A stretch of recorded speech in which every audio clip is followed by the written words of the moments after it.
Chapter 1. A Dream of Two Lives.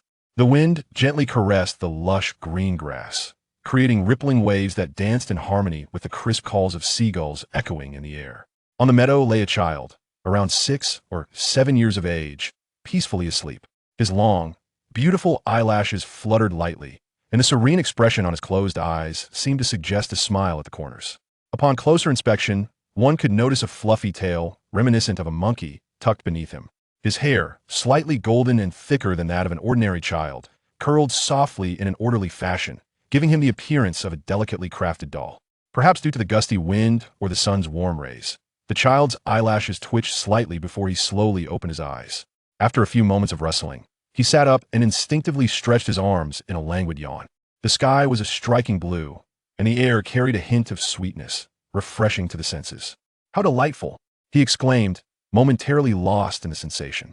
A few seconds later, he shook off the remnants of sleep, pondering, "Where am I, and where is everyone else?" Rubbing his eyes vigorously and blinking repeatedly to confirm he was not trapped in a dream, he recalled, "Wasn't I working late at home last night? I must have fallen into a deep slumber after putting down my tasks around 2 o'clock. Suddenly, he felt a peculiar sensation beneath him, as if something was being pressed.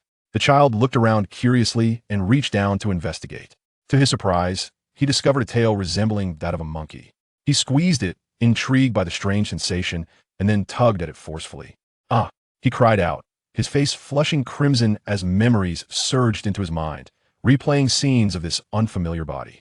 Remaining in the position of gripping the tail, he took over 10 minutes to process this overwhelming influx of memories, leaving him in a stupor for over half an hour. His current name was Gale, which he found rather cool, yet somewhat kitsch. He had transmigrated. Awakening in the body of an ordinary member of the monkey fur tribe in the Great Elephant Kingdom was a surreal experience. The only distinction was that this body bore a closer resemblance to a human. Aside from the tail, everything else was distinctly human. In his previous life, he was just an inconspicuous, simple rural worker, 26 years old, toiling away. If fate had permitted, he would have married his fiancée by the end of the year, started a family, and worked tirelessly to save for a home, all while grappling with mortgage payments for a lifetime. Yet, how could such extraordinary fortune befall an utterly ordinary individual like him? He had not made any remarkable contributions to the world, nor had he committed any heinous acts. This was an occurrence with odds slimmer than being struck by lightning or winning the lottery. But what about his father, mother, grandfather, grandmother, and her? It would be difficult for anyone to accept such a reality as his once warm home, filled with over 20 years of cherished memories.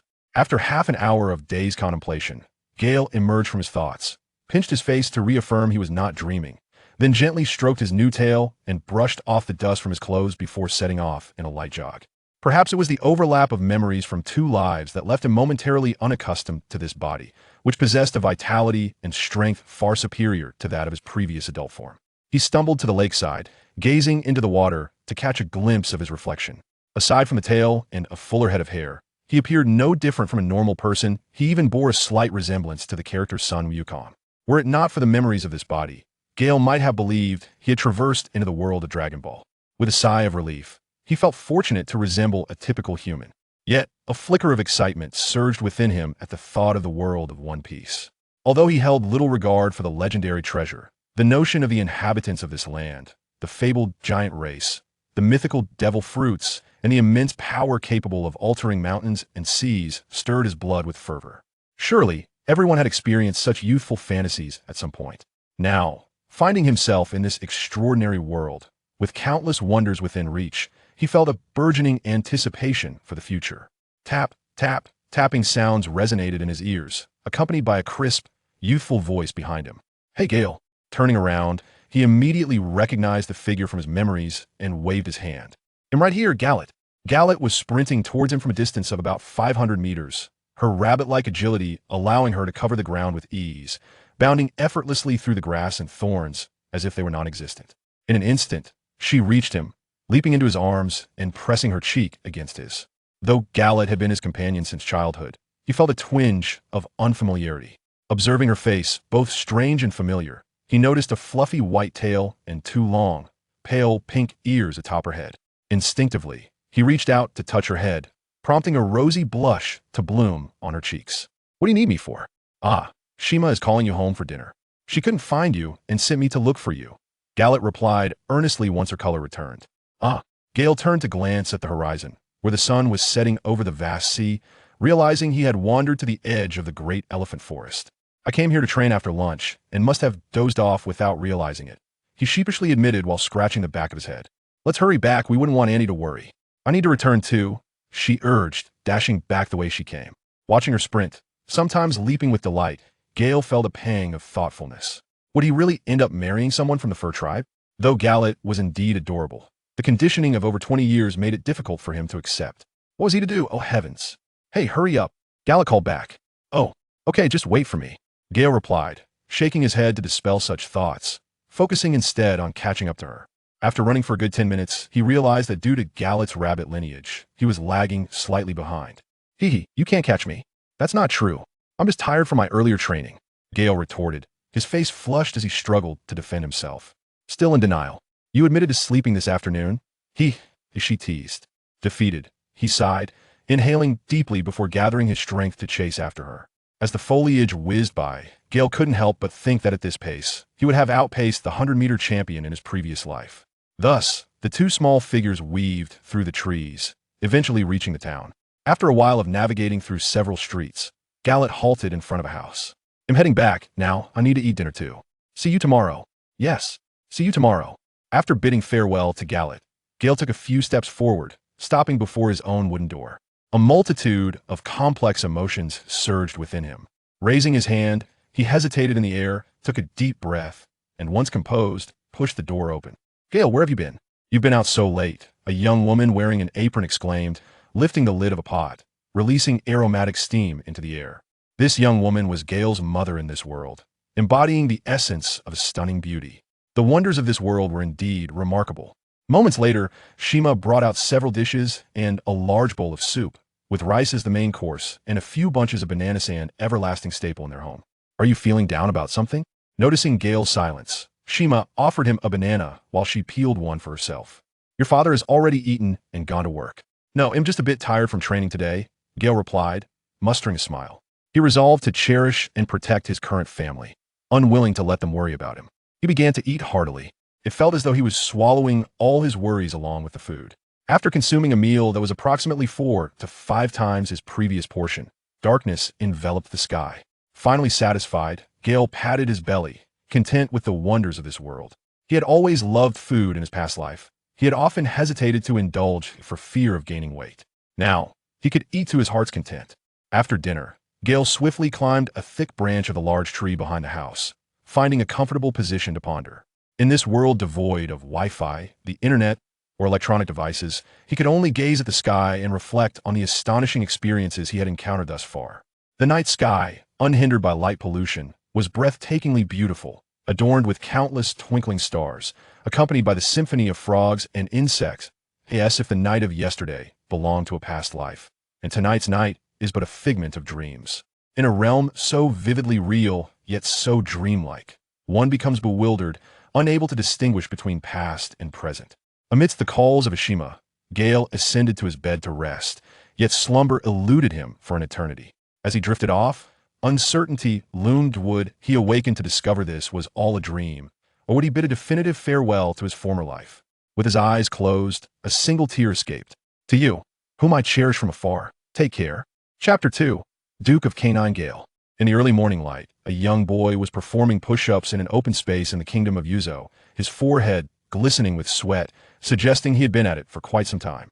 916, 917, 918, 919. The boy murmured, appearing to exert little effort. This young lad was none other than Gale.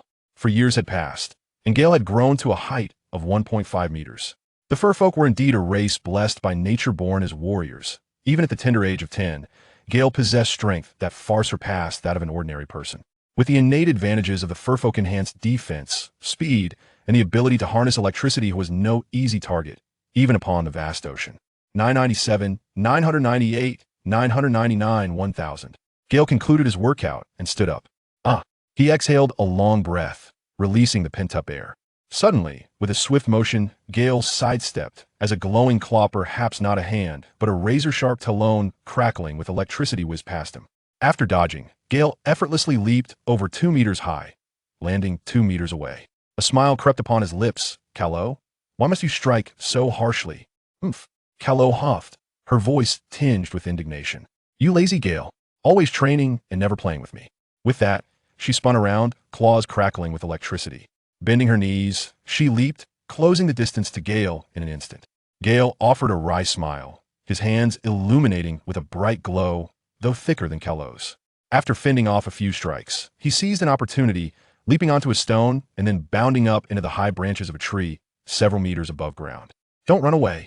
Callow pouted, irritation evident on her face as she followed suit with a series of jumps. A true gentleman does not engage in a quarrel with a lady, Gale retorted, wishing to avoid a confrontation, yet not keen on being struck either. While he may not jump as high as Callow, years of relentless training had honed his speed to match hers. His dedication bore fruit, allowing him to keep pace with her. With that, Gale sprinted toward the forest, for the sensation of passively enduring blows without retaliation was rather disheartening. Oomph, I told you to stop. Callow quickened her pace, relentlessly pursuing him. After several breaths, she was nearly upon him, and with a powerful leap, she unleashed a surge of electricity toward him. With a resounding crash, where Gale once stood was nothing but a massive tree that splintered under the force, toppling slowly to the ground with a series of creaks. Witnessing the cloud of dust and debris, Gale inhaled sharply. She truly held no restraint. Did she not fear my speed? If I were to be injured, Callow, would you take care of me? Though he thought this, he dare not voice it. Suddenly, a realization struck him. Callow, we're in trouble. At this, Callow froze for a moment, her face paling as tears threatened to spill. Gale rushed to her side, gently patting her head in comfort. It's all right, I'm here. He'll handle this. Barely had the words left his mouth when a rustling sound emerged, and several figures appeared among the trees. It was the members of the gun squad. Gale surmised that his father, a member of the hero squad, was on night duty alongside Lord Cat Viper. What are you two rascals up to? Came a booming voice as a figure leapt down from the trees, towering at 5 to 6 meters tall, wearing sunglasses, with the body of a doga characteristic of the dogfolk dressed in finery. My apologies, Duke of Canine Gale. We were merely sparring, and I inadvertently exerted too much force, causing this tree to break, Gale said, bowing slightly. Though the Duke seldom graced the towns of Yuzo, Gale immediately recognized him as one of the two kings of this land, the daytime ruler. Given the scarcity of land, every plant and creature was invaluable. Yuzo had long prohibited the destruction of its flora. Then, another figure resembling a horse-head humanoid leapt down. My lord, this is the child of the Knock family. Oh, upon realizing, Duke Canine Gale remarked, the Knock boy, your father is also a member of the hero squad. Why would you knowingly break the rules? I thought we were under attack. He glanced at the tree, astonished the force behind this incident was remarkable, nearly rivaling that of an ordinary soldier in Yuzo. Gale felt a cold sweat trickle down his back. Calculating quickly, he said, My lord, due to my father's formidable strength, we have trained our bodies since childhood. Our spirits yearned for a challenge, and in the heat of our sparring, we inadvertently broke the tree. However, I take full responsibility for this misdeed. Please punish me alone. He thought to himself that since it was merely a tree that had been broken, while it was against the law, it would not result in execution. As a man, he would shoulder the consequences. Callow, startled, waved her hands and pointed at herself, exclaiming, No, my lord, it was I who broke it. Gale shot her a disapproving glance, thinking, Foolish girl, it's better for one to suffer than for both. Duke Canine Gale observed the two, warmed by their camaraderie and willingness to shoulder blame. Since both of you claim responsibility, how can I ascertain that it wasn't an enemy? Who can vouch for you? Gale felt exasperated. This was quite the spectacle of blame shifting. How long had it been since outsiders visited Yuzo? Perhaps a decade or more. My lord, I am willing to demonstrate, Gale proclaimed, cupping his fists in respect. Very well. Use all your strength and strike toward me. If you can touch the hem of my garment, I shall absolve you of punishment. If not, prepare to scrub my latrines for 3 months. Duke Inrin revealed an ominous grin. It has indeed been a long time since I encountered such an intriguing character. Not only can I pass the time engaging in playful antics, but I can also have someone clean my own restroom. Haha. Upon hearing this, Gale felt a surge of excitement. He disregarded the impending penalties and was thrilled at the prospect of engaging with the Duke. After 4 years in this world, enduring relentless training, the absence of online entertainment aside, he possessed a physique that placed him a notch above ordinary humans. Naturally, he aspired to become a formidable warrior, not only to confront the looming disasters a decade hence, but also to explore realms far beyond. My lord, I beg your pardon. With that, Gale extended his arms forward and backward, taking a stance with his legs apart in a horse-riding posture. He then clenched his fists, which began to crackle with energy, radiating an ever-increasing brilliance. Gale was acutely aware that Duke Inu-Ran was a formidable adversary, comparable to a mid-ranking general, if not stronger. In 7 or 8 years, even as his own body began to decline, he would still hold his ground against Jack, one of the 3 calamities under the command of the 4 Emperors Kaido.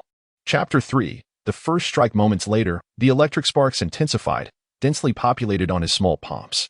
Gale recognized that he needed to exert his utmost effort, channeling his energy to its peak. The Duke was equally astonished, pondering whether this truly was a mere 10-year-old boy. The electric display rivaled that of the subordinates of the Heroes Guild. Though surprised, he concealed his astonishment, for in his eyes, it still fell woefully short. After 4 years of rigorous training, Gale had not succumbed to the complacency that often afflicted his kin. While the Fur tribe were born warriors, inherently blessed, the fruits of diligent training had indeed proven rewarding. With a sudden burst of energy, Gale fixed his gaze and, in a flurry of movement, appeared before Duke Inu-Ran, channeling energy through his right hand, poised at head level, and propelled forward with the force of his legs. Come forth. Duke Inu-Ran, momentarily taken aback, erupted into laughter, deftly countering the attack with his left palm before launching a swift strike towards Gale with his right. How fast! Gale secretly exclaimed in dismay. The Duke of Canine's attack speed was astonishingly swift. Before he could withdraw his fist and evade, he was sent flying. A long gash appeared on the ground, stretching for several meters. Surrounded by trees and grass, there was no dust to be stirred up. Gallet cried out in anguish, Gale. Gale pressed his right hand against his chest, kneeling on one knee, and waved his left hand towards Gallet, indicating that he was unharmed. After a few light coughs, Gale realized that he had not sustained any serious injuries. The Duke of All Storms had undoubtedly shown mercy. After a moment of reflection, he felt a surge of joy. Such an excellent opportunity must not be squandered. With a push of his hands and a firm kick of his feet, he leaped towards a nearby tree. His small figure danced among the towering trees, deftly leaping from one to another, harnessing the momentum to accelerate and gather strength. A flash of brilliance illuminating his movements. Bravo! Thought Duke Houndstorm, exhilarated by the promising talent before him. So quickly had Gale risen, devising such an impressive method to amplify his attacks. With a series of muffled thuds, Gale descended from the trees, unleashing a flurry of punches that Duke Houndstorm deftly avoided. The Duke, amused, chose to defend rather than counterattack. Minutes passed, and the onlookers were astonished. This young lad was gaining speed with each passing moment. They mused that they themselves would fare no better in his place. Gale's spirit of combat surged within him, for in this realm, he had yet to truly engage in a confrontation with another. His fellow young clansmen remained in the carefree age of playfulness. It was not that Garrot lacked capability, rather, he hesitated to strike against Garrot. Although Garrot possessed remarkable talent and stood out among their kin, Gale considered the fact that she was a girl, and he feared for her safety. Gale leaped onto a towering tree and, from a height of over 10 meters, descended with a fierce whip kick. However, the Duke caught his foot beneath him. Utilizing the momentum from his descent, Gale swiftly retaliated with his other leg, only to find it ensnared once more. A surge of joy welled up within him. He acted instinctively, flicking his tail with determination. Over the years, Gale had honed his skills by suspending himself from trees using his tail. Though it lacked the strength of his limbs, it sufficed for his purpose. He merely needed to make contact. The Duke of Houndstorm was equally startled. He reached down in an attempt to grasp Gale, but it was too late. As he focused on blocking Gale's feet, the tail was already a mere 30 centimeters from his chest. Caught off guard, he had intended only to test the little one, never anticipating such a turn of events. The tail made contact with the Duke's garments, and as he lowered his hands, his face contorted with embarrassment. What a humiliation! Gale lost her support, and a monkey defecated, landing face down on the ground. Hiki, my Lord Duke. It seems that victory is mine. Gale supported himself on both hands and performed an agile leap, rising gracefully into the air. He then rubbed the back of his head, adopting an innocuous demeanor. For someone with his robust physique, such a modest fall was merely child's play. Humph. Yes, you have triumphed. Let this matter rest here. However, there must not be a next time. Although Duke Kinlan felt a tinge of embarrassment, he was a man of his word. Moreover, having such a clever and talented young lad in his family was a comforting thought for the future. Yet, unbeknownst to him, Gale's thoughts were elsewhere. My Lord Duke, We shall take our leave now. Mother Asma is awaiting my return for dinner. Gale bowed slightly, preparing to employ the shield of feast technique. Although he had triumphed through a stroke of cleverness, the Duke's expression was far from amiable, leaving Gale burdened with anxiety. Who could predict whether the Duke might reconsider his stance? The pressure of facing such a formidable opponent weighed heavily upon him. Gallet hurried over, exclaiming in excitement, "Gale, you are incredible! You actually defeated the Duke." The Duke's demeanor instantly darkened.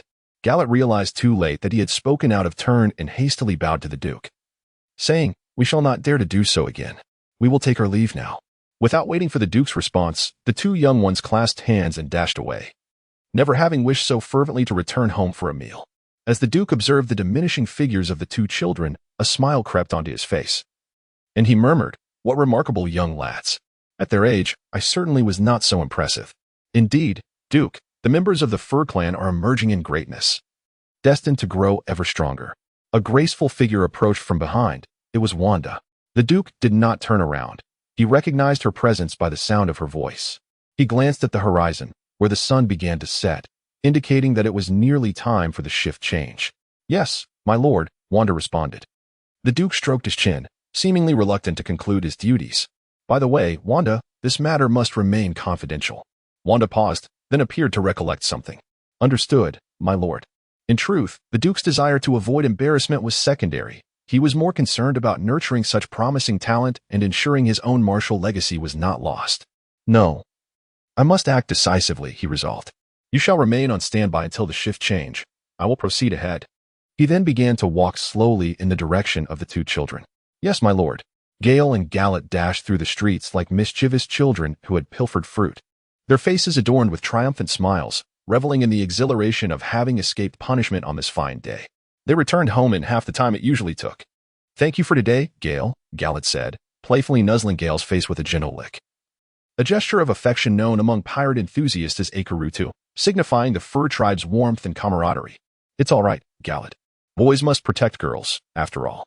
I apologize for my negligence. I was so absorbed in my own training that I forgot to seek you out for some fun." Gale gently patted Gallet's head, his expression serene yet betraying a hint of satisfaction. Gallet relished the touch, particularly from those she was close to. Perhaps it was due to their similar statures, which fostered a deeper bond between them compared to other kin. While Gale found the other members of their kind amiable, his aesthetic sensibilities aligned with the norms of humanity, and Gallet embodied an irresistibly endearing charm that he thoroughly enjoyed. The enticing aroma of food wafting from Gale's home stirred a sense of hunger within Gallet, heightened by the day's exertions and a touch of anxiety. "I should head back now," she said. "Why not stay for dinner?" Gale offered, echoing a sentiment often expressed in his past life. "No, thank you. While Aunt Ashima's cooking is delightful, I have a particular fondness for carrots." "Very well. Until we meet again." Gale no longer insisted on her stay, for she understood that Gallet had a genuine fondness for carrots and adhered strictly to a vegetarian diet. Given Gale's growth and her previous life's tastes, Ashima often cooked meat for her. Although Gallet did not harbor any disdain for meat, her preference remained firmly with carrots. "Well, farewell." Gallet waved her hand and returned home, which was a bit farther than Gale's residence, the direction Gale frequently trained and led closer to her own house. Were it not for the peaceful and harmonious nature of this place, Gale would have undoubtedly accompanied her home first. Chapter 4. Personally visiting to take on a disciple. Upon opening the door, a delightful aroma enveloped her. "Father, Mother, I am back." Gale inhaled the familiar aroma, pondering whether his mother had once again prepared meat. "Indeed, my little glutton, it is what your father brought home after his shift this morning." Ashima busied herself in the kitchen, donned in her apron. "What a good lad. Why are you home so early tonight?" This man was Gale's father, Nock, an ordinary-looking human who, unlike Gale, boasted a considerable amount of fur on his hands. Nock typically worked the night shift, and it was unusual for Gale to see him return at such an hour, as he often engaged in his workouts while his father was at work. "Yes, I aspire to become a strong individual like you, father." Gale playfully patted his father's back. "If possible, please come home earlier." His father seemed to appreciate the sentiment. From a young age, Gale displayed remarkable intelligence and maturity, often assisting with household chores while other children played. He would fetch water and gather firewood before heading off to train, all without being asked. He understood the importance of strength in this world, thus he embraced his training. Moreover, his father's absence during the day provided Gale with a sense of freedom. Clearing his throat, he refocused. All right, Dad. Gale settled at the breakfast table, which was already adorned with several dishes. His father would soon depart for work after finishing his meal, and Gale himself felt rather depleted and famished due to the exertion of the afternoon. I shall begin, he announced, seizing a large piece of meat and taking a hearty bite. In this world, there were no chopsticks, for the inhabitants, known as the Fur Tribe, dined using their hands. Eating in this manner was truly exhilarating. The meat was exceptionally delicious, and with every bite, he could sense the energy being absorbed into his very being. The abundance of food was simply delightful. Slow down, Ashima interjected as she brought forth the final dish, smiling warmly at Gale. It's fine, he replied. During this growth phase, combined with my high activity level, I must be quite ravenous today.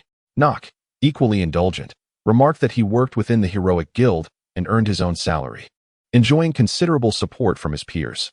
Although the cost of food consumed a significant portion of their household expenses, it was manageable for him, as this world required little expenditure beyond sustenance, thriving on self-sufficiency.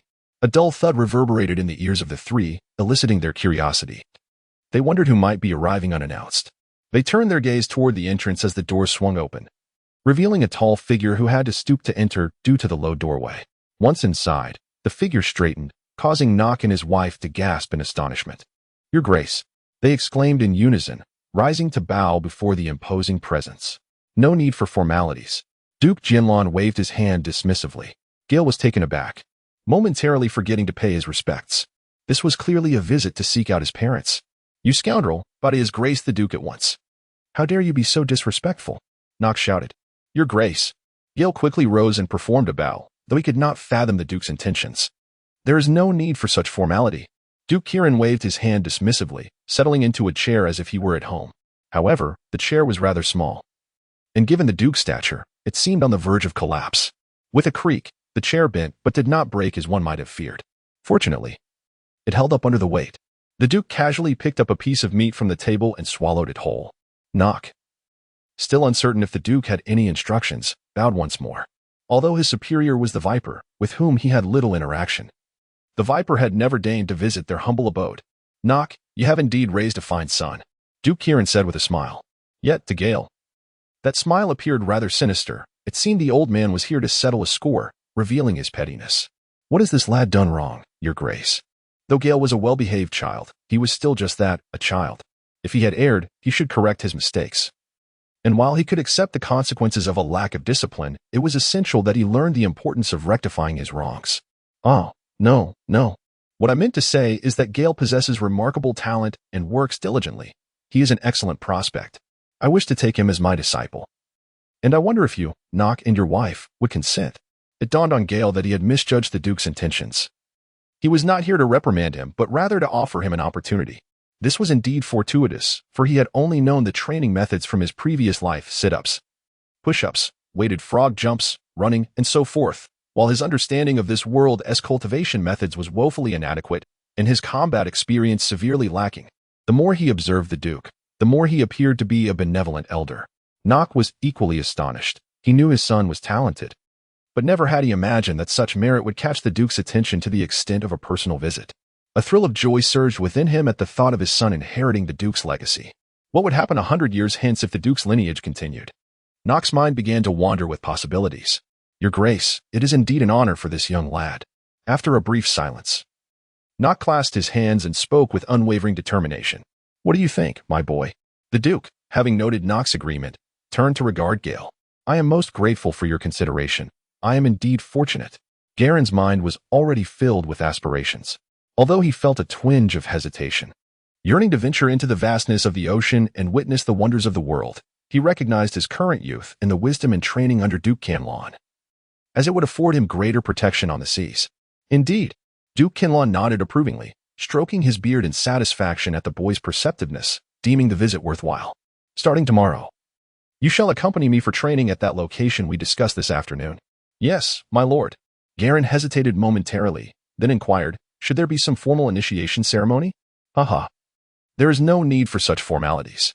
In our kingdom of Yuzo, we are all family, and there is no place for excessive rituals. It is simply the way of elders guiding their juniors. As for titles, you may choose as you wish. Duke Kinlan was pleased with the boy's understanding. After a brief pause, feeling that remaining seated would only allow their meal to grow cold, he made his way to the entrance. "Remember to come tomorrow, after my class. You may join me at any time." With that, he swaggered out the door. "Indeed, master," Gale shouted loudly, as if fearing that the Duke might not hear him. Yet he felt a surge of joy within. There was still much in this world, many unknown powers that he had yet to comprehend and cultivate. Perhaps, on a fortunate day, his mentor might bestow upon him a remarkable devil fruit. For he was well aware that Duke Inazuma had once been a follower of Roger and undoubtedly possessed some rare fruits in his collection. The Nock couple had yet to recover from their astonishment, their gazes fixed at the door through which the Duke had just exited. "Dinner is ready, father and mother," Gale exclaimed, noticing his parents lost in thought. As he began to indulge in the additional 2 pieces of meat he had acquired, he continued, "Father, you still have work to attend to." "Indeed," "Eat quickly, you have a job to get to," Ashima responded, snapping back to reality as she picked up an ear of corn, gesturing for her husband to partake as well. Her heart brimmed with delight. Her son was exceptional. Precisely what she had always wished for. Good lad. You shall surely surpass your father in the future." Nock also regained his composure. Feeling elated as he returned to his seat, his mood lifted. They consumed their meal with remarkable speed, with Gale urging, "Leave a piece of meat for me, and mother, you should have some too." Thus, a lavish spread was devoured by the 2 voracious eaters at an astonishing pace. Ashima gazed at the father and son duo, warmth filling her heart, a blissful smile gracing her face. Chapter 5. The world is vast, and I wish to explore at dawn. Gale rose early as usual, while his father was still on his way to work. After freshening up, he fetched a bucket of water from the stream before heading for his usual training ground. Jogging along the way, the faint sounds of neighbors snoring and some early risers tending to chores greeted him as he exchanged pleasantries with them before arriving in the wilderness, where he quickened his pace. Upon reaching his destination, the initially excited Gale scanned the surroundings to confirm that the open area was indeed deserted. After a moment of mild surprise, he composed himself. Surely, a master wouldn't be waiting for a disciple. Thus, he began his routine of push-ups, sit-ups, and weighted frog jumps, completing 1,000 of each before the sun reached its zenith. Noticing that the Duke had yet to arrive, Gale moved to a nearby patch of open ground and began to enjoy the bananas and other fruits he had brought along. "Is this your usual training regimen?" Duke Inazuma appeared before him, seemingly materializing from thin air. "Yes, master. I am unsure how to cultivate my abilities. This is the path I have followed." Gale was taken aback by the swiftness of the teacher, realizing only then that he had unwittingly spoken the very reasons he had conveyed to Galote years prior. "Indeed, I have observed for an entire morning, and this method of body refinement is indeed quite extraordinary. After witnessing it, I find it to be profoundly enigmatic. No wonder your foundation is solid." Duke Quanlan expressed his sincere admiration. Although this approach was somewhat unconventional, most training methods bore a striking resemblance to one another. It could be said that this young man had not strayed onto a misguided path. Disciples who haphazardly trained still sought the guidance of their teacher. Gale expressed his innermost thoughts. He was eager to witness the martial arts of the world. Duke Inazuka remained silent for a moment. Then, Jietsu spoke up. "You possess a commendable foundation, and it is indeed time for you to delve into the intricacies of combat techniques. If you continue to increase the intensity of your training, your foundational skills can further develop. However, I must inquire, do you wish to cultivate your prowess in body techniques or swordsmanship?" Gale had never anticipated that the teacher would pose such a question, and he found himself lost in contemplation. The art of swordsmanship is both formidable and elegant. The image of a swordsman with a blade upon his back and a flask of wine at his waist, traversing the world, is undeniably picturesque. However, Gale did not aspire to be a swordsman. Why? Perhaps there is no particular reason. He favored martial arts, where offense and defense complement each other, and the visceral thrill of hand-to-hand combat embodies the fervor of masculinity. After a moment, Gale replied, "Teacher, I wish to learn martial arts." "Oh, and why is that?" Although Duke Inland was not surprised, being adept in both martial and swordsmanship, he remained intrigued by Gale's reasoning. "Because I believe that our fur-covered kin are favored by the heavens in terms of physicality. I wish to study martial arts to better harness my potential. While swordsmanship is indeed striking and sharp, I prefer not to rely on external tools. What if I find myself without a sword? That would be quite unfortunate." Gale articulated one of his reasons. Although he recognized the formidable power of swordsmanship, he was equally aware of the profound intricacies of martial arts. Techniques such as the Navy's 6 styles, executed with breathtaking flair, alongside the legendary Conqueror's Haki, which could be likened to a game-breaking phenomenon. Very well. If you wish to learn martial arts, you must be prepared to endure hardship. There are no shortcuts in this discipline, only perseverance. Take a moment to rest, and this afternoon, I shall summon a soldier from the sharpshooter brigade for you to spar with, while I impart techniques by your side. Yes, master. 2 years swiftly passed. The air was filled with the sounds of intense combat. Gale, now standing at a height of 1.7 meters, had engaged countless members of the sharpshooter brigade during his 2 years of training, relentlessly seeking breakthroughs. You haven't eaten yet. Beyond the superficial understanding of electricity, I have previously mentioned that it can be harnessed and even unleashed in an explosive manner. You must find that precise sensation. Approach it with your heart. The Duke, unfazed, engaged Gale in combat. Compared to 2 years prior, he now had to exert 3 or 4 layers of his strength to keep pace, lest he risk humiliation. Amidst his astonishment, he felt a sense of joy witnessing Gale's progress, though he maintained a stern facade, offering rigorous critiques. Gale was also drenched in sweat. Now, he practiced during the day and often found himself digesting the combat techniques taught by his instructor after dinner. Recently, the teacher had introduced him to more profound skills of electric control. Well, let us take a moment to rest, the Duke of Houndstorm suggested, gesturing as he did so. Glimmers of electricity danced across his hands, gradually concentrating towards his palm. Instantly, the energy within became increasingly volatile and intense, crackling with a ferocious power that Gale could feel from a considerable distance. Gale heeded his teacher's instructions, committing the recent actions to memory, intending to reflect upon them during moments of tranquility. Subsequently, the Duke leaped upon a large stone, which loomed high and massive. Even his towering frame seemed but a fraction of its size. Gale followed suit, ascending the stone and taking a seat beside him. The two remained silent, lost in contemplation as they gazed upon the vast expanse of the ocean before them. This place, in contrast to an ordinary beach, appeared infinitely broader, as if one were peering down upon the world from the heavens. It was indeed a boundless sea, adorned with a few wispy clouds, resembling a realm of enchantment. As they sat in reverie for over half an hour, Gale's gaze became distant, breaking the tranquility with a murmured query. Teacher, how vast is this ocean?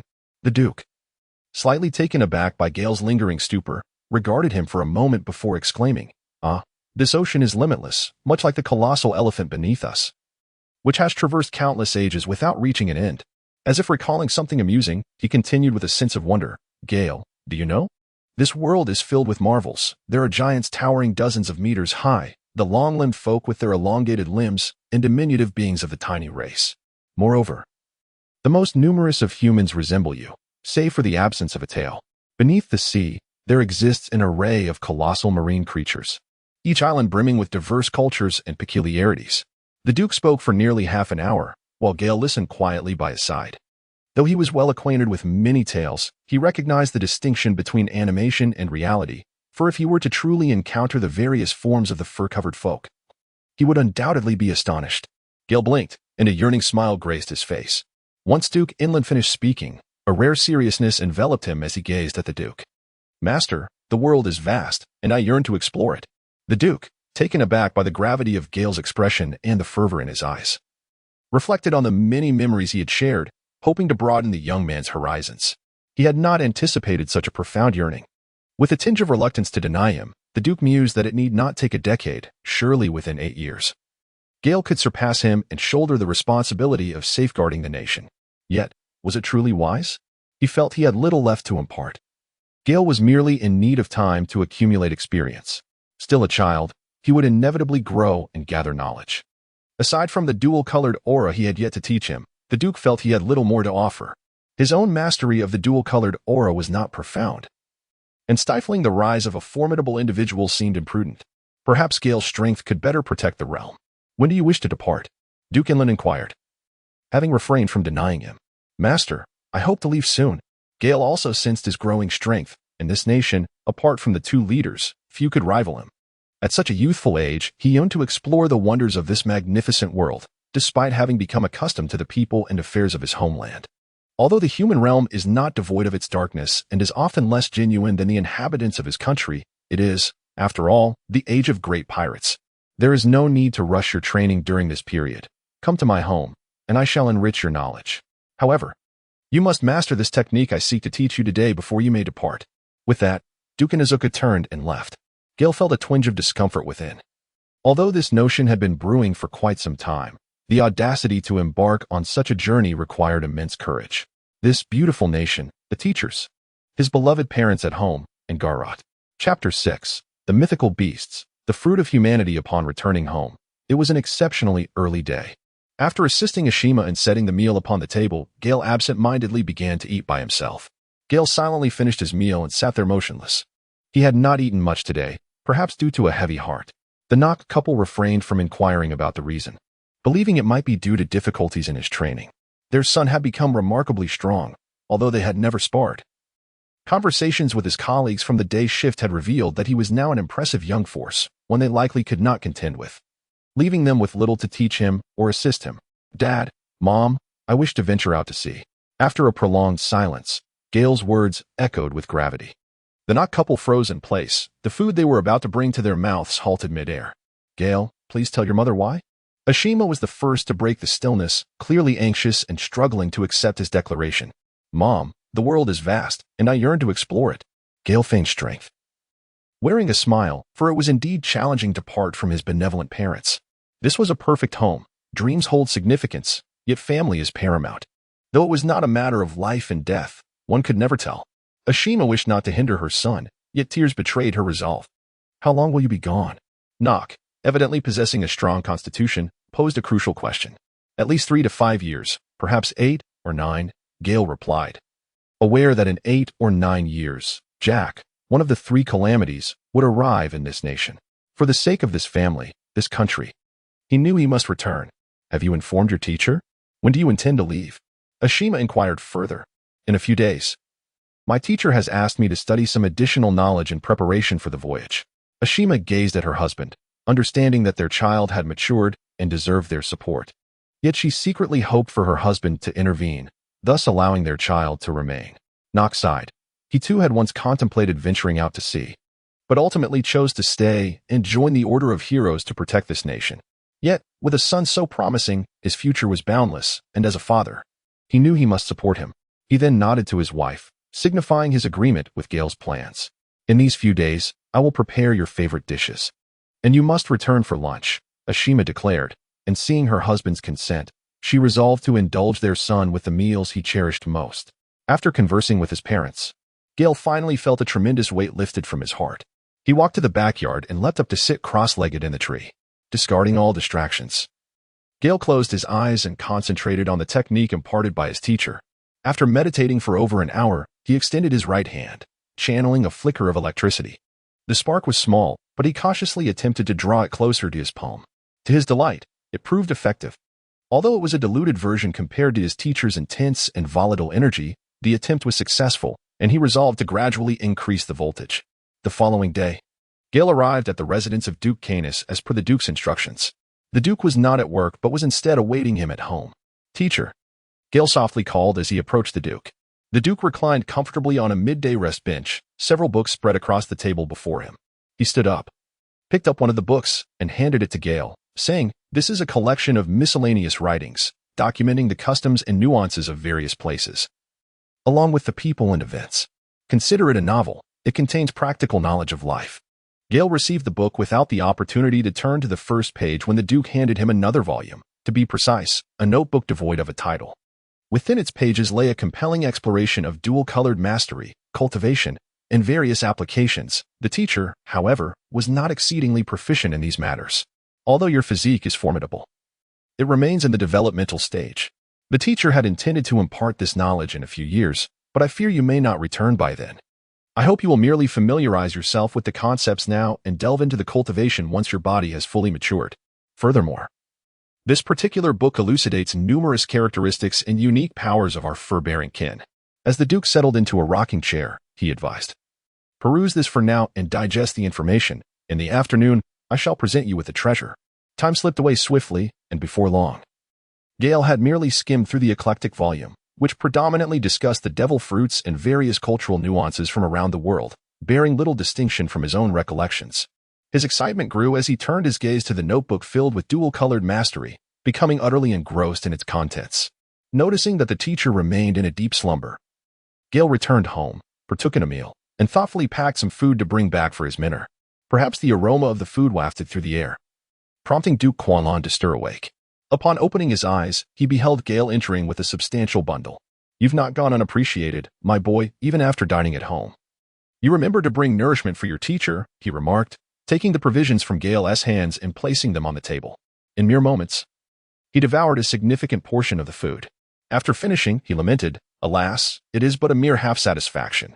Gale glanced at the teacher's figure, and indeed it was so. However, he had intentionally consumed less, deliberately saving more, bringing over the abundant food prepared by his mother. Thus, the teacher could only manage to eat a meager amount. Duke Quanlan then turned and approached the cabinet, opening it to retrieve a square box. Gale's eyes widened, his limbs stiffened, and his heart momentarily halted. The box he frequently observed on television, could it possibly be? You must have guessed it after reading that book, indeed. This is the treasure of the sea, the devil fruit. Duke Einaran proudly shook the box in his hand before placing it upon the table. He took a deep breath and blew away the long-settled dust, wiping it with a cloth a few times before finally opening the box. "This was acquired during my maritime ventures. At that time, I did not wish to become a castaway of the sea, a landlubber, so I refrained from consuming it. Moreover, I had once perused a compendium of devil fruits, and this should belong to the zoan-type mythical beast category, the human fruit. However, its specific form remains a mystery to me." Gale gazed at the fruits within the box, which bore a resemblance to the dragon fruit of a past life, yet also exhibited characteristics akin to a pineapple. Displaying a hue that danced between yellow and red, Gale yearned to laugh heartily. Although he had traversed into this realm devoid of any extraordinary abilities or systems, he was fortunate to inhabit the body of a simian creature whose physical prowess transcended that of ordinary humans. Providence had also granted him a beautiful home, and he felt no disdain or dissatisfaction with his circumstances. When his mentor had expressed the desire to take him as a disciple, Gale had entertained whimsical fantasies about the possibility of his teacher possessing rare and coveted devil fruits. To his astonishment, it seemed as if his lips had been blessed, for his predictions were remarkably accurate, akin to being imbued with golden radiance. This was indeed the human fruit, a paragon among the mythical zoan types. The rarity of such mythical fruits surpassed even that of natural types, and the human fruit stood out as the pinnacle within its category. One could discern its formidable power by merely reflecting on the Warring States period, where its potency was abundantly evident. Gale pinched her own face, finding it insufficiently painful, and then slapped her cheeks with her palm. "Teacher, am I not dreaming? Such a precious fruit, and you are giving it to me just like that. If converted to money, how much would it be worth?" "Enough. Is money truly of such significance?" The teacher, now advanced in age, found it increasingly difficult to achieve further accomplishments. "Yet you are different. You are still so young, and my only disciple. I have great expectations for you. You will undoubtedly excel in your cultivation, and one day, your name will surely resonate across the vast seas." Duke Quanlan feigned a look of feigned anger. Gale immediately embraced the moment, inquiring whether there were any particular nuances to the teacher's consumption of this fruit, or how it should be eaten. "Oh, you rascal. Just take a bite. But bear in mind, once you consume this fruit, you shall become a forsaken child of the sea, forever barred from touching salt water or swimming." Observing Gale's joy, Duke Inland found himself uplifted by it as well. "I've made my decision. I wish to grow stronger. Surely, strength comes at a price. And I trust that my teacher has pondered this thoroughly before offering it to me. He would never wish me harm." After declaring his intent, Gale retrieved the fruit from the box and scrutinized it closely. Its peculiar shape, enigmatic patterns, and mysterious abilities captivated him, rendering the fruit increasingly beautiful in his eyes. He was aware of its notorious reputation for being unpalatable, yet fueled by the hope of acquiring power and the courage to endure the unpleasant taste. Gale opened his mouth wide and took a substantial bite. "Ugh, it truly tastes horrid," he managed to swallow with great difficulty. Fearing waste, or that consuming the entirety might amplify his abilities, he resolutely closed his eyes and devoured the entire fruit. Caution is always a wise approach. Chapter 7. Soaring into the skies. As Gale continued to consume the fruit, wincing with each bite, Duke Inland felt a slight churn in his stomach. He was well aware of the infamous taste of the devil fruit. Some claimed it resembled excrement, and the more he observed, the more he felt a twinge of relief for not having partaken. Upon finishing the first bite, Gale sensed a searing heat within his body, as if something was igniting, brimming him with strength. When he consumed the final morsel, he closed his eyes to embrace the transformations occurring within him. The fruit not only enhanced his strength but also significantly boosted his stamina, at least 2- or 3-fold. And this was merely the initial effect. The potential for further development was indeed thrilling. Unconsciously, he clenched his fists, exerting all his newfound power. Suddenly, a fierce wind surged forth, waves of energy radiating outward. Gale's body took on a reddish hue, enveloped by swirling streams of red and yellow energy. His previously healthy, well-defined muscles now appeared slightly more pronounced, exuding an explosive force that compelled Duke Inland to take notice. "Do you feel anything?" Duke Inland queried, as Gale approached the mirror, gazing at his reflection. He noted that while his appearance had not drastically altered, there was a resemblance to the transformations of Science and Dragon Ball, albeit less exaggerated, beyond the slight muscular enhancement. It bore a closer likeness to Luffy's second gear. Yes, indeed. With a gentle punch, the surrounding red and yellow energy surged forth like a blade, shattering the mirror and breaching the wall behind it, dissipating into the air. "Little rascal, are you trying to demolish my quarters?" Duke Inland exclaimed, exasperated, as the house nearly trembled from the force. Had he known, he would have advised him to practice outside. "If you wish to test your strength, come. Let us head to the open ground." With that, Duke Inland led Gale out the door, racing towards the training ground they had frequented. In a short while, Duke Inland was astonished to realize that the young lad was keeping pace with him. Thus, he decided to unleash his full power and pushed his speed to the utmost limit. Gale observed his teacher abruptly increase the distance between them, igniting a surge of determination within him. Since his transformation, his speed had significantly improved, yet he now perceived that his teacher had become even swifter. A desire to accelerate further blossomed in his heart. He contemplated the gas enveloping his body, sensing that he had gained the ability to manipulate its flow. The red and yellow gases were, in fact, influenced by the energy emanating from his own being, allowing him to control them as he wished. Gale endeavored to harness the gas emanating from beneath his feet. Indeed, it proved effective. He could feel a remarkable resilience surging from the ground. Attempting to apply this newfound ability to his running, he experienced a significant boost in speed. Yet, it was not sufficient. Something was still lacking. Gale summoned all his energy, propelling the gas downwards to elevate himself. Oh, he was airborne. Yes, he was flying. At this moment, Gale soared 5 to 6 meters off the ground, accelerating with all his might. Gradually, he ascended higher, drawing ever closer to his instructor. Gale yearned to shout, to unleash his exhilaration. Indeed, flying, soaring through the skies is a dream cherished by many. He had initially planned to learn the moonwalk from the Navy after setting sail, believing that if Shanks could master it, so could he. However, the gift bestowed upon him by his teacher brought an unexpected thrill. He wanted to scream, truly scream. The devil fruit was indeed a wondrous entity, and the human fruit was, without a doubt, a paragon of excellence. Feeling the overwhelming power and boundless stamina coursing through him, Gale could no longer contain a triumphant shout, startling a flock of birds in the forest. Duke Inland could not help but glance back, astonished to see the young man flying, and at such an impressive speed, no less. The soldiers of the gunner's squad, who had been concealed in the woods, emerged upon hearing the commotion, gazing skyward. Witnessing the boy they had become so familiar with over the past 2 years, envy washed over them. There was no denying his innate talent and relentless effort. With this newfound advantage, he seemed to eclipse everyone else. In less than a minute, both Gale and Duke Inland appeared in the vast clearing. "Come at me with all your might. I wish to see what this fruit has bestowed upon you." "Very well, teacher, but do take heed," Gale responded, shedding any pretense. Gradually descending, he landed gracefully, utilizing the gas to accelerate and leaping several times. With a powerful double kick, he executed a whirlwind kick. Observing the soaring speed, Duke Inland's expression turned serious. In the span of a second, they exchanged blows multiple times, neither gaining a clear upper hand. Lion's rampage. The air erupted with a series of explosive sounds. Duke Inland merely defended, refraining from counterattacking. He wished to gauge the strength of his proud student, and although he was on the defensive, he was no longer holding back. The resounding explosions reverberated across the clearing. The surrounding warriors and clansmen, witnessing the ephemeral remnants of Gale's movements, soon realized they could barely track his shadow. All they heard were the deafening sounds of the air bursting. They could only imagine how they would fare in his place.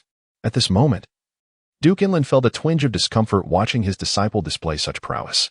He was genuinely pleased. Each of Gale's attacks carried a potent force, causing him to feel slightly impeded even before the blows landed. When they did connect, he sensed layers of hidden power beyond mere physical strength. Yet, in his eyes, it was still insufficient. Though he remained on the defensive, the situation was becoming increasingly challenging. He had been forced back a half-step by Gale's relentless strikes. However, he could not bring himself to interrupt Gale's familiarization with the fruit, so he gave his all. After over an hour of sparring, Gale showed no signs of exhaustion. The ground was pockmarked. Aside from the 2 imprints left by Duke Inland's retreating footsteps, the terrain bore witness to the craters left by Gale's leaps. A testament to his formidable strength. After another 10 minutes, Gale felt he was nearly proficient. As he ran, he called out to Duke Inland, "Teacher, I have mastered the technique you taught me yesterday, to be cautious." With that, a surge of electric energy crackled forth, far more potent than before his transformation. The electric arcs diminished in size while the central spark grew ever brighter, even blinding. Sensing the explosive potential contained within, Duke Inland's heart sank. He dared not confront it directly, and his palm transformed into a deep, inky blackness, armament hockey. "Teacher, brace yourself." Chidori. Gale concentrated his energy. Combining it with the newly acquired technique, he could hear the crackling emanating from his palm, aware that this was his most formidable strike yet. Boom. Even upon the grassy ground, a cloud of dust erupted into the air. A towering figure staggered back 5 to 6 meters, while a smaller silhouette was sent flying several dozen meters away. Gale fell from the heavens, rolling several times upon the ground before finally being halted by the embrace of a large tree. "Gale," echoed 2 identical voices. Gallet hurriedly dashed towards the tree, while Nock emerged swiftly from the crowd. "Gale, are you all right?" Gallet asked with concern as he helped Gale to his feet. Nock, observing from beside them, noted that Gale had reverted from his transformation, yet he discerned that Gale had not sustained any serious injuries. "Cough, cough, I'm fine," Gale exclaimed with evident joy, fully aware that the fruit had brought about an immense transformation within him, effectively doubling his strength. Gale glanced to the side and saw his father, whose expression bore a hint of concern. "Father, what brings you here?" he exclaimed. "You rascal, making such a commotion. Look around you." I had just risen and rushed over upon hearing the noise. It's nearly evening, and Nock should also be getting up to prepare for dinner and his evening shift. Upon hearing the commotion, he came over to see what was happening. To his astonishment, he found his son engaged in a spar with a teacher. Observing his son in a transformed state, Nock realized that Gale must have consumed the fabled devil fruit. A wave of joy surged within him. The Duke valued his son enough to bestow such a significant gift. Witnessing his son's newfound strength, he understood that Gale had made tremendous progress. Furthermore, as Gale prepared to set sail soon, this granted him an additional layer of safety. "Ah, you have finally lived up to my expectations, forcing me to employ my armament hockey." Duke Inland approached slowly, a sense of happiness swelling within him, though he maintained a composed demeanor. Gale rose to his feet and bowed deeply. "Teacher, thank you for your kindness and guidance." After a moment's pause, recalling the teacher's dark hands and the memories of his past life, he heard the teacher speak again. "So, this is the Conqueror's hockey?" Duke Kieran stood with his hands clasped behind his back. "Indeed, this is the Conqueror's hockey. However, I advise you to wait a few more years before learning it. This hockey is challenging to master and can be quite detrimental to your health. Your body is still developing, so please take heed." "Yes, teacher. The name of the technique you taught me is quite fitting." Chapter 8. Setting sail upon the massive back of an elephant in the land of Yuzo. 2 young figures were seated together on a large, uneven stone in a vast clearing. 2 days had passed since they had consumed the devil fruit. And aside from spending some time experimenting with their newfound abilities, Gale had unusually refrained from training. Instead, he wished to spend time with his family and Gallet. "Gale, are you truly going to set sail?" Gallet had only recently heard the news from Ishima. When she received the news, she felt a wave of sadness wash over her. She resented Gale for not informing her, as they were supposed to be close and share everything. Gallet hoped that the moment she spoke up, Gale would invite her to join him on his voyage, and without hesitation, she would accompany him. Gale felt a twinge of headache. He should have set sail yesterday. Had he done so, Gallet would not have had the chance to inquire about him before his departure. However, he could not bring himself to sever the connection. He believed it only proper to bid farewell to Gallet. Yet, upon observing her expression, it seemed akin to a heart-wrenching separation. "Indeed, Gallet, this world is vast, and I yearn to explore it." Gale dared not meet Gallet's gaze, feeling a twinge of guilt. "Could you perhaps take me along?" Gallet blinked her large, glistening eyes, which were already clouded with a veil of moisture. "No, it is far too perilous upon the sea. There are unpredictable natural disasters and formidable villains lurking in the depths." Gale had to feign resilience as he gazed into Gallet's eyes, steeling himself to deliver a cruel rejection. It was not that he was unwilling to take her along, rather, the timing was not right, and he was still a novice himself. Bringing her along would not only pose safety concerns, but would also subject her to hardship. "I must go. Gale, you will protect me, won't you?" "I am not afraid of hardship. I yearn to witness the wonders of this world. Galet. I am amenable to your wishes in all matters, but this one is non-negotiable. Gale's tone was resolute. After gazing at Gale for a considerable time, it seemed that Garat understood the futility of persuading him. Tears welled up in Garrett's eyes, and he began to weep. At that moment, Garat truly felt a profound ache in his heart, as though he were on the brink of losing something exceedingly precious. Why did this scoundrel not take him along? Did he fear being a burden? The Firkin were born warriors, and Garat, who had occasionally trained with him over the years, excelled among his peers. The more he pondered, the angrier Garat became, and the angrier he grew, the more chaotic his thoughts became. Observing Garrett's heart-wrenching sobs, Gale felt utterly helpless. He dreaded the sight of a girl in tears. In that moment, he would have preferred to endure 100 rounds with his teacher than witness such sorrow. How about I set sail first, and once I have familiarized myself with the journey, I will come back for you. Gale softly articulated his innermost thoughts, gently placing his hand upon Galet's head, tenderly caressing her. This gesture was the most effective means of soothing her. This time, Galet refrained from speaking. Her sobs diminished to a mere whisper as she quietly wept. In her heart, she was uncertain whether Gale's words held any truth, pondering if it would be a month, a year, 2 years, or even a decade. The thought became increasingly unbearable. Gale, too, was oblivious to when he would return to escort her. Time flowed serenely. With the two small figures nestled together, reminiscent of youthful souls experiencing the tender stirrings of romance, yet also resembling lovers from a bygone era, their embrace feeling eternal. Moments slipped by, and Galet unknowingly drifted into slumber against him.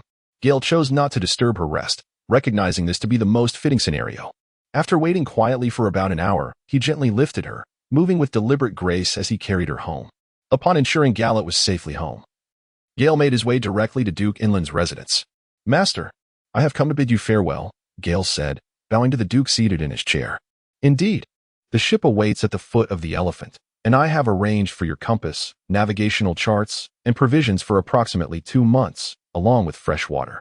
Provided your fortune does not abandon you, starvation at sea should not be a concern," the Duke replied. One could not help but admire Gale's fortune in having such a commendable mentor, from the teacher's favor to the invaluable guidance and the devil fruit. Even the intricacies of his maritime venture had been meticulously prepared. Gale felt an overwhelming sense of indebtedness to his teacher. "Yes, master, thank you." Gale bowed deeply. "Now, remember what I have entrusted to you, and do not forget to exercise self-control on the night of the full moon. The greatest peril upon the ocean is not the sea kings, but the hearts of men." Duke Inland waved his hand, signaling Gale to depart. Unable to endure the pangs of farewell, the instructions had been given. The remainder of the journey was one he must undertake alone. A flower nurtured in a greenhouse cannot transform into a towering tree. Gale bowed once more before turning to depart. Duke Qianlong gazed at his receding figure, his eyes filled with a sense of wistfulness. It was as though he beheld the gentle ascent of a dawning sun. Gale returned home, greeted by the familiar scene that unfolded before her. In recent days, the meals at home had been particularly plentiful. However, during this meal, the family dined slowly, enveloped in silence, as they quietly savored their food for over an hour. Gale scrutinized the expressions of his parents, noting the pervasive gravity that had enveloped their faces in recent days. "I shall depart tomorrow," he declared, breaking the silence. "Remember to take care of yourself and return early." The Knot couple chimed in unison. Gale nodded gently, wishing to express more, yet finding himself at a loss for words. As night fell into a quiet stillness, and the first light of dawn began to emerge, Gale gathered his belongings and stepped outside. He had contemplated various ways to bid farewell, ultimately deciding to leave a note and embark on his journey before the sun graced the horizon. Farewells truly demand a significant measure of courage. As he strolled towards the tail of the Elephant, he cast a glance toward the town, softly murmuring his goodbyes. "Farewell," echoed a hauntingly ancient voice in his mind. A profound tremor coursed through Gale. It was the voice of the Elephant Master. A surge of thoughts flooded his consciousness. Why could he hear the Master's voice? In the original narrative, only those of unique significance could perceive it. Did his ability to hear the Master signify something profound? After much contemplation, he found himself at an impasse. Shaking off the thoughts, he resolved to focus on the journey ahead, channeling his energy to transform and soaring into the sky before diving downwards. In the past few days, Gale had tested the duration of his transformations.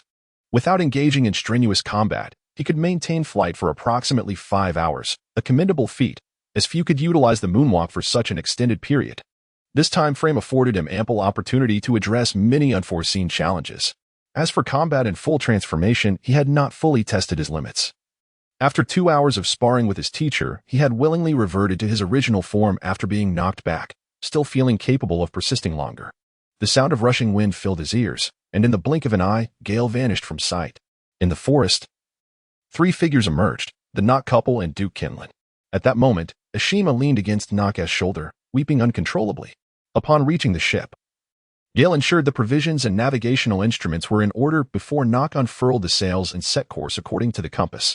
Standing at the bow, Gale gazed at the vast ocean he had previously only observed from a distance, longing to embrace the sky and sea. A surge of exuberance welled within him, and he shouted, "Oh sea, I have arrived." It had been 6 years since he entered this world, dedicating those years to rigorous training. For this moment, Gale had yearned for 6 long years. While the customs of Yuzo country were refreshingly simple, he had lived as a human for 25 years.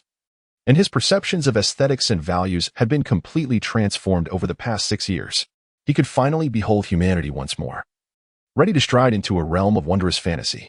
Chapter 9, Galet's Annex. The sun shone brightly on the second day of Gale's voyage. Having just concluded his morning training, he found himself with leisure time approaching lunchtime.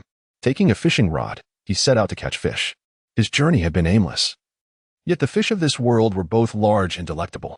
He had previously sampled smaller varieties brought home by his father. The book his teacher had gifted him contained numerous edible fish species, so he felt little concern about encountering poisonous ones. Fishing tested one's patience, and after some clumsy attempts, Gale finally cast the hook into the sea. He settled into a tranquil wait, unhurried. For fishing also served as a means to cultivate one's spirit, a form of meditation in its own right. The calmness of the boat was punctuated by the subtle sounds of movement. Gale perked up his ears, listening intently to the sounds emanating from the cabin. Could it be a mouse? Surely not. On the vast ocean, where could a mouse originate? Yet, one could not entirely dismiss the possibility of an unexpected occurrence. After a brief pause, Gale resolved to stealthily venture inside and investigate. He certainly had no desire to consume food remnants left by a rodent. As he quietly entered the cabin, his gaze fell upon a girl of about 11 or 12 years, adorned with 2 long, snow-white ears atop her head and a fluffy tail trailing behind her. She was surreptitiously indulging in the food from the kitchen. Gale's jaw nearly dropped in astonishment. What a colossal mouse! Galet. Indeed, this girl is none other than Galet, who stealthily boarded the ship. After she returned that day, she secretly slipped away in the dead of night to conceal herself in the early vessel. This journey has been fraught with difficulties for her, even with some ropes. Descending from such a towering statue was no simple feat. She had originally intended to wait a few more days before emerging, but having consumed all the carrots she brought, her stomach now growled with hunger, compelling her to stealthily seek sustenance. At this moment, Galet's body was rigid, her head slowly turning back, her eyes radiating innocence, and her cheeks slightly flushed. She forced a rather awkward smile. Gale rushed over, filled with an overwhelming desire to strike her, to land a blow on her backside. She could almost believe that the very act would force a release of excrement. Gale's face flushed crimson with anger as she pointed at her for what felt like an eternity, baring her teeth in frustration, yet she could not utter a single word. "Gale, would you like a bite?" Garrett shyly offered, presenting a piece of bread that she had just taken a nibble from. Gale immediately snatched it up, stuffing it into her mouth, striving to swallow it down, hoping to gulp down her breath along with it. "Have you sneaked out without your family's knowledge?" "No. They're unaware. I slipped out in the dead of night. This is utterly ridiculous. Come, I shall escort you back." "No. I have finally managed to escape." Galet seized Gale's hands, shaking them back and forth, donning an innocent expression as she initiated her adorable assault, fully aware that Gale could not withstand such a tactic. "It is futile. Nothing you do now will work." Gale turned away, refusing to meet her gaze, preparing to steer the boat back. Galet clung desperately to Gale's hands, being dragged out of the cabin, and as they approached the stairs, panic surged through Galet. "Gale, if you take me back, do you believe I shall never see you again for the rest of my life?" Gale paused, her gaze fixed on Galet for an extended moment. With a soft sigh, she spoke, "Galet, I fear that if you were to come to harm, I would never find peace in death. The vast ocean is an exceedingly perilous realm. Would it not be wiser to remain at home, awaiting my safe return? I refuse to accept this, just because you harbor dreams. Does that mean I cannot possess my own? I cherish the moments spent in your company, and do I not yearn to witness the expansive beauty of the sea? Each time I watch you practice, I have envisioned countless scenarios of us sailing the world together. You speak of returning, but will it be 1 or 2 years? 10 or 8 years? Or perhaps, will you never return at all? Gallet, disregarding all else, finally revealed the feelings he had long kept hidden. If Gale were to reject him once more, she resolved to sever all ties with him. Gale was equally taken aback, as Gallet's words resonated deeply within him. Indeed, in a vast ocean, who can guarantee when one might return? As long as he did not encounter a formidable pirate of immense power, he believed he could protect her. Furthermore, he harbored no grand ambitions. The title of Pirate King was but a fleeting dream to him. As long as he did not provoke others and steered clear of the likes of sea kings, he ought to remain safe and sound. After much inner turmoil, Gale ultimately reached a resolution. Very well, but from now on, you must heed my words. Upon hearing this, Gallet was overjoyed and playfully licked Gale's face in a show of affection. Gale found herself in a state of embarrassment, as Gallet's development had markedly improved. Though she retained the innocence of a child, her mind was that of an adult. After 2 days of tranquility, Gallet appeared particularly joyful, frolicking incessantly on the deck. Clutching what seemed to be an everlasting carrot, Gale felt a warm surge of affection upon witnessing her demeanor. The vast ocean was monotonous and dreary, yet the presence of another rendered it far less tedious. After gazing intently at the distant Gallet, Gale glanced at the hands of her watch. Noting that the target island had yet to materialize, she remained uncertain as to which island would ultimately reveal itself, choosing instead to embrace whatever fate had in store. Turning her attention back to her fishing rod, she wondered if she had managed to catch anything. A glance over the sea caused Gale's brow to furrow slightly. A ship had inexplicably appeared on the horizon. Gallet, with her keen eyesight, also noticed the vessel. After bouncing a few times to get a clearer view, she exclaimed to Gale, "Gale, it appears to be a pirate ship, adorned with a skull flag." Gale had previously described the characteristics of the pirate flag to Gallo. Thus at this moment, Gallo recognized it. Gale nodded in agreement, acknowledging that encountering a pirate ship on the vast ocean was hardly surprising. However, she preferred to avoid any conflict. Understood, Gallet. Stay calm and ignore it. Gallet nodded in response, yet her gaze remained fixed on the pirate vessel. The legendary pirates were figures she had only heard of, never seen, igniting her curiosity like a child. On the deck of the pirate ship stood a man and a woman, one stout and the other slender. The man, peering through a telescope, remarked to the woman beside him, "Baby, 5, there lies a civilian ship across from us." Baby, 5 appeared unfazed, although the occurrence of civilian vessels on the seas was rare. Such ships were generally dismissed by her family. "Looks like a couple of younglings from the fur tribe," the stout buffalo grinned mischievously. "If we capture them, we could fetch a handsome price. The young master would surely reward us well." Upon hearing this, Baby 5 seemed to show a flicker of interest. "You little ones, steer us closer to that ship." Gale gazed with increasing concern at the approaching vessel. He was not one to instigate trouble, yet it seemed that trouble sought him out. As the distance between the two ships diminished, the distant roar of cannon fire confirmed his suspicions. Instantly, Gale transformed, ascending into the sky while uttering a warning, "Gallet, be vigilant and evade. Any missed cannonballs must not be countered with electric strikes." Gale did not believe that the cannonball could harm Galot. After flying a considerable distance away from the trajectory of the projectile, he felt confident that his ship would remain unscathed. Thus he began to shoot down the incoming shells. It seemed he had encountered a formidable opponent. Barofa, upon seeing Gale in the sky, realized that they were facing a skilled adversary. There was no choice but to confront the challenge head-on. With that, he activated the powers of the spin fruit, propelling himself and Baby 5 into the sky. Having already crossed paths with their foe, they were left with no option but to engage in battle. Baby 5 immediately conjured firearms, one in each hand. Preparing for the fight ahead, Gale finally discerned the identities of the newcomers. They were none other than Don Quixote Doflamingo's subordinates, Baby 5 and Buffalo. It appeared that fortune had not favored him. Doflamingo's crew was hardly composed of virtuous souls. Nevertheless, should a battle be inevitable, then let it commence. Chapter 10, Shipwreck and Fierce Combat. A torrent of bullets whistled through the air, and one could not deny the remarkable efficacy of Baby 5's abilities against ordinary folk. In a world still predominantly reliant on conventional rifles, the bullets unleashed from those 2 machine guns rivaled the firepower of a small army. Before Gale stood a barrage of bullets, forcing him to continuously evade and reposition himself. He couldn't help but admire Baby 5's firepower. Although he didn't believe these bullets posed a significant threat to him, he had no intention of recklessly exposing himself to their impacts. "Oh dear, Baby 5. Why can't you hit anything?" Buffalo exclaimed, growing increasingly anxious as the situation worsened. Frustrated, Baby 5 swiftly transformed her weaponry. her hands twisting and contorting as she morphed into a missile launcher, aiming directly at Gale and pulling the trigger. Observing the ominous black muzzle, Gale felt a flicker of intrigue. Despite its intimidating appearance, the missile's launch speed was rather sluggish, rendering it unsuitable for close combat. After deftly dodging the missile, Gale retaliated with 2 energy blasts, disrupting their rhythm and seizing the opportunity to close the distance. In the air, Baby 5 realized that Buffalo wouldn't be able to evade in time, and in a moment of desperation, she transformed into a swordswoman, swinging her weapon wildly.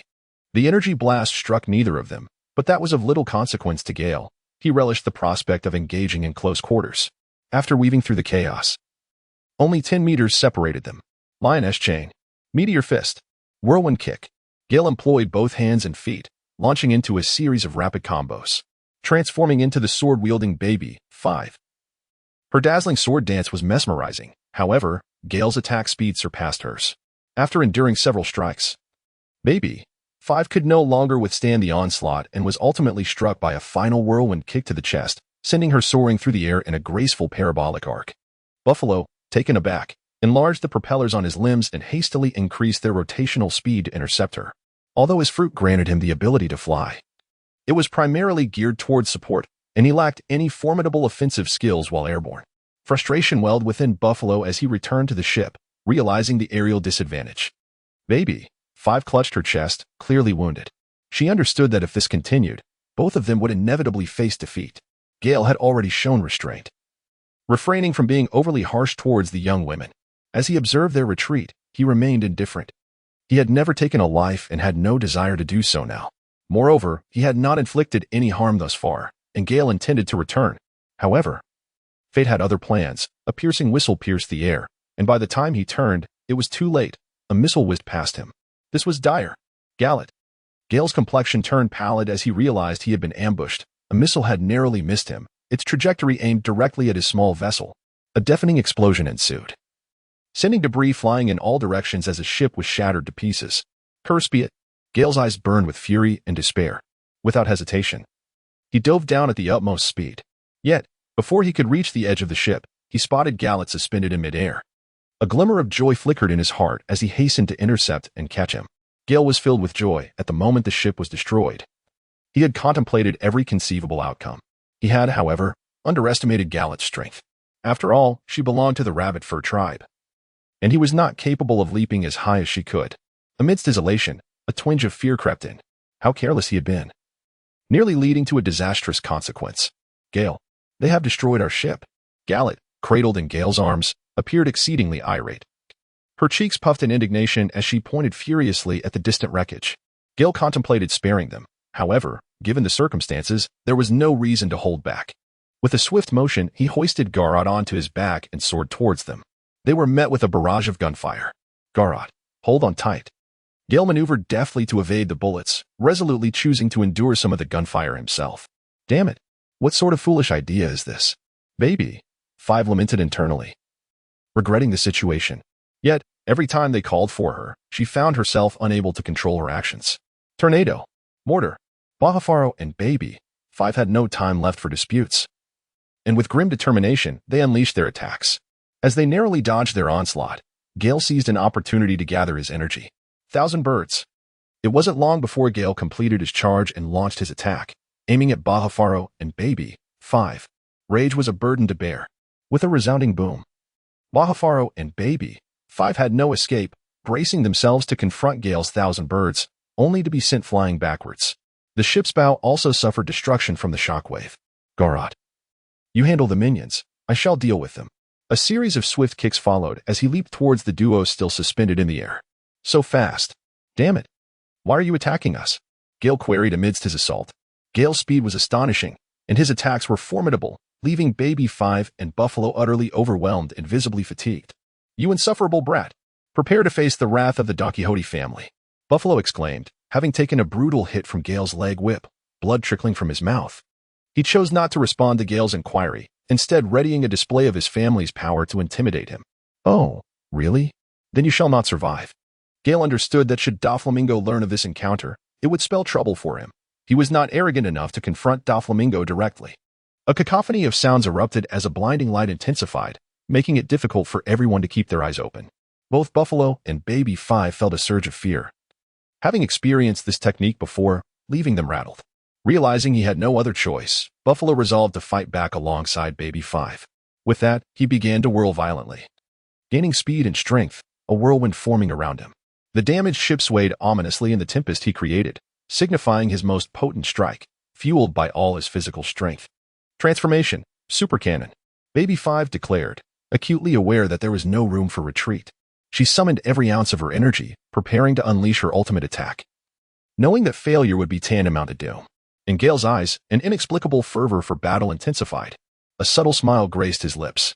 His left hand rested upon his right, which was gathering energy, channeling the electric force from the left to the right. Let us unleash our utmost power.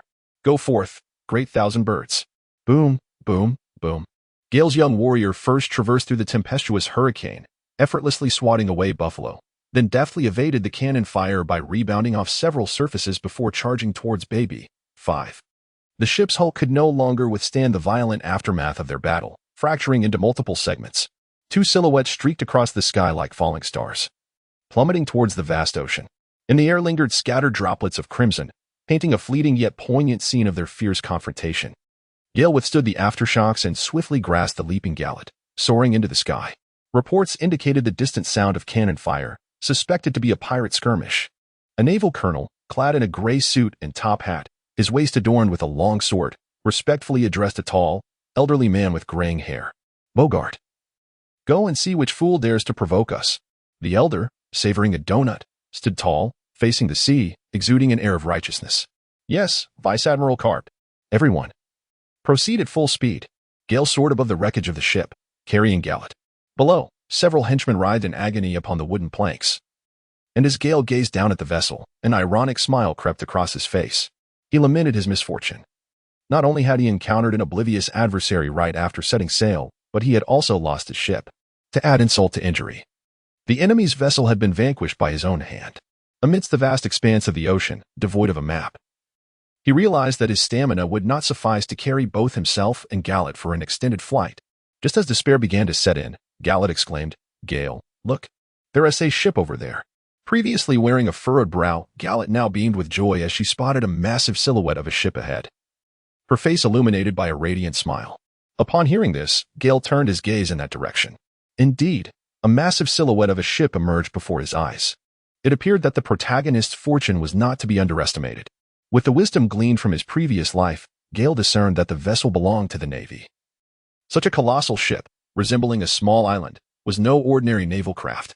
Gale refrained from flying towards that direction, aware that others would also approach to investigate the sounds of battle. He was cautious not to recklessly venture forth, risking being mistaken for a pirate. Captain Carp, he noted, observing that the ship ahead had already sunk and two children were hovering above. Oh, the situation is dire indeed. The vessel is lost. Let us proceed to ascertain the identities of these two young ones. Captain Carp, seemingly unfazed, continued to enjoy his donut. Yet the severity of the conflict piqued his curiosity about the children. As the naval vessel drew closer, the soldiers aboard aimed their firearms at him.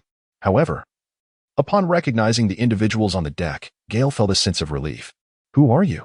Carp inquired, gesturing for his men to lower their weapons. We are from the Kingdom of Yuzo, Gale replied candidly. The Kingdom of Yuzo was indeed a peculiar entity, shrouded in mystery. It was akin to an insurmountable barrier on the back of a colossal elephant, rendering many unable to approach. Furthermore, it possessed the ability to move, united and formidable. The Kingdom of Yuzo was not a member of the world government. Carp scrutinized Gale closely, noting the tail he possessed, while the girl behind him sported rabbit ears and a fluffy tail. The naval officers aboard regarded them with keen interest. What transpired here? Carp inquired, sensing that Gale was truthful but requiring an explanation for the ongoing conflict. What if they were indeed pirates? I do not know why they attacked our ship and damaged it, Gale confessed. However, they mentioned someone named Buffalo and another called Baby 5. The Don Quixote family? Carp instinctively exclaimed, glancing at the flags floating in the sea, confirming his suspicion. He surmised the reason for the assault on the children's vessel. The Mink tribe was favored by many nobles, particularly the girl behind Gale, who could fetch a high price. The actions of the Don Quixote family had become increasingly outrageous. Carp, already opposed to the Shichibukai policy, found himself instinctively believing in the integrity of the two youngsters before him. Furthermore, They were mere children, likely comparable in age to his own grandson. Yet, these youngsters were anything but ordinary. While he recognized that the Mink tribe were inherently warriors, their prowess surpassed that of their peers by a considerable margin. Chapter 11. Joining the Navy. After a moment of contemplation, Carp signaled for his subordinates to go into the water to capture the culprits. "Come up, little ones. Is it just the two of you?" Carp beckoned to Gale, inviting them to descend. Gale descended onto the deck, gently placing Galot down. Galot appeared noticeably cautious, exhibiting a certain reluctance to fully relax after disembarking. Gale comforted her, assuring her that there was no need for fear in parting, for they were sailors, akin to the valiant members of our rifle brigade and the gallant warriors. Upon hearing that they were similar to the rifle brigade and the gallant warriors, Galot felt a wave of relief wash over her. She quickly grew fond of the elderly gentleman who had allowed them aboard. Without hesitation, she dashed over and affectionately nuzzled against Cap. Gale experienced a tinge of jealousy, but considering Vice Admiral Carp's character and age, he dismissed it. "Oh dear, little one. Do you have any companions?" Carp felt a flicker of joy from Galot's enthusiasm. He appreciated polite children. "We're just the two of us. My name is Galot. And this is Gale. We set sail only a few days ago, but these wretched scoundrels bullied us and even damaged our ship." Gale went over to give them a thrashing. Galot pouted slightly, clearly irked. "Oh, Gale, did you defeat them all?" Carp's curiosity was piqued as he observed Gale, who had just reverted from his transformation. "Yes, sir. They broke our ship, so I had to retaliate." Gale responded with conviction. Carp accepted this revelation. Both he and Bogart were somewhat astonished. Buffalo and Baby, 5 were not mere nameless entities of the sea. For a young lad to best them and their crew indicated exceptional prowess. Moreover, they were not pirates, and their youth rendered them a raw gem, ripe for refinement. Carp felt a sense of protectiveness over such talent and contemplated the possibility of their enlistment in the Navy. Noticing the peculiar nature of Gale's fruitability, which seemed to allow transformation in flight, Carp inquired, "What fruit did you consume, young lad?" "This was gifted to me by my teacher when we set sail a few days ago. He said it was a human fruit, capable of amplifying attack, defense, and physical prowess, though he did not specify its form." Gale replied honestly, harboring a respect for the elderly Carp rather than aversion. Carp appeared somewhat exhilarated. "Goodness, a mythical zoan-type human fruit. And you've already exhibited such combat potential after only a few days of consumption, indicating a solid foundation. After all, even the mightiest fruit requires sufficient physical strength to wield it. My superior, Sengoku, possesses the human fruit. If this young lad is nurtured properly, he could emerge as a formidable admiral for the Navy." Carp maintained his composure, concealing his excitement. "Who is your teacher?" "He is a duke from our country," Gale disclosed. Although his teacher had once been a pirate, his current status was untarnished, and as long as past transgressions remained undisclosed, his public identity was legitimate. Thus, he had no qualms about revealing it. "Your teacher treats you well, bestowing such a remarkable fruit upon you." "The kingdom of Yuzo is indeed remarkable," Carp mused, developing a slight fondness for Gale's manner. A good person invariably elicits a sense of warmth. Sensing the opportune moment to cultivate a bond, Carp realized that due to their youth, they could be molded with care. "Young man, your ship is destroyed. What are your plans moving forward? Would you consider joining our Navy?" Carp posed the question directly, aligning with his straightforward personality. Gale had anticipated this inquiry and had been contemplating it since earlier. It was indeed a dilemma. He yearned to traverse the world but did not wish to be labeled a pirate. After recent events, he felt a growing disdain for piracy. Having lived 2 lives, he understood the significance of having a strong backing. The Navy offered plentiful learning opportunities and a conducive environment for enhancing his abilities. He was undeniably tempted, yet serving the Navy presented its own challenges. Gale grappled with his thoughts. He did not shy away from following commands, after all. He had once been a mere office worker. He simply abhorred the idea of blindly combating pirates, for he believed there were good individuals among them. If all were truly nefarious villains, he would not hesitate to lend his strength. Gale pondered for a moment before finally addressing the adults, expressing her desire to hear Galot's opinion. "Little one, would you be inclined to join the Navy?" Carp observed the potential in her, feeling fond of the young girl. "Grandpa, does becoming a Navy officer mean we can combat villains like those we just encountered? And can we also traverse the world?" Galot held no particular aspirations. She merely wished to be with Gale, harboring a strong disdain for the pirates they had just seen. "Absolutely," Carp replied. "Joining the Navy allows you to protect your homeland and the people around you, as well as safeguard all the nations upon the sea. During missions, You would have the opportunity to explore many corners of the ocean, though he had not traversed every inch of the sea. Karp had journeyed through the majority of its known realms over the decades he had dedicated to combating crime. Galet's interest was evidently piqued as she gazed intently at Gale. Understanding her sentiments, Gale did not oppose the idea. Becoming a Navy officer aligned seamlessly with his own ambitions. A significant part of his motivation for venturing into the sea was to navigate the realm of humanity. With such an identity, he could legitimately protect his homeland in the future. Adults, we are willing, Gale declared, bowing respectfully to Karp. Very well.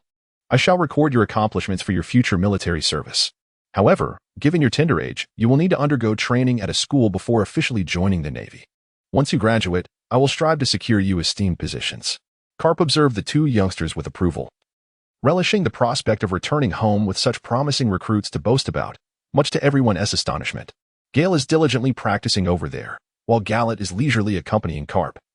Enjoying the sun and competing in a delightful donut-eating contest. They have been aboard the ship for 2 days now, and they are currently en route back to Marineford after Karp has completed his mission. From Karp's words, it is estimated that they will arrive in approximately 10 days. There is no need for concern regarding safety.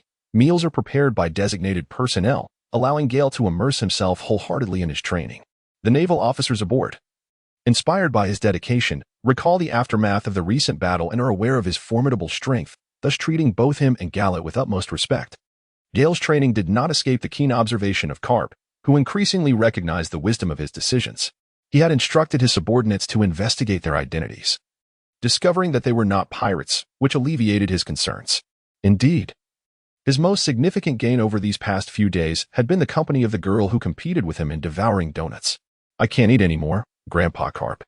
I've already consumed over 200, Galet remarked, feeling quite full. Noticing Karp's relentless appetite, she contemplated finding another means to claim victory. Ha ha ha, Galet, have you conceded so soon? I'm still only 3/10 full, Karp replied, his pride evident. Though I could manage carrots, I must admit they do not delight me. I really can't eat anymore. You should challenge Gale instead, Galet insisted, patting her stomach to signal her limits. That little fellow, Gale, does indeed eat quite a lot. But he is a true training enthusiast. Perhaps I should challenge him to a meal, Karp chuckled, glancing at Gale, assured that he would not disturb a promising talent dedicated to his pursuits. Then I shall join Gale for training. I've eaten far too much, Galet declared, hopping over to Gale's side. However, unlike Gale, who was diligently doing push-ups, she plopped down and reclined on his back, perhaps entrusting her portion of training to him. Gale had grown accustomed to Galet's affectionate demeanor. For him, carrying the hefty Galet, who weighed several dozen pounds, was no arduous task. Chapter 12. Marlin Vondo. There were no unforeseen incidents as the naval warship navigated smoothly, arriving at Marlin Vondo at noon on the 10th day. Upon passing through the Gate of Justice, Gale ceased his training, aware that their destination was imminent. His curiosity was piqued not only by its illustrious reputation but also by the prospect of staying there for an extended period. Wow, it's so vast, so magnificent. So beautiful, Galet exclaimed, leaping several meters into the air repeatedly. Is this truly a city of mankind? Gale pressed her head down gently, signaling her to refrain from being reckless. Galet, this is the Navy headquarters.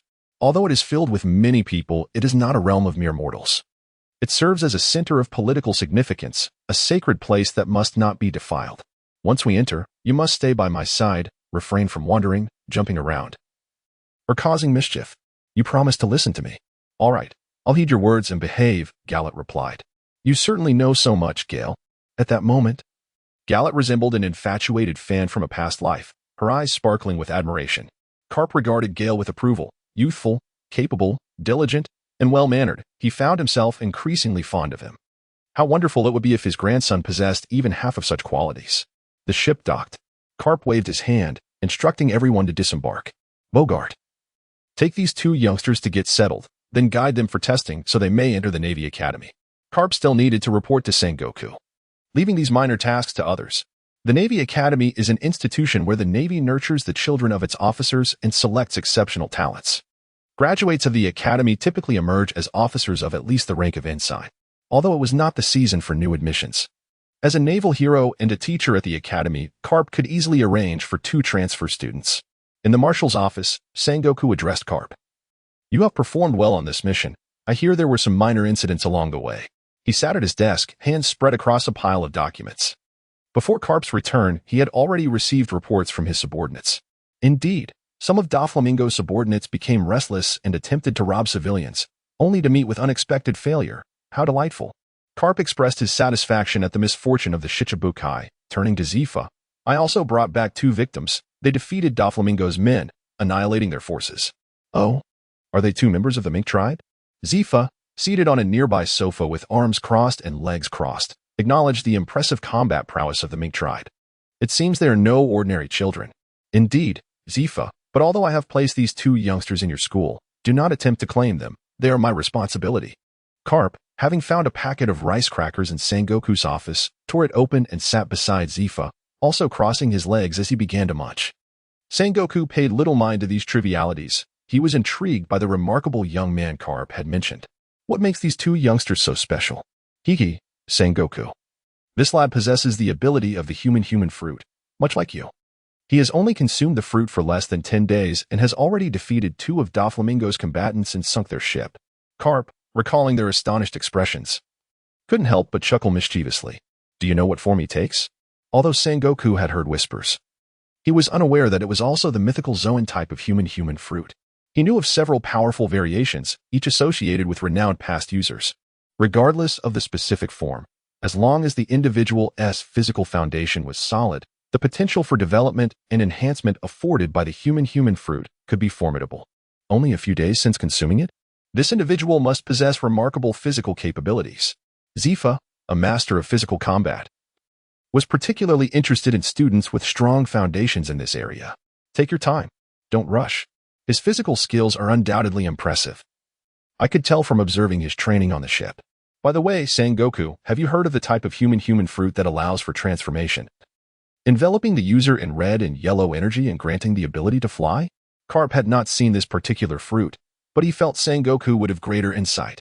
After a moment of reflection, Sengoku replied, I have not encountered it, but it certainly is a human fruit. My Buddha form also radiates golden light upon transformation. His must be a manifestation of the fruit's energy. Have these 2 been taken for testing yet? Zifa inquired, his anticipation growing. Bogart has taken them. Are you that impatient? Karp enjoyed their eagerness. Let us go see, Zifa declared, exiting the marshal's office. The Navy had been experiencing a talent shortage in recent years, making the arrival of promising individuals all the more crucial. The 3 arrived at the Navy Academy, where Gallet was busy looking around. Her curiosity piqued. Many onlookers were intrigued, as many had never encountered a member of the Mink tribe. In the rough-and-tumble world of pirates, the adorable Gallet certainly attracted the attention of the younger crowd. Gale felt the gaze of the onlookers upon him, a sensation he had not experienced in quite some time. Back in Uzak, he was accustomed to being surrounded by animals. Although he did not feel uncomfortable, there lingered a peculiar sense of being regarded as a spectacle, much like a monkey on display. Upon reflection, it seemed there was nothing inherently wrong with this perception. After all, he was indeed akin to a monkey in that moment. Before long, they arrived at a grand martial arts arena. Bogart pointed toward a colossal machine towering 20 to 30 meters high and addressed Gale and the others, instructing them to strike with all their might against the enormous iron plate. Do not hold back. Unleash your full strength. The higher your test score, the more tailored the educational arrangements will be for you at the school. Furthermore, these scores will be meticulously recorded and will play a significant role in your evaluations upon graduation. He then gestured for a staff member from the school to come forward and take notes. Gale is also quite intrigued by this machine. Indeed, the technology in the world of pirates is remarkably advanced. In his past life, such enormous and intricate devices were exceedingly rare. He is now eager to gauge his current level of strength, although the measure of one's power is not solely defined by one's Tao power value. It nonetheless serves as an excellent reference. Allow me. I wish to go first, Garrett exclaimed, excitedly raising her right hand. Having experienced so many novel things since her arrival, she has developed a keen interest in this apparatus. All right, Garrett, unleash your full strength. Gale, aware of her novelty and somewhat impatient, nodded in acknowledgement. Gallet stepped forward, donning her clawed gauntlets, which served as her weapon, enhancing the sharpness of her attacks while also safeguarding her hands. The gauntlets shimmered with electric light, gradually enveloping the entirety of her claws. Gale observed Gallet's electric display, nodding in acknowledgement. It was evident that Gallet's electric shock had grown increasingly potent, discernible from the brilliance and thickness of the lightning. The surrounding spectators were equally enlivened. Mistaking Gallet for a wielder of a devil fruit ability due to such a novel technique, ordinary individuals could not perform such feats. Once the electric light enveloped the area, Gallet began to gather her strength, crouched slightly, sprinted forward, and upon reaching a certain velocity, propelled herself off the ground. Her right hand stretched backward before she thrust it forward. Electric shock. A resounding thud echoed. A number, 426, appeared on the display screen. Suddenly, the crowd erupted in commotion. The spiritual power of an ordinary person is merely 10, whereas the Navy School's selection criterion is 50. The newly enrolled students, having just commenced their studies, typically possess around 100. Thus, a spiritual power exceeding 400 is astonishing for children aged 11 or 12, clearly showcasing the advantages of the skin and fur tribe. Among the new students, excluding the upperclassmen, she already ranks among the elite. This girl is exceptionally formidable, while her peers possess powers only in the tens or hundreds. She has surpassed 400. Indeed, such a score must place her in the top 3. She is even stronger than I had anticipated. Many Zoan-type devil fruit users only reach 3 or 400, yet another elite class student has emerged. Is she truly a devil fruit user? If not, then her abilities are downright terrifying. The crowd buzzed with speculation. Chapter 13. Gale's terrifying power. Gale, am I impressive? Gallet exclaimed, bouncing towards Gale. Her exuberance stemming from the belief that her score of over 400 was indeed remarkable. Gale praised her by gently patting her head, smiling as he remarked that Gallet was truly exceptional. He also did not anticipate that she had become so remarkable. Gale speaks with utmost sincerity. Over the years, she has focused solely on her training, and her interactions with Gallet have mostly revolved around playful banter. It turns out that play can indeed enhance one's strength. Perhaps her dedication to cultivating friendships has shifted her focus. To her astonishment, her prowess has already positioned her as a remarkable figure among humans.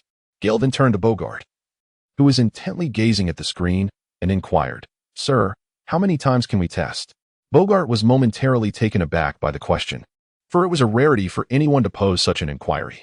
Typically, individuals would approach with their strongest strike, aside from a select few possessing concealed abilities. Most were remarkably accurate and seldom engaged in multiple tests. "You may test 3 times, with the strongest result being the definitive measure," he replied. Gale posed this inquiry, seeking a more profound understanding of his own capabilities. Having recently consumed the fruit, he possessed a general awareness of the power and enhancement it bestowed, yet lacked comprehensive insight. Thus, he yearned to ascertain the disparity in strength before and after his transformation. Subsequently, Gale approached the center of the arena, inhaled deeply, and recalibrated his mindset. With determination, he clenched his right fist, executed a deep squat, and propelled himself into a jump, culminating in a powerful strike. A resonant thud echoed, and the display illuminated with the figure 636.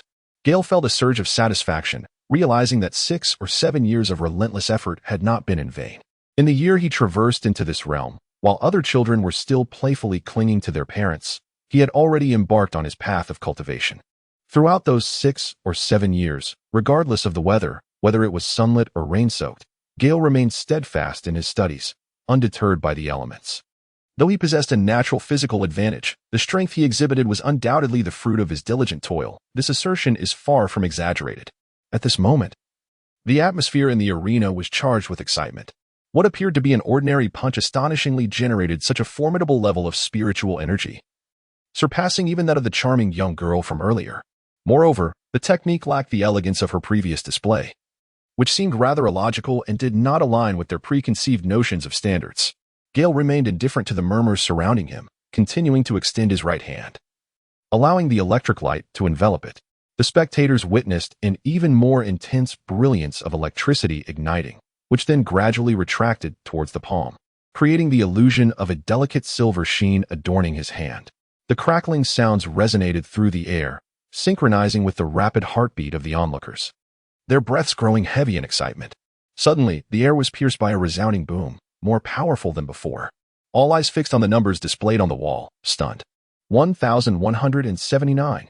At that moment, silence enveloped the arena as everyone fixated on the screen, momentarily lost in disbelief, some even rubbing their eyes in astonishment. Before they could fully grasp this reality, their eyes widened again as the figure before them stirred. A gentle breeze swept through, and Gale had completed his transformation, vitality swirling around him, stirring up gusts reminiscent of ocean waves. His muscles subtly bulged, and though he was clad merely in camouflage shorts, his physique appeared remarkably balanced and robust. Many young women in the audience shrieked, their hearts fluttering in secret admiration. Gallet too was transfixed, seemingly able to see hearts fluttering from his eyes. Gale's left hand rested upon his right wrist as electric brilliance once again enveloped his palm. A dazzling light momentarily blinded the onlookers before it condensed once more, merging with his hand. Dakian bird. A tremendous roar erupted, reverberating through the air, resonating in the ears of all present. The spectators, astonished, had their jaws slightly agape, the atmosphere steeped in silence, save for the gentle breeze stirred by the residual energy. The stillness lingered for an extended duration, the soft wind caressing their cheeks. No one uttered a word. All eyes were fixated on Gale, who stood in the arena like a deity of war. When one's prowess surpasses that of the crowd, it may incite envy, yet a significant disparity invokes reverence. It is not erroneous to admire the strong. The gathering unanimously regarded Gale as a formidable being of monstrous caliber. The nearby instructors exchanged glances, acutely aware that their own abilities paled in comparison, some even slightly inferior to Gale's. Goodness, this is unprecedented since the establishment of the academy, Zephyr murmured. This level of power already surpasses that of a lieutenant colonel. At merely 12 years of age, it is truly extraordinary. Sengoku, equally astonished, spoke to himself. Hee. Are you all surprised? Just so you know, he's my chosen successor. No one is allowed to vie for him. Carp declared, somewhat taken aback. He recognized the boy's capacity to defeat Buffalo and Baby 5, yet the full extent of his abilities remained unclear. Humph, Gale hasn't agreed to anything yet, Zephyr retorted defiantly, unwilling to concede easily. Ahem, let us discuss this matter later. Allow the young lad to make his own choice, Sengoku awkwardly suggested, acknowledging his dual role as Fleet Admiral and nominal instructor of the academy. Though he had never taught in person, the prospect of nurturing such talent, particularly one possessing the mythical Zoan fruit, was undeniably appealing. Humph, whoever attempts to take him from me shall face my wrath, Carp exclaimed indignantly. Though he found pleasure in their rivalry, discovering promising individuals and bringing them back was indeed a commendable achievement. Given the current fragmentation within the naval ranks following the 3 admirals, this was a fortuitous sign. Moreover, he was privy to the hidden strengths of the Mink tribe. At opportune moments, their combat prowess was far beyond what one might expect. As he exited the training ground, he noticed Galat surrounded by a cluster of girls and a couple of boys. Upon witnessing Galat interacting with several girls, Gale hurried over. As he approached, the crowd parted, and he took Galat's hand, leaning in close to whisper in her ear, Galat, from now on, do not tease anyone unless they are girls. No boys allowed. Galat, puzzled, inquired, why not? There is no reason. You will understand in due time, Gale replied, affectionately ruffling her hair as a form of reassurance. Just then, a young woman approached. She possessed a delicate visage, with long black hair, glasses perched upon her nose, adorned in a floral-patterned garment, and her figure was notably well-developed for her age. Around 11 or 12, Gale felt a sense of familiarity, yet it made no sense. Could it be that he was truly the type to have such frivolous thoughts? Did he really find every beautiful woman recognizable? You. Hello. I am Dasky, Dasky stammered nervously. Gale was somewhat taken aback. After glancing a few more times to clearly identify the individual, she suddenly recalled that this was the future aide-de-camp smoker, an exceptional swordsman, and most importantly, a kind-hearted young girl. Greetings, everyone. I am Gale, hailing from the monkey fur tribe of Yuzo. Gale raised her hand and smiled warmly as she greeted the crowd. Gale is not a proud and arrogant individual. In his previous life, he cherished friendships, and now he aspires to continue embodying those admirable qualities. Gale, you are truly remarkable. My name is... Wow, your tail is real, a girl exclaimed as she grasped his tail, eagerly feeling it and tugging at it a few times to ascertain its authenticity. At this moment, Gale found himself in a bit of a predicament. He couldn't quite make out what the crowd was discussing, yet he was acutely aware that someone was tugging at his tail, an incessant ticklish sensation. Hey, stop pulling. It tickles, he gestured dismissively at the young lady. Just then, 2 young men approached. One was strikingly distinctive with a buzz cut, a prominent hooked nose, and its mark on his chin. The other presented a more conventional noble appearance, somewhat handsome. Hello, I am X. Drake, the young man introduced himself, extending his hand in a gesture of camaraderie. Another notable figure, seemingly destined to become a rising star among pirates. But Gale was disinterested in such matters and shook his hand in return. Hello, I am Rosen. The second young man also extended his hand. Greetings. It is a pleasure to meet you both, Gale replied, shaking Rosen's hand as well. If all goes as planned, we should be assigned to the same class. So let us look out for one another, Rosen remarked, appreciating Gale's composed demeanor. Oh, how so? Gale inquired. You see, our cohort comprises over a dozen classes. Yet there exists only one elite class, Drake elucidated. At that moment, a middle-aged man, approximately 30, adorned with a sword at his waist, approached. Gale, Gallet, greetings. I am your future instructor, Shiozwa, he announced. You have been assigned to the same class as Gale and Gallet. Please guide them to their dormitory. They are new here, so lend them a helping hand. Without further ado, he turned and departed. Chapter 14, The Bonfire Party Under Rosen's Guidance. Gale and Gallet arrived before a row of houses, which, for the elite class, were actually individual residences. It was undeniable that this elite program was exceptional. It had been established specifically by Zephyr after resigning from his position as admiral, and he would personally instruct the students. The admission criteria for this elite class were exceedingly rigorous. Out of over 1,000 applicants this year, only 13 had been selected for the elite class. Each a paragon in their own right, such as Dasky, a master swordsman, alongside several martial arts experts. However, the majority had consumed devil fruits, elevating them beyond ordinary capabilities. These fruits were exceedingly rare in the vast ocean teeming with people. After exploring the tidy, if not extravagant, accommodations, Gale felt a sense of satisfaction. He had secured a place of his own, albeit temporarily. He had anticipated a life akin to his previous university days, but the quality of the facilities uplifted his spirits. Rosen waved his hands to gather everyone's attention, calling forth those absent from the elite class. Fellow classmates, we have 2 formidable new members joining us. As the evening is still young, I propose we unveil our hidden snacks and provisions for a bonfire gathering in front of Gale's residence. What do you all think? Absolutely. The crowd erupted in applause, unanimously approving the rare opportunity for camaraderie amidst their monotonous training routine. Everyone, bring whatever you have. If we're short, I'll procure more. Come forth, and I'll assign tasks. Rosen organized the group efficiently. Gallet, thrilled at the prospect of a gathering with snacks, jumped with glee, nearly getting away. But Gale firmly held on to her. He reiterated to Gallet the necessity of shedding her habitual tendencies, otherwise, he would cease to acknowledge her. However, with the prospect of a celebration unfolding, Gale eagerly anticipated the atmosphere he had long missed. As numbers swelled, the lawn soon became a veritable mountain of snacks and food. Gallet and a couple of friends had already begun indulging in the treats. The torches were lit, and a few industrious classmates busied themselves grilling meat and chopping vegetables. Observing their bustling efforts, Gale reminisced about gatherings from his past life. Despite having lived 2 lives, his youthful spirit remained intact.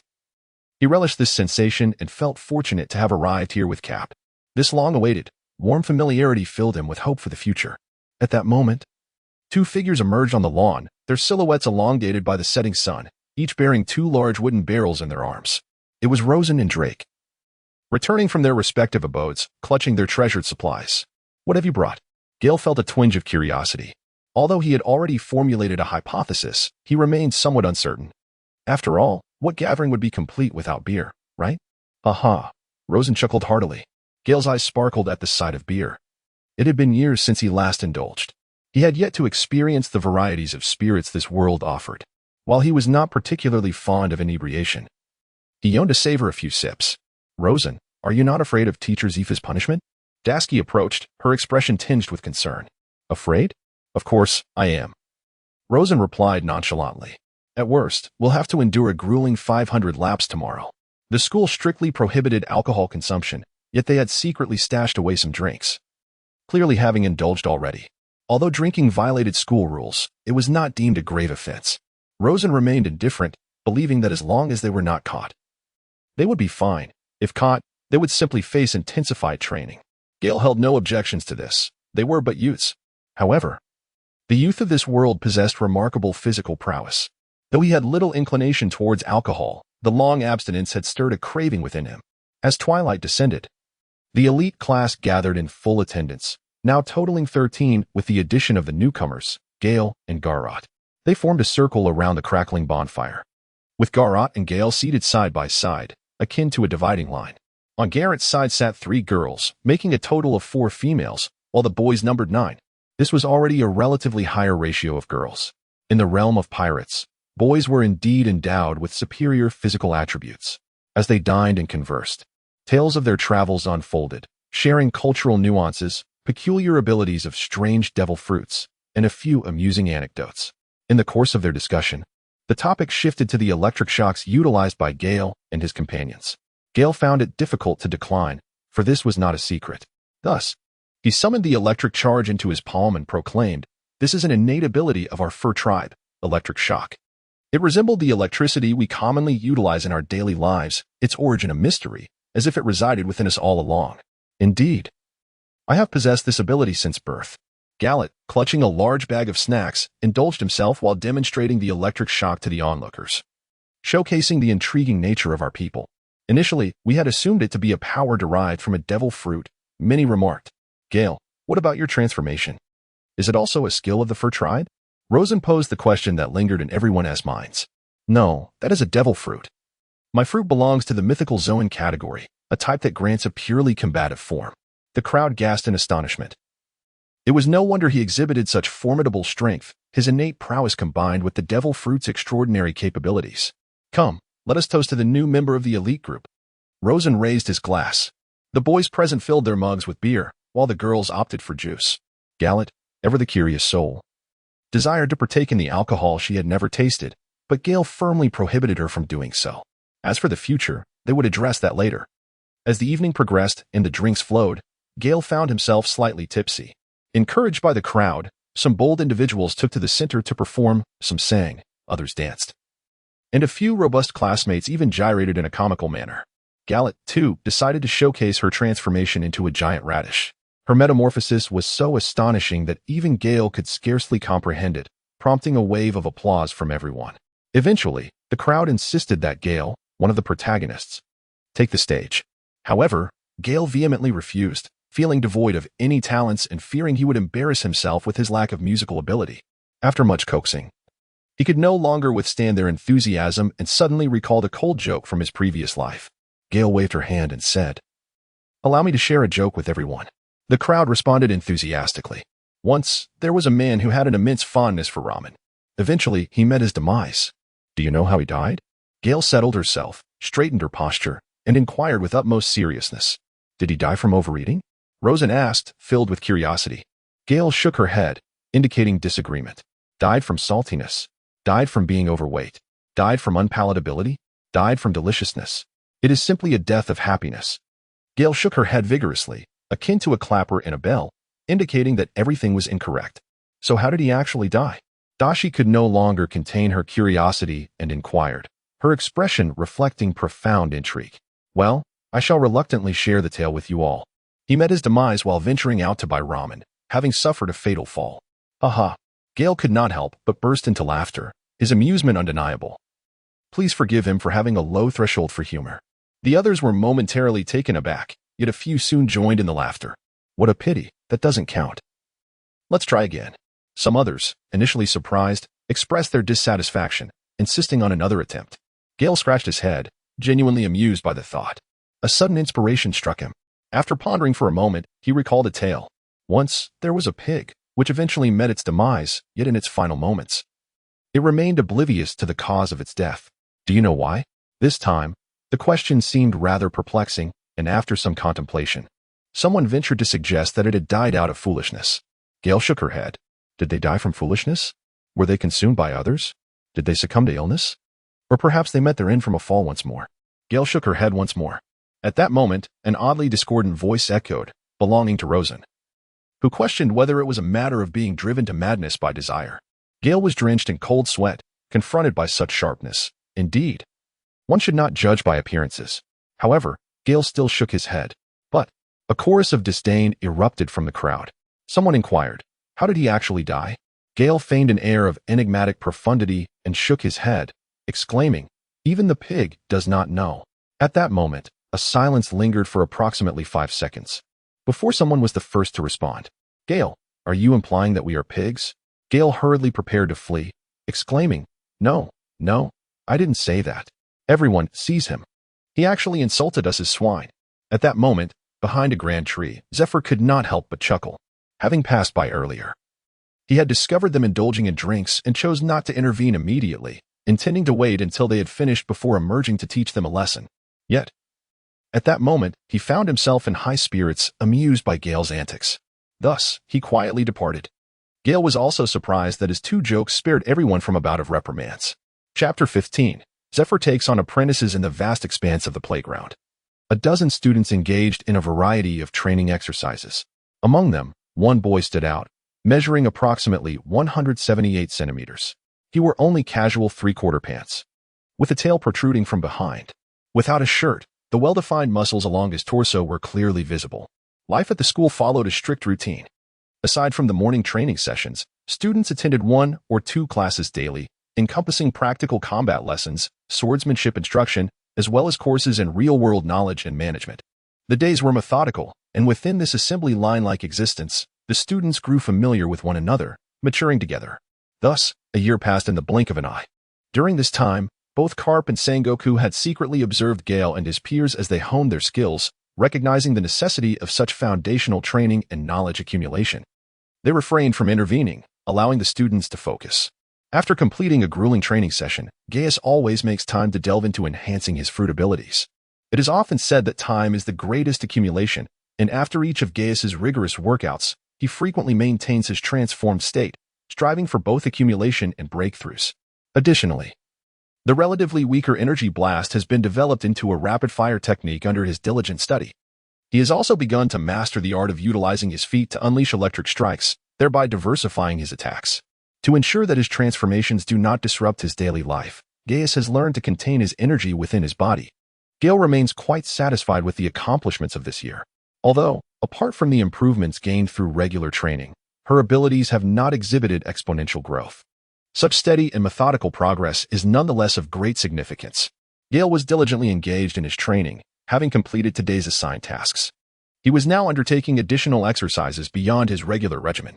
Suddenly, a wave of excitement surged through the crowd. It was Master Zephyr arriving to personally conduct today's lesson. Greetings, everyone. A year has swiftly passed. I have had the pleasure of spending this time with all of you, and in this year, I have witnessed the emergence of formidable talents among you. I am quite pleased with the progress you have made. Your foundational skills have become remarkably solid. However, brace yourselves, for the arduous days ahead have now commenced. Zephyr proclaimed with a commanding tone. Why do I say this? Because I am about to introduce you to the core martial techniques of our Navy. Today, I will provide an overview of the 6 styles. Zephyr proceeded to elaborate on the curriculum in a detailed and measured manner. The students listened with unwavering focus and patience, as they had never been so attentive before. The 6 styles are the hallmark techniques of the Navy. Ordinary classes do not engage with them so rapidly. Typically, if all goes well, students in regular classes might learn a single technique before graduation, which would already be considered commendable. In contrast, you must master at least 3 techniques, with one being thoroughly proficient. I have provided you with a general understanding of the 6 styles. Now, I shall discuss the most fundamental and universally applicable technique, shave. This is the first of the 6 styles and serves as the foundation for others, such as moonwalk and gale foot. The practice of shave involves executing dozens of rapid footfalls upon the ground in an instant, generating explosive momentum that translates into high-speed movement, akin to teleportation. The more steps taken, the greater the velocity achieved. Having explained this, Zephyr demonstrated the technique at a slower pace for everyone to observe. Today's lesson concludes here. You will have a month to master this. I hope that by then, half of you will have acquired it. Should you have any questions, feel free to consult Instructor Shiozua.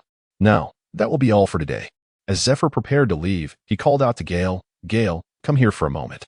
Gale was uncertain as to why Professor Zephyr had summoned him, yet with a mindset that he had committed no grave error, he obediently followed. After traversing a small grove, he arrived at the officers' quarters, a place significantly grander and more aesthetically pleasing than the accommodations of Gale and his peers, reminiscent of a villa from a past life. As he accompanied Zephyr to his residence, a strikingly beautiful woman caught Gale's eye. While his thoughts wandered about Professor Zephyr, the professor addressed the young lady, saying, Ein, please fetch me a cup of tea. Yes, Professor, Ein replied, her voice melodious, undoubtedly the epitome of a genuine beauty. As Gale listened to the voice, his bones felt as if they had turned to jelly, and then he recalled the name Ein, one of the 10 most beautiful women among pirates.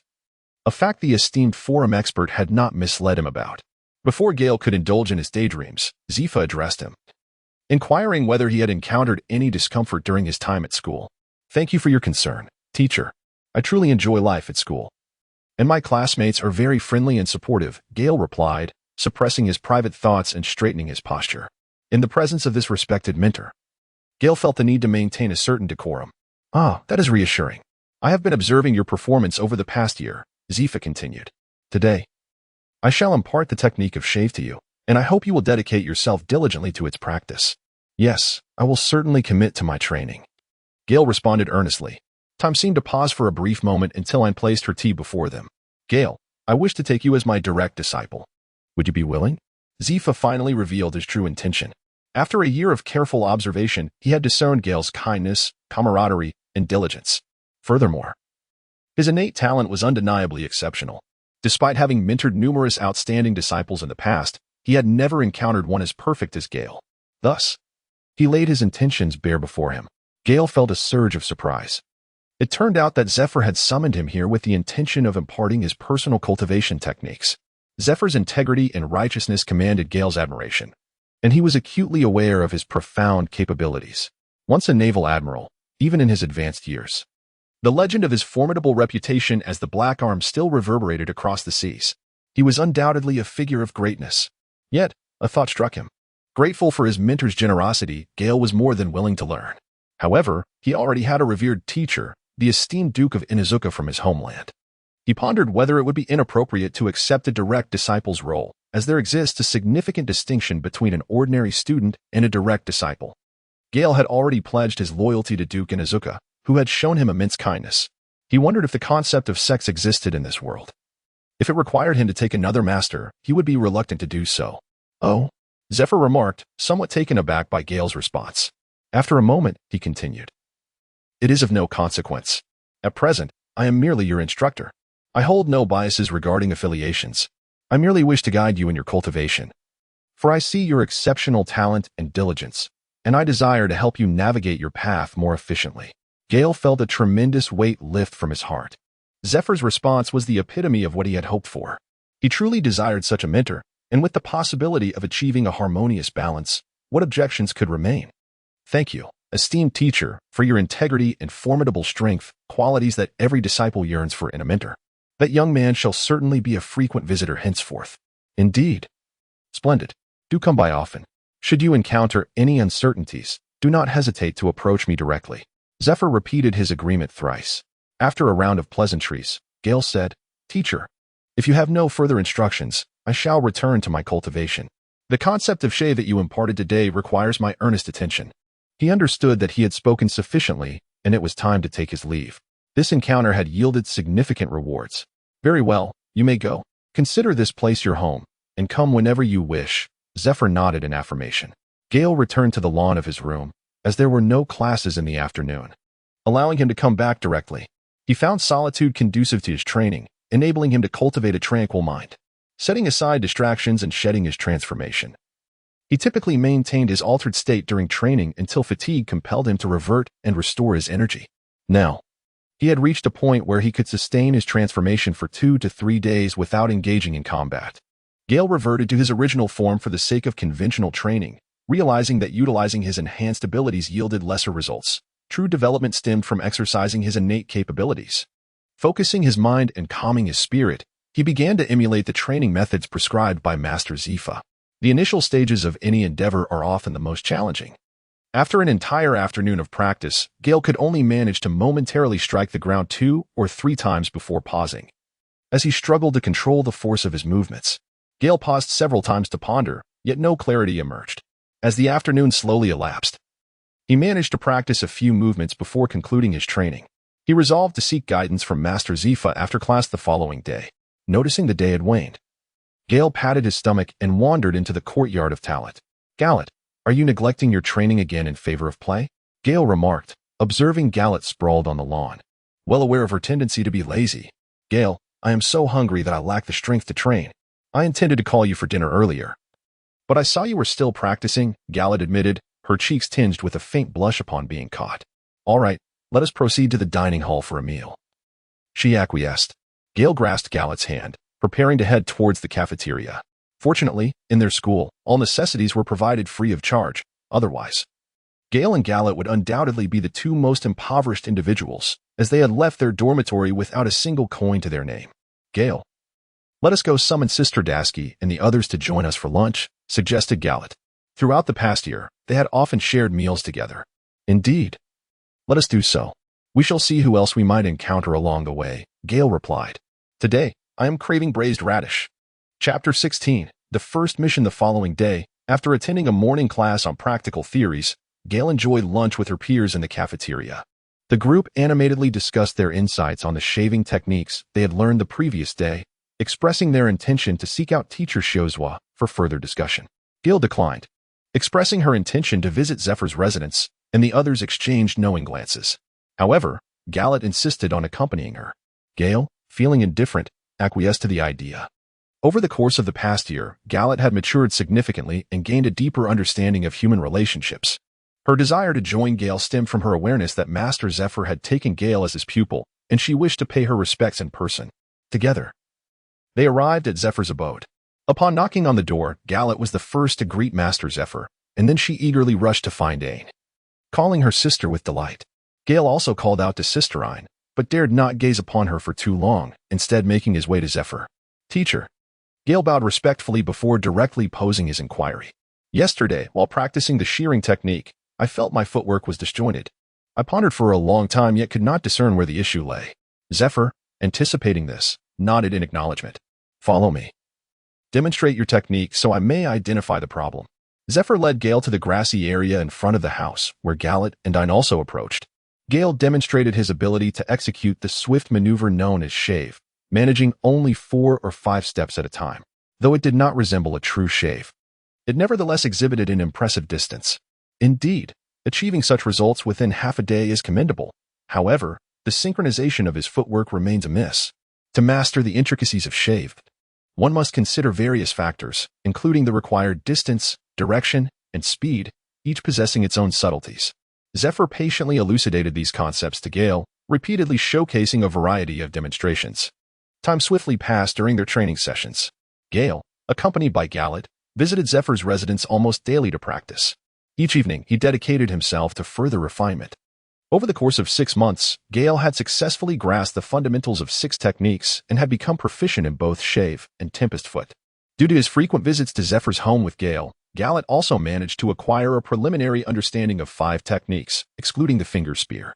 Gale often shares his insights from training during mealtimes, and everyone is eager to hear the experiences of this remarkable individual, especially given his excellent performance and guidance from esteemed mentors. Furthermore, his close companions, Dasky, Rosen, and Drake, frequently visit Gale's residence in the evenings to seek his counsel.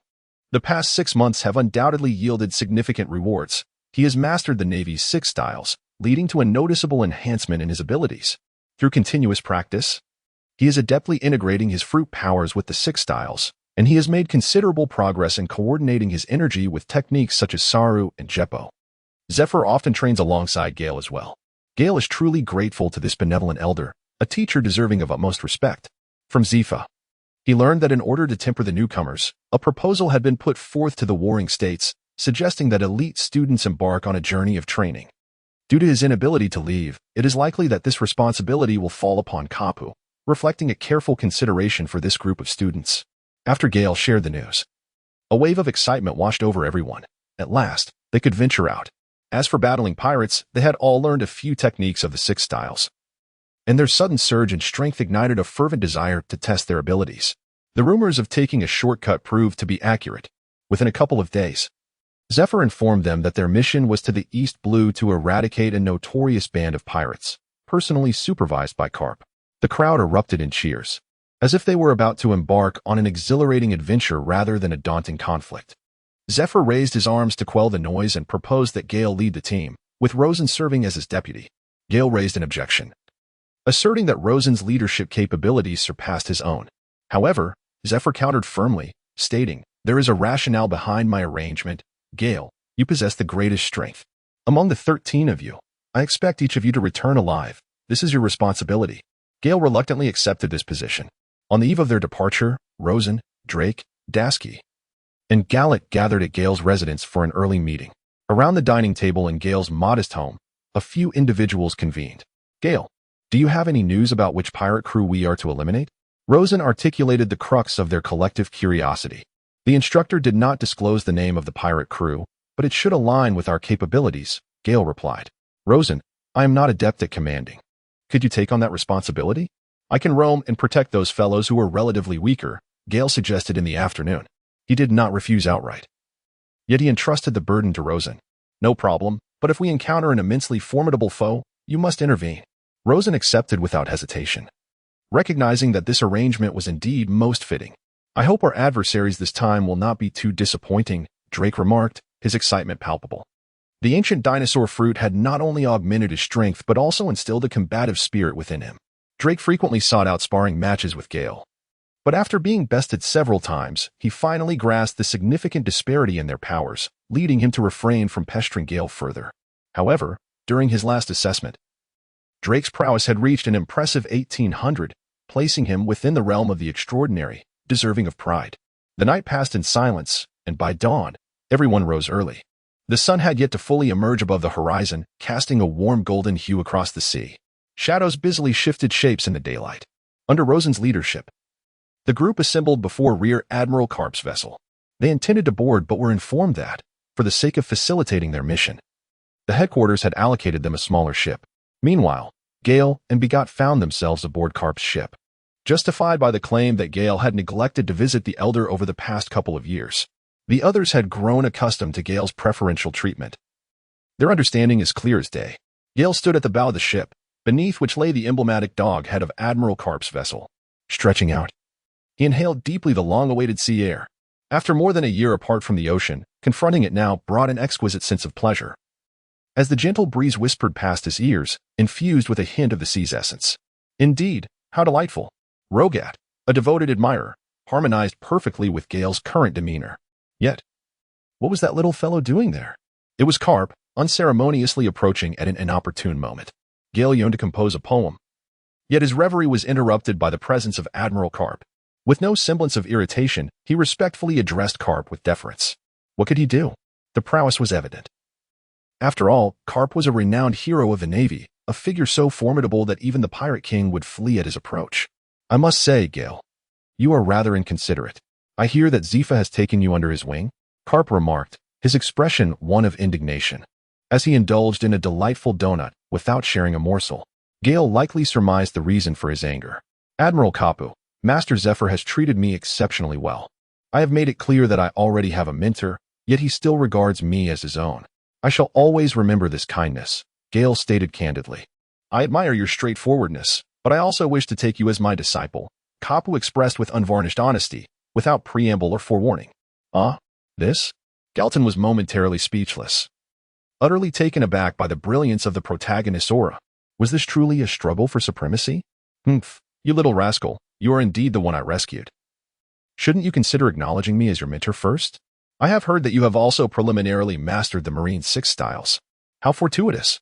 My iron fist is quite formidable as well. I could instruct you too. Having another teacher is hardly a burden. Why not call me grandfather? You and my grandson, Luffy, are of similar age. Karp rambled on at length. In response to his words, Bogart turned away, wearing a look that suggested he did not recognize him. Huh? Galton was bewildered. How could one take on a disciple under such circumstances, and then be expected to assume the role of a grandson? Yet, there was an unsettling feeling that something was amiss. Gale pondered deeply, convinced that Master Zephyr would not take offense at this matter, and that Duke Inazuma would also comprehend his predicament. After much internal struggle, he resolved to accept the role of his disciple. He felt assured that both mentors would forgive him, for he was compelled by circumstances. To refuse the position of disciple would leave him as a mere subordinate. He expressed his gratitude to Admiral Karp for his benevolence, declaring his willingness to honor the customs of apprenticeship. Ah, splendid. You've finally come around. Still reluctant to address me properly? Admiral Karp remarked with a hint of pride. Although he shared his disciple with others, he bore no resentment, for he held no prejudices. After all, the young man he had once mentored, Akiji, was also a student of Master Zephyr. Master Karp. Gale offered a respectful bow, solidifying their bond. With the journey to the East Sea still taking over 10 days, he decided to observe how well his 6 styles had been mastered during this time, while also ensuring that Zephyr had not misjudged his disciples. Additionally, he intended to impart his signature technique, the Iron Fist. Thus, before he could even rest for half a day, it was time for training once more, and the deck was filled with the sound of slicing air. Chapter 17. Arrival at the East Sea. On the deck, Garrot indulged in donuts, playfully ruffling Gale's hair while keeping a watchful eye on Carp. Carp, on the other hand, appeared bewildered, hands flailing as if he were a beleaguered neighbor girl. Ironically, Garrot seemed to embody the essence of femininity. However, such details were inconsequential. Recently, Gale had been plagued by headaches. For the past several days, Carp had endeavored to teach him the essence of the Iron Fist through both words and actions, which translated into Carp showering Gale's head with his affectionate Iron Fist. Under Carp's relentless guidance, Gale finally stepped through a threshold. The Iron Fist was inextricably linked to iron itself. In over 2 days, Gale transformed the tightly compressed iron into a mastery of sorts, subsequently beginning his training in the Iron Fist. As he progressed, he discovered that the Iron Fist, once perfected, revealed the nascent form of Conqueror's Haki, emerging in its subtlety. This technique seamlessly fused iron with Haki, embodying not only a concentration of power but also an indomitable spirit. Carp had emphasized that the Iron Fist demands an unwavering forward charge, a nuance that greatly influenced its power. Upon witnessing Gale's initial manifestation of the Iron Fist, Carp erupted with enthusiasm. "If you fail to master it, Garrot will devour all my donuts." He swiftly snatched a bag of donuts from Garrot, devouring 2 or 3 to regain his composure before exclaiming, "You must have sensed it now. You have cultivated your Haki, the embryonic form of armament Haki. With continued practice, the path ahead will be smooth." He promptly grabbed a few more donuts, as if he were on the brink of starvation. Carp was astonished. How could this prodigy grasp such concepts in just a matter of days? He had anticipated that even with exceptional talent, it would take at least 3 months to achieve such progress. Initially, he had not expected Gale to learn anything during this mission, believing it would require time after their return for true mastery. To his surprise, Gale had made significant strides. Reflecting on the fact that this was his own disciple, Carp felt reassured about the safety of their mission. He found himself grinning foolishly, prompting others to speculate that he had lost his mind. Gale found himself helpless in the face of his roar. "Do you have any idea how painful your Iron Fist can be? If he doesn't learn soon, he might even master the observation Haki." After all, he has perused the dual-colored Haki training notes provided by Master Inuzuka. The accelerated progress can largely be attributed to the valuable insights contained within Duke Inuzuka's notes. He initially intended to delay his training by a year, yet he has now made significant strides in mastering armament Haki ahead of schedule. However, Carp remains oblivious to this fact. 2 more days passed. Gale relentlessly struck the air above the ocean, producing a series of explosive sounds. Each punch sent ripples cascading across the surface of the water. After 2 days of familiarization, Gale had achieved a preliminary mastery of the Iron Fist and could now wield it with competence. At this juncture, Carp summoned Gale. "You will proceed ahead for less than half a day's journey. You cannot approach the shore with our ship. Such a large vessel would surely raise alarm. There lies an island named Elan, which harbors but a single town. We have received intelligence indicating that a band of werewolf pirates, led by a captain who possesses the dog fruit ability and can transform into a wolf, has been wreaking havoc there. 2 years prior, his bounty was set at a staggering 110 million berries. They are likely attempting to establish a black market, and the town's mayor is powerless against him, as his authority has been undermined. Your objective is to ascertain the criminal's offenses and apprehend the werewolf. If that fails, eliminate him on the spot." Carp's final words resonated with unwavering determination, revealing the gravity of his intent. "Understood," replied Gale, saluting Carp with military precision before dashing toward their small boat alongside Galad. Galad had also begun to grasp the moonstep technique, her innate agility allowing her to master it with remarkable speed. Her leaps far exceeded those of Rosen and Dashki. She quickly caught up to Gale's flight, secretly wishing for him to carry her along, only to find him oblivious to her desires, leaving her to regret her decision to learn it. With a soft huff of frustration, the two ascended to the ship, where Rosen and the others gathered around.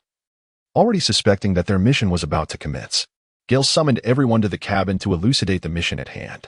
Upon hearing that it involved a bounty of 100 million, their eyes sparkled with excitement.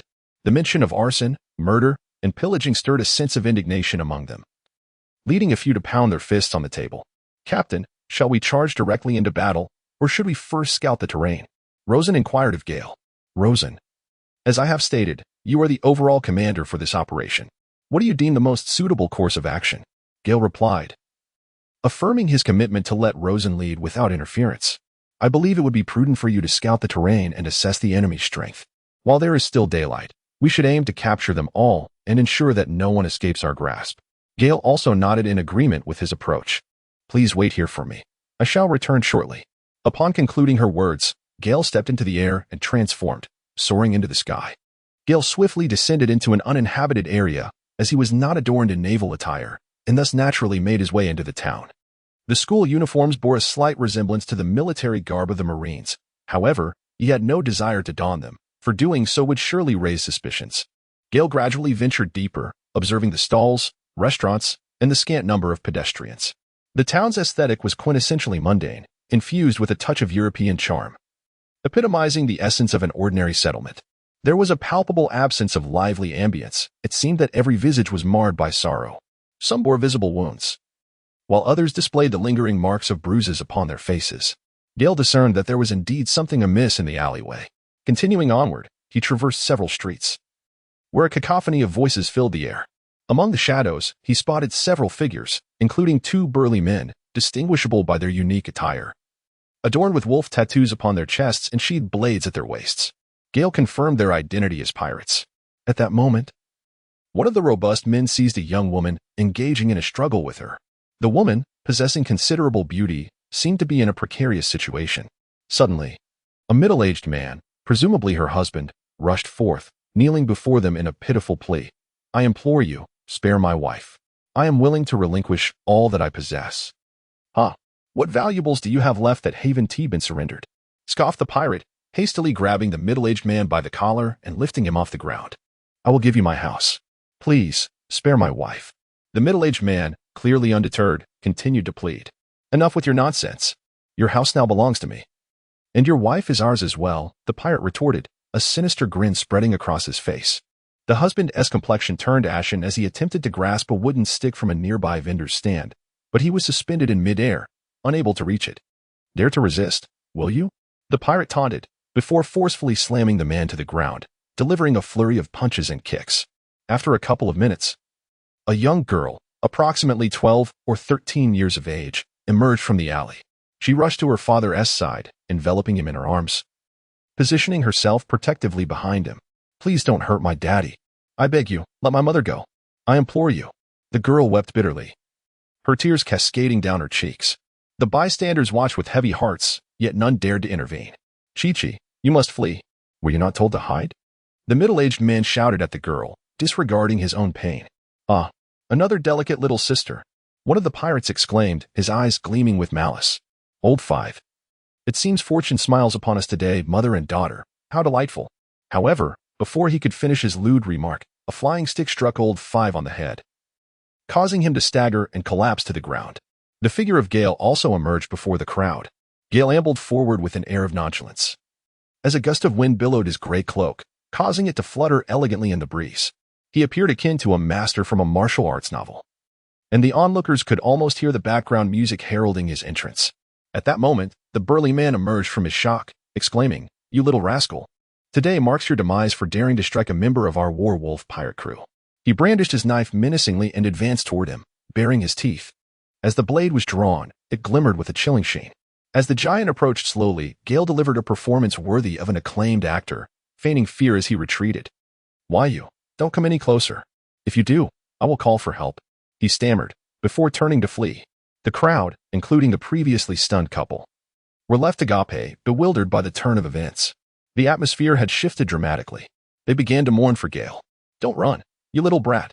Go ahead and call for help. Even if you scream until your throat is raw, no one will come to your aid. The hulking man bellowed at the fleeing Gale. Gale listened to these words, feeling a tightening sensation within him. Goodness, what a line. I must make him regret it today. Chapter 18. There are others behind. After a while, the burly man had overturned several stalls, and Gale led him to a secluded corner, devoid of any witnesses. He chuckled sinisterly. It seems you have nowhere to run. Prepare for your demise. The giant cracked his knuckles, eager to witness the terror and screams from the young man before him. Yet, contrary to his expectations, the young man appeared remarkably calm. What is your purpose for coming here? Gale inquired, his previous fear dissipating, replaced by a grave demeanor as he slowly posed the question. Humph. You still dare to chatter on the brink of death? The muscular man, frustrated by the lack of the reaction he anticipated, swung his large blade towards Gale. Gale remained utterly motionless. The burly man seemed to envision a gruesome scene of brain matter splattering, eliciting a cacophonous laughter from his lips. However, in a mere moment, his grin froze upon his countenance. At that instant, his blade hovered in midair, gripped firmly by a frail hand. The force of his strike, wielded with all his might, was effortlessly halted by this youth of merely 14 or 15 years. No matter how he exerted himself, the blade refused to budge even a fraction. "I shall inquire once more, what is your purpose for being here?" Gale deftly caught the blade with one hand. The breeze stirred by the advancing brute brushing against his face, his hair dancing in the wind, exuding an air of a skilled master. "You insolent brat. Do you think I am unaware of your words? Our captain is a notorious pirate with a bounty of 110 million. If you know what's good for you, you ought to retreat swiftly." The hulking man sensed the shift in the atmosphere, beginning to waver in his resolve. For he indeed knew nothing at all. Gale, having lost his patience, knew that without a demonstration of force, he could not extract the information he sought. He strode purposefully before the towering man, gripping his neck and forcefully pressing him down. With a resounding crash, the ground fractured beneath them. The man's imposing figure sank into the earth in a most peculiar manner. "If you wish to survive, divulge the whereabouts of your captain," Gale declared, poised to deliver his ultimatum. "The captain, he is at the mayor's house in West Alley. Our people are all there." The man stammered, trembling in fear. It was evident that he had soiled himself in terror. He and his brother, the fifth, had been patrolling when they had cast their eyes upon respectable women, their lustful intentions leading them astray. They had committed such acts before, yet upon arriving at this island, they had not anticipated encountering such a formidable adversary. In a desperate bid for survival, he revealed the information, though he remained ignorant of the captain's purpose for being there. Gale realized that he could no longer elicit any information and promptly delivered a decisive blow, rendering him unconscious. He was uncertain whether he had exerted the appropriate amount of force, but it mattered little. For a person of such heinous nature, death would be a fitting consequence. After Gale had determined the direction of the mayor's residence, he refrained from infiltrating further to avoid raising any alarms. Instead, he sought a secluded spot to return swiftly to the ship.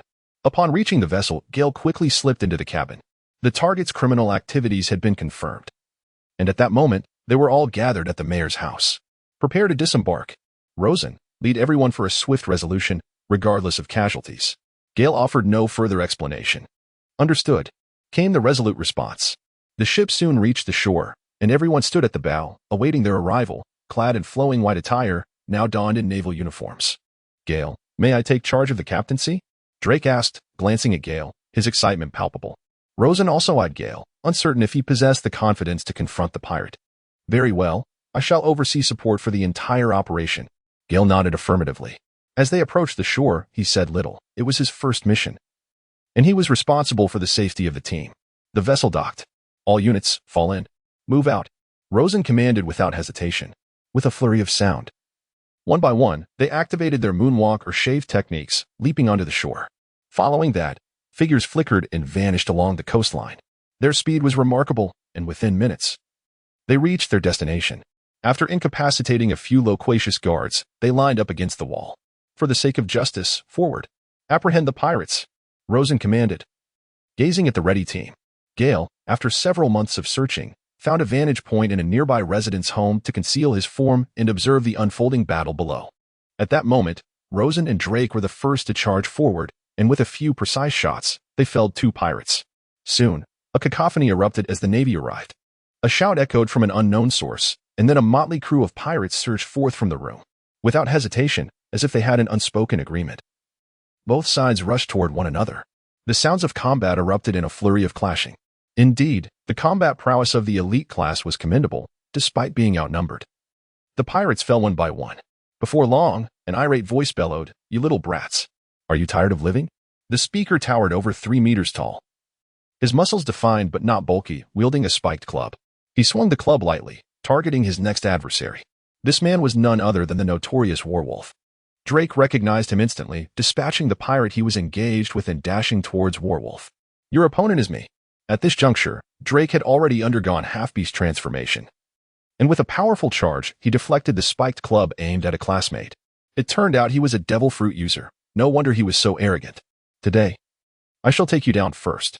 After a few opening remarks, the fight commenced. Rosen, Garrett, and Dasky also dispatched several minions and sought their next opponents. Initially, The elite class members found themselves somewhat overwhelmed due to the sheer numbers, as the battlefield resembled a chaotic melee. However, apart from Drake, the others gradually found their rhythm. The battle between Drake and Warwolf was particularly fierce, a pure clash of strength and speed. Warwolf Captain, having shed his disdain, transformed into a half-beast with wolf's head, paws, and razor-sharp claws. With a resounding crash, debris flew, and Drake was sent hurtling into a wall, crashing through it. Suddenly, with a mighty roar, a towering monstrosity emerged from the smoke, over 3 meters tall, with long legs, short arms, and a massive head. Clearly, it was Krek's transformation.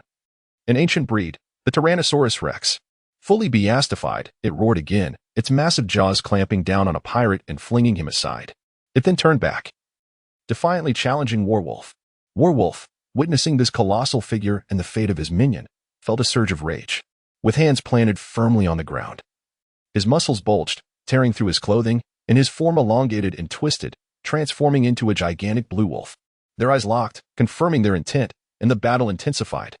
After more than half an hour, several members of the elite class had sustained minor injuries, while Garrett and Rosen had dispatched their opponents and were free to engage further. Gale understood that victory was imminent. Although Drake was clearly at a disadvantage, as the battle drew to a close, more individuals were freeing themselves to join the fray. The only outcome awaiting the captain was defeat. As the conflict neared its conclusion, following several of Drake's falls and injuries, Gallet and Rosen also entered the battlefield. Just as Gale anticipated an end, the fierce captain of the Warwolf shouted in desperation, "Are you not coming out? Can the deal still proceed?" At his words, the crowd turned their gaze towards the house. 2 or 3 figures emerged, slowly making their way to the battlefield. The foremost figure donned an unusual attire reminiscent of indigenous people, with a sword sheathed at his waist, clearly a swordsman. The Warwolf. The terms of this transaction were about to change. The indigenous-looking swordsman appeared unfazed by the naval conflict, casually discussing the conditions. "Very well, whatever you propose shall be accepted. It is entirely up to you." The Warwolf captain deflected an attack from Gallet, his demeanor now one of disarray. He knew that refusal would lead to his downfall. An urgency washed over him. "Let us collaborate harmoniously." The swordsman flashed a self-satisfied smile, then proclaimed, "Naval brats, your doom is upon you. Everyone, charge." As the words echoed, the trio surged into the fray. Soon, a flurry of swordplay ensued, sending several elite squad members hurtling backward, 2 of them resembling torn scraps of cloth. Gale was taken aback. Good heavens, she was truly fated to be connected with the Don Quixote family. As she discovered that she was one of the highest-ranking officials under Dover, Diamante, Gale dared not conceal any longer. He saw the foe's sword aimed at Gallet. "Get back." A flash of light darted past as Gale deflected Diamante's sword with a powerful punch. Turning to Gallet behind him, he urged, "Gallet, go assist the others. I shall handle this one." Without hesitation, Gallet sprinted toward the beastly warrior. Having absorbed the lessons of recent years, she recognized that the beast was on the brink of collapse, its fully transformed wolf form battered and weary. Swiftly vanquishing him was the most effective means to turn the tide of battle. "Oh, I did not expect the Navy to possess a hidden ace. Young one, state your name," Diamante proclaimed as he wielded his sword, unleashing a flurry of shimmering strikes upon Gale. "You are not worthy." Gale skillfully evaded the onslaught using paper drawing techniques. He propelled himself into the air with a shave, delivering 2 swift kicks in rapid succession. Following closely, he executed a moonwalk, aware that those 2 kicks would not suffice to incapacitate the opponent. "You have successfully incited my wrath, little brat." Diamante ignited with true fury. "Sword dance! Great thousand birds!" Gale transitioned through several moonwalks, positioning himself behind Diamante to initiate his transformation, intent on a swift resolution. Mindful that the battlefield's volatile nature could bring harm to his classmates. With a resounding crash, Diamante, caught unawares, endured Gale's great thousand birds, hurtling backward, his back charred. He grit his teeth against the pain, managing a controlled landing. Upon touching the ground, he coughed up a trace of blood. "Damnable wretch. So you are the one who captured Buffalo and the others. Offending the Don Quixote family, prepare to meet your demise." Diamante, a high-ranking officer of the Don Quixote family, exemplified resilience, withstanding Gale's powerful strike and quickly retaliating. Vittorio, Gale kick, floating slash, iron block. The battle raged on for an extended period. The walls had crumbled, and the ground lay marred and pockmarked. With a thunderous crash, the beastly warrior finally succumbed. Gale and Diamante were also fiercely engaged in combat. This battle posed significant challenges for him. Although he excelled in close-quarters combat, He had to remain vigilant to avoid being touched by Diamante, wary of his peculiar abilities. Seeing the Wolf of War collapse, Gale felt a sense of relief as he prepared to conclude this battle. With a swift motion, he evaded Diamante's sword energy, then executed a lightning-fast kick while maintaining close proximity to the ground. Witnessing Diamante ascend into the air, Gale smirked coldly. Following a high explosive kick, he rapidly executed a moon step maneuver, propelling himself towards Diamante's head. Harnessing the power of his fruit, he accelerated further and dove down upon him, ready to unleash his most formidable strike. Gathering his strength, he clenched his fist, ready to impact. Diamante, suspended in the air, turned pale, realizing there was no escape. He hastily raised his sword to shield his chest. With a thunderous roar, a massive crater, 5 to 6 meters wide, formed in the earth, leaving Diamante sprawled in a dazed state, embedded in the soil. Gale stood upon the ground, gasping for breath. After ensuring that Diamante had succumbed to unconsciousness, a sense of relief washed over her. Gale was poised to turn and assist others when he heard an incredulous scream pierce the air. Ah! Galet's shoulder had been pierced by a slender thread, sending him hurtling through the sky. No. Gale executed an exquisite moonwalk, leaping into the air with both arms wrapped around Galet's waist. As he turned, a swift kick sent the incoming wire flying away. The audience erupted in applause. Truly remarkable. Young one, at such a tender age, you have mastered the Marine 6 styles, and your devil fruit ability is enviably powerful. It is no wonder that Diamante and Buffalo have both fallen to your prowess. A man clad in sunglasses and draped in mink fur pointed at Gale, offering him a choice: either join us or face the consequences. Doflamingo, just as depicted in the original, exuded the same arrogance and loathsome demeanor. Doflamingo. Gale's tone was icy. You have injured Galet. Do you realize you have committed an unforgivable offense? Gale shouted out, expressing her regret for having initially hesitated to take Galet out to sea, fearing for her safety. Witnessing Galet's wounded and pained expression filled Gale with profound guilt. Oh, since you are aware of my name, then, Dover paused, his tone growing more severe. Do you comprehend the consequences of defying me, you arrogant little brat? Dover appeared unfazed, calmly observing Gale as if everything were inconsequential. Gale paid him no heed and soared directly to the front of Rosen and the others. At that moment, they had concluded their battle, with Diamante now unconscious.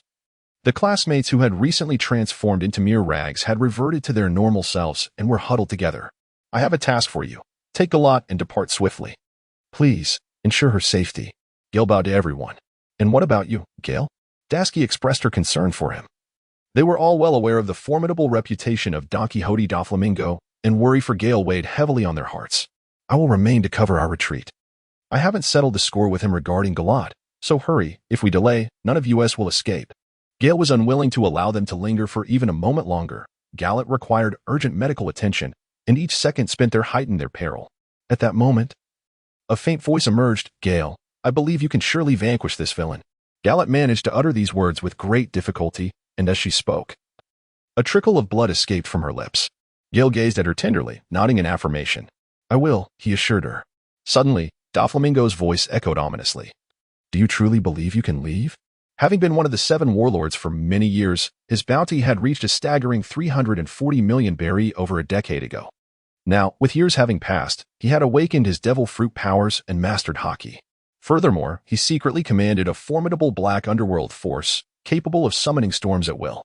The notion of allowing them to depart was utterly absurd. With a flourish, Doflamingo spread his fingers wide, unleashing 5 slender threads that shot out in various directions. As twilight descended, the 5 dark threads shimmered faintly, already enveloped in hockey. This is bad. We must flee. Gale unleashed his full power, no longer restraining his abilities. And the atmosphere was immediately thick with smoke and the roar of the wind. Gale's aura has intensified even further. Stormfoot, shooting star. Gale swiftly unleashed 5 gusts of wind, each a gray streak of energy that expanded in the breeze. With the momentum of his spirit, Gale propelled these gusts with remarkable speed. Whoosh, whoosh, whoosh. They struck 5 slender threads. In a moment of urgency, Gale's gusts made slight breakthroughs. However, this was far from sufficient. The gusts merely altered the trajectories of a few threads, leaving 2 still aimed at the fleeing group. Boom. Though the 2 threads missed their intended targets, the impact resonated behind them, sending shockwaves that toppled 2 other classmates to the ground.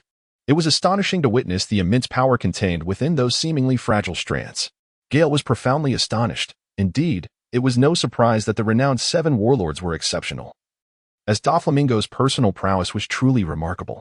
Overwhelmed by unprecedented pressure, Gale's heart raced as he meticulously contemplated strategies for confrontation. In a bid to buy time for his companions, Gale soared gracefully through the air, unleashing a barrage of over 20 energy blasts towards Doflamingo, one of his two ranged attacks derived from his fruit ability. Although their power was relatively modest, the sheer volume aimed to disrupt Doflamingo's rhythm. Merely a trivial technique, he thought as he executed the whip of strangulation. A multitude of fine threads twisted together, forming a colossal bundle resembling a brush head, entirely enveloped in an obsidian hue. The hardened armor color within served as a shield. Positioned firmly before Doflamingo, frustration welled within Gale as he observed Doflamingo effortlessly deflect his energy blasts. What was ordinarily a mere thread, when wielded by Doflamingo, proved more resilient than steel. Seizing the moment, Gale propelled himself forward with remarkable speed, employing both his energy and moonwalk technique, akin to having jets of flame igniting beneath his feet. This represented the pinnacle of Gale's flying velocity. He understood that engaging Doflamingo in close combat was imperative for any possibility of escape. Maintaining a distance would afford Doflamingo the opportunity to retaliate unhindered. How naive these youngsters are, Doflamingo mused, taken aback that his prior assault had failed to yield results, nearly causing him to falter. He realized he needed to act swiftly. Otherwise, these youngsters might indeed slip away.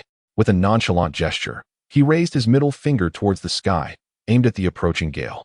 It was not an expression of disdain, but rather an unequivocal acknowledgement. From that gesture, lines burst forth like bullets. His signature technique, the string bullet. Gale could not evade. He was determined to protect those behind him. With his hands clasped protectively over his chest, he enveloped them in haki, fortifying his fists with iron resolve to withstand a piercing strike. The incoming projectile slowed dramatically as it impacted his haki-imbued iron fist, grazing his palm and altering its trajectory to pierce through his left shoulder. The potency of Doflamingo was indeed terrifying. Each of his seemingly casual moves was imbued with a formidable haki that coated and hardened upon contact. The contrast between Gale's iron defense and his nascent haki was stark and unmistakable. Observing that his attack had merely injured Gale, Doflamingo continued his advance, his frustration mounting. Super Whip.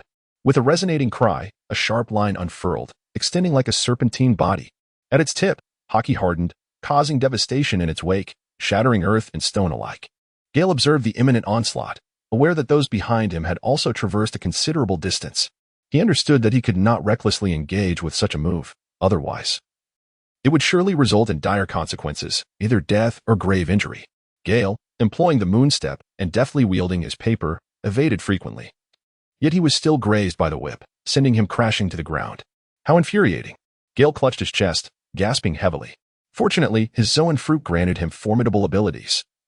In addition to enhancing his strength, it also provided superior defensive and regenerative capabilities compared to ordinary Zoan fruits. The wound from the previous strike had already begun to heal, truly a testament to the power of the mythical Zoan. However, this predicament could not persist. Gale promptly rose, crouching low to the ground, executing several shaves. He was drawing ever closer to Doflamingo. Chapter 20, Transformation into a Moon Lion Kid. I haven't finished you off yet, but you've certainly provoked my wrath. Doflamingo began to feel the urgency. He sought a swift resolution, for the group of youngsters was fleeing further away, nearly escaping his grasp. It had been years since he had encountered anything so entertaining. Doflamingo extended his arms backward and thrust them forward, unleashing his super whip. This time, two whips surged forth from the ground. Gale was taken aback, realizing that the awakening was indeed terrifying. As if the very structures around him had been drawn into slender threads, growing ever larger. Gale, in a rush, decided to employ an unrefined technique without much contemplation. With his left hand resting upon his right, he shaped his right hand into a palm, invoking the grand technique of the thousand birds. Subsequently, he clenched his palm into a fist, unleashing the iron block, and finally, he encircled it with an aura of dominance. Gale even bestowed upon it a resounding name, Thunder Fist. Boom. Two resounding echoes reverberated through the air. Gale shattered a whip-like attack. Yet the remaining force failed to break through a second barrier, sending him soaring into the air, tracing a parabolic arc. Damn it. Doflamingo observed as Gale stubbornly engaged him in a series of fierce exchanges, realizing that he could not subdue this young man in the short term. He was left with no choice but to exert immense physical energy to unleash his ultimate move. Otherwise, if this group managed to escape and contact the Navy, It would spell disaster. The dark empire he had meticulously built would suffer a tremendous blow. With his arms crossed and gathering power, a massive maw emerged from the ground. While countless fine threads erupted like a volcanic explosion, shooting skyward and then dispersing densely in all directions. A birdcage. Gale gazed at the intricate web of lines woven across the sky, his countenance pale with dread. He understood that this was Dover's ultimate maneuver, should the birdcage materialize. Gallet and the others would undoubtedly be ensnared. The night had deepened, the moon hung high, and as he beheld its luminous fullness, Gale resolved to take a bold stand. Though he had yet to undergo the proper training and guidance in its application, the methods repeatedly imparted by his mentor, the Duke, echoed in his mind. Even if he were to falter and perish in the attempt, he would not hesitate for the sake of Gallet and his friends. This was the essence of a man's duty. Gale tilted her head, gazing at the moon and the sky for an extended period, and then closed her eyes. She cast aside her distractions, calming her mind, and then endeavored to awaken the latent wildness within her heart. A fierce roar erupted. Gale appeared to be enduring immense agony. The sound of cracking bones resonated, muscles bulging, as his body soared to over 2 meters, nearly reaching 3. His pants were torn asunder. Hair sprouted across his face, contorting and expanding, while his tail grew larger. In appearance, he resembled a diminutive, golden gorilla. A howl erupted from him, echoing through the air. As Gale pounded his chest with his fists, the overwhelming pain suffusing his being, threatening to shatter his resolve. He understood that he must remain conscious. This was the most arduous challenge yet. Just endure a little longer, and it will soon pass. The winds and sands dispersed, and around Gale. Electric sparks danced like ordinary silver serpents, darting through the night with striking clarity. He gasped for breath, feeling the surging power within him, and let out a prolonged, resonant cry. At this moment, Gale was filled with a mixture of joy and trepidation, unable to fathom the consequences of failure. Although he had managed to endure, his mind remained tightly wound, accompanied by a faint ache. He gazed at his transformed hands, now covered in a thick coat of fur, flipping them over with curiosity. This was indeed his ultimate form. Don Quixote da Flamingo, your days of fortune have come to an end. Gale dared not squander time, for his physical strength was rapidly depleting. Channeling the power of the recently dissipated fruit transformation, a tempest arose, sending countless shards of sand and stones spiraling through the air, akin to bullets in chaotic flight. Don Quixote da Flamingo gazed upon the transformed Gale, resembling the moon lion, beads of cold sweat trickling down his forehead. Swallowing hard, he felt his Adam's apple rise and fall. Da Flamingo, let our battle recommence. After Gale concluded his words, regardless of the birdcage being activated by Da Flamingo, he propelled himself forward with a swift strike, covering the distance of 40 to 50 meters in an instant, as if teleporting to Da Flamingo's presence. Iron Fist, with his palm enveloped in armament hockey and empowered by iron. There was no need for electric shocks, as Gale was already in a state of electrification. Da Flamingo, taken aback by Gale's sudden appearance, hastily interrupted the birdcage and quickly fortified his vital areas with armament hockey. A resounding crash reverberated, sending up a cloud of smoke, while the ground bore a deep trench extending over 40 to 50 meters, as Da Flamingo was sent hurtling several meters away before coming to a halt. He spat out a mouthful of blood, cursing inwardly at his own misfortune. Having hastily retracted the birdcage, he had no time to react before being struck. The force of that palm strike was exceedingly formidable. Although he wished to utilize his abilities to recover, it was too late, and he had no choice but to prepare his attacking whip. Gale's sudden appearance once again caught him off guard. The whip was instantly shattered, barely managing to withstand a moment before Da Flamingo was propelled over 30 meters away. Iron Fist. Gale offered him no respite, fully aware that Dover would instinctively stitch his wounds. He launched another assault. This strike was intended for Gallet. Dover's eyes sparkled with intensity as he sought to defend himself. Yet his battered body was utterly incapable of responding in time. Bang! Before Dover could mount any defense, he found himself confronted by a fist as massive as a cauldron, plunging him into darkness. Dover was sent hurtling 60 or 70 meters, crashing through 2 residential buildings before finally coming to a halt. He had succumbed to complete unconsciousness. A cloud of dust billowed, enveloping the scene in an eerie silence. Gale exhaled a long, murky breath, gazing at the unconscious Dover and the vanishing birdcage in the sky. He dispelled the moon lion transformation and the fruit transformation. With a series of swift sounds, he reverted to his original form. The moon lion transformation was a technique that consumed his life potential. If not resolved swiftly, it would ultimately burn away his vitality once his strength was depleted. He would never resort to it unless absolutely necessary, So after eliminating Dover, he immediately lifted the transformation. Applause erupted, echoing in the air. Carp and Bogart approached. As Carp clapped, he remarked on the splendid duel. In less than 2 years, you have become capable of independently defeating a warlord of the sea. At that moment, Carp did not hesitate to express his admiration. Gale truly deserved such praise. He simply had the misfortune of encountering a full moon. Teacher, you've been here all along. Why didn't you reveal yourself sooner? Are you not aware of the tremendous cost I had to bear? Gale scratched his head. Indeed, the circumstances were predominantly unfavorable. With only a few days of the full moon each month, although he had capitalized on the advantageous gap during Dover's grand maneuver, Gale was convinced that resolving this matter was merely a question of time. However, the cost would be substantial, unlike the current situation, which could be dismissed as negligible. If I had emerged earlier, I wouldn't have missed such a splendid spectacle, would I? He chuckled. Hey, you rascal, isn't it rather cool down there? Cap laughed heartily, exuding a sense of mischief. Gale glanced down and was taken aback. It appeared his little brother had emerged, swaying in the breeze. He quickly turned around. However, upon doing so, his friends were left in utter astonishment. The classmates, upon noticing that the birdcage in the sky had vanished, were informed by Gallet that Gale had emerged victorious, prompting them to return with skepticism. Little did they know, they would witness a rather shocking scene. Ah, ah, ah. A chorus of exclamations erupted simultaneously, one being Gale's and the others from 3 female classmates. As for Gallet, she had seen it before, having glimpsed it during her childhood. The male classmates, meanwhile, were starting to sweat profusely. This prank had gone too far. Drawing from his considerable past experiences, he instinctively covered his face with both hands, only to realize it was futile since everyone knew it was him, prompting him to hastily shield his lower half instead. Hey, someone, toss me a pair of pants. Gale gestured frantically, one hand still covering himself. No way. We only have one pair. The others replied, shaking their heads and waving their hands. They were eager to witness the spectacle unfold. You're dead to me. Gale trembled with indignation. At that moment, Dasky removed her jacket and, cautiously stepping forward while covering her eyes, offered it to him.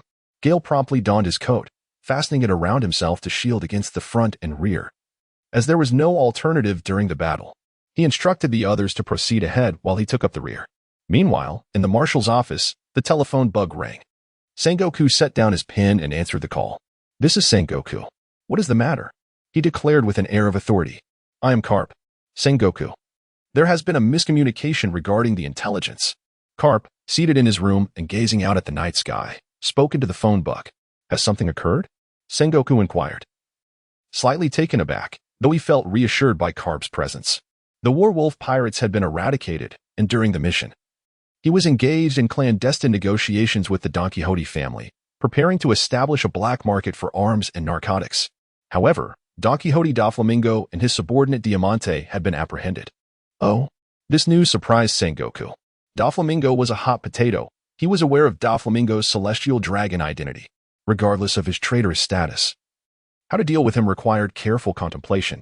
Soon, however, he pondered a crucial question. Who was responsible for the arrest? It was Gale. Although he was clearly outmatched, Doflamingo encountered misfortune as Gale transformed into a moon lion and sent him flying with 3 powerful strikes. Carp paused, recalling the battle they had just fought.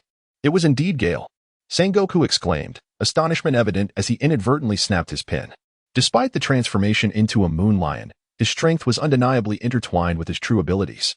Carp, you must ensure the safe return of Gale and his companions. As for Doflamingo, let him face a military tribunal. Let the world government grapple with the consequences. Understood. Chapter 21. Preparations for return at the mayor's residence in the town. The lights blazed brightly. Despite the damage from the battle, the courtyard was adorned with numerous banquet tables, reminiscent of a celebration. Indeed, it could be deemed a festivity, as the townspeople rejoiced at the capture of the notorious pirates. The stolen food and valuables had been reclaimed, and now everyone gathered to feast together. Shortly after the battle concluded, the mayor and his entourage stealthily approached to survey the outcome. With the exception of a few unfortunate casualties, all the pirates had been captured. A cheer erupted among the crowd, led by the mayor. They rushed to invite the naval heroes to join them, knowing that the sounds of combat had echoed from dusk until dark, and the young warriors had surely missed their meals. When Carp informed them that it was this group of youths who had triumphed over the pirates, disbelief spread across the faces of the townsfolk. However, Upon noticing the many injuries among them, their skepticism began to wane. Karp also mentioned that he and his crew could not attend due to military regulations, while these young individuals were merely students, the future of the Navy, and not yet part of it. Thus, at the mayor's enthusiastic invitation, the members of the elite class went to the mayor's home as guests. In the grand living room, a crowd gathered around, with all 13 members of the elite class present. Although Gallet was gravely injured with a wound through his left arm, after staunching the bleeding, he was lively, demonstrating the remarkable resilience of his species. At the table, apart from the 13, the mayor accompanied them. Strangely, however, with the exception of Gallet, who was eating, no one else dared to touch the food, as Gale was sternly watching them. The mayor, too, felt intimidated and remained silent. "Captain, may we not eat something? My stomach is nearly at its limit." A slender boy finally broke the silence, unable to endure further. The others regarded him with approving glances. This boy was Buellman, a clever lad known for his social acumen, and he felt emboldened by the goodwill he enjoyed from his peers. "No. Except for the girls and the mayor, no one else is allowed to eat." Gale took a substantial piece of meat, gesturing for the other women to begin their meal, and she herself indulged heartily. Dasky and the others exchanged awkward smiles, succumbing to their hunger. They could no longer concern themselves with others. "Captain, what have we done wrong?" Berman surrendered, feeling the need to clarify the reasons behind their predicament, for he was on the verge of fainting from hunger after the exhausting battle. Delicious. Mayor, you should eat as well." After finishing her meal, Gale picked up a large drumstick and pointed at the 8 men, questioning, "What have you done wrong? Are you not aware of your own shortcomings?" The others could only manage a wry smile in response. "Captain, we only wore a single pair of trousers. By giving them to you, we exposed ourselves," they protested. "And yet, you dare to speak. Do you no longer have any undergarments?" "I fought fiercely, risking my life to save you, even employing the forbidden technique that consumes one's essence.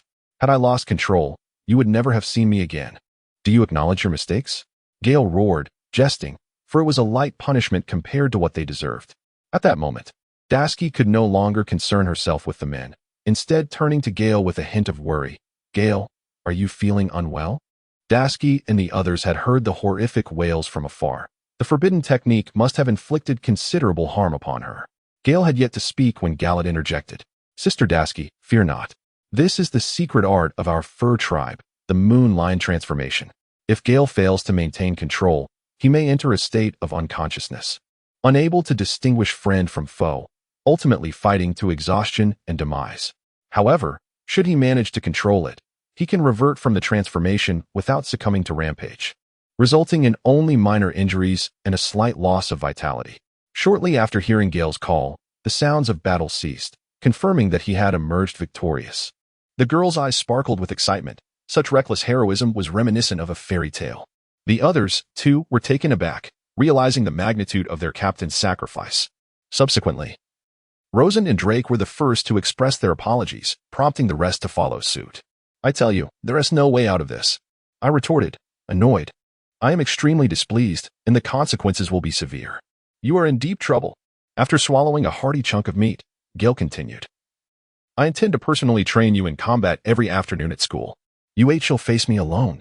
Do not accuse me of bullying." Sweat trickled down everyone's brows. They had witnessed him effortlessly dispatch Dofu. What would their future entail? "Captain, I contest this. Without such trials, how would we know the brilliance of our illustrious leader?" chided Buellman, ever the one to stir the pot. Coughing on his beer, Gale choked upon hearing the remark. Nonetheless, you are finished. However, it is not without resolution. Do you wish for food? If so, it shall cost each of you 10,000 berries. Do you comprehend? I am so impoverished that I cannot afford new clothing," Gale proclaimed with noble indignation. The group was left in shock, with Zoran's jaw nearly dropping to the floor. How could it be that their captain had no clothes to wear? "What is this nonsense?" he muttered. "A trivial matter. When Gale set out to sea, he brought clothing. However, it all sank with the ship. Now, he is left with only 2 school uniforms and no money. He certainly cannot resort to theft." "I am willing." 8 individuals raised their hands in unison. 10,000 berries was merely their pocket change for a few days, so it mattered little. Moreover, the captain's selfless sacrifice had instilled in them a sense of reliance on Gale. Money was not the measure of their camaraderie. Everyone was merely seeking a way to save face. "All right, make sure to submit it voluntarily by tomorrow." Gale nodded, gesturing towards the food on the table. indicating it was time to eat. The banquet lasted 2 to 3 hours, during which many guests came to offer toasts. The couple rescued that afternoon also came over with Kiki, expressing their gratitude profusely. Aside from a minor mishap at the beginning, everyone enjoyed the meal immensely, and the dishes were replaced several times. They were all quite famished. By the end of the meal, everyone had deeply appreciated the beauty of being a hero, savoring their food with great delight. The Navy needed to remain in town for an additional day to replenish supplies and fresh water, granting everyone a day of respite.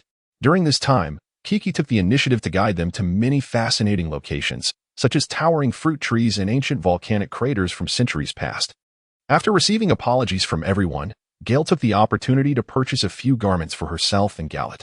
Several young ladies and others also indulged in a few items. The shopkeeper, recognizing them as little heroes, offered a remarkably generous discount.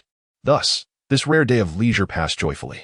On the return journey, amidst the heartfelt farewells from the crowd, everyone boarded the boat. Kiki, overwhelmed with emotion, wept sorrowfully, insisting that they all return to play together soon. Gale and Gallet once again boarded Carp's ship. Through this battle, although it brought Gale fame, he profoundly realized the significant inadequacy of his strength. Lacking ambition does not imply weakness. He yearns to protect those he loves from harm and desires the power to act freely. Yet, his current abilities are far from sufficient. Thus, he intends to seize the opportunity during the return journey to seek guidance from Carp. Shortly after embarking, with the deck momentarily deserted, Gale inquired, "Teacher, after the battle 2 days ago, I sensed a subtle awakening of my fruit abilities. Oh, have you encountered a bottleneck after your breakthrough in combat?" Carp pondered, stroking his chin with a serious expression. "However, I have not consumed a devil fruit, so I am not well versed in this area." After a brief pause, he added, "But I can introduce you to someone who will certainly be able to teach you." This question indeed perplexed Carp, despite his formidable strength. He was a true master of physical combat and lacked knowledge regarding the awakening of devil fruits. "Who is it?" Gale inquired, intrigued to learn who could elicit such seriousness from Carp. "Admiral Sengoku." "What?" Gale was momentarily taken aback. "Teacher, isn't that a bit exaggerated? Moreover, does the Admiral even have the time for this?" "I don't know, but I can ask. There's a significant chance it could work." Carp was quite confident, knowing that Sengoku shared his meticulous nature. Chapter 22. Daily life at sea beneath the blazing sun. The sky was a vast expanse of blue, seamlessly merging with the boundless ocean. At this moment, 2 ships stood out prominently. One was a large vessel adorned with a dog head insignia, while the other was remarkably diminutive. Yet, both ships shared a common feature. Their sails bore the emblem of a seagull. Not far ahead, a young boy floated gently in the air, occasionally throwing punches and lost in thought. As he unleashed his fists, ripples danced across the calm sea. It had been 3 or 4 days since their return journey commenced. During this time, while Carp was present, he dedicated himself to honing his Iron Fist technique. Recently, he had successfully combined his Iron Fist with the power of Chidori, yielding impressive results. Yet he felt something was amiss, sensing that the fusion's potential was far from fully realized. Thus, Gale continued to familiarize himself with the practice and application of the Iron Fist while contemplating methods of fusion. In the past few days, he meticulously assessed his current abilities and identified areas for improvement. He resolved to persist with his Iron Fist training due to its formidable power. Although he had begun to grasp hockey through his Iron Fist practice, he recalled Duke Inu's advice to wait a while longer before delving deeper into it. For now, this sufficed. Additionally, there were his devil fruit abilities and the 6 forms to consider. Gale decided to temporarily set aside the 6 forms, aware that he still had a long way to go, needing to master 4 more forms and delve deeper into the profound art of life return. He also intended to draw inspiration from the various techniques of CP9 in the original work that intertwined with the 6 forms. However, after his battle with Doflamingo, he sensed a flicker of inspiration regarding his devil fruit abilities, yet he had struggled to grasp it, resulting in restless nights. Neither Zephyr nor Carp were devil fruit users. Thus, he resolved to heed Carp's advice and inquire with Admiral Sengoku upon their return, hoping to achieve a breakthrough and attain awakening. The weather at sea changed swiftly. Moments ago, the sky had been clear, but it soon darkened, and torrential rain began to pour. Gale did not cease his training despite the torrential rain. He continued to throw punches and retract his fists in a rhythmic motion. The individuals aboard the 2 vessels took refuge in the cabins, sheltering from the downpour. Rosen and his companions gazed up at the sky, observing Gale's relentless practice. The immense strength he possessed was not a mere stroke of luck. While many assumed that Gale benefited from innate advantages, after over a year of acquaintance, they all recognized a profound truth. Inherent talent must be honed through rigorous training. And fatigue was an alien concept to him. The rain fell in torrents, yet not a single drop touched Gale. The raindrops that approached him were repelled by his vital energy, gliding smoothly along his surface. Each punch he delivered splashed water into the air, creating a dazzling display. Suddenly, a thunderous clap resonated, striking near Gale. Goodness, what has the captain done to evoke such wrath, to be struck by lightning? It was the clever Berman, who observed the captain's training with keen interest. Watching Gale endure the lightning strike, Berman considered it fitting, for who could challenge such strength? Were he to traverse realms as Gale had, witnessing this spectacle, he would surely not voice such thoughts. Instead, he would exclaim, "What esteemed fellow cultivator dares to undergo tribulation here?"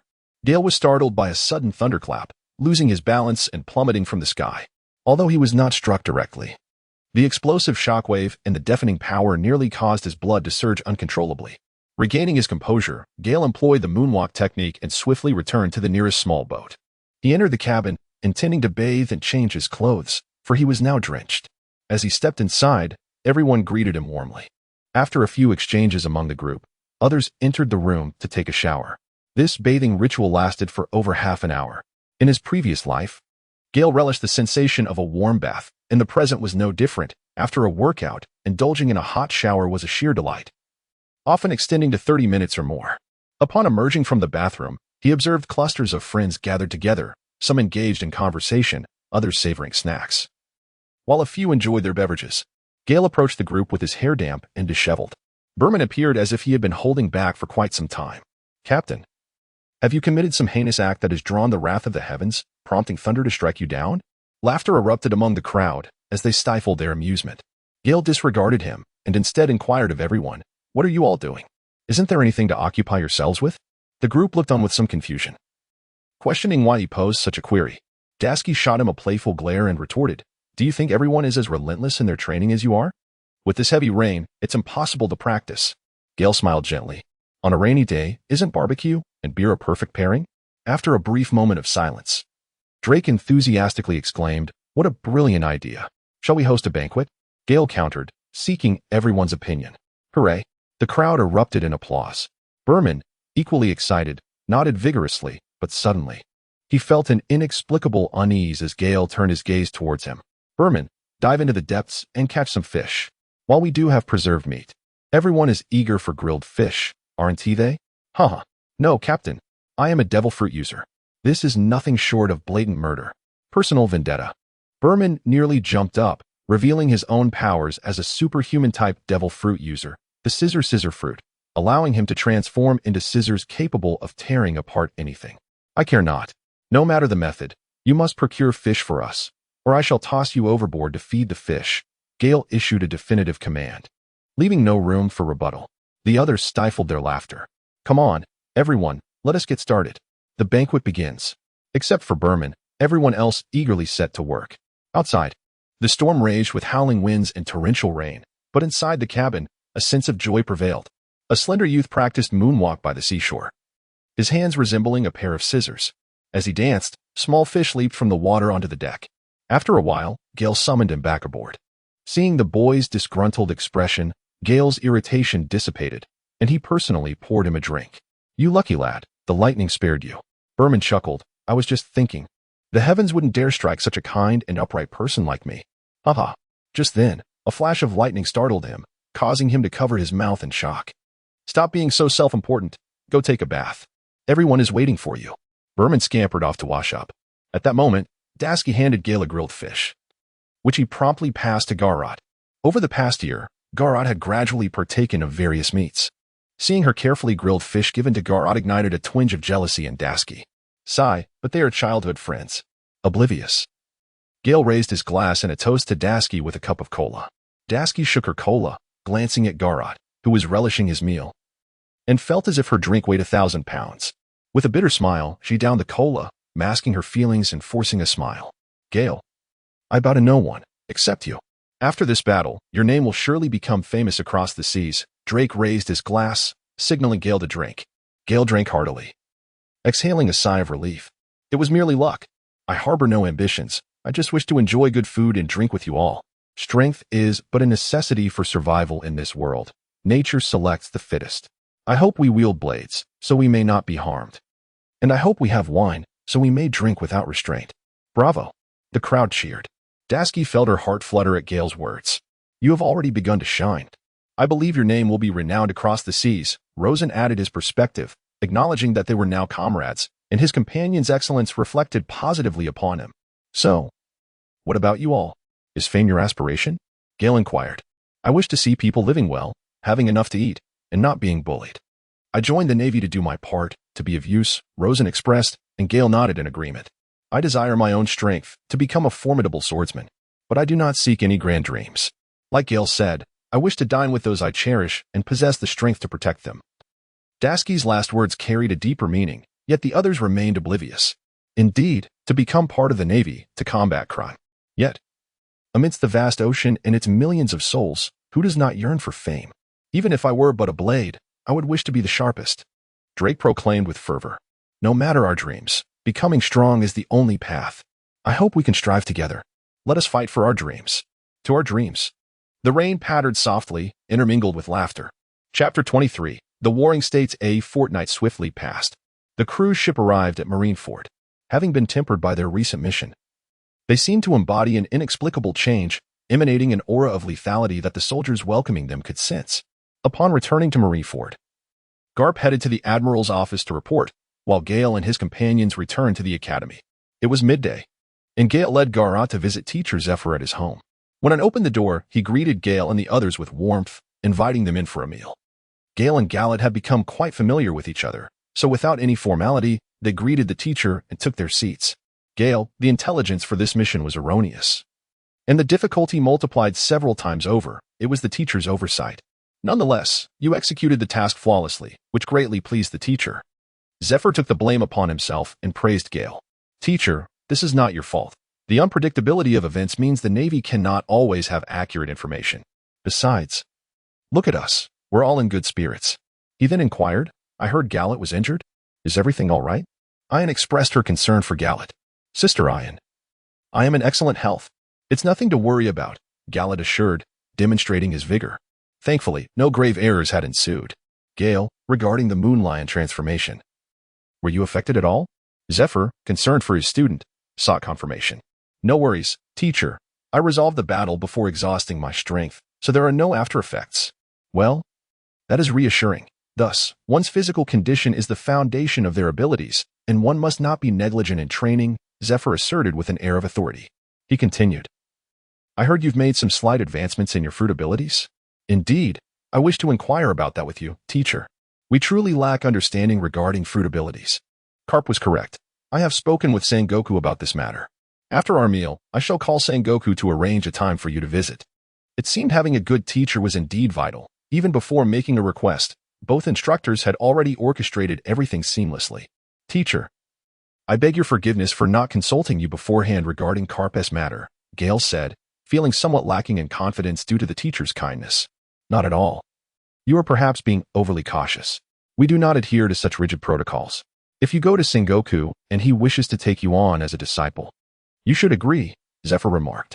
Though Gale was somewhat accustomed to surprises, each revelation still managed to astonish him. The fact that teacher Zephyr had voiced such a proposition was certainly not a baseless notion. Yes, teacher. Gale traversed the path leading to the state of war alone. After making a call to the state of war in Zephyr, he informed them of his availability in the evening. As dusk approached, Gale instructed Gallat to return on his own while he ventured forth alone. The state of war was situated on a vast cliff by the sea, near Marinfando.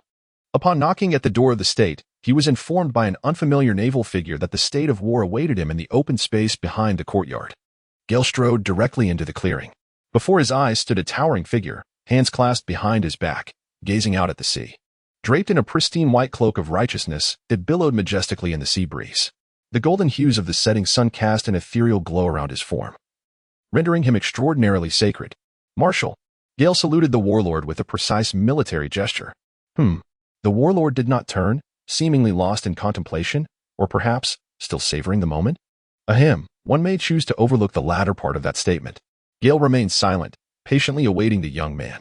Apologies for keeping you waiting, he said after about 10 minutes, turning to reveal his countenance. wearing a military cap adorned with a seagull, which seemed more decorative than functional. He sported round spectacles and a chin adorned with braided whiskers, embodying a distinct individuality. Soon, Gale performed a bow, as was proper for a junior meeting a senior for the first time, hoping to leave a favorable impression. Indeed, a polite young man you are. You are the future of our Navy. Warlord Jean-Gouin nodded in approval. Gale truly resonated with him. Among the three current generals, one exuded a frivolous demeanor. Another appeared indifferent, and the last was known for his volatile temper. Was there anyone with such a commendable character? Commander, such flattery is undeserved, Gale responded modestly. You have vanquished Doflamingo, providing me with a sense of vindication. Oh, what leads you to that conclusion? Jean-Gouin inquired, noticing Gale's momentary perplexity. Yet, Gale quickly recalled that his adopted son, Corazon, had fallen victim to Doflamingo's cruelty. However, he maintained a facade of ignorance. Let us not dwell on the past. In any case, well done. I have heard that you encountered a formidable challenge and sensed a hint of awakening. Indeed, Commander. During that battle, I transcended my limits, utilizing the transformation ability of our fur tribe, the Moon Lion. After reverting to my original form, I felt a lingering sense of clarity. Yet I could not grasp what it was, as if it eluded me. It seems you have indeed brushed against the threshold, Jean-Gouin acknowledged, nodding. For now, let us set that aside. Are you aware of the various types of fruit awakening? Gale was perplexed by the meaning of the Warring States discourse, shaking his head in honest confusion. The awakening of fruits manifests in various forms. It can expand the sphere of influence beyond that of the natural type, reminiscent of Aokiji's Ice Age, which resembles a natural disaster. It may also signify a qualitative transformation, rendering the intangible into the tangible, akin to Huang Yuan's celestial cloud sword. Additionally, there exists the superhuman type, which exerts influence on the surroundings beyond oneself, exemplified by Doflamingo's threads. Some awakenings involve the continuous enhancement of abilities, leading to the comprehension of more profound forms from the original state. As for the animal type, its awakening engenders a robust vitality and regenerative capacity, alongside certain unique and profound augmentations. Gale listened intently. This time, seeking out warring states proved to be an astute decision. Indeed, warring states possessed a wealth of knowledge. Gale. The Zoan fruit is fundamentally a type of animal fruit. The awakening of the Zoan type, while accompanied by remarkable vitality and regenerative abilities, indeed possesses a distinct direction.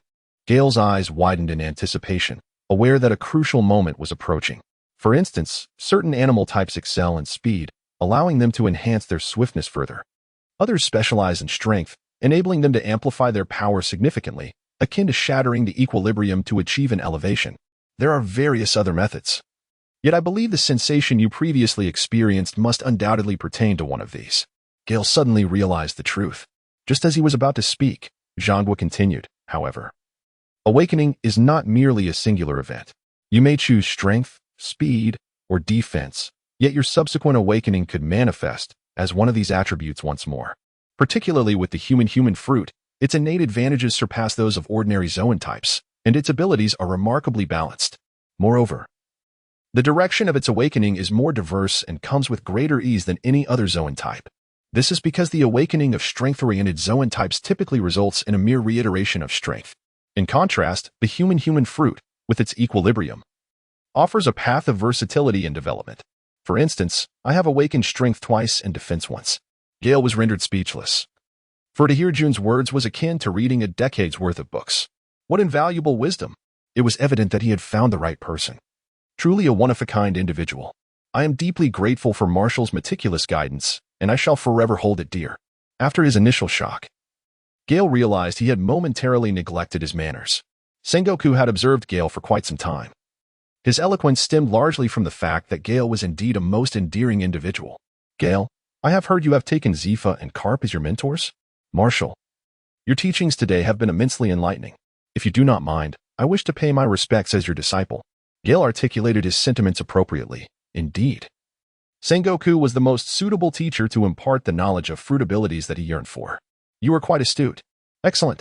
From this day forth, I shall accept you as my disciple. Sengoku appeared quite pleased, adding, You two old fellows have both spoken up. Haven to you? Look at me. This is an opportunity presented to us. Chapter 24. A name known across the land that evening, Gale returned to his dormitory. He chose not to continue his training. Instead, he took a bath and retired to bed early. However, he found himself unable to sleep throughout the night. Gale pondered for a considerable time over the words spoken during the Warring States period. Though they were simple and comprehensible, many truths must be grasped through personal insight. He found himself unable to untangle his thoughts, his mind perpetually taut, leading to sleepless nights, perhaps a consequence of the intense training he had undergone in recent years. Resolute, Gale decided to take a stroll and breathe in the ocean breeze. As the bright moon hung high in the sky, he wandered aimlessly. After traversing a small grove, he approached a cluster of large rocks by the sea. Suddenly, a graceful figure appeared atop one of the stones. Upon hearing the footsteps behind her, the figure turned to look. Both were taken aback. What a coincidence! How is it that you are here as well? Gale recognized the figure, surprised to encounter someone out so late at night. It was indeed a time when everyone should have been fast asleep. What a coincidence, she mused. But perhaps this question should be directed at you, Gale. I often frequent this place. What brings you here unexpectedly tonight? The person was Dasky, who had taken solitary evening strolls here over the past year. It was only on rare occasions, like tonight, that she found herself lingering so late. Oh, I see. She laughed. I couldn't sleep this evening, so I decided to take a walk. As I wandered, I found myself here. Let us sit together for a while.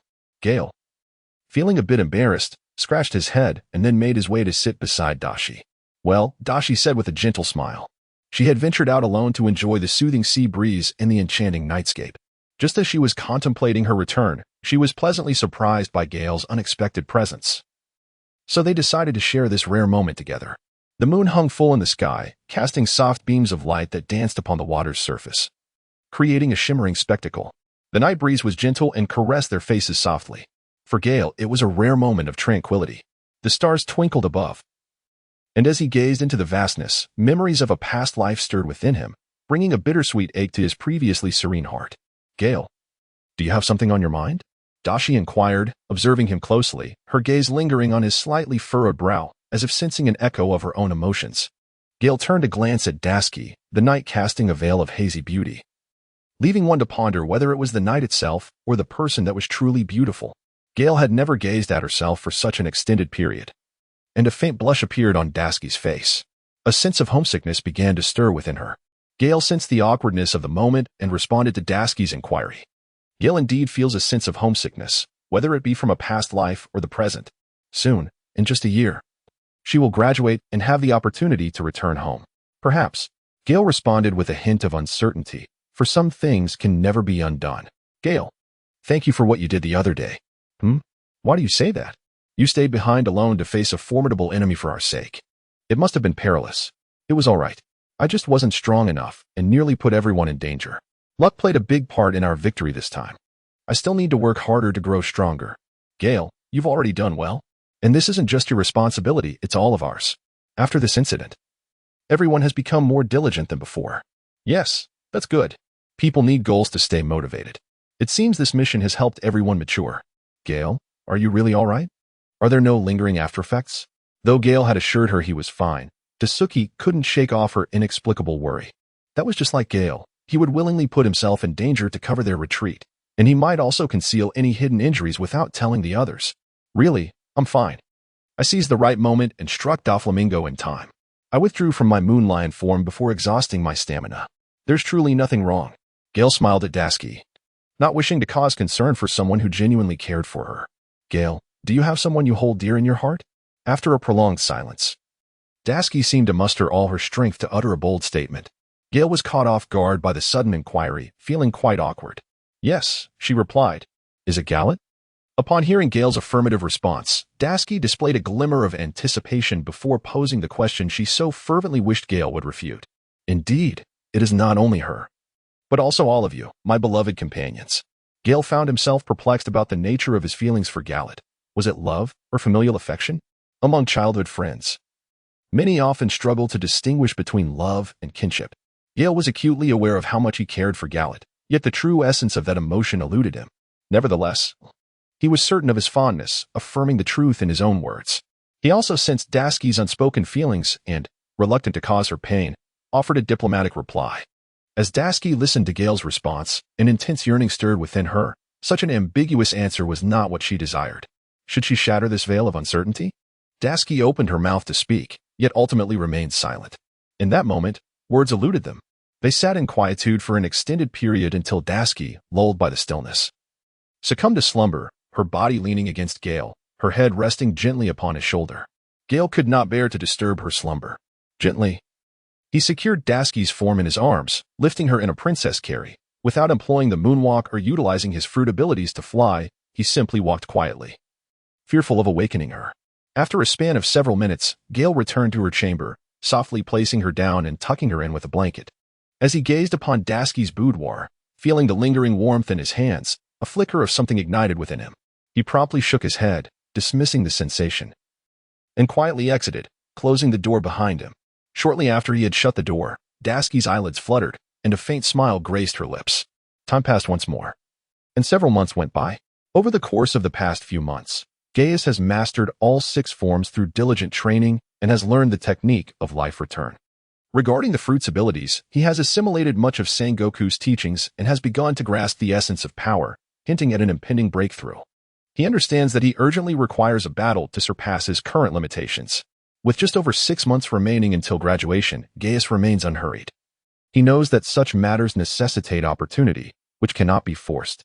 He continues his physical training. During these months, numerous events have transpired, one of which is Ace's departure to sea, a matter that has caused considerable distress for Admiral Karp. Another piece of news that has sent shockwaves through the world is the defeat of Doflamingo, who was brought before a military tribunal.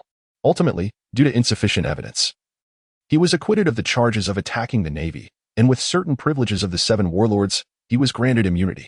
As the news spread across the seas, the most astonishing revelation was not the outcome itself, but rather the identity of the naval student who defeated Doflamingo, Gaius.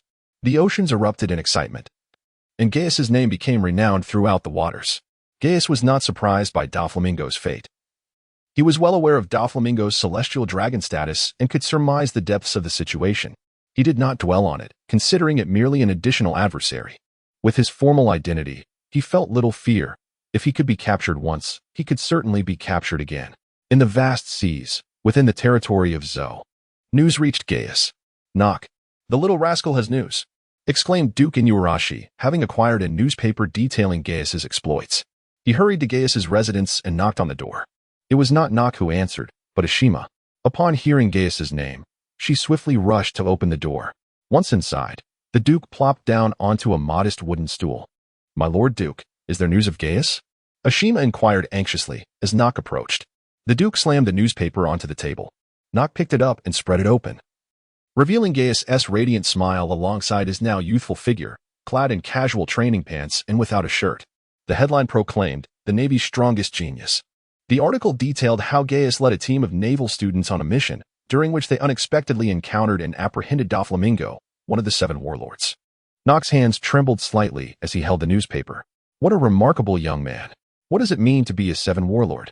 Why is Gaius so renowned now?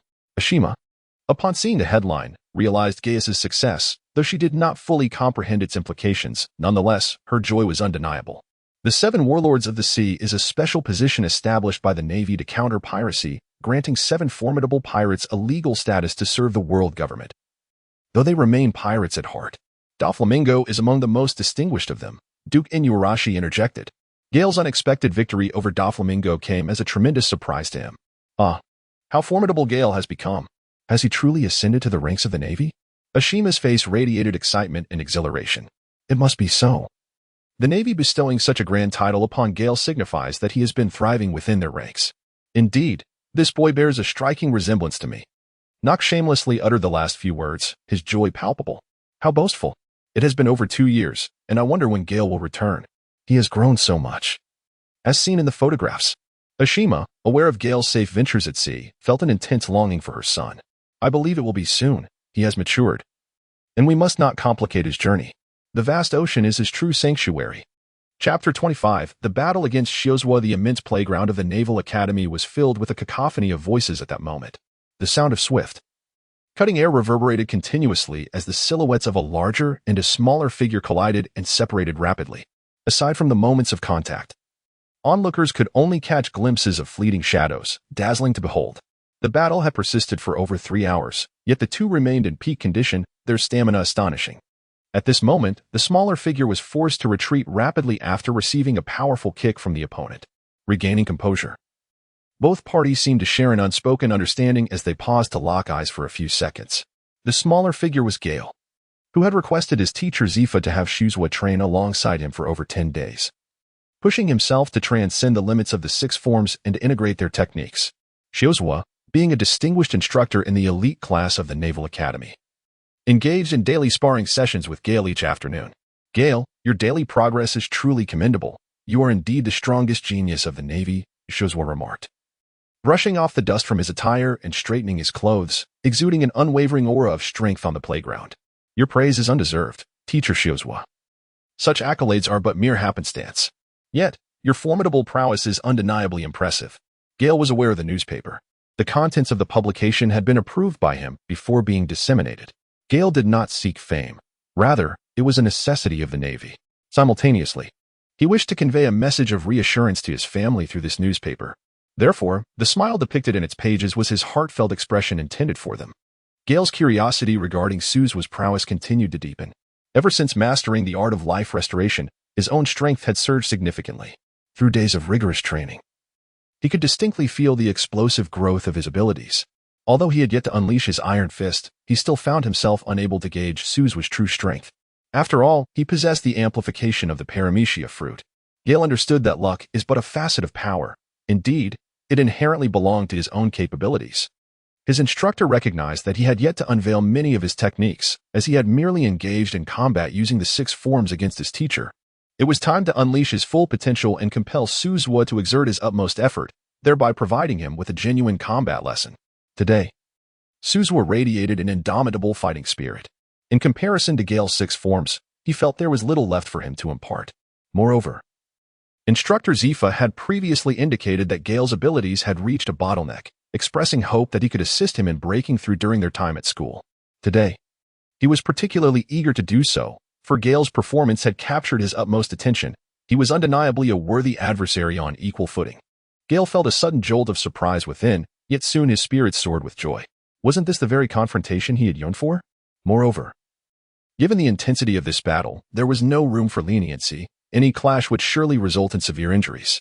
He understood the necessity of approaching this encounter with utmost caution. With that in mind, he resolved to test whether he could transcend the barrier that had long plagued him within the realm of his fruit abilities. Teacher Ryoza, I implore you to unleash your full might.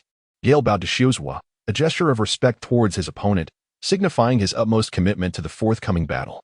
Shuzwa, his expression grave, reciprocated the bow, acknowledging that Gale had become a worthy adversary capable of standing toe-to-toe with him. As the crowd around the playground swelled, the presence of not only elite class students but also those from other classes converged, the previously raucous atmosphere began to settle into an anticipatory silence. The tension of the impending confrontation commanded respect from all present. At that moment, Rosen waved his hand, instructing everyone to retreat 50 meters. Following his command, the spectators instinctively moved back, recognizing that a duel of such caliber required ample space for the combatants to unleash their full potential and to avoid the peril of stray shockwaves. With his eyes closed, Gale reminisced about the sensation of transforming into the moon lion, feeling the energy within him rising uncontrollably, as if it were on the verge of igniting. Suddenly, his eyes flew open, a chilling aura inexplicably enveloping the hearts of those gathered. They began to witness Gale's energy taking on a more tangible form, gradually coalescing into the ethereal silhouette of a golden golem, wreathed in an enigmatic flame that danced around it. At this moment, Gale was unaware of the appearance of his current form. Nevertheless, it was a nascent state of awakening he had developed through the teachings of the warring states over the past few days. To articulate in the language of novels from his previous life, it could be described as a semi-awakened state. Shuzwa, observing Gale's transformation, furrowed his brow, sensing the terrifying power that lay within. He clenched his fists, slightly opened them, and stepped forward with his left foot, assuming a battle stance. Be cautious, Teacher Shuzwa. As Huaying's voice echoed, Gale unleashed his technique, a fusion of moonwalk and shave known as razor.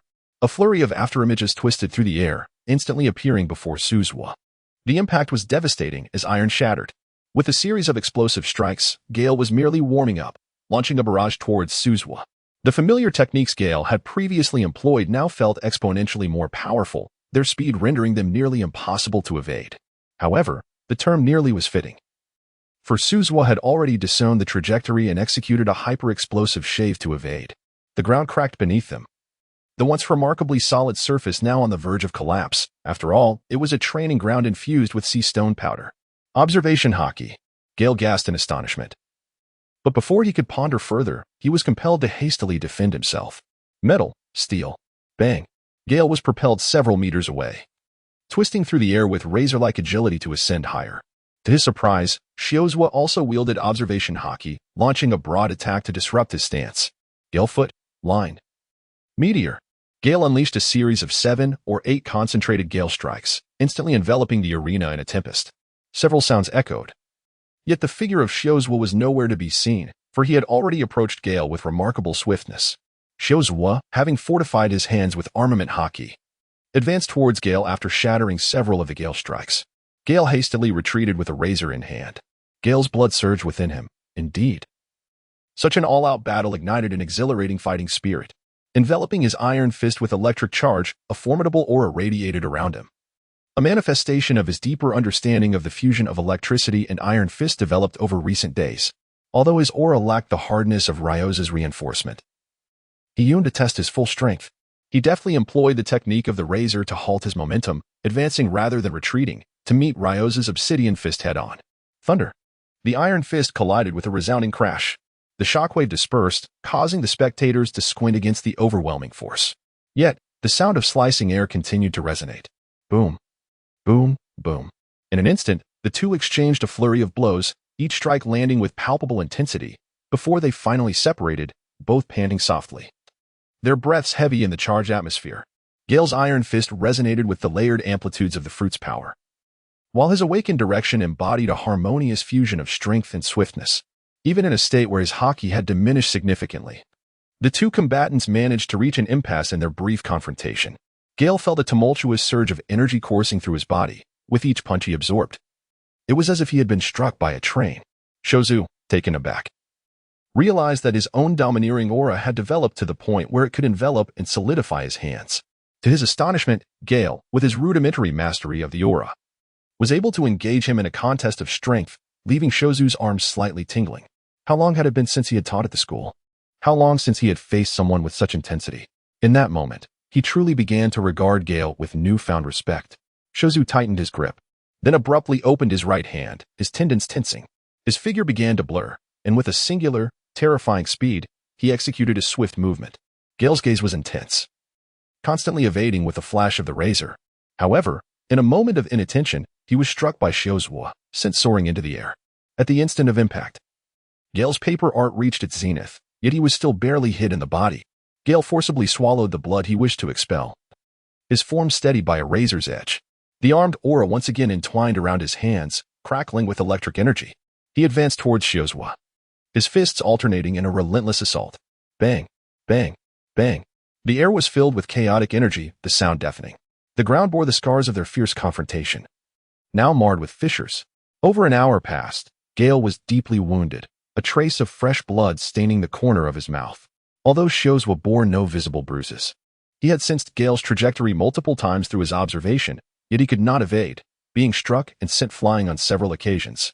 Gale's combination of attacks was unpredictable, and his speed surpassed Shiozua's by a significant margin. Beyond his tattered garments, he had sustained internal injuries. The electric shock from Gale's fists was relentless, causing Shiozua's palms to tingle with each clash, the sensation often reverberating within him. Unable to contain himself any longer, Shiozua coughed up a mouthful of blood. Chapter 26. The diamond formed the two figures stood swaying, both gasping for breath. Engaging in close combat of this nature was exceedingly taxing on one's stamina. What appeared to be a simple punch was in fact a culmination of their full strength, each blow imbued with terrifying power.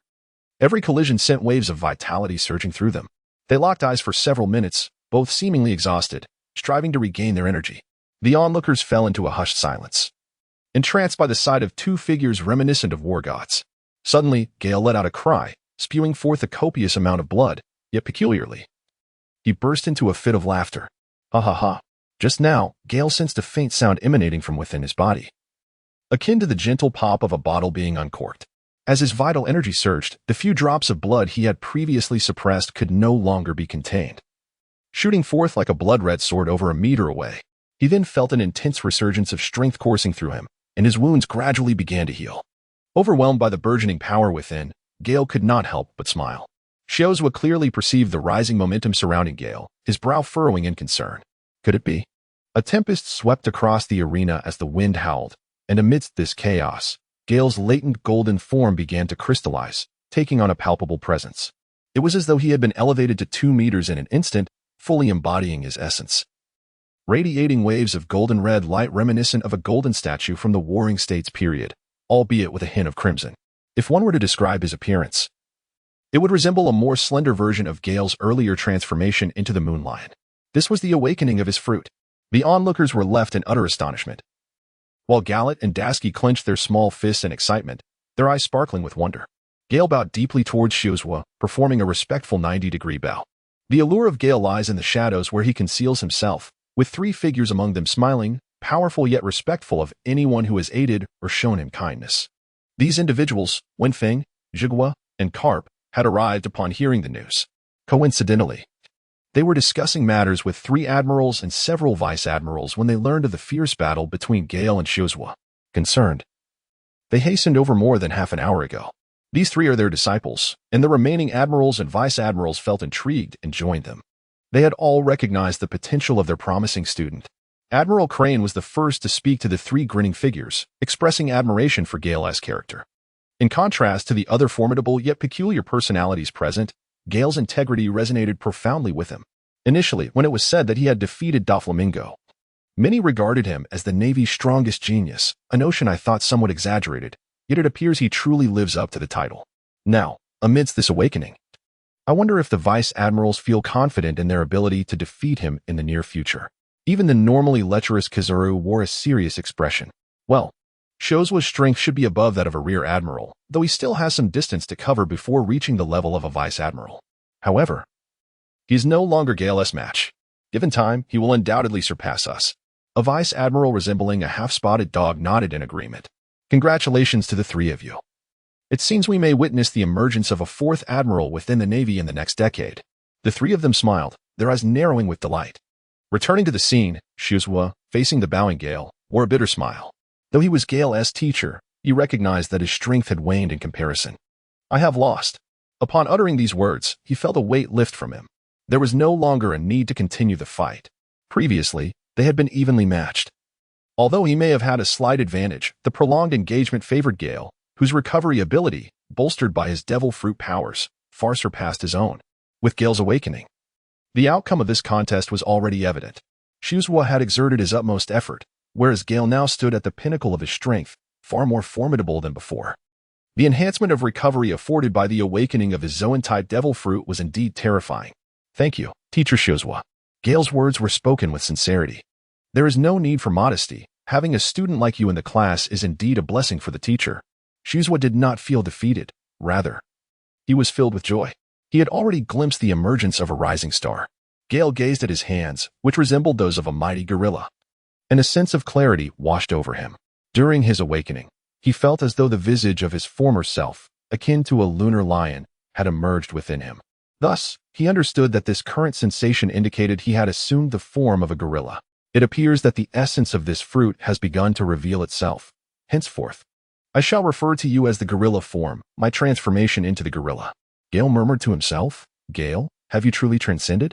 Galet and a group of onlookers gathered around, all witnessing the transformation that had taken place within Gale, as well as the metamorphosis of Master Shiozua. Everyone had already grasped the situation at hand. Indeed, it was thanks to the pressure exerted by Master Shiozua.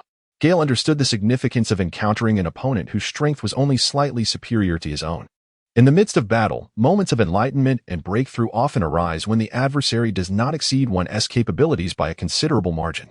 Otherwise, being swiftly defeated would pose a significant challenge. It is precisely in situations where both combatants exert their utmost effort that the fervent spirit of ambition is ignited, making it the most opportune moment for a breakthrough. Oh, yes. I have always known that my Gale is the mightiest.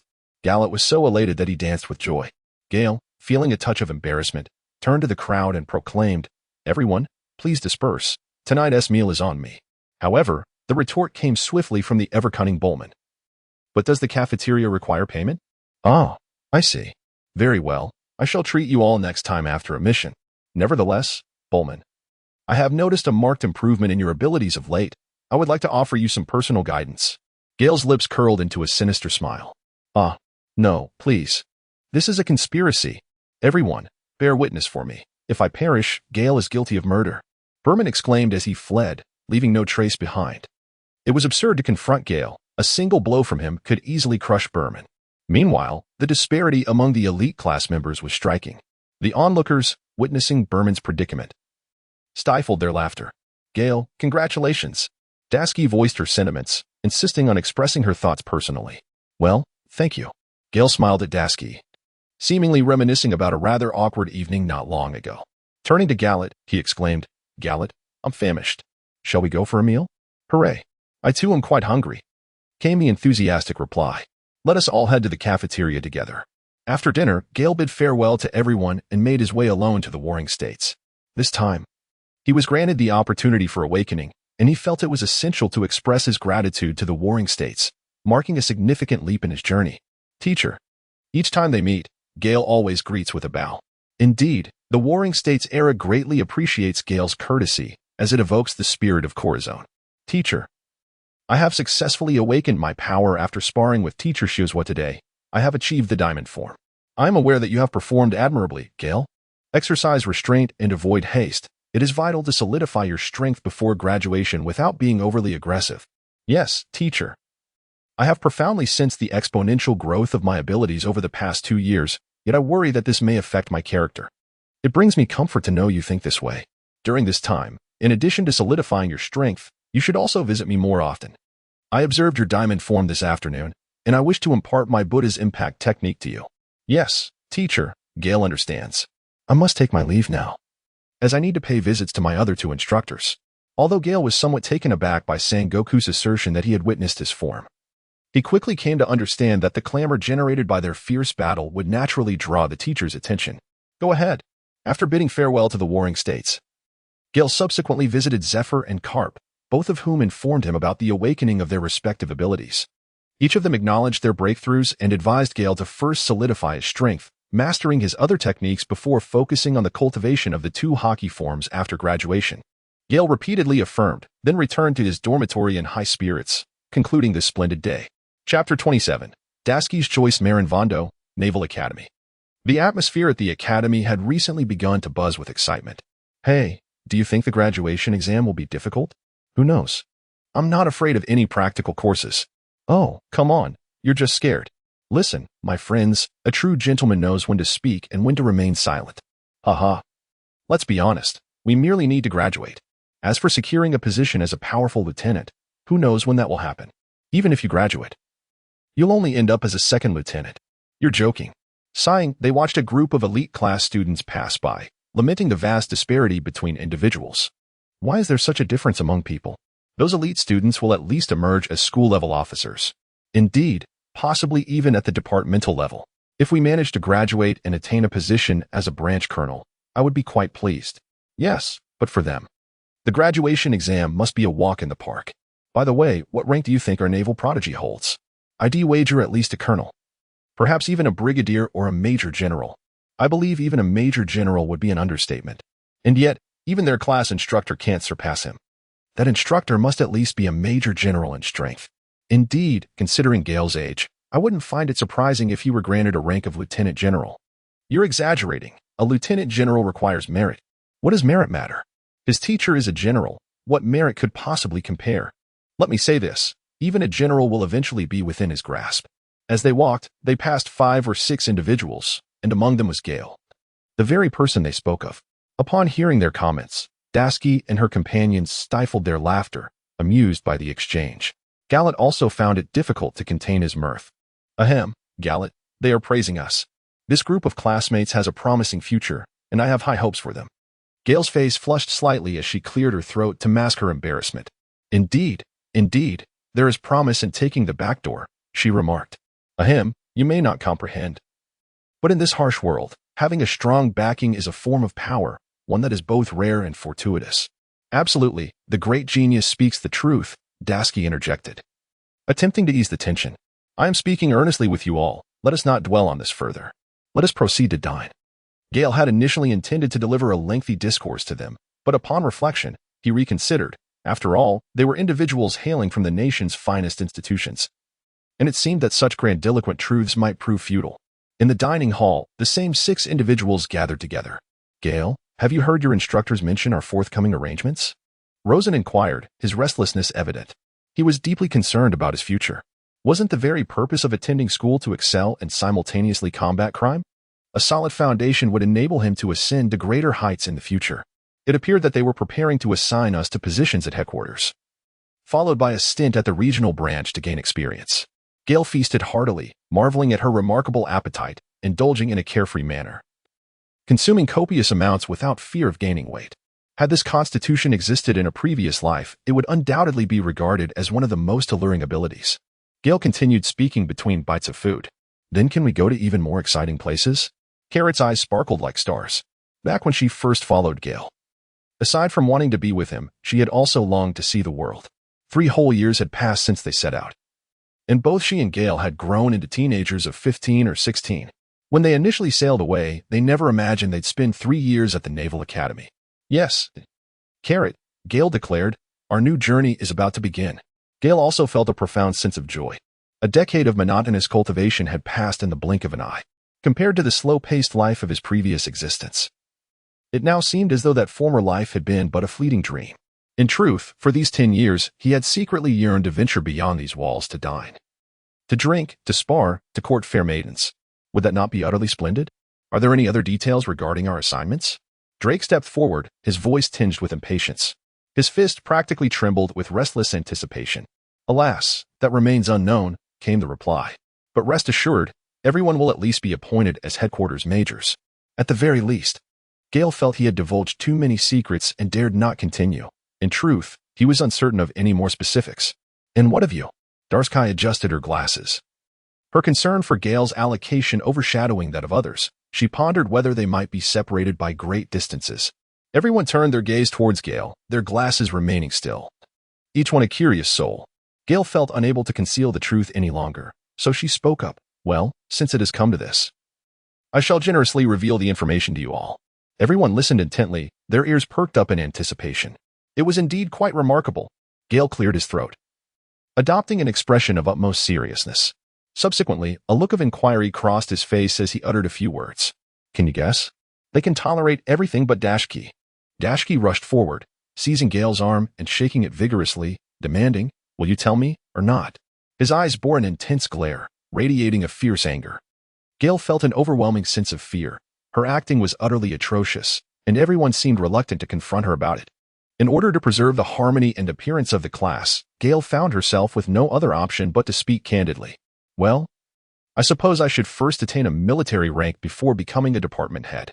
Teacher Sengoku suggested that I should gain some experience and earn a few military merits. The teachers have yet to arrange everything.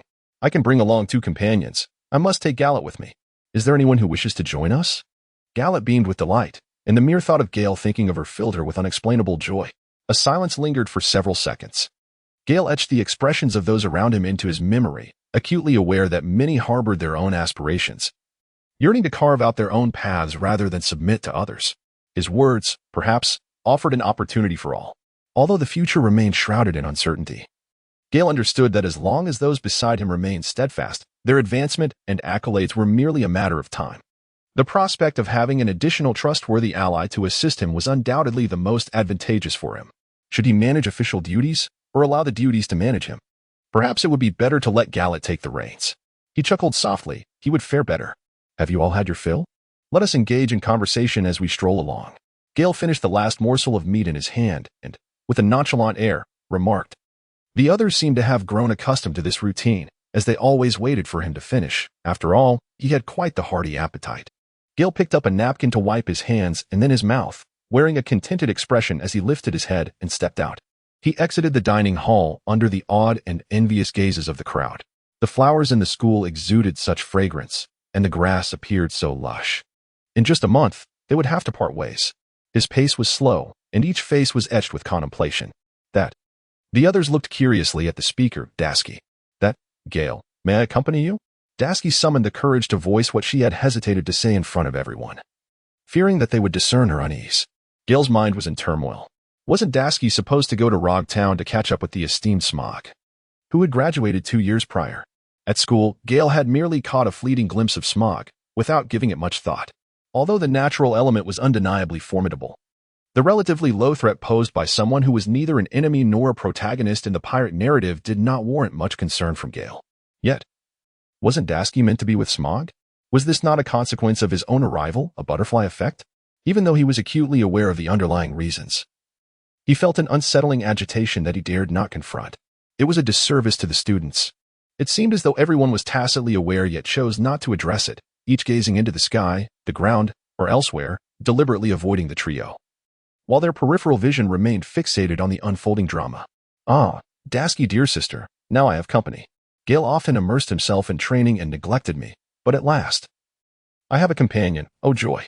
Galote took Dasky's hand, causing her cheeks to flush even deeper. The onlookers were left in astonishment. Galote, could you be any more naive? This is your rival. Do you not understand the implications? Yet, since you seem oblivious, we shall all feign ignorance. Gale found himself in a state of helplessness, sensing that matters of the heart became increasingly convoluted.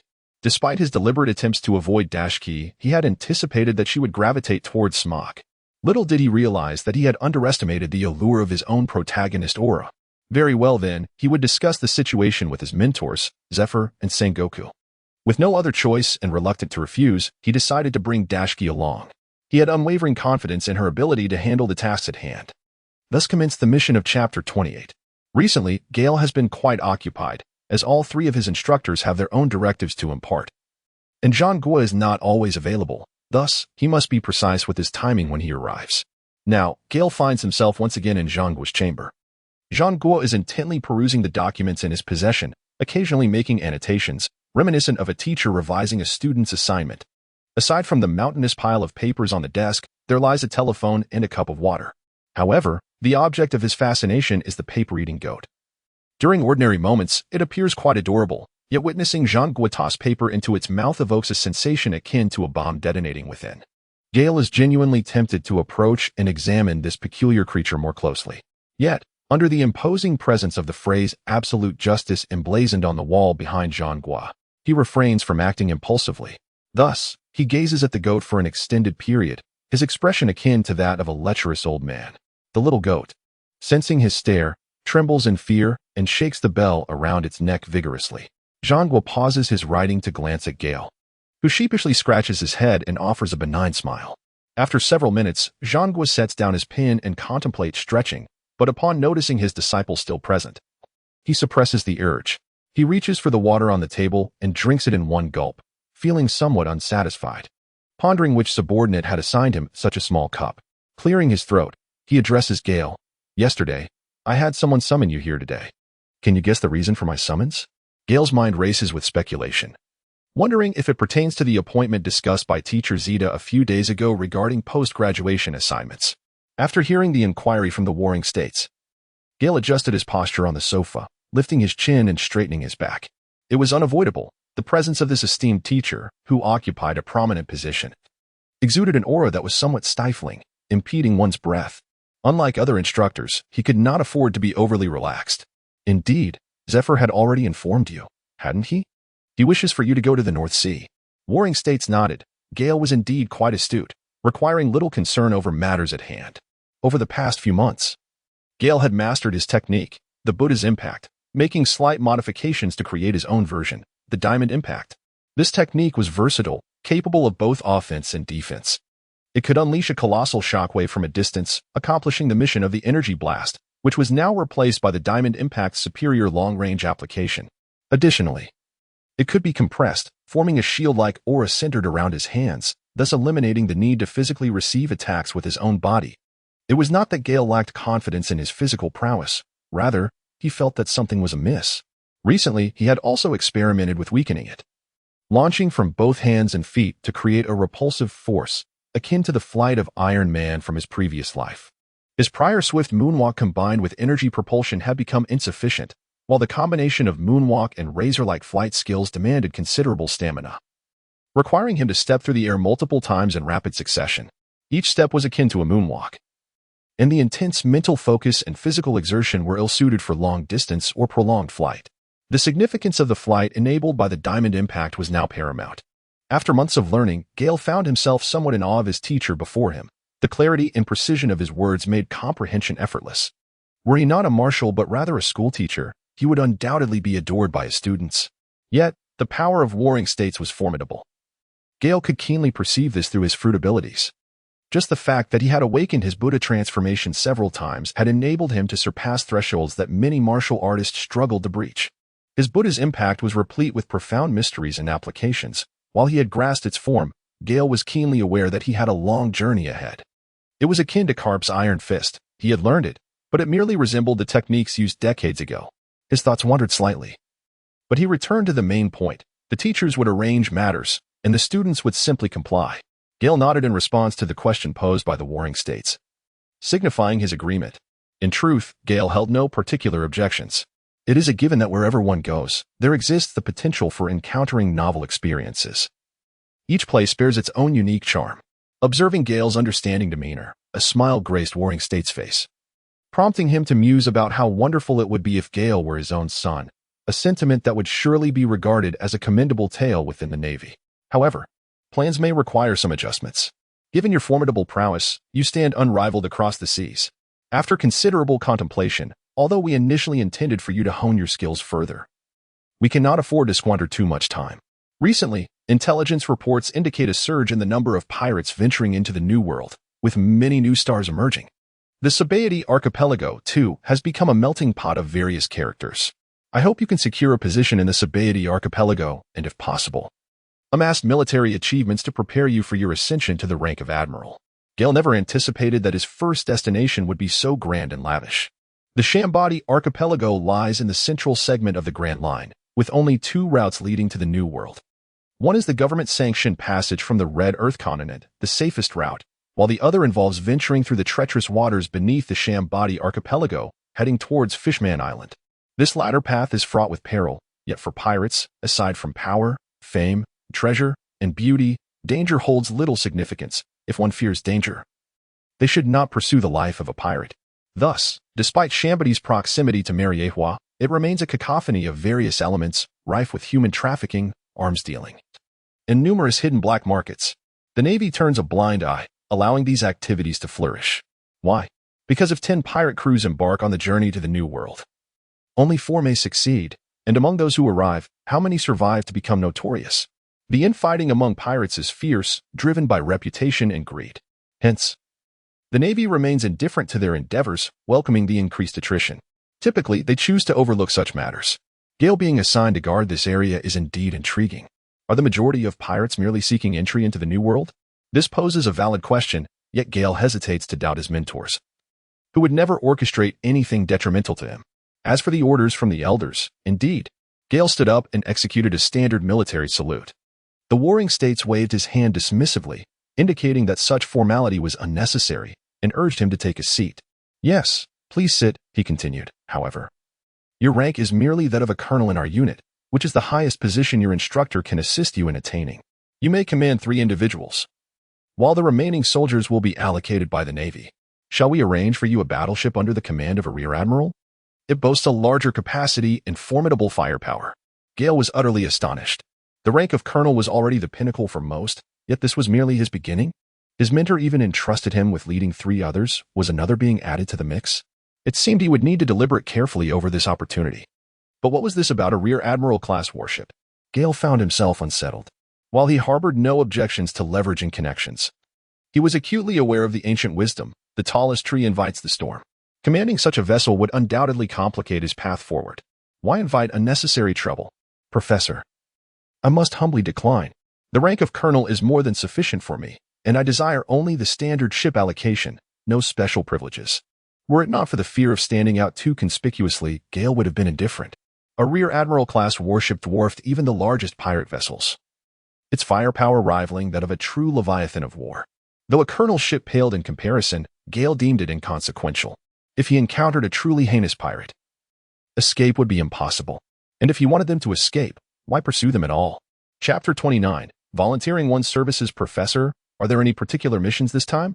Gale ultimately decided to inquire if there were any special tasks or particular points of caution to be aware of. There was nothing extraordinary. The primary objective was to maintain order, delivering annihilation to the most vicious of pirates, stripping them of any hope of reaching the New World. Generally, it was merely a matter of guarding the area. Indeed, teacher. By the way, teacher, may I ask why your goat consumes paper? Gale, aware that everything was about to be divulged, began to inquire about the questions that had piqued his curiosity in his previous life. The more he pondered, the more exhilarated he became, eagerly anticipating the revelation of the answers. Well, it is simply the bestowing of the goat fruit upon a trash can. This is a remarkable achievement of our scientific brigade. Isn't it fascinating? What? Such a marvel? It confirmed his earlier conjectures, indeed, that inanimate objects could consume the powers of the devil fruit. Yes, however, this matter remains a secret of the Navy. Are you intrigued? Sengoku observed Gale with great interest. In truth, as long as the method of production was not divulged, it was not a significant issue.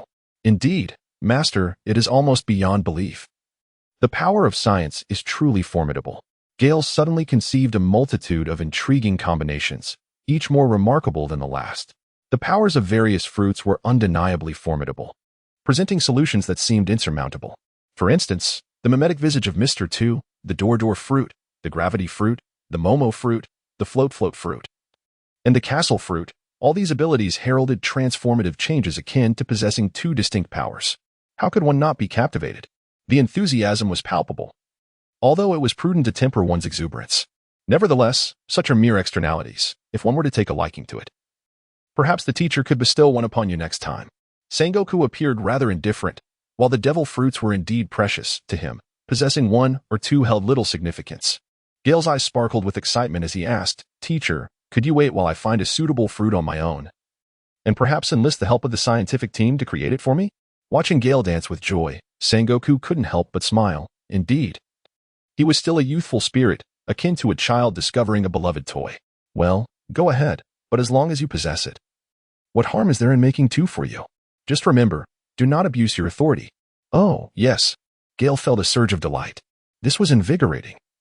He needed to return and contemplate what fruits had yet to appear or were on the verge of emergence, devising a plan to procure one. Having a teacher with real power was exhilarating. Thank you, teacher. I will certainly fulfill my task diligently. Well, these are mere trifles. Do not take them too seriously. And remember, your cultivation must not be neglected. It is time to progress with your domineering training. Sengoku's sentiment was echoed by the other two instructors. The academy does not impart the art of dominance. It merely shares some experiences. Most individuals who master this art do so through personal insight. As each person's journey is unique, much of the guidance provided is merely experiential.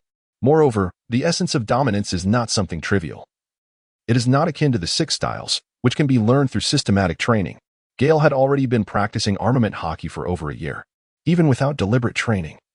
He sensed that he was on the cusp of transcending from entanglement to full coverage, and to truly understand hardening would signify the genuine beginning of his mastery. Yes, teacher.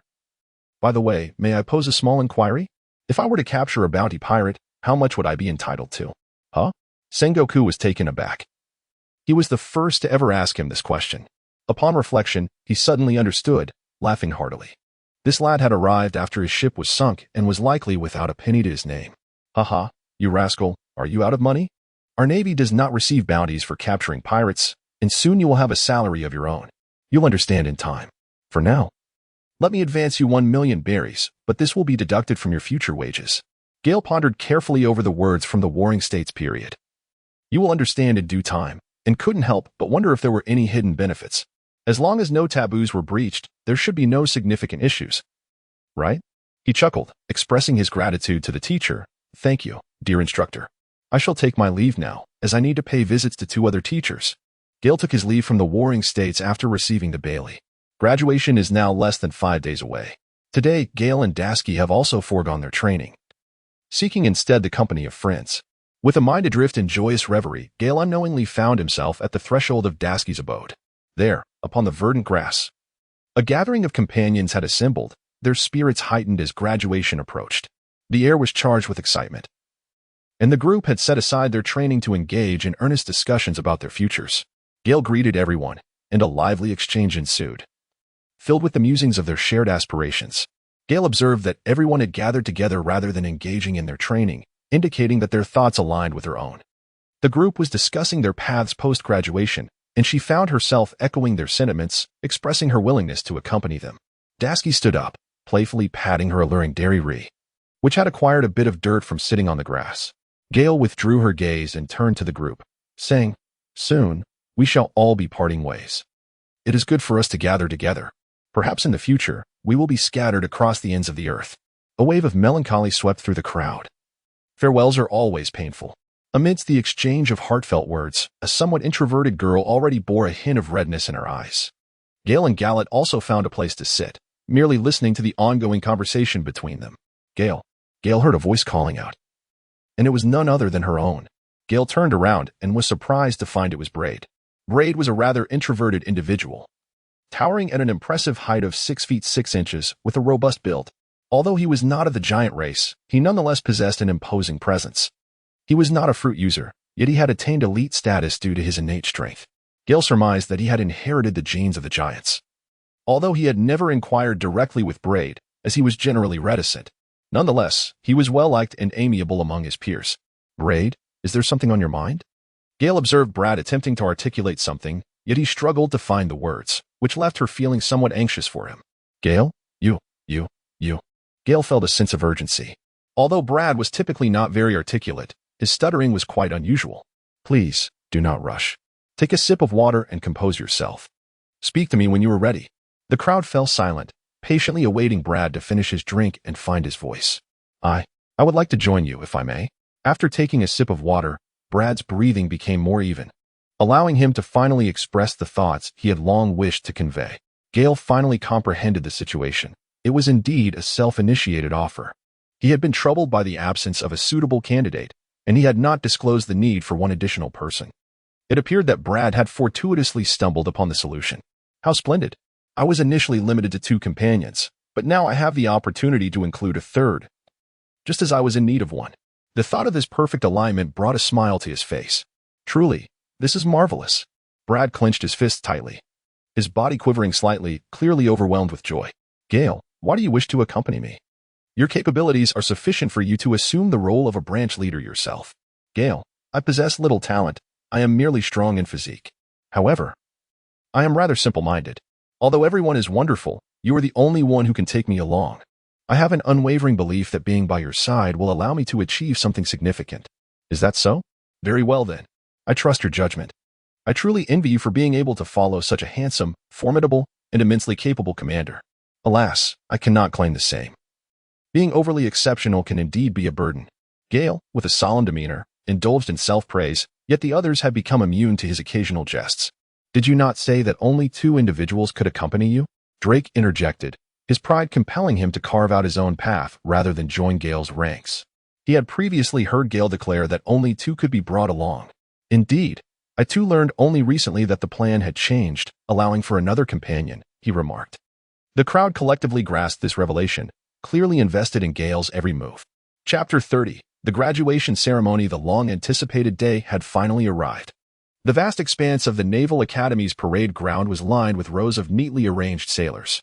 This marked their inaugural donning of the naval uniform, and at that moment, a profound sense of invisible responsibility and honor enveloped them, as if they were crowned alongside their pristine white attire, instinctively straightening their postures. This was the annual graduation celebration, and this year it was Gale's cohort's turn. For the elite class students, aside from the written examinations, all practical and combat assessments were easily passed. However, the written exam constituted only a small fraction of the total score. Individuals like Gale, who even surpassed the proctoring exam overseer, were granted immediate graduation. Consequently, all members of the elite class graduated, and around 80% of the regular class followed suit, resulting in a commendable pass rate.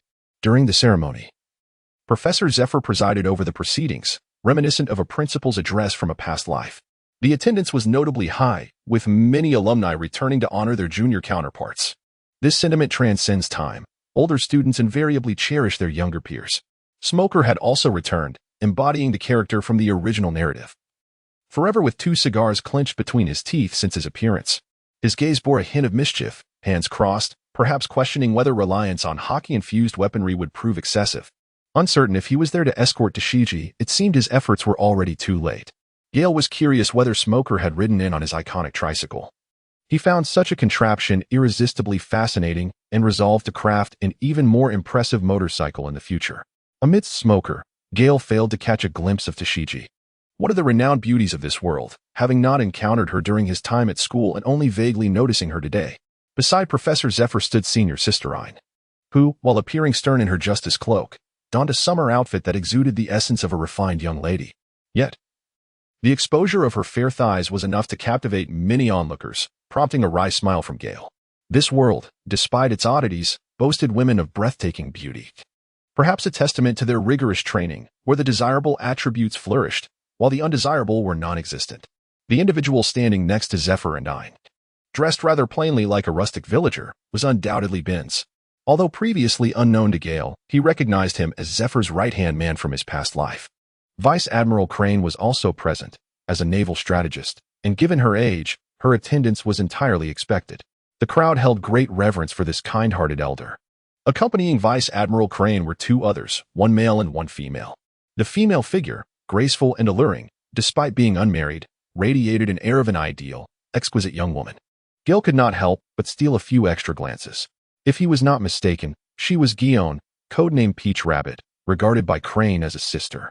Now a Rear Admiral, her future prospects included the possibility of becoming a candidate for the rank of Admiral, boasting strength far exceeding that of a typical Rear Admiral. Though still a slight distance from the Admiralty, it appeared that the requirements for the Admiral position were exceptionally rigorous. The other individual, somewhat older and clad in earthy-toned clothing and a hat, was undoubtedly Gaki.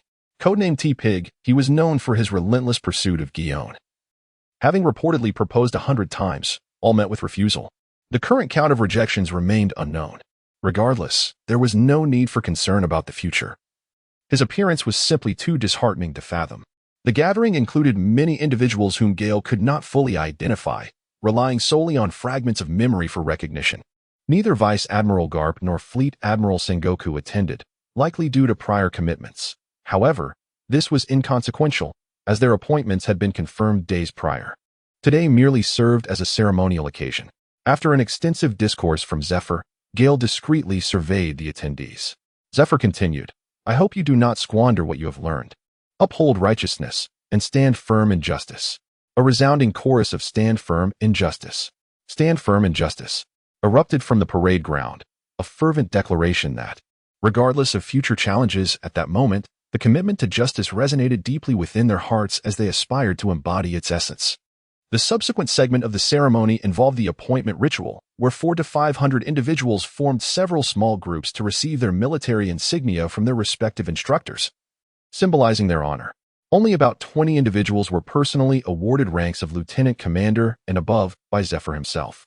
This select group comprised the entire elite class alongside a few outstanding students from other classes. Notably, excellence was not exclusive to the elite. Many individuals discovered their potential later in their academic journey, striving diligently to hone their skills.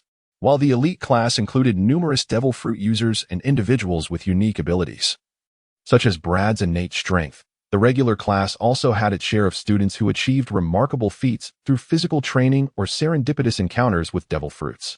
As long as their written exam scores were satisfactory and their combat prowess was evident, the Navy treated all equally, promoting them to officer ranks. Among the 20 graduates called forth by Zephyr were Gale, Gallet, Drake, Rosen, and Tashiji, with all except Gale holding the rank of major. After receiving their insignia, several individuals were overcome with emotion, some trembling with excitement as they clenched their fists. 3 years of relentless effort, and for some, even longer.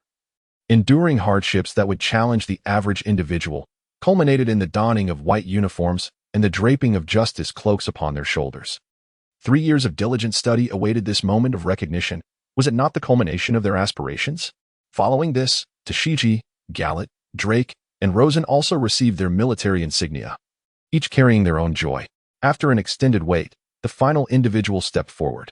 Many present had come specifically for this moment, the legendary naval prodigy. The 3 current admirals had once been heralded as the strongest trio due to their mastery of Logia-type devil fruits, yet they had not attained such glory. Smoker, who shared their lineage of Logia type, had similarly been overlooked for this honor. However, with Gale's emergence, he had been bestowed the title of the Navy's strongest.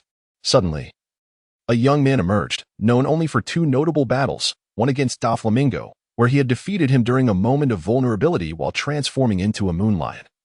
And another contest against Zephyr, which resulted in his awakening, a match in which Zephyr personally conceded defeat. During the graduation examination, the evaluation was based on how long they could withstand their instructor's scrutiny, yet Gale had vanquished Zephyr in under an hour. At this age, it is indeed true that Smoker pales in comparison to him. Even the current 3 admirals were not his equal in their prime. The crowd gazed curiously at Gale, who stood tall in the center of the arena, undeterred by the multitude of scrutinizing eyes. Clad in a pristine white military uniform, the fabric billowed in the sea breeze, subtly revealing the contours of his muscles beneath. His tail, which usually swayed playfully, now rested gently, utterly still. A faint smile graced his face, exuding an air of natural elegance.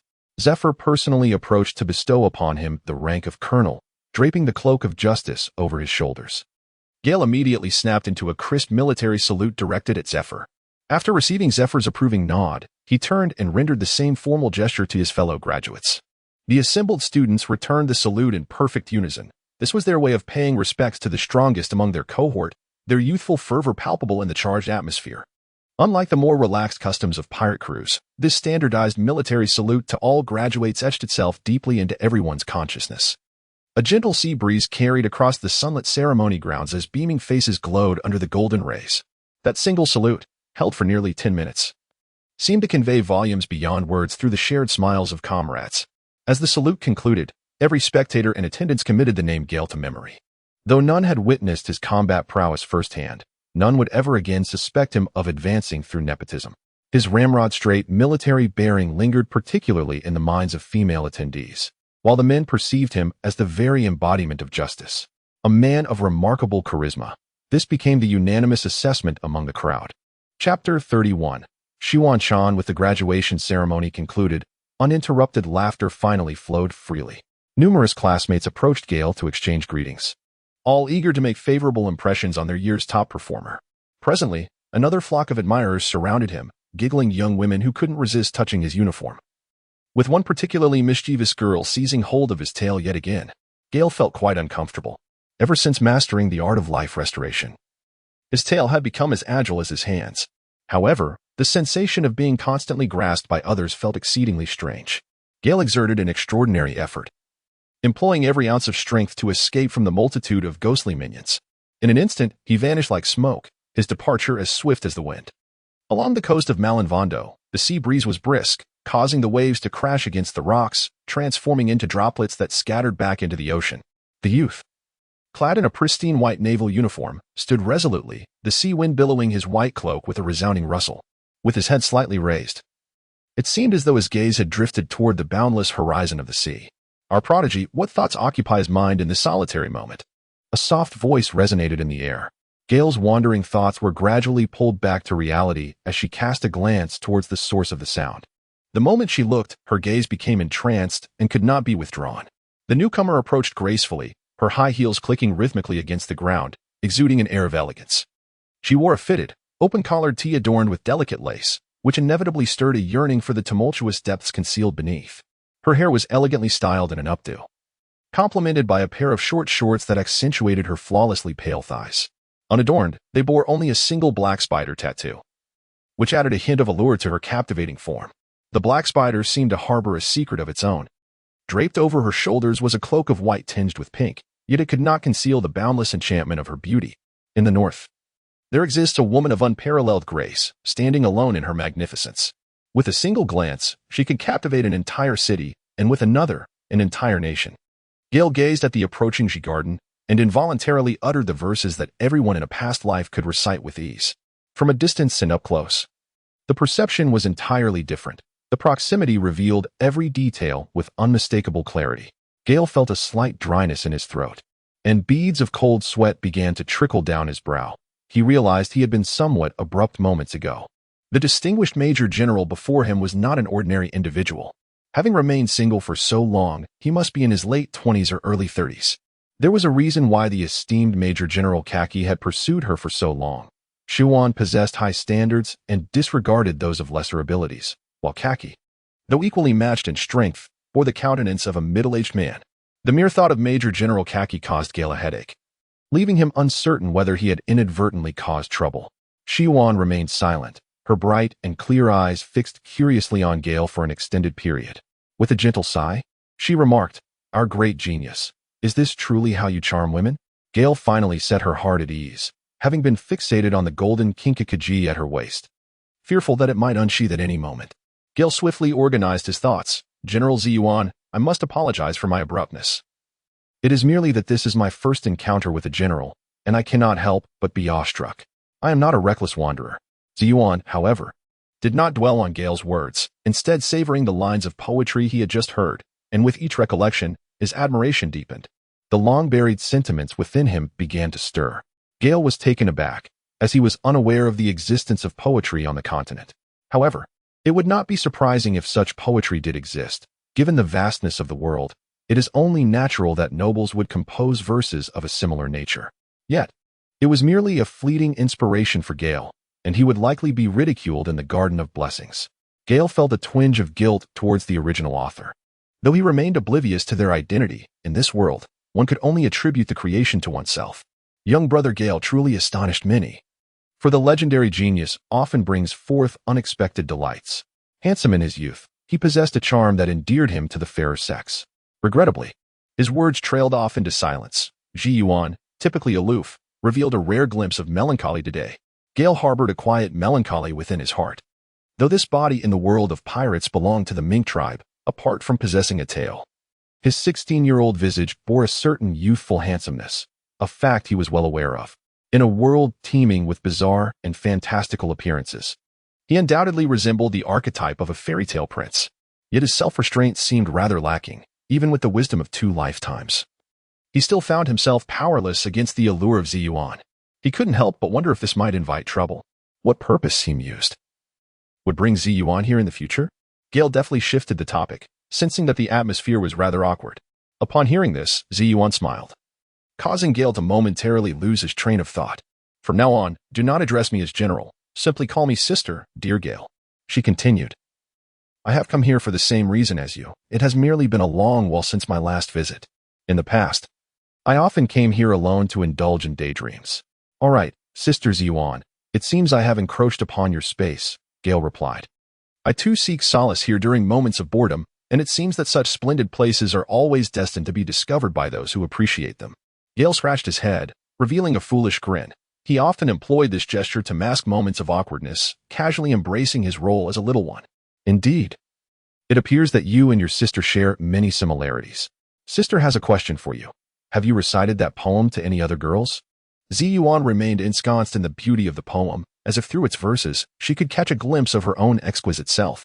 She adored adorning herself, driven by a desire to showcase her beauty. Even though she had yet to encounter her other half, her love for beauty required no justification. "No. I just spoke it aloud. If sister likes it, then I shall gift it to you, Ziyuan. But you must be a good and obedient child. If you happen to compose similar verses in the future, remember to save them for sister." As she spoke, she approached Gale, gently lifting his chin with her finger. Gale felt as though he were on the brink of death, experiencing a wave of suffocation, his breath becoming increasingly rapid. He gazed at Ziyuan's delicate, rosy lips. Her skin so soft it seemed nearly fragile, but what captivated him most was the striking elevation that was prominently visible. This was hardly fair. He was still a minor. After all, was it really necessary to push boundaries? Although this world lacks laws to protect minors, was it truly right to corrupt someone so young? Ziyuan observed Gale's labored breathing and the flush spreading across his face, feeling a surge of delight within her. It was a testament to her undeniable allure. The young lad, albeit somewhat timid, was still quite honest. Though his eyes wandered, he dared not gaze unabashedly. Ziyuan relished this effect, and with a swift turn, she flicked her cloak in a stylish arc. "Next time we meet, I expect a song. Do remember, dear Gale." The air was still tinged with a subtle fragrance as Ziyuan's graceful silhouette receded further away, gradually fading from Gale's view. Gale exerted considerable effort to calm the fiery turmoil within him. Is it true that the fairies of this world are drawn to allure? Even Ziyuan-chan could not resist, let alone the more formidable sweet fruit user, Hancock, one of the 7 warlords. If I were to encounter her, would I not be utterly doomed? Men are, after all, merely men. Neither of us possesses vast experience in matters of the heart. He yearns to project an air of mastery.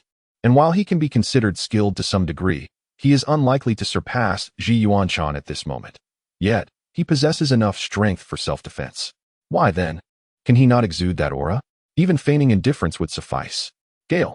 A voice called from a distance, and Gale spotted two exquisitely beautiful figures jogging towards him. Observing these two lovely silhouettes, he felt a sense of balance restore within him, for at least he could manage to be in the presence of these two beauties. What brings you two here? The newcomers were Gallet and Dasky. Noticing their hurried approach, he surmised they must have something important to convey. Gale, everyone is holding a banquet. And when they realized you were missing, they sent us to find you, Gallet exclaimed with enthusiasm, only to then sniff the air a few times before leaning in closer to Gale. Gale's situation had turned dire. As anticipated, Gallet caught the scent emanating from him and, with a hint of irritation, inquired, Gale, why do you bear the fragrance of a woman's perfume? Upon hearing Gallet's remark, Dashky's expression shifted instantaneously, as if facing a formidable adversary. It was the scent of the vice-marshal from Ziyuan, who had just visited this place and happened to cross paths with him. Gale arrived with an air of innocence, yet felt an inexplicable sense of guilt. Why was that? And why did you also carry a certain scent? Gallet was determined not to overlook even the slightest detail on Gale's face, hands on her hips, exuding the demeanor of a commanding mistress. Upon hearing the mention of the cold goddess of the navy, Admiral Ziyuan, Dasky furrowed her brow even tighter, perplexed as to how Gale could possibly bear her fragrance.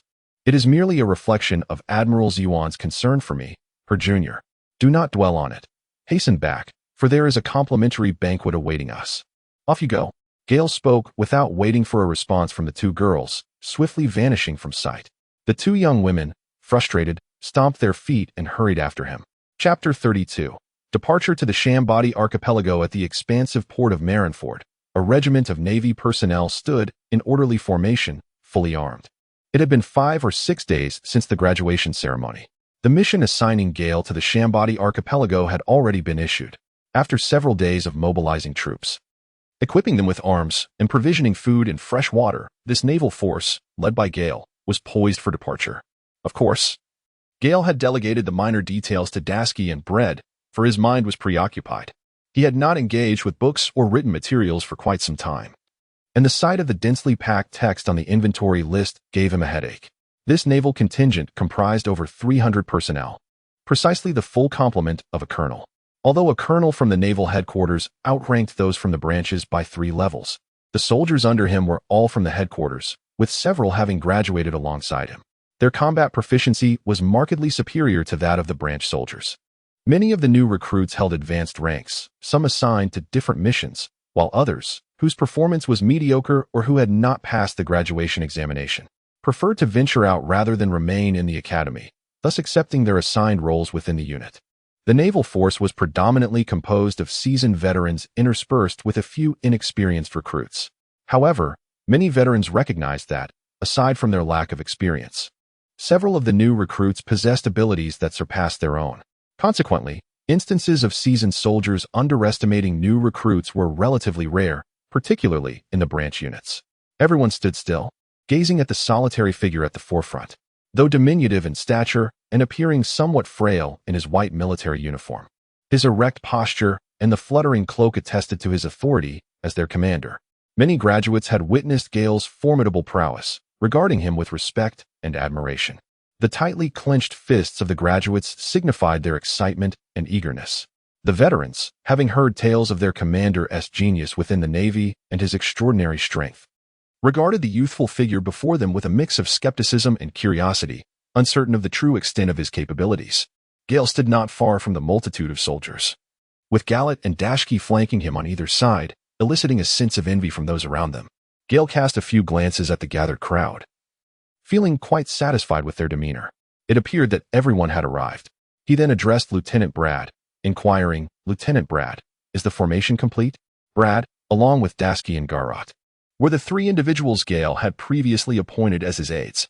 He deliberately assigned the task of assembling the troops to the towering Brad, whose stature embodied that of a soldier more so than the others. Reporting to Colonel Gale, a total of 360 personnel were expected, and 360 are present. The formation is complete. Brad saluted Gale with utmost respect. He understood that from this day forth, he would officially be a soldier. And the person before him was the one he had long desired to follow, for Gale's strength and character inspired his unwavering loyalty. Brad always felt that Gale had the potential to lead them toward a miraculous future of their own making. Gale nodded in acknowledgement, signaling his understanding. He then brought his feet together and bowed respectfully to everyone before him. The three individuals beside him followed suit, mimicking Gale's gesture of respect. "Greetings, everyone." After completing the bow, a sense of astonishment spread among the crowd, for it was a rarity for a superior to salute their subordinates. Consequently, they straightened up and returned the gesture with utmost poise, responding, "Good day, Colonel." Gale nodded slightly and spoke, "Greetings, everyone. I am your commanding officer, Colonel Gale. However, from this day forth, we shall be brothers, bound to assist one another and share in both triumphs and tribulations. I sincerely hope that you will foster camaraderie and unity, entrusting one another with your very backs. I also wish for you to regard me as a brother in kind. Nevertheless, we must uphold the necessary disciplines. Once aboard, I shall have Lieutenant Brad distribute some regulations that I have instituted, and I kindly ask that you adhere to them diligently." Gale had previously prepared a multitude of words, yet only a few were articulated, a blend of both soft and firm tones. Once he entered the ranks, camaraderie was paramount, yet the necessary discipline must be upheld. The regulations established by Gale were supplemented by additional rules drawn from his past life memories, such as refraining from harming civilians, not abusing one's authority, and avoiding taking advantage of the innocent. Furthermore, he imposed a rather unconventional restriction on alcohol consumption, aside from designated occasions. Each member was permitted to drink only once per week during their time off. There were also various other minor stipulations. All troops, set sail. Destination, the Sabaody Archipelago. With a grand gesture, Gale stirred the air, causing his cloak to billow dramatically. Standing atop a grand statue, two figures became discernible upon closer inspection, Zephyr and Sengoku. "We have gained an exceptional disciple," Zephyr remarked, reflecting on the fact that, barring any unforeseen circumstances, Gale would undoubtedly prove to be his most formidable pupil, without question. Zephyr had always held great admiration for Gale's every action. Indeed, such a flawless individual. Moreover, he possesses the demeanor of a true commander, Sengoku mused, stroking his small braided beard. "I sincerely hope to witness him ascend to greatness one day." In a dimly lit room, the shrill ring of a telephone pierced the silence. After a prolonged wait, a voice finally answered. "Ha ha ha. I thought you had perished," came the mocking tone from the other end. "If you were still alive, how could I possibly be dead?" A raspy voice emerged from the shadows. "That boy who caused my downfall is now en route to Sabaody. I have been eagerly anticipating his emergence from Marineford. That is your territory, 500 million berries. Can you eliminate him? I shall devise a plan. It should not pose a problem. However, I will require some time, considering he is akin to a treasure for the Navy." "Very well. I look forward to hearing good news soon." On board Gale's vessel, Braid and others were diligently training on deck. Meanwhile, Gale was practicing his punches in the air, relentlessly honing his skills against the sea. Many techniques had been mastered to a considerable extent, and Gale was eager to elevate his mastery of hockey. Otherwise, when confronted by genuine maritime warriors, his feeble hockey would prove utterly inadequate, particularly against those with natural abilities, where he would be at a distinct disadvantage. Having already entered the realm of hockey perception, Gale could envelop his attacks with it. Even without deliberate practice, he sensed that he had seemingly broken through to a new level. Seizing the next few days for intense training, he swung his fist vigorously. Suddenly, a wave of clarity surged within him, as a layer of darkness began to envelop his otherwise unremarkable fists. Witnessing the inky blackness on his knuckles ignited a fervor within Gale. He concentrated all his strength into his fists, and an image of a golden guardian began to materialize around him. His fists radiated with a brilliant golden light, resembling enormous orbs of luminescence, as if they were reaching out to the surface of the sea. In an instant, a blinding flash erupted, transforming into a colossal pillar that shot towards the ocean. Diamond impact. The surface of the sea erupted with a thunderous roar, sending towering waves of 30 meters into the air and scattering countless fish and shrimp in disarray. The vessel rocked violently from the force of the waves. However, the Navy's warships, renowned as the finest upon the seas, endured the impact with only a brief tremor before stabilizing. The sailors, perceiving the imminent threat, gripped their weapons and formed ranks. "Remain calm. The colonel has achieved a breakthrough." Dasky, who had been observing Gale intently, finally spoke up. Although she was nearsighted, her glasses allowed her to discern the dark aura surrounding Gale's fists. Recognizing that he had progressed from simply wrapping hockey to fully enveloping it, His evident joy must have driven him to unleash such a powerful blow. Dasky felt elated for Gale. With each increment of his strength, she felt as though her own power was augmenting as well. Despite her own hockey merely grazing the threshold of perception. Everyone, do not be alarmed. Today is a day of celebration. I shall treat you all to fish. As Gale approached the ship, cradling a massive fish that could easily feed a dozen, the atmosphere was filled with anticipation. After delivering a powerful punch, Gale realized his excitement. Amidst the soaring fish and shrimp, he spotted a large fish and swiftly transitioned into another defensive stance, known as the diamond defense. He conjured a sphere of golden light that shielded him from the surrounding seawater, propelling himself forward to seize the fish. Gale ascended to the ship. Setting down the fish he held, and scratched his head. Everyone shall partake in the fish. Tonight we shall indulge in some wine. Hee. Gale pondered for a moment and concluded that perhaps lifting the liquor ban might serve to comfort the wounded hearts of the others. Chapter 33. Arrival. The naval vessel made swift progress, reaching the Sabaody archipelago in merely 3 or 4 days.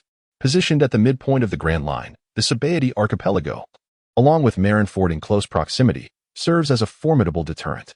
The Sea Kings predominantly inhabit the calm belts, and as for pirates, with the proximity of the Navy headquarters to the Sabaody archipelago, there are unlikely to be many pirates with impaired judgment. They arrived safely at the Sabaody archipelago. Wow! How magnificent! One need not guess. It was undoubtedly the voice of Charlotte.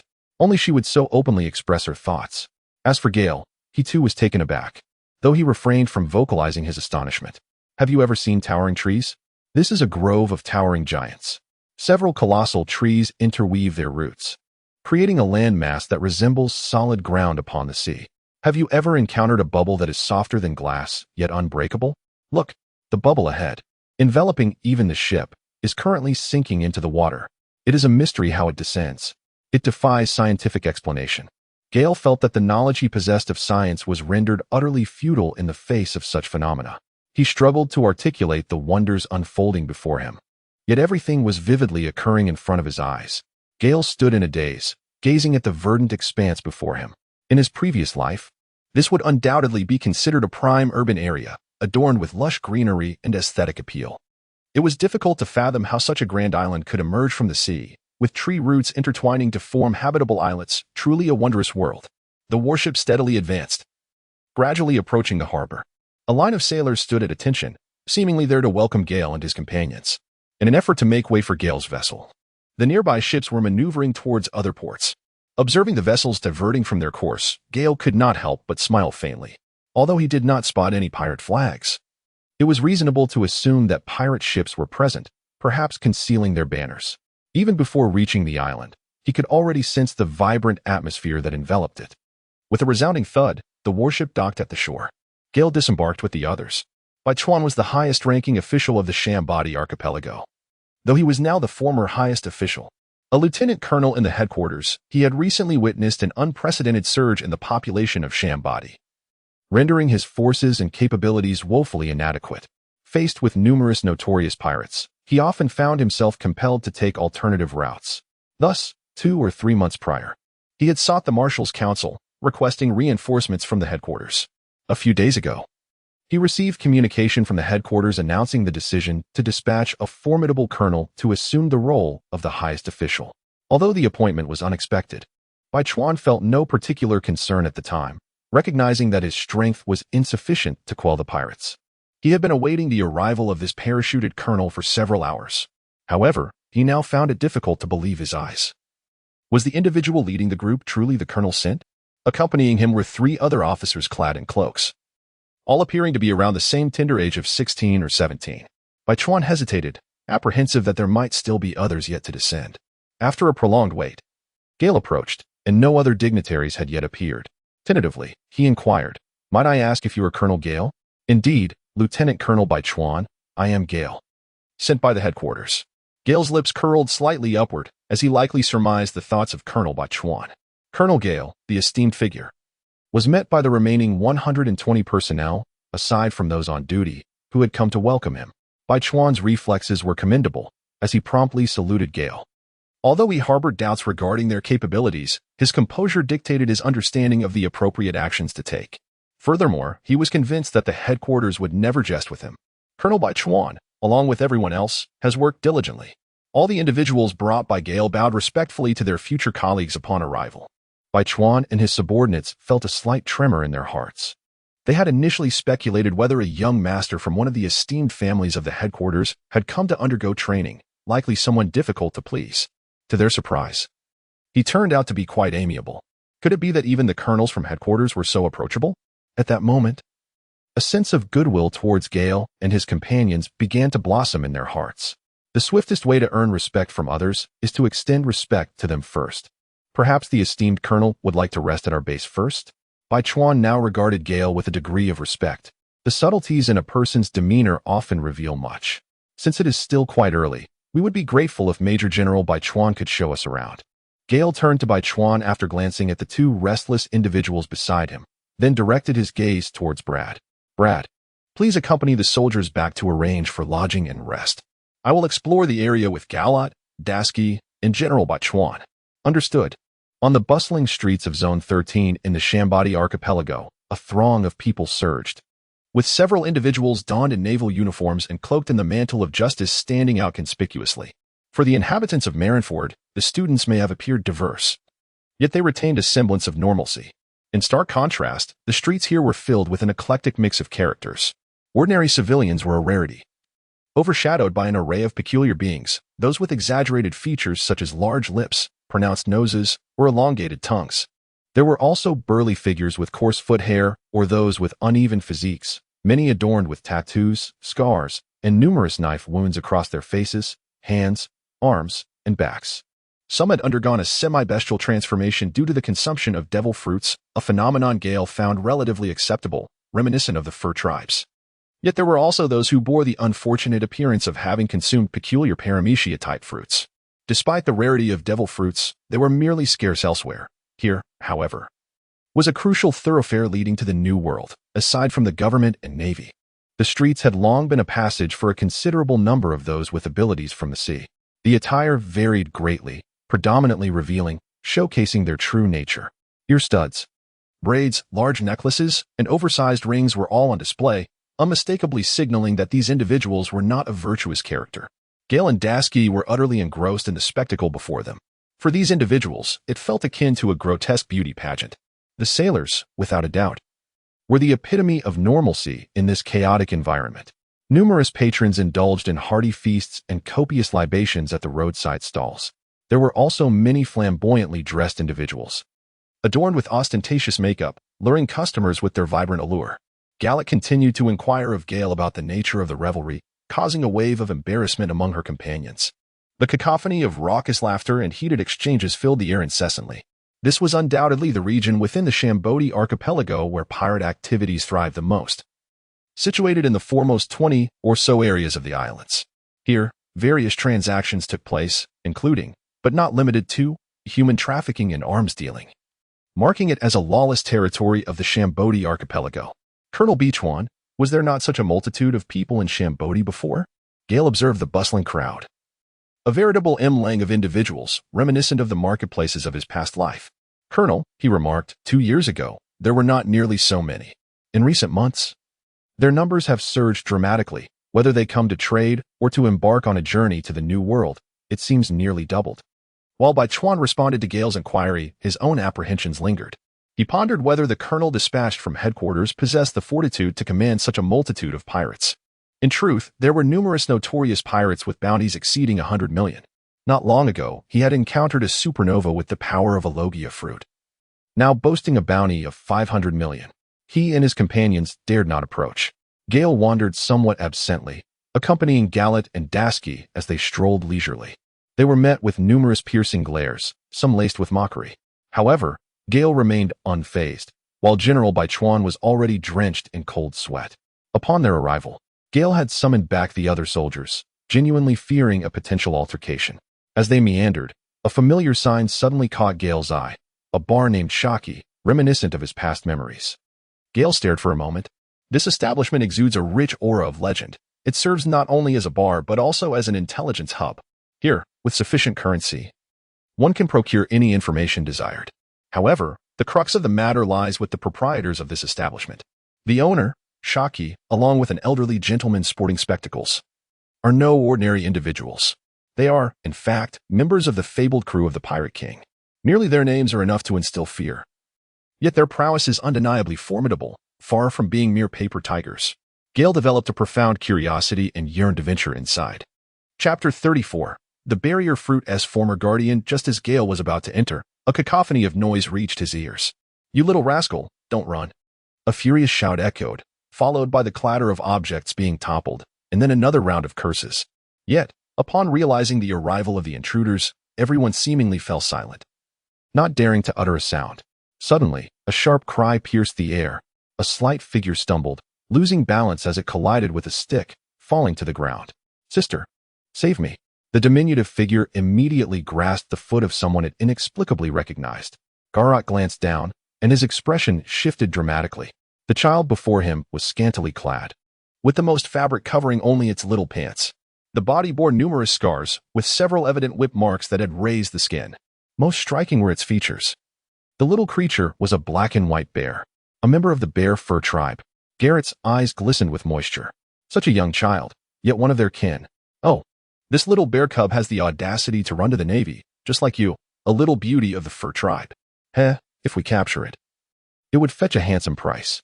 The figures pursuing the little bear had now reached Garrot, with the tallest among them speaking up. He bore a scar on his arm and wore a tattered white vest, brandishing a large knife on his back. Garrot did not respond, but instead lifted the bear cub, his hands trembling slightly as he moved toward Gale. "You filthy woman, ignoring me. Do you know who I am? Don't think being a Navy officer makes you special." The burly man felt humiliated by the disregard shown to him. "Oh, who is your father, then? Little one, have you grown tired of living?" The man felt his rage boiling over. "Oh, are you planning to strike us?" As Gale spoke, a hint of a smile inadvertently appeared at the corner of his mouth. He then turned to the trembling Bai Chuan and said, "What is this fellow up to?" He and his crew belong to the Divine Turtle Pirate Group, which has been trafficking in humans in this lawless territory for over a year. Their captain possesses the power of the shield fruit and is a notorious pirate with a bounty of 380 million. "Oh, so it's the old turtle, is it? You dare to insult our captain. It seems you are quite tired of living. I suspect you are merely impostors masquerading as the Navy. Watch as I tear you apart." Earlier, he had already shouted a few words at Gale and his companions, but they had paid him no mind.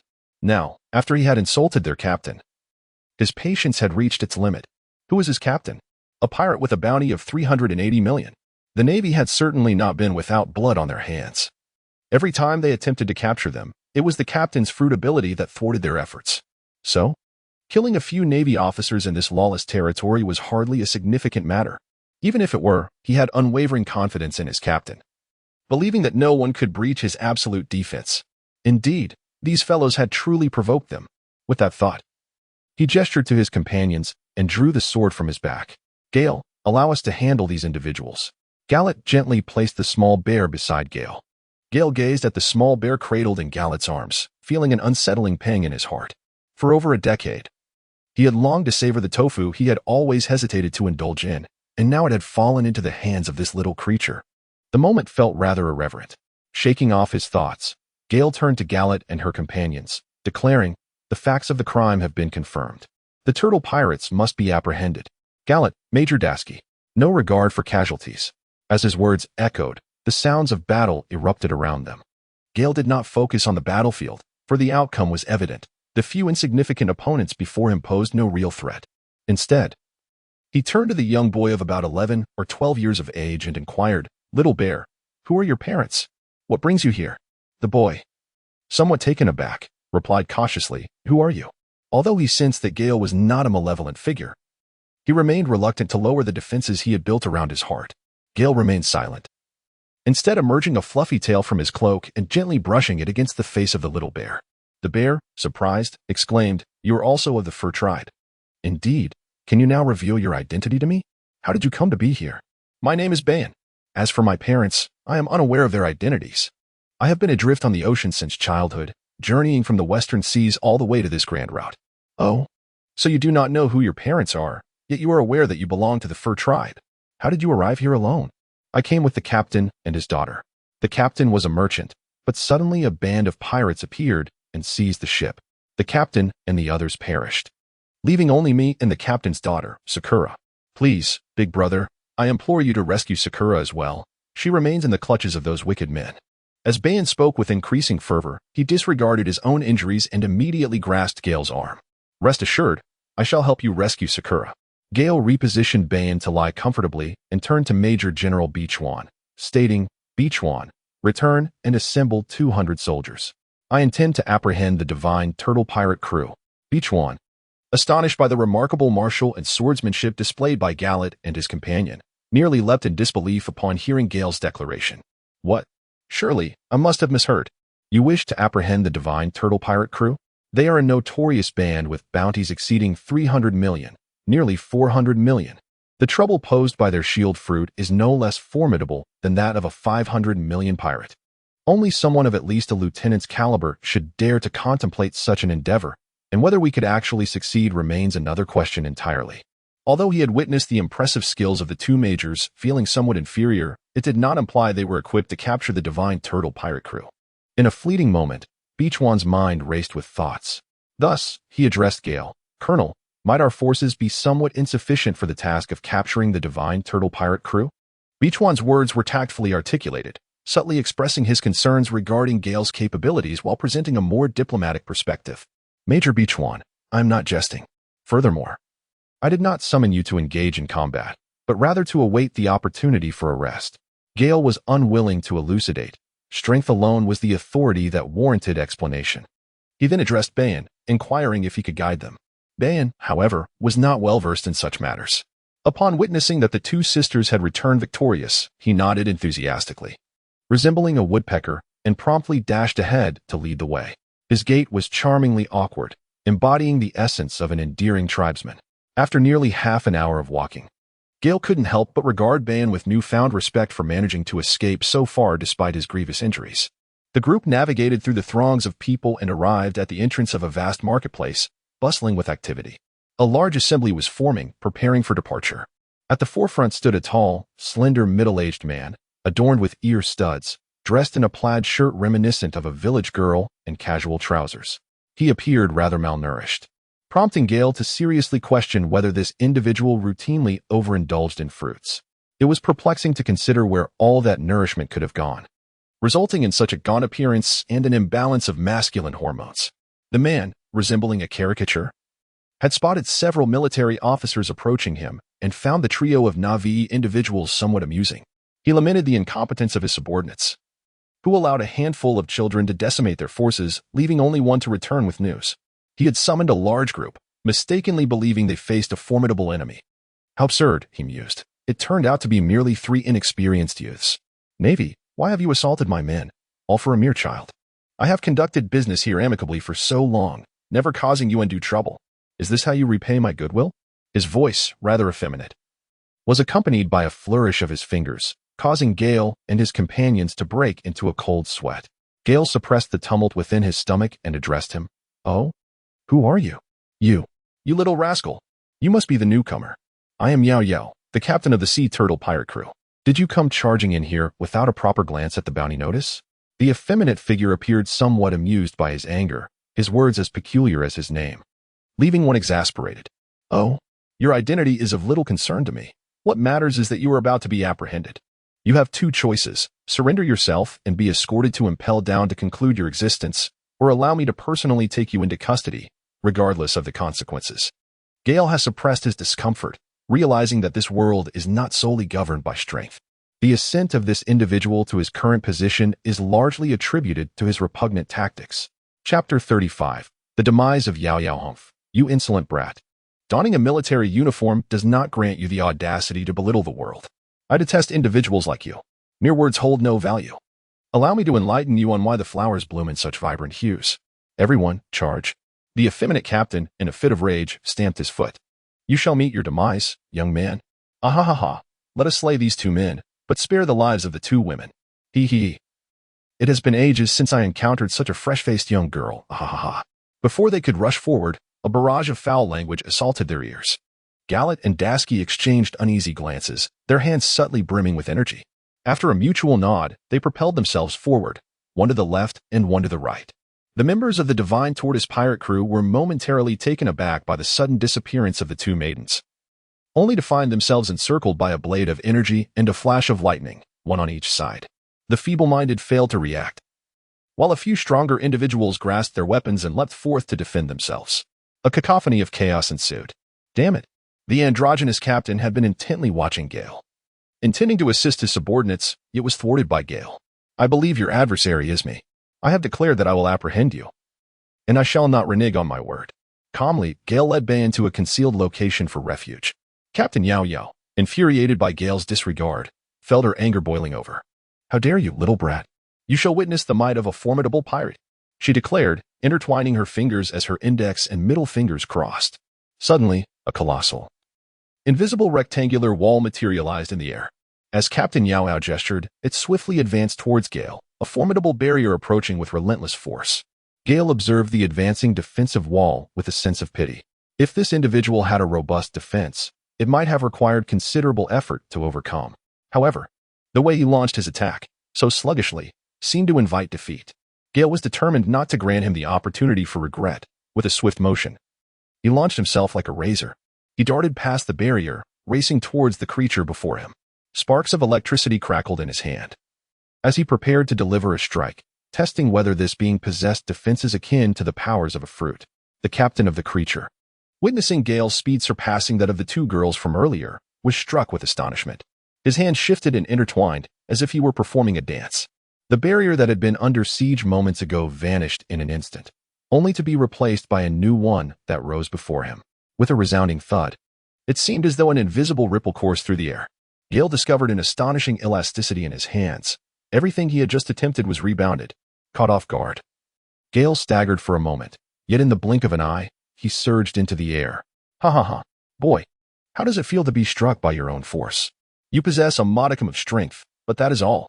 The grotesque captain let out a piercing laugh, fully aware of the impact his barrier had endured and expertly controlling the instant of rebound. Observing Gale being sent back, the captain's laughter became increasingly unrestrained. Clearly reveling in his own abilities, Gale stood a short distance away, shaking his slightly aching arm. He chose to disregard the words of the individual before him. For although he boasted of invincible defense, there must surely be a flaw to exploit. Thus, he decided to test the waters by challenging his reaction speed. Gale swiftly maneuvered, like a flash of lightning, positioning himself behind the androgynous captain in an instant. He raised his hand, channeling a surge of energy as arcs of electricity flickered ominously, appearing formidable. Yet, to Gale, they were merely ordinary jabs, tentative strikes to gauge his opponent. The androgynous captain, witnessing Gale's ghostly speed, was taken aback, his countenance changing dramatically. He frantically waved his hands, causing the wall to shift incessantly, each appearance accompanied by a resounding thud. As the battle progressed, Commander Bai, accompanied by naval personnel, arrived on the scene. Observing the unfolding chaos, the astute commander issued a directive for the crowd to disperse, apprehending those responsible for inciting turmoil. Over half an hour had elapsed, and Gale had gleaned insight into the capabilities of the androgynous figure. Your reflexes can scarcely keep pace, can they? Moreover, the stamina expended in blocking and rebounding attacks is not insignificant, is it? A mocking voice of Gale resonated. The captain of the transvestite crew furrowed his brow deeply. Gale's assault was overwhelmingly swift, leaving him scarcely any time to defend himself, let alone counterattack. Gale felt disinclined to continue playing with him. Thus, he decided to unleash a flurry of attacks. Ascending into the air, he wielded the razor-sharp techniques to their utmost limits. As if four manifestations of Gale appeared in the sky. Gale kick, line meteor. Countless vacuum kicks emerged in the heavens, each strike honed to perfection through the Gale kick, known as line. The condensed line shimmered with brilliance, cascading down from all directions like a torrential downpour. Bai Chuan and the naval officers gazed in astonishment at the celestial figure of Gale, each overwhelmed with exhilaration. Bai Chuan observed Gale's mastery of the Marine's 6 styles, his fists involuntarily clenching, veins protruding. The colonel was indeed formidable. The marshal had not deceived him. The cross-dressing captain, witnessing the myriad vacuum kicks filling the sky, turned ashen with frustration. Cursed be it. The captain could no longer afford to be restrained. Faced with the overwhelming onslaught, he had no choice but to expend his energy in resistance. After a flurry of intersecting movements, the originally rectangular barriers encircled him, forming a bowl-like semicircle of absolute defense. Bang, bang, bang. The air crackled with flashes of electricity and light, as numerous vacuum kicks were deflected chaotically. The once massive trading market was fragmented into several sections by the onslaught of vacuum kicks. Countless individuals fled in panic, while Bai Chuan and his companions found themselves in a frantic scramble. Many who had previously been confined in cages were liberated, resulting in unprecedented chaos. Gale is continually evading the retaliatory strikes that rebound towards him, while simultaneously depleting his energy by neutralizing several attacks aimed at the crowd. You must be nearing exhaustion. Your habitual lack of restraint and disregard for physical fitness, relying solely on the extraordinary powers bestowed by the fruit, will lead to inevitable downfall. The reputation of the great pirate is indeed well-deserved. After evading the attack, Gale broke into a cold smirk and began to stride towards the direction of the metamorph. With each step taken by Gale, the heart of the demon trembled as if plummeting into an abyss. He sensed Gale's aura growing ever more formidable, while his own stamina had scarcely waned, leaving him with but a fraction of his strength. Frustration surged within him, and he bellowed, "Why do you not emerge? Even if I perish, it shall be your turn." Gale, taken aback by his words, cast a bewildered glance around. The scene was chaotic, leaving no indication of any other foes. Could there be more who were yet to emerge? Gale, wary of any negligence, promptly commanded everyone to retreat a few steps further. Gallet, remain vigilant of your surroundings. Be cautious of potential reinforcements.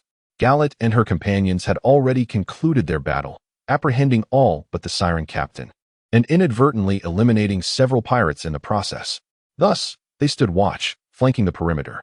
In the darkness, various factions, having overheard the Siren Captain's words, were stirred with anticipation. However, the lingering memory of Gale's recent attack loomed in their minds, leaving them apprehensive of their ability to withstand another. Moreover, they observed the young figure whose aura was steadily ascending. After a moment of deliberation, they gradually retreated into the shadows. Minutes passed, yet no figures emerged. The Siren Captain, fraught with anxiety, felt beads of cold sweat trickle down, inwardly cursing the cowards. It appeared that no one dared to come to your aid, and my patience wanes. Prepare to receive my strike. Should you withstand it, I shall grant you your freedom. Gale has grown weary of waiting. In truth, he could easily exhaust his opponent's stamina to achieve his goals. However, he prefers a more assertive approach, fearing that prolonged delays might lead to unforeseen complications. He decides to test the limits of the captain's fruit-like abilities. Humph, this little brat is indeed arrogant. There is no attack in this world that I cannot withstand. Yet, before he could finish his thought, he found himself at a loss for words upon witnessing the transformation occurring in Gale. A towering, energy-infused entity resembling a colossal golden golem materialized before him. The captain swallowed hard. He had never faced an attack he could not endure, simply because he had yet to encounter a formidable adversary capable of defeating him. But why did this young imp, with his golem-like form, emanate an aura unlike anything he had ever experienced? He could no longer afford to consider counterattacks. It was all about defense now. He had to withstand just one blow. The barrier shimmered, thickening under the strain, yet during the day it exuded an ominous darkness. The captain summoned all his strength solely to endure Gale's impending strike, never contemplating whether Gale would renege on his word. He had no other options left. Onlookers beheld the luminous golem raise its right fist, which first darkened before erupting with a cacophony of explosive sounds, followed by a blinding flash of blue light. Many weaker individuals found themselves unable to open their eyes. Meanwhile, Bai Chuan gazed at Gale, who resembled a deity of war. His eyes sparkled with reflections of golden light, as if a constellation of admiration had ignited within him. Gale contemplated utilizing the newly mastered diamond impact. However, he had not yet perfected the integration of armament hockey into the technique, and diamond impact was more suited for long-range assaults. Instead, he resolved to employ his most formidable close combat move, Thunder Fist. With a swift motion of his feet, he activated the technique, leaving behind a fleeting arc of pale gold intermingled with deep blue electric currents, covering 100 meters in an instant. Boom! A deafening explosion echoed, as if the sky momentarily succumbed to darkness, revealing only a few arcs of electricity. The barrier could not withstand for long. Cracks began to emerge, expanding rapidly and densely. Another explosive sound reverberated as the barrier shattered, creating a pit several meters deep in the ground. As the dust settled, a figure emerged from the crater, brushing off his hands and smiling at the onlookers. A nearby marine rushed over to inspect the pit. The interior was charred black, and the figure of the captain. A grotesque creature lay motionless, sprawled face up in A shape, rendering his features indistinguishable. The Marine leaped into the pit, examined the scene for a considerable time, and then excitedly shouted, "Captain Yao Yao, the Divine Turtle Pirates! Perished!" Chapter 36. Shelter. A wave of murmurs erupted from the crowd, a blend of joyous civilians and the newly rescued individuals. Some weeping tears of joy, while others called out for their parents. Amidst this, some pirates, concealing their identities, expressed their relief. In various corners, individuals were either packing to leave or marveling at the spectacle, with some uttering curses. Some intended to leave immediately, while others planned to restrain their actions and quietly observe the unfolding events, contemplating whether to seize an opportunity to deliver a lethal blow to the Navy. In that moment, Gale quietly surveyed the ruins before him, feeling no remorse for the life he had just taken. The pirate he had slain was a notorious villain, and in the heat of battle he had no room to hold back. He understood that even had he spared the grotesque captain, the outcome would have been the same. For the future wielder of the barrier fruit was not destined to be him. The powers of the devil fruits are not duplicated. While some abilities may bear similarities, they can never belong to the same category, due to their uniqueness. The powers can only re-emerge in the vast ocean after the original user has perished for a year or two. Suddenly, Gale scratched his head and turned to Major General Bai Chuan, saying, "Major General Bai, did I strike too hard? Fortunately, I refrained from employing more extensive techniques. It seems my brothers must endure some hardships on the battlefield. Colonel, there is no need for self-reproach. In this battle, we have only sustained a few injuries, with no fatalities, and we have successfully defeated a pirate crew with a bounty totaling 500 million, including their captain. This is indeed a significant achievement. For the sake of justice, such minor hardships are hardly worth lamenting." At this moment, Bai Chuan had completely submitted to Gale, his previous doubts dissipating like mist. After witnessing Gale's godlike prowess in battle, he felt immense admiration for him. "Well, my brothers have certainly been put to the test. I shall be more cautious next time. By the way, we need to keep a record of the losses incurred by the civilians to ensure they are compensated. Indeed, we already have a fund set aside for repair compensation. Due to my incompetence, it has remained unused for the past 2 years, more than sufficient to compensate the civilians." "That's good to hear. And how much treasure did we seize from the Divine Turtle Pirate crew?" Bai Chuan, wearing an understanding expression, replied quietly, "Sir, once the inventory is taken, I shall discreetly reserve half for you and have it delivered to your residence." This left Gale momentarily speechless. He had not intended for it to be interpreted in that manner. Was he truly the sort of person to do so? Was this customary practice? Bai Chuan offered a slight smile and nodded gently. "It seems that everyone is indeed quite normal. If this is the custom, then let us distribute this wealth among those who have been sold into servitude, provide aid to the innocently injured, and finally, set aside a little for a future gathering with my brothers." Bai Chuan was taken aback, realizing he had misunderstood his superior's intentions. While the custom was not incorrect, the original meaning had shifted. His admiration for the commander soared to even greater heights. "Yes, sir." Gale casually surveyed the battlefield and noticed that Brad had arrived with the Navy contingent he had brought along today. Suddenly, a thought crossed his mind. As Brad approached, he commanded, "Brad, Bai Chuan, obey my orders." "Yes, my lord." "Pursue the elusive turtle pirate crew without disturbing the citizens. If any other pirate factions encounter the perpetrators, arrest them immediately. Should you come across any formidable pirates, contact me directly. I shall apprehend them myself." "Understood, my lord." Bai Chuan felt a surge of pride, finally embodying the image of a formidable Navy officer, ready to stride forth and capture pirates. His voice grew louder as he rallied his comrades to prepare for departure. "By the way, gather information regarding any devil fruits. If you find anything, inform me at once." Brad did not dwell on this, as the search for devil fruits was indeed one of the Navy's ongoing missions. "Yes, my lord, let us move out." Amidst the crowd, voices of gratitude surged towards Gale. "You are magnificent, big brother." "Thank you, Navy." "Thank you, my lord." A wave of appreciation enveloped him, and Gale, along with his companions, smiled and greeted each person warmly. Among the throng, a young girl, notably shorter than the others, squeezed through to reach Gale. "Big brother Gale, this is little Sakura," said Bayan, presenting a petite girl who stood half a head shorter than him. "Wow, Sakura, you are absolutely adorable." Gale's comrades, Gallant and Dasky, had already scooped up little Sakura, showering her with affectionate pats and playful squeezes. "Gale, somewhat at a loss for words in the face of their unyielding environment, swiftly lifted Bayan and, accompanied by Gallet and the others, departed from the throng, returning to the naval base. Delicious, delicious. Don't you dare snatch from me, little imp. I won't. Big brother. You eat so quickly. If you don't hurry, there won't be any left. Sakura, do eat up. Big brother can eat even more than Bayan. Look at how I used to indulge, yet in comparison, I've consumed so little now. Someone, bring me another feast. Gale waved his hand, summoning others to set the table with an array of dishes. At this moment, they had returned to the naval base located in the picturesque archipelago of Chambois, which served as Gale's residence. Indeed, being a sovereign in a foreign land is quite delightful. Wherever he goes, he is accompanied, free to indulge in whatever he desires. As long as he avoids significant transgressions, he is generally left to his own devices. On his very first day in office, Gale was already immersed in this indulgent lifestyle, relishing 2 tables laden with food. It was no jest. During his school days, he had a prodigious appetite, and the cafeteria staff still remembered him vividly, a diminutive figure who consumed meals fit for 7 or 8 people. After a brief foray, several silhouettes soon emerged in the courtyard, basking in the moonlight. The fur tribe possesses an inexplicable affinity for the moon's glow. During idle moments, they immerse themselves in its radiance, as if they can sense a subtle strength emanating from the lunar light. Though faint and elusive, it instills a sense of tranquility within them. How refreshing the air is outside.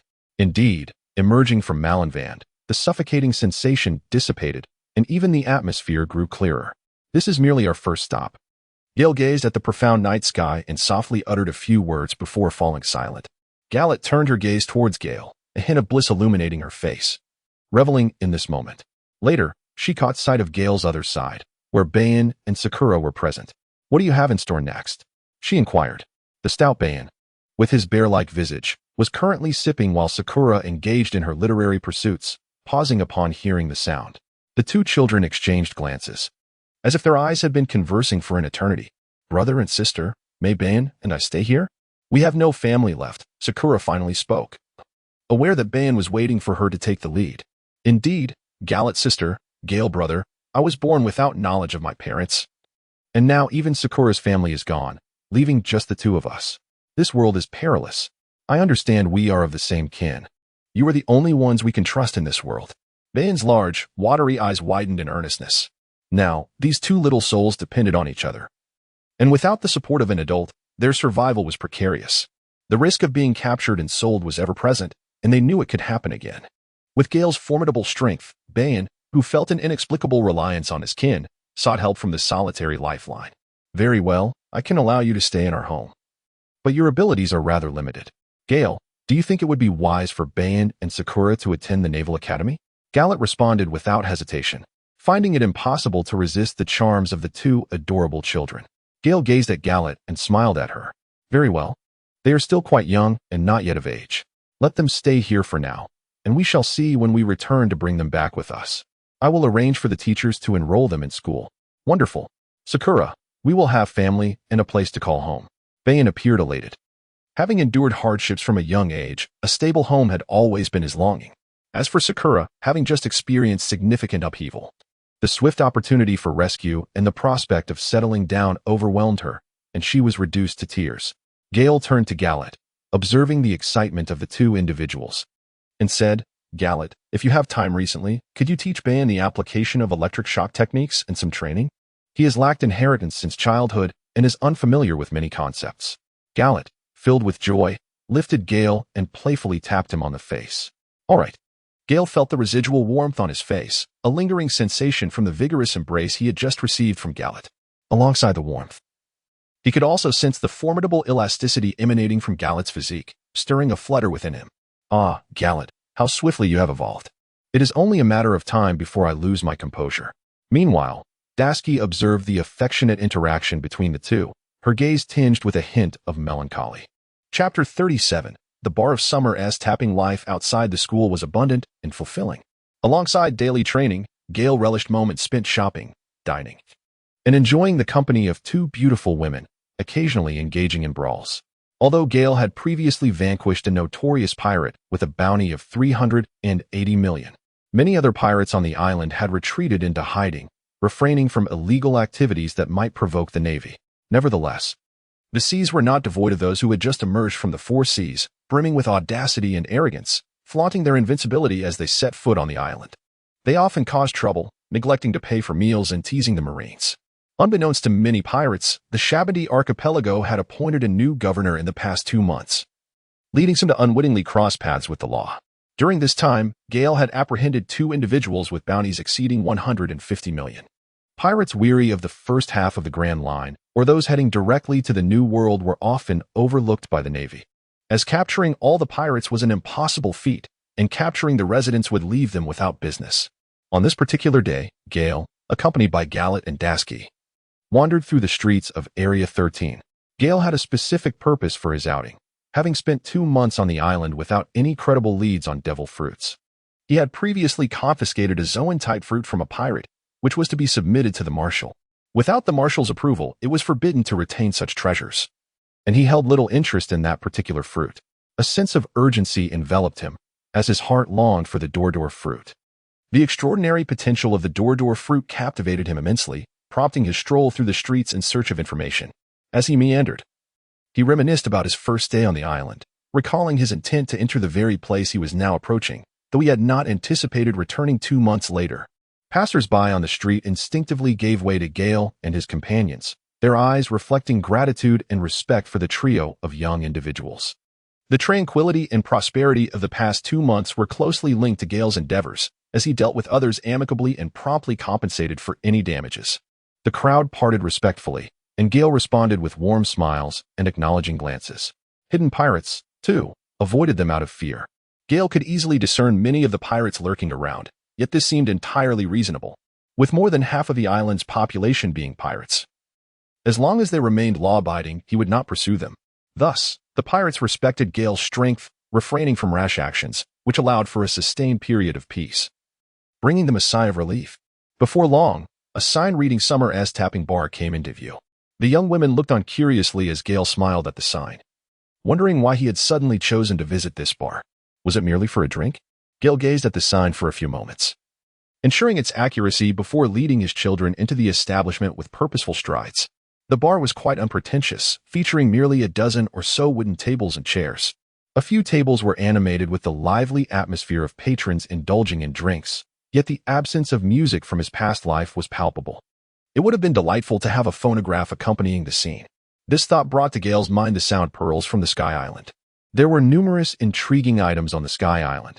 Obtaining a sound pearl to record melodious voices would be splendid for leisurely listening. Or perhaps establishing a music bar could prove lucrative. Additionally, acquiring a smaller wind pearl for Gallet and her companions to enjoy a refreshing breeze during summer would be delightful. The notion of light pearls and water pearls brought forth a sense of joy and curiosity. Gale's thoughts wandered off as he stood at the entrance, lost in contemplation for a moment. The pirates within the bar caught sight of 3 young figures adorned in capes of justice. Even if they had not encountered them before, they had certainly heard of these 3. Instantly, the clamor within the bar fell into a hushed silence. Gale seemed to sense the oppressive atmosphere that permeated the small space. Awakening from his stupor, he sheepishly scratched his head and, accompanied by Galataski, made his way to the bar. "Madam," he inquired, "may we have a beer and 2 colas, along with some appetizers?" Gale waved his hand grandly, leaving 10,000 berries on the table, exuding an air of extravagance. Shockey had long noticed 3 young naval officers and, with her intelligence skills, inferred their identities, harboring some suspicion regarding their intentions. However, witnessing Gale's display of wealth brought a touch of amusement to her. 1,000 berries for a glass of beer, 500 for a juice. Might I inquire what other delicacies the esteemed gentleman desires? Gale, momentarily taken aback, realized that this simple order would amount to 20,000 berries, excluding appetizers. His annual salary was merely 200,000 berries, and he had yet to receive his payment. It was all borrowed from his mentor, Sengoku. In recent days, he had already spent 200,000 to 300,000 berries. The predicament was exacerbated by Gallet, who had no funds herself, being fond of purchasing clothing and caring for 2 children. Although Beechwan had secretly transferred 2 to 3 million berries to him, he had not accepted it, believing that one should cultivate good habits from the outset. Instead, he directed those funds towards aiding impoverished citizens, which earned him considerable respect. Thus, he now found himself with little over 700,000 berries in his pocket. It seems that in any world, bars are indeed places of high expenditure. Gale, in a fit of indignation, extracted another 10,000 berries from his pocket to hand to the proprietress. The two women nearby, witnessing Gale's mortification, stifled their laughter behind their hands. A few pirates in the vicinity could not help but chuckle as well. Gale cast a cold glance across the arena, instantly plunging it into silence. Very well, little adult, I shall not charge you for the trivial dish. Consider it my gift to you. Just do not frighten my guests. A hint of amusement graced Xiaqi's face, for it seemed even the legendary naval prodigy, renowned for his formidable combat prowess, could find himself in such an awkward predicament. Gale felt that Xiaqi's actions, though quite genuine, had transformed her into a seemingly virtuous individual despite the fact that she was merely profiting from her own endeavors. However, upon reflection, she realized that she might not even be able to contend with her, and thus she quickly found solace in this realization. The proprietress was indeed magnanimous. Gale raised the glass of beer that Xiaqi had poured, savoring a hearty gulp. On a scorching summer day, nothing is more refreshing than a sip of beer. The beer in this world tends to be a bit stronger, yet with such robust vitality, one hardly feels the effects of intoxication. Little Adult is indeed the hero of the Cambodia Islands, safeguarding everyone around. In truth, this drink should be my treat. Today, I shall only offer you some snacks. However, when you return, I shall grant you a complimentary drink, though only one. Oh, how generous of the proprietress. With your presence, the safety of this bar is undoubtedly enhanced. Who would dare to act recklessly here, our naval prodigy? Upon hearing this, Gale's eyes sparkled with interest. Indeed, the renowned intelligence officer of the Sargasso Islands had made an appearance. Since Madame Xiaqi had extended such graciousness, Gale felt it would be remiss to refuse. However, the safety of this establishment did not rest on his shoulders alone. He was already quite formidable in his own right. Does Colonel Gale know the little people? Xiaqi pondered with a hint of surprise. Well, isn't it written on the sign? Xiaqi is merely the proprietor herself. Yet, Colonel Gale was aware that her meaning was not confined to that. Ha ha, the proprietor is overthinking matters. Nevertheless, I do have a request while I am here. Speak. Let me see what conundrum has befallen Colonel Gale, Xiaqi remarked, sensing that his visit was not merely for the purpose of enjoying a drink. However, it appeared that it was not anything malevolent. I wish to inquire about the whereabouts of the Mara Mara no Mi. Gale lowered her voice, speaking in a tone audible only to a select few. Ah, so this is the case. However, I can treat you to a drink, for this information holds considerable value. Dear Colonel, Xiaqi, upon hearing this, appeared somewhat taken aback. After all, this was no trivial matter. Madam, what price do you deem necessary? At the very least, this figure. The proprietress indicated with her finger, forming a single digit. 1 million belly? Such a steep price. Gale nearly leapt at the sight of this word. No, no, my lord. It is 10 million. What? The three exclaimed in unison. Merely a piece of news, and it demands 10 million berries, yet it has not even been secured. While the value of the devil fruit is immeasurable, knowing of its existence does not equate to possessing it. Gale was also somewhat alarmed. He couldn't possibly come up with that much money. If it had been his premeditated bottom line of 1 million berries, he could have waited a few months to pay her with his salary. But 10 million? Would he really have to resort to bribery? No, absolutely not. Gale found himself in a quandary. If only he could capture pirates for bounties, 10 million would be a trivial matter, a mere drop in the ocean. But he couldn't very well go around apprehending pirates and letting others claim the rewards. That would be worse than taking bribes. The Navy had granted him the grace of mentorship, not to engage in such misconduct. Borrowing from his teacher again, that didn't seem right either. Everyone was living on salaries. But if he delayed any longer, the CP agents would get there first. What was he to do? Chapter 38, The Message, Madam. Could you lower the price, or perhaps arrange some other form of exchange? Seeing Gale's furrowed brow, the two women beside him hadn't expected him to be so troubled, which in turn unsettled them. Yet they, too, were penniless. I'm afraid I can't reduce the price. The manpower and resources required are already a significant expense, the proprietress replied, feigning helplessness. Though she could easily afford to lower the price, or even give it away, why should she? They weren't exactly close. Then, madam, is there anything of ours that interests you? Or perhaps some condition we could exchange? But I can't think of anything worth trading for. Though, there is something quite valuable on your persons. Xiaqi's gaze lingered on Tashiji's sword. Tashiji stiffened, gripping her blade tightly.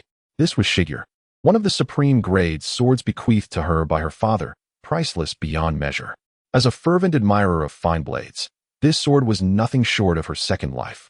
Then, madam, could we leave it here as collateral? We'll redeem it later, with interest. Tashiji's hands trembled as she unfastened the scabbard, ready to hand it over. Clearly, in the face of her beloved's dilemma, she had chosen to aid Gale. No.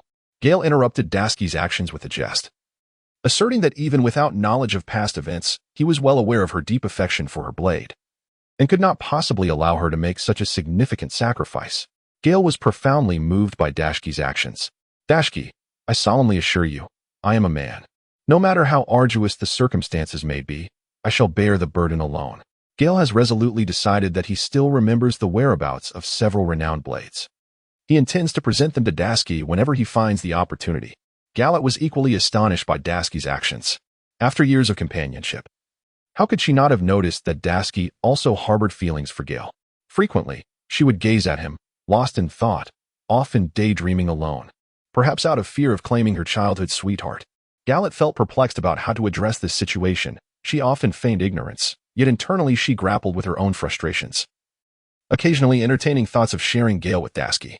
Madam Proprietress, perhaps I possess information that is as valuable as this intelligence, but I wish to offer it to you freely, in exchange for a promise from you. However, this promise must not contravene the law or endanger my friends. Gale pondered for a considerable time before finally deciding to take the plunge. Although he was currently short on funds, the urgency of the situation demanded action, and this seemed to be the most prudent course of action. Oh, I find your news quite intriguing. Do tell, and I shall contemplate it, the proprietress remarked, resting her chin on one hand, her curiosity piqued by Gale's revelation. After all, it was a lead, one that merely required heightened awareness within her network of information. Moreover, it could potentially bind a person of great promise to her in the future. I know the whereabouts of Roger's son. His words sent ripples of astonishment through the air. Gale's voice was barely above a whisper. Both Galet and Dashki were rendered speechless by the gravity of the revelation. However, the most shocked were Shaki and Riley, who were inside the room. Riley, overwhelmed with astonishment, inadvertently crushed the teacup in his hand, spilling tea onto the table, which trickled through the wooden seams. Gale's voice was scarcely audible, heard only by Dasky, Galet, and Shaki, while others remained oblivious. However, for the astute Riley, proficient in the observation of color, this was a trivial matter, except concerning the whereabouts of Roger's son. Furthermore, Gale's words carried a deeper meaning. He was aware of Shaki's true identity. I do not fully comprehend the words of the esteemed colonel, Shaki expressed, her shock palpable. She yearned for information, yet was unaware that the Navy was privy to this knowledge, whether it was a test directed at her or simply Gale's own intelligence. The proprietress need not fret. This information is my own, and it is not a suitable venue for such discussions. There is ample space within, and I believe Uncle Rayleigh would also be keen to learn of this news. Shaki had come to realize that Gale was indeed aware of their identities, and with remarkable clarity. There was no need for him to take such risks alone. After careful consideration, Shaki decided to bring only Gale to the back room. Upon entering, they encountered an elderly man with graying hair, a vertical scar across his eye, and spectacles perched on his nose. He exuded an air of ordinariness, resembling an unremarkable old man, much like the portrayal in the original text. Years of seclusion had seemingly led him to a state of simplicity and authenticity. It was none other than the legendary Rayleigh. Gale slightly cupped his fist in a gesture of greeting, a mark of respect towards the formidable Colonel Gale indeed embodies the spirit of youthful heroism. I have aged, and if you do not mind, as you just suggested, you may address me as uncle. It is now your era that is dawning. Rayleigh was taken aback by Gale's courtesy. However, being a man of the world, he understood that their relationship, akin to that of Carp, was one forged through shared experiences, resembling the bond of longtime friends. Besides the intelligence he possessed, he had witnessed Gale unleashing Carp's renowned technique that day, albeit infused with the unique assaults of the Mink tribe. How could he possibly fail to recognize it? Uncle Rayleigh, I shall be direct. I wonder if the information I speak of aligns with what I seek. It certainly can, Rayleigh replied, even without your promise. However, a man's word is his bond, and we shall graciously accept that. The news regarding Gale has surpassed the rewards they initially desired. However, the promise of such a mysterious young hero is indeed invaluable, making this transaction one they would not refuse. Words once spoken are akin to water spilled, naturally. I have etched them in my memory. You must have heard of Roger's son, who is now quite renowned upon the vast ocean. He is none other than Port Asti. Ace, the 2nd Division commander of the Whitebeard Pirates. To think it is he. Both Shaky and Rayleigh gasped in astonishment. It is surprising that Roger's son has now become a notorious pirate across the seas, aligned with the formidable Whitebeard, who was both friend and foe to Roger. Such is the irony of fate. While others might harbor doubts, they have heard of Ace, the user of the Mara Nomi, a natural-type devil fruit, who has grown rapidly in strength, embodying the spirit of Roger in his prime. Colonel Gale, is the Navy aware of this news? Currently unknown, however. I cannot guarantee that they will remain unaware in the future. Since Colonel Gale has chosen to trade this information with us, he surely would not inform the Navy, correct? Certainly not, though I cannot assure you that the Navy will remain oblivious indefinitely. Then, we can rest easy, they replied. Rayleigh and the others understood that such news could not be concealed forever, if this young colonel is privy to it. The Navy will inevitably learn of it in due time. They could only hope that Ace would continue to grow during this interval. As they pondered, their gaze fell upon the young Gale, another prodigy of the sea. Perhaps they, too, were once the protagonists of the ocean over 20 years ago. With that in mind, I hope to obtain my information. Since Gale has already paid the deposit, he naturally hopes that they will do their utmost. If they cannot find it, he will incur a total loss in this transaction. Rest assured, Colonel Gale, we will certainly exert every effort to investigate and provide you with a satisfactory answer. Spoke Madame Shachi, the principal head of the intelligence station. Since the transaction has commenced, she must take responsibility for it. I am grateful to you, Madame Shachi. I shall take my leave now. Although there were no other patrons in the room, being associated with a group of notorious pirates could still have repercussions if it were to come to the attention of those with ill intentions. He could not afford to disappoint his 3 mentors. Colonel Gale, as you frequent our establishment, all your personal expenses will be on the house. Madame Shachi's words were sincere. She held great admiration for the young colonel, independent of his rank. Over the years, the Navy had not been entirely odious to her. Thus, it would be more respectful to acquiesce. Receiving a complimentary voucher brought a sense of relief to Gale, yet this transaction still bore a modicum of tangible benefit. Information is only valuable when it reaches those who can utilize it. Hoarding it within oneself renders it worthless over time.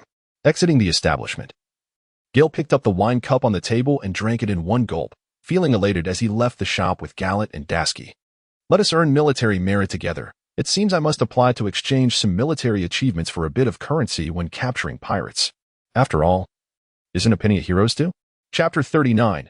Hancock under the blazing sun. It was already noon.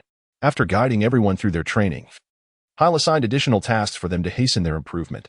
However, he indulged himself by sneaking away to Shachi's bar. Since receiving complimentary service, Gale occasionally visited for a brief respite, also to inquire about any news regarding devil fruits. Today, he did not don his military uniform, believing that one should wear casual attire when going out to drink. Today, Gale dressed with utmost sophistication.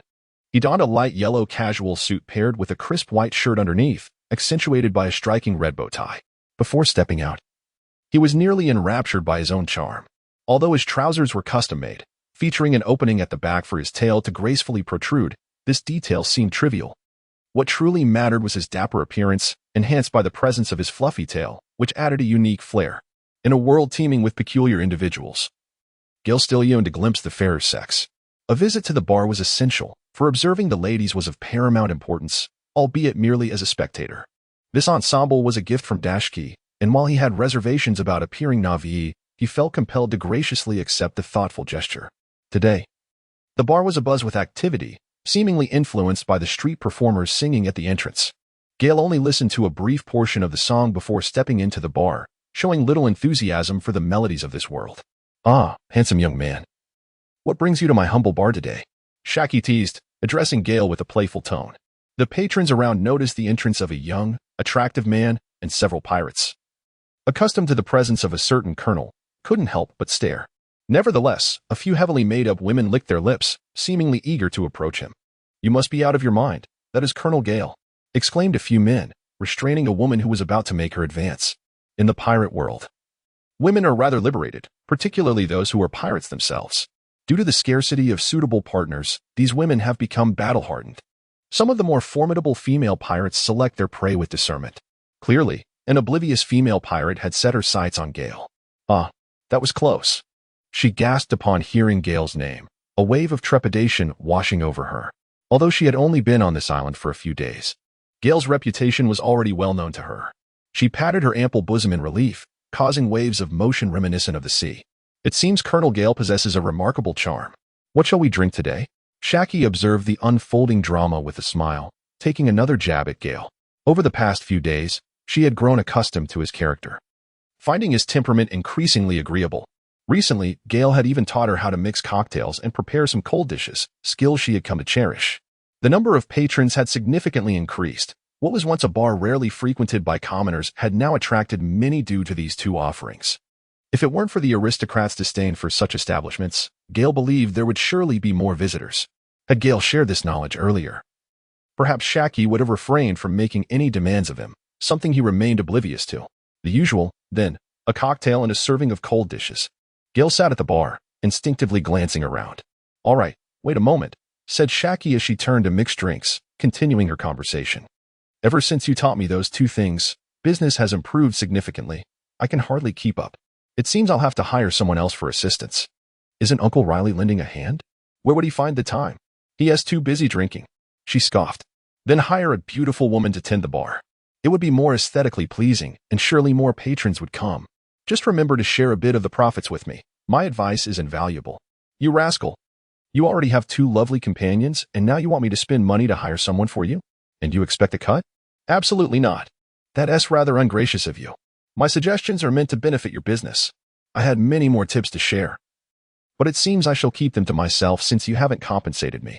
Go ahead and drink. Every time, feasting on my hospitality without a care. This was something you originally promised me. I regret it now. Had I not made that promise, I wouldn't let you dine for free. Who knew you could eat so much?" At this point, Gale felt a bit embarrassed by Shaki's words. Indeed, his appetite was rather formidable. "It's simply in my nature," he replied. "That's why I'm teaching the boss how to profit. Honestly, do you see me deceiving you? If you hire another beauty, your business will flourish. And you'll need to hire yet another. What if I brought in Hancock to work? The warlord? Good luck getting her. I'm just concerned that if I do bring in certain individuals, they might lose their souls. Have you ever seen Hancock? Not in person. But I've seen her wanted poster. I haven't encountered her face to face. Hancock, please come help me. I'm becoming overwhelmed." Gale wanted to chuckle, thinking, "Do you believe this is some form of long-distance communication? Even if there were phone bugs, you would still need to make a call." He regarded her with a hint of disdain, almost inclined to give her the finger. "Hey, Shaki's gaze seems off. Why is she staring behind me? And what is that noise coming from the back?" As Gale turned halfway to glance behind him, a fragrant breeze enveloped him. He vaguely perceived a captivating figure, as a silhouette clad in a cheongsam gracefully passed before his eyes. In that moment, Gale felt as if he had been struck by the power of the sweet fruit. Rendered utterly mesmerized, Gale struggled to turn his head back. His vision seemed to blur, but could his sense of smell also be deceiving him? He beheld a woman clad in a cheapao, her long, lustrous black hair cascading elegantly, and her eyes, deep and expressive, radiated an aura of aloofness.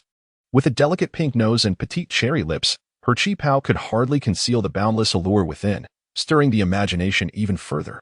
Gale felt a tinge of disappointment. She had dressed somewhat conservatively today, yet there was a sense of relief that her attire was not overly revealing, sparing her from the scrutiny of others. Perhaps it was simply due to her outing today. "You all have arrived," said Shachi, addressing Hancock and the two individuals behind Gale. Behind Gale stood two of Hancock's sisters, their imposing figures preventing them from assisting at the bar. "Indeed, Sister Shaki," they replied in unison. "I happened to pass by here and came back to check on you." "Sister." Gale was instantly reminded of the news from a past life. It seemed that Hancock and her companions had evaded the celestial dragons and taken refuge with Shaki for a period during their pursuit. Observing the current situation, it became evident that this was indeed the case. "Hancock, why don't you take a seat up front? There's no need for you to assist here. Allow me to treat you to some of the newly introduced drinks and snacks from the establishment," Shaki suggested, gesturing towards the space beside Gale. Without a moment's hesitation, Hancock rose and gracefully settled into the indicated spot. Gale endeavored to calm himself, while Hancock had already taken a seat beside him. He realized he could no longer fixate on her, otherwise, it would be too conspicuous. Before long, Shaki arrived with 3 glasses of wine and several small dishes. Hancock first took a gentle sip of her drink, her face illuminating with surprise, accompanied by a subtle blush. Then, she picked up a morsel and placed it in her mouth. A delicate gasp escaped her lips, resonating in Gale's ears, leaving him thunderstruck. "Goodness, The impact was overwhelming. At that moment, the patrons in the bar displayed an undeniable fervor. Were it not for her two sisters standing guard, it was likely many would have surged forward. Sister, I have never tasted anything so exquisite, nor sipped such delightful wine. What is the name of this drink? Hancock exclaimed, embodying the persona of a charming woman. Indeed. She was a natural beauty. Her every smile, gesture, and word seemed to provoke and strike at his heart repeatedly. The world's most beautiful woman was indeed deserving of her reputation. Who could dare argue otherwise? Gale was the first to defend her claim. It is Colonel Gale sitting beside you. He is quite the versatile gentleman, Hancock remarked, finally taking a closer look at the youth beside her. Until now, the gaze of others had been unabashedly focused on her, leading her to habitually overlook those around her. Upon closer inspection, the young man before her was undeniably elegant and handsome, and Hancock could sense that he was a formidable equal. After pondering for a moment, a recollection from a newspaper she had seen 2 years prior struck her. Are you not the naval prodigy, Gale? She inquired. My beautiful lady. Whether or not I am the naval genius is uncertain, but I am indeed Gale. I find myself at a loss for how to address you appropriately, although I am aware of your surname and given name. At that moment, Gale's demeanor was that of a quintessential gentleman. Colonel Gale. You may simply refer to me as Hancock, she remarked. Hancock did not harbor any disdain for Gale's conduct. Rather, she felt a twinge of intrigue towards the young colonel. Youthful, handsome, capable, and adept at the previous two skills, one could only wonder what other novel talents he might possess. Very well, Hancock. Colonel Gale. What is the name of this beverage? Hancock inquired, delicately pointing with her fair finger at the drink upon the table. This is called a cocktail, crafted from. Gale spoke as he stepped behind the bar to personally prepare several distinct cocktails and appetizers for Hancock to sample. Chapter 40. The incident unfolds. Gale artfully concocted several cocktails, and although he lacked experience from his past life, he adeptly navigated the nuances of mixology in this world, presenting his creations with flair. He also prepared a few distinctive cold dishes and, with Xiaqi's assistance, acquired some ice cubes to enhance the drinks, adding a unique charm to the experience. The day passed in a hazy blur. Throughout this time, Hancock marveled at Gale's astonishing skills. Each creation was not only fresh and delightful but also visually appealing, leaving her inexplicably drawn to him by the day's end. Despite her usual indifference, she found herself quietly noting Gale's presence. Meanwhile, Gale felt a sense of disorientation that lingered until he returned home, realizing that he had experienced a day where his actions seemed almost beyond his control. As if his limbs were unresponsive to his will, Gale pondered throughout the night, unable to erase the enchanting figure from his mind.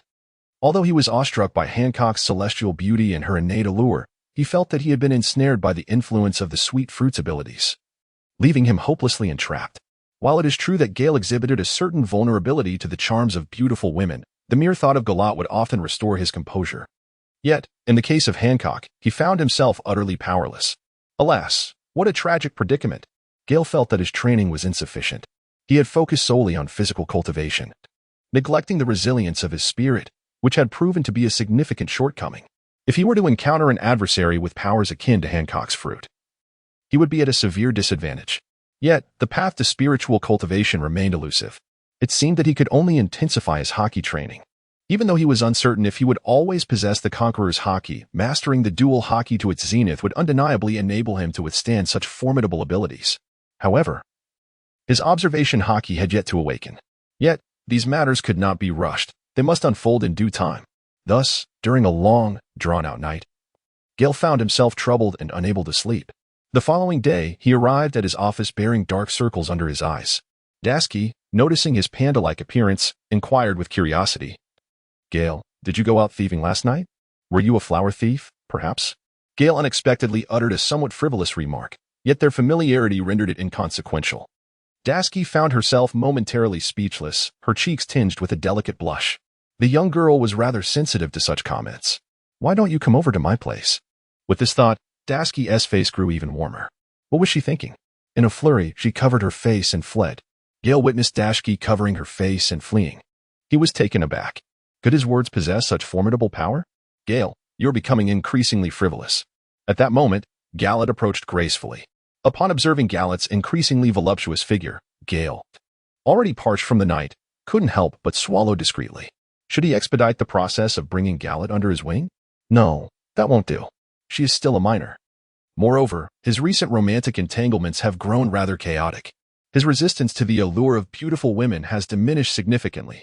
Is it possible that, quite inadvertently, his physique has matured? Is there an overabundance of male hormones at play? Gale suddenly realized that he was now a member of the fur tribe. Is it possible that the nature of the fur tribe is more primal and impulsive compared to that of humans? Such a possibility seems highly plausible. In his previous life, he never experienced such feelings, having been deeply devoted in love. However, he could still appreciate others, albeit with less impulsiveness than in recent days. Could it be that his former life was too mundane? After entering this world, his protagonist aura appears to be quite formidable, leading him to feel somewhat carried away. Perhaps there are reasons for this.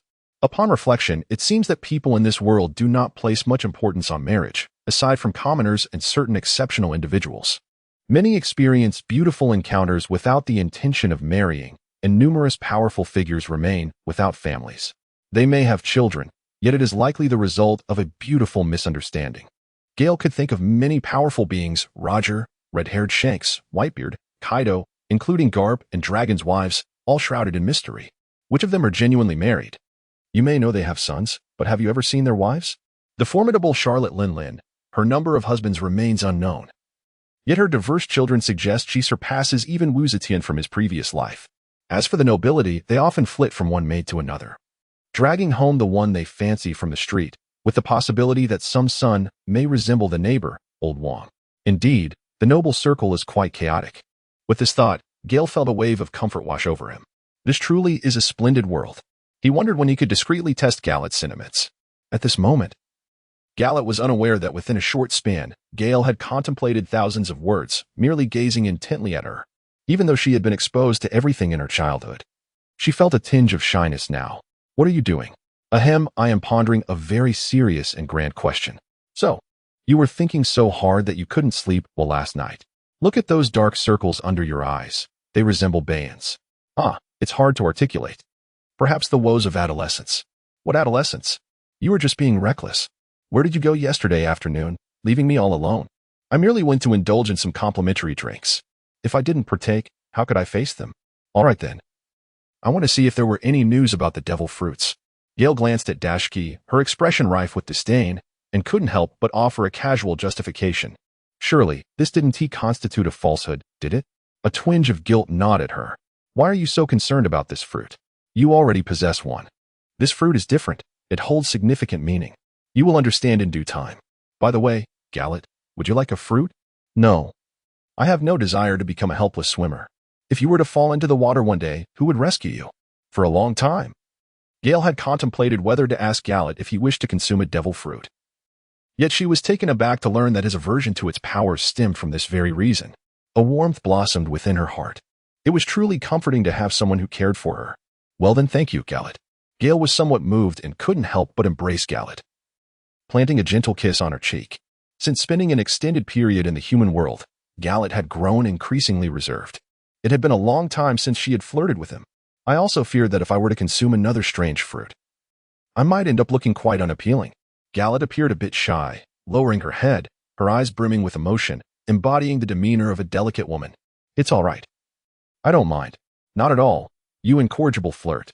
I've often noticed how you become utterly transfixed when a beautiful woman crosses your path. This remark left Gale feeling quite embarrassed, rendering him speechless. Observing Gale's apparent discomfort, Gallet let out a huff, playfully stepping on his foot before striding away. In a dim room, the sound of a telephone insect echoed, followed by a chime as it was answered. When did your efficiency decline so drastically? It has been over 2 months without a word. Why is there no movement? He had remained hidden in the Sabaody archipelago base, emerging only to drink at Shaki's bar, which led me to suspect they were quite familiar, hence my hesitation to act recklessly. Furthermore, it was challenging to find a moment when he was alone at night. Are you telling me that even you are powerless in this situation? I mentioned I need time, and 500 million is insufficient. His strength undoubtedly exceeds the value of this task and has significant implications. What? Are you now attempting to negotiate with me? In a brightly lit office, a man with pink eyes, draped in a pink mink cloak, impulsively smashed his palm onto the desk, shattering it. The information you provided is 2 years old. Yet his post-graduation strength could breach the absolute defense of the god turtle pirate cruise captain. His mastery of hockey has reached a comprehensive level, and his devil fruit abilities have awakened, showcasing extraordinary skills. I cannot guarantee a single strike will be enough to eliminate him. Moreover, his worth far exceeds 500 million. Then, how much do you propose? 800 million, and I require your assistance in luring him out. 800 million. Why don't you just rob a bank? If not, consider my words unspoken. Fine, but this time, I need swift action. I don't wish to wait long to hear news of him. Tell me how I can assist you. I have learned that since he began visiting Shaki's bar, her intelligence network has been diligently searching for the whereabouts of a certain devil fruit. Do you have the means to set a trap? Oh, a fruit of such intriguing nature? The man sat quietly on the sofa, pondering for a considerable time, attempting to place his hand on the table only to realize it was already in ruins. I happen to know of a pirate crew that has recently acquired a devil fruit, likely the one you seek. They should currently be on a small island near Water City, engaged in a trade. I will verify this. If the information proves accurate, I will arrange for someone to approach under the guise of a transaction, then disseminate the news. I hope this time to hear good tidings. Chapter 41. Seeking a scientist on the training grounds of the Sabaody Archipelago Navy Base, sword energy and vacuum kicks clashed violently in the arena. Bang, bang, bang. Swish. Swish, swish. In the arena, two young women and a robust man formed a triangle, relentlessly unleashing their attacks against a young boy. Not fast enough, Dasky and Brett. Your speed is still lacking. Gallet, give it your all. Don't hold back for my sake. The boy being targeted shouted loudly. Despite numerous injuries adorning his body, he continued to urge them to attack, merely evading their blows without retaliating. In recent days, Gale has found himself devoid of suitable opponents to exert pressure upon him, resulting in his inability to grasp the nuances of observation hockey. Despite his deliberate attempts to cultivate the skill, he has encountered naught but frustration. All the instructors have asserted that to swiftly comprehend observation hockey, one must either endure the pressure of life and death battles or simply take a beating. Consequently, Gale summoned several individuals to assist him in training and seeking a breakthrough. It is now the 5th day, and the intensity and frequency of the assaults have escalated day by day. I fear I might injure you. Just a moment ago, you were spitting blood from a kick. Gallet expressed his trepidation. Only under pressure can we find motivation. Hurry. The ordinary Gale kick is ineffective. It poses no substantial threat to me. Hence the pressure is insufficient. Use the Gale kick line. Among the participants, besides Darsky's piercing attacks, Gallet's Gale kick is the most formidable, combining swiftness and power. Gallet's agility, particularly in the moonwalk, sorrow, and Gale kick, is unparalleled, save for her yet-to-be mastered life return. Her Gale kick can already be condensed into a line, enhancing its penetrative ability and velocity. Furthermore, Gallet can seamlessly intersperse electric shocks with each of her strikes. Due to the nature of their training, Gale refrained from transforming into his diamond form. Darsky's sword aura, while somewhat slower, has already achieved the mastery of armament hockey's barrier, allowing her attacks to entwine with greater finesse. Thus, Gale remains focused on evading Darsky's sword energy. Each time Gallet strikes connect, they inflict both pain and numbness. Should Gallet master either life return or awaken hockey, her prowess would undoubtedly surpass that of any of her classmates. Gale would dare not confront her attacks in his ordinary form. As for Braid, he excels in evasive maneuvers. However, the barrage of attacks has left him hesitant to advance, relegating him to the sidelines where he occasionally adds a kick or two, akin to a cheerleader. After a fierce exchange, the trio formed a semicircle around Gale. Suddenly, a massive beam of moonlight-like energy surged towards him, faintly glowing with a pitch-black tail, moving with astonishing speed. It was accompanied by 2 vacuum kicks and several sword auras, converging upon him from 3 directions, with the vacuum line darting ahead of the other attacks, whistling through the air. Gale gazed excitedly at the oncoming assaults, feeling an inescapable sense of inevitability. She gently closed her eyes, attuning herself to the oppressive energy in the air. It was as if the trajectories of several attacks materialized before her. However, there was no time to ponder. Transformation. Bang.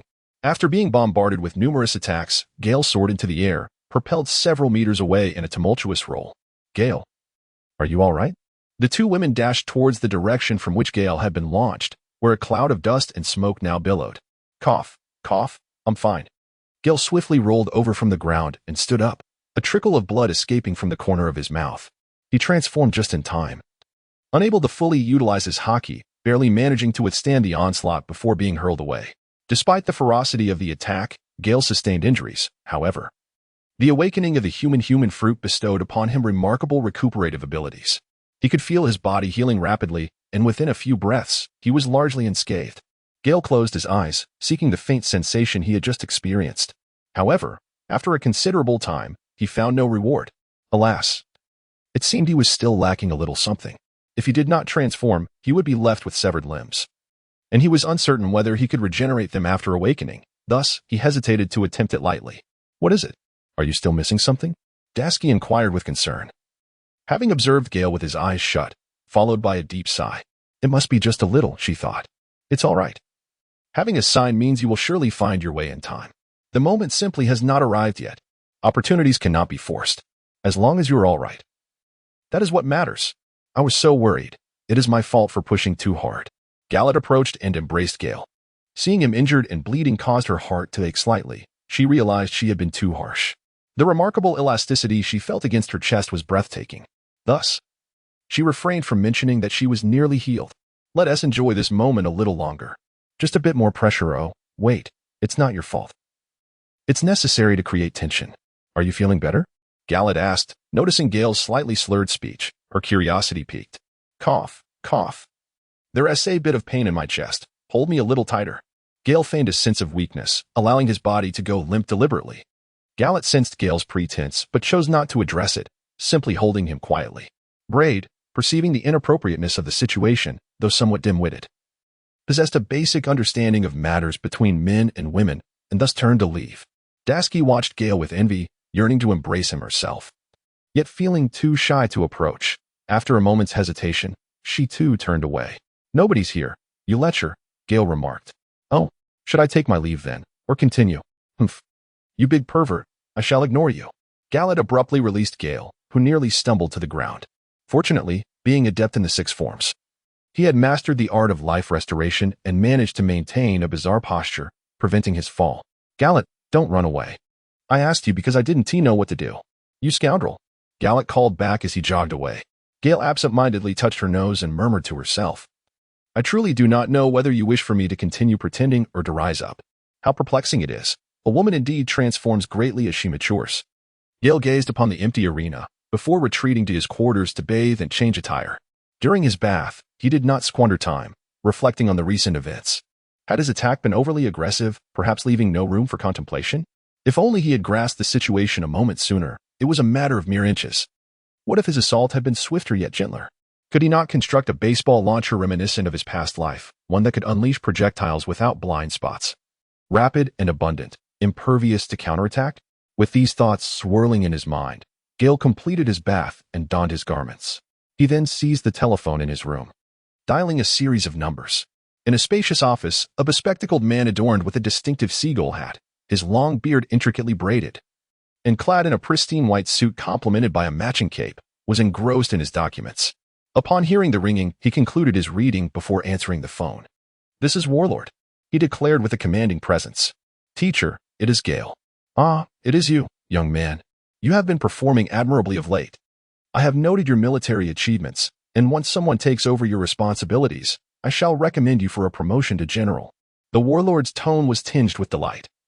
Rarely did he exhibit such warmth, perhaps only in his interactions with Gale. Thank you, teacher. What can I do for you? Teacher, may I request a scientist? Oh, what do you require one for? My fellow student has had a burst of inspiration, resulting in several small inventions. Most importantly, he wishes to create a machine to explore the potential of enhancing observation hockey. Oh, have you begun to comprehend observation hockey? I must confess, I am still a step away. Today presented a fleeting opportunity that I failed to seize. Unfortunate luck, indeed. You think it is as simple as picking cabbages, do you? Such abilities do not come easily. That is precisely why I am seeking your assistance. I shall inquire within the science department for a suitable candidate. However, be warned. Scientists often possess peculiar temperaments, and there is no guarantee of finding a particularly exceptional one. That is acceptable. An ordinary individual will suffice. My endeavors are not particularly profound, merely requiring someone well-versed in technological devices. Biologists would not be suitable. Very well, I shall expedite the arrangement. You clever rascal, learning the art of backdoor dealings. Teacher, this is all for the Navy. I shall still report my research findings. It will solely benefit the Navy, so consider it wisely. Indeed, you are astute. It is good that you know your priorities. Thank you, teacher. However, What about the research funding? You scoundrel. You didn't manage to save any personal funds during your last outing? By heaven, teacher, I swear that the money you lent me was but half. I have not taken a single extra coin, as I donated all to the impoverished. When shall we receive our wages? I am aware of this. You have performed admirably.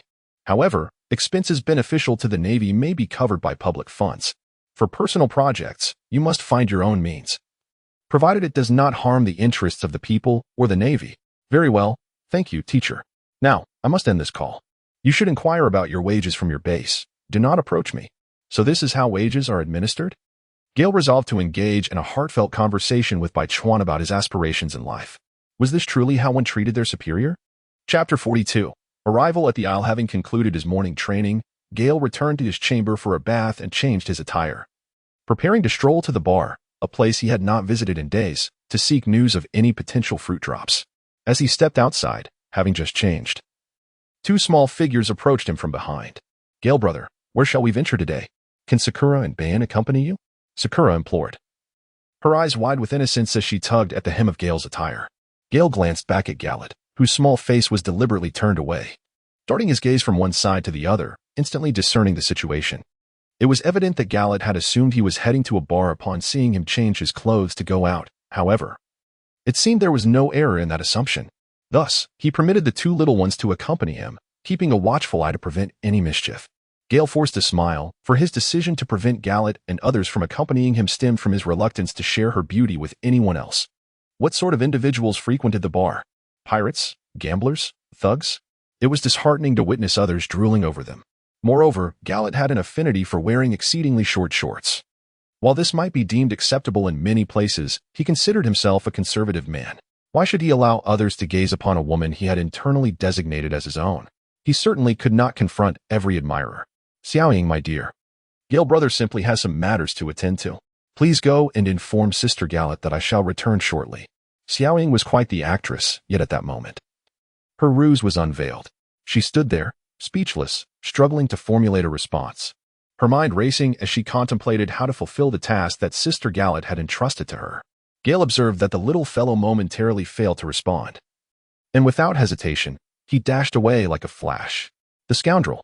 A roar erupted behind him, prompting Gale to quicken his pace, even resorting to the use of his razor. The crowd on the street merely felt a gust of wind, stirring up clouds of dust and causing a few skirts to flutter, accompanied by several shrieks. In the briefest span of time recorded in history, Gale arrived at the bar managed by Shaki. Upon reaching the entrance, he took a deep breath, adjusted his attire and hairstyle, and gradually stepped inside. In truth, Gale felt apprehensive. What if Hancock was still there? That would spell disaster. For the past few days, Gale had deliberately avoided the bar, fearing her presence. The bar was bustling with patrons, lively as ever, perhaps due to the sweltering weather or the delectable offerings. He made his way directly to the counter. Although his arrival slightly muted the chatter, it was of little consequence, as everyone was well aware that Gale was not one to stir up trouble.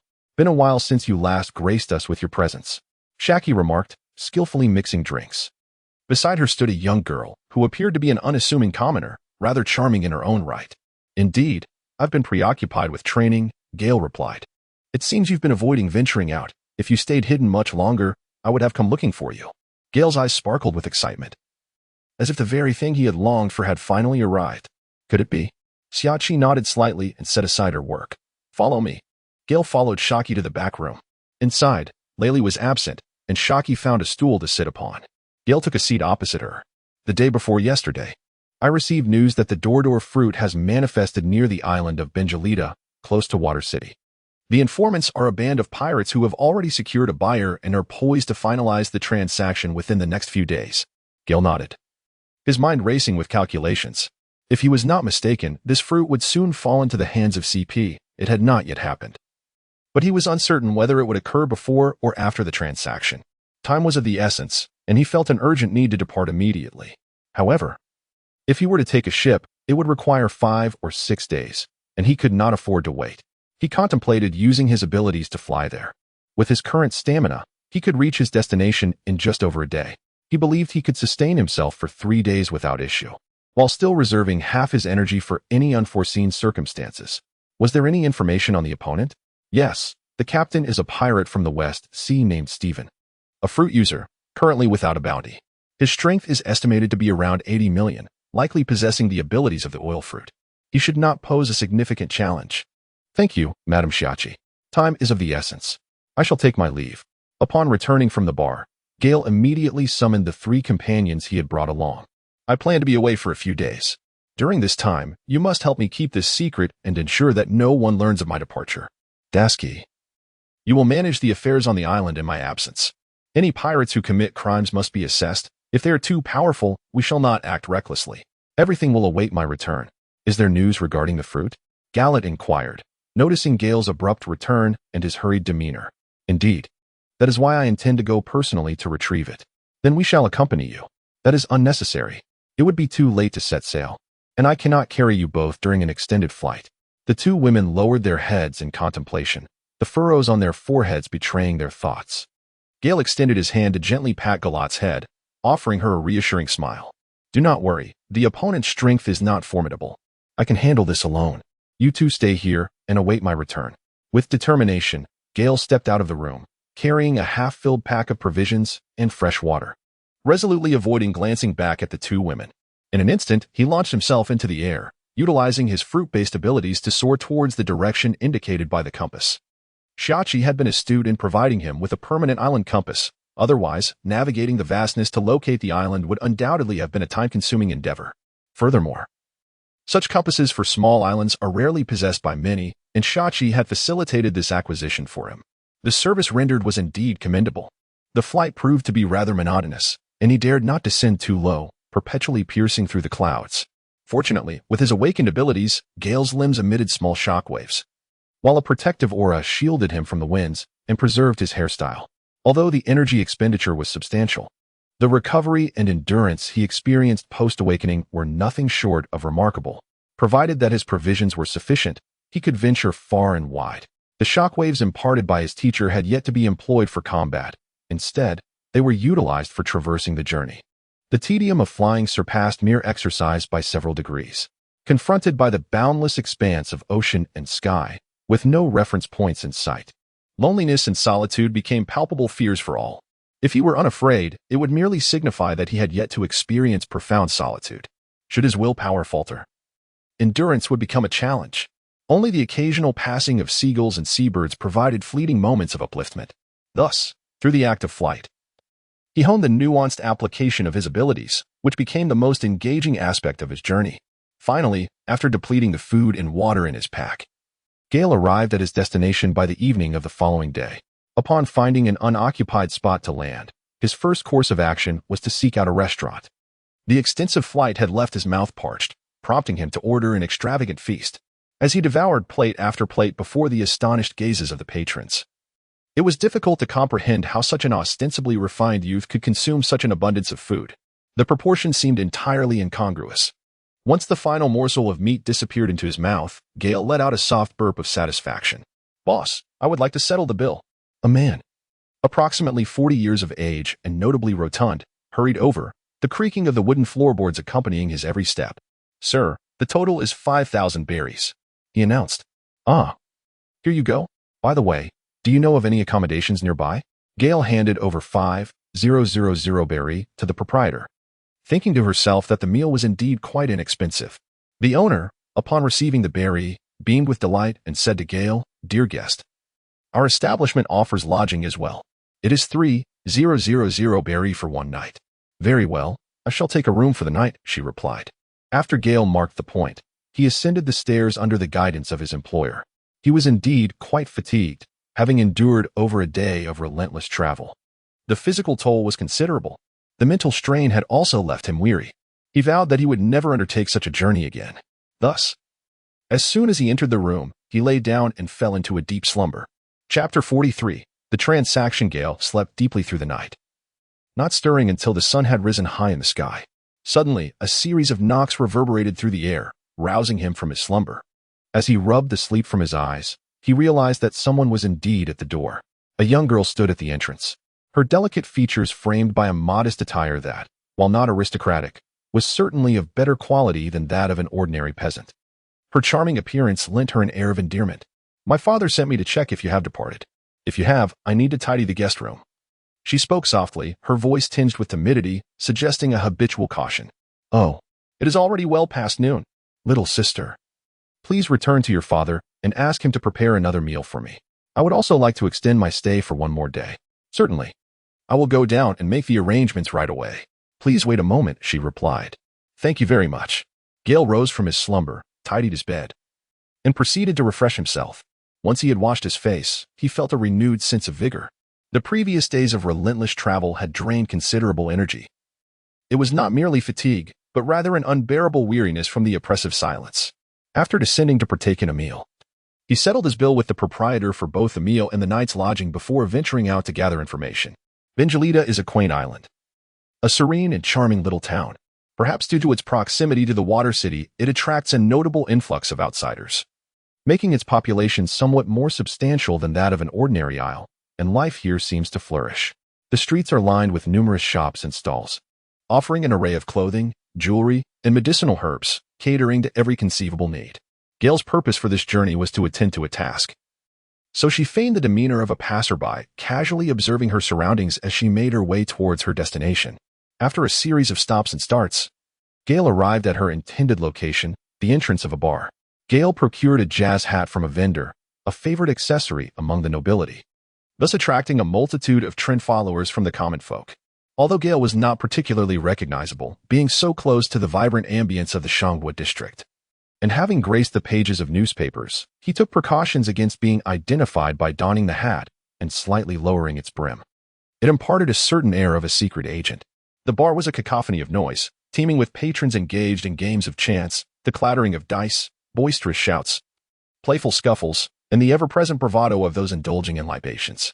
Most pirates lived a day-to-day existence, embodying the philosophy of seizing the moment, to drink today and revel in the now, perfectly encapsulating their carefree spirit. Gale merely glanced for a moment, taking in a general view, before choosing a small table somewhat close to the bar and settling down. She snapped her fingers. The appearance of Gale amidst the crowd was nothing out of the ordinary. However, upon hearing the sound of a snap, the alluring waitress at the bar, captivated by the striking young man, sauntered over with a feline grace. Along the way, she was playfully accosted by a burly man, but with a delicate flick of her wrist, she gently swatted his hand away, eliciting a chorus of laughter. What shall you order, handsome? She inquired as she approached Gale, leaning on the table with one hand, striking an S-shaped curve, and deliberately accentuating her figure in a flirtatious display. Gale smiled gently at her. Beauty, could you please bring me a glass of beer with ice? Thank you. Gale's smile captivated the young lady, rendering her momentarily dazed. She then plopped down beside Gale and called out to another service area, 2 beers, with ice, please. Gale, upon hearing the voice, could not help but gaze at her in perplexity. Young man, if you don't mind, may I join you for a drink? You won't have to pay, will you? Oh ho ho ho, no need. That drink is on me as well.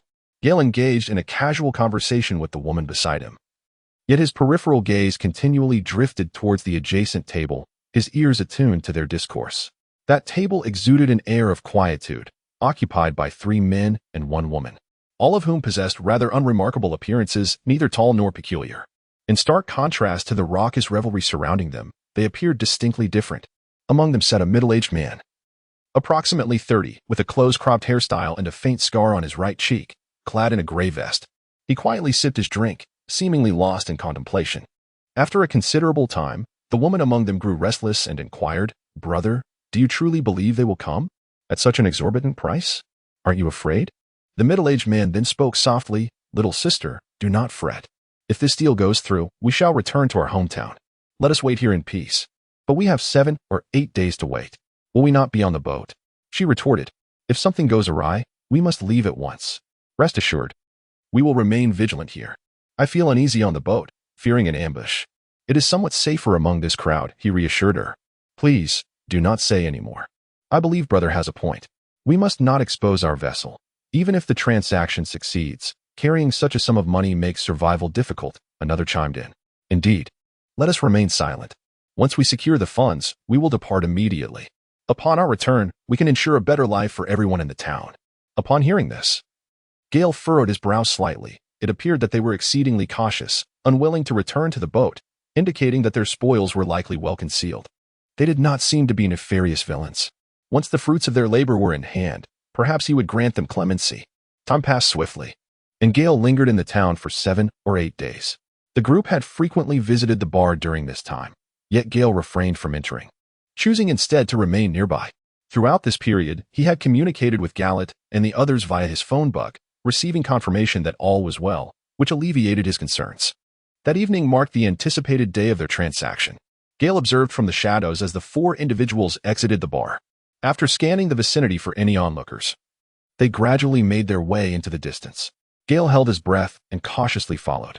They arrived at a dilapidated warehouse, devoid of any presence. Silently, they settled beside an old, forsaken table and waited. In less than half an hour, a figure emerged from the darkness, an overweight silhouette. As it drew near, its features became discernible, a round face adorned with opulent attire, reminiscent of a landlord. The rotund man immediately spotted the 4 seated by the table, who in turn fixed their gazes upon him. Upon realizing he was alone, they collectively breathed a sigh of relief. "Have you brought the items?" rasped a voice that belied the man's plump visage, sounding akin to that of an elderly individual. "Where's the money?" The middle-aged man took the lead, rising to meet the portly figure, his eyes transfixed upon the large box he carried. "Here." The man flung the box towards them, landing it squarely in front of them. The middle-aged man, brimming with excitement, opened the box to reveal it brimming with coins. The 4 men's eyes sparkled with joy and exhilaration after swiftly counting the contents twice. They exchanged knowing nods. The middle-aged man stood, moving closer to the rotund individual. Suddenly, his belly expanded outward from the navel, like oil spreading. He reached inside his abdomen and extracted a purple fruit. Observing the greasy residue on the fruit, Gale's eyes lit up. So this is possible. The oily fruit can conceal items within the body. Why hadn't I thought of this? Just as the fruit was being handed over by the middle-aged man, Gale swiftly activated his technique. In an instant, a dark flash darted through the warehouse, and a youthful figure appeared at the opposite end. Clutching the purple fruit in his hand, Gale looked at the fruits before him with delight, confirming several times that he was not mistaken. He then turned to a few people and expressed his apologies. Although he had taken something from the pirates, Gale felt a slight burden in his heart.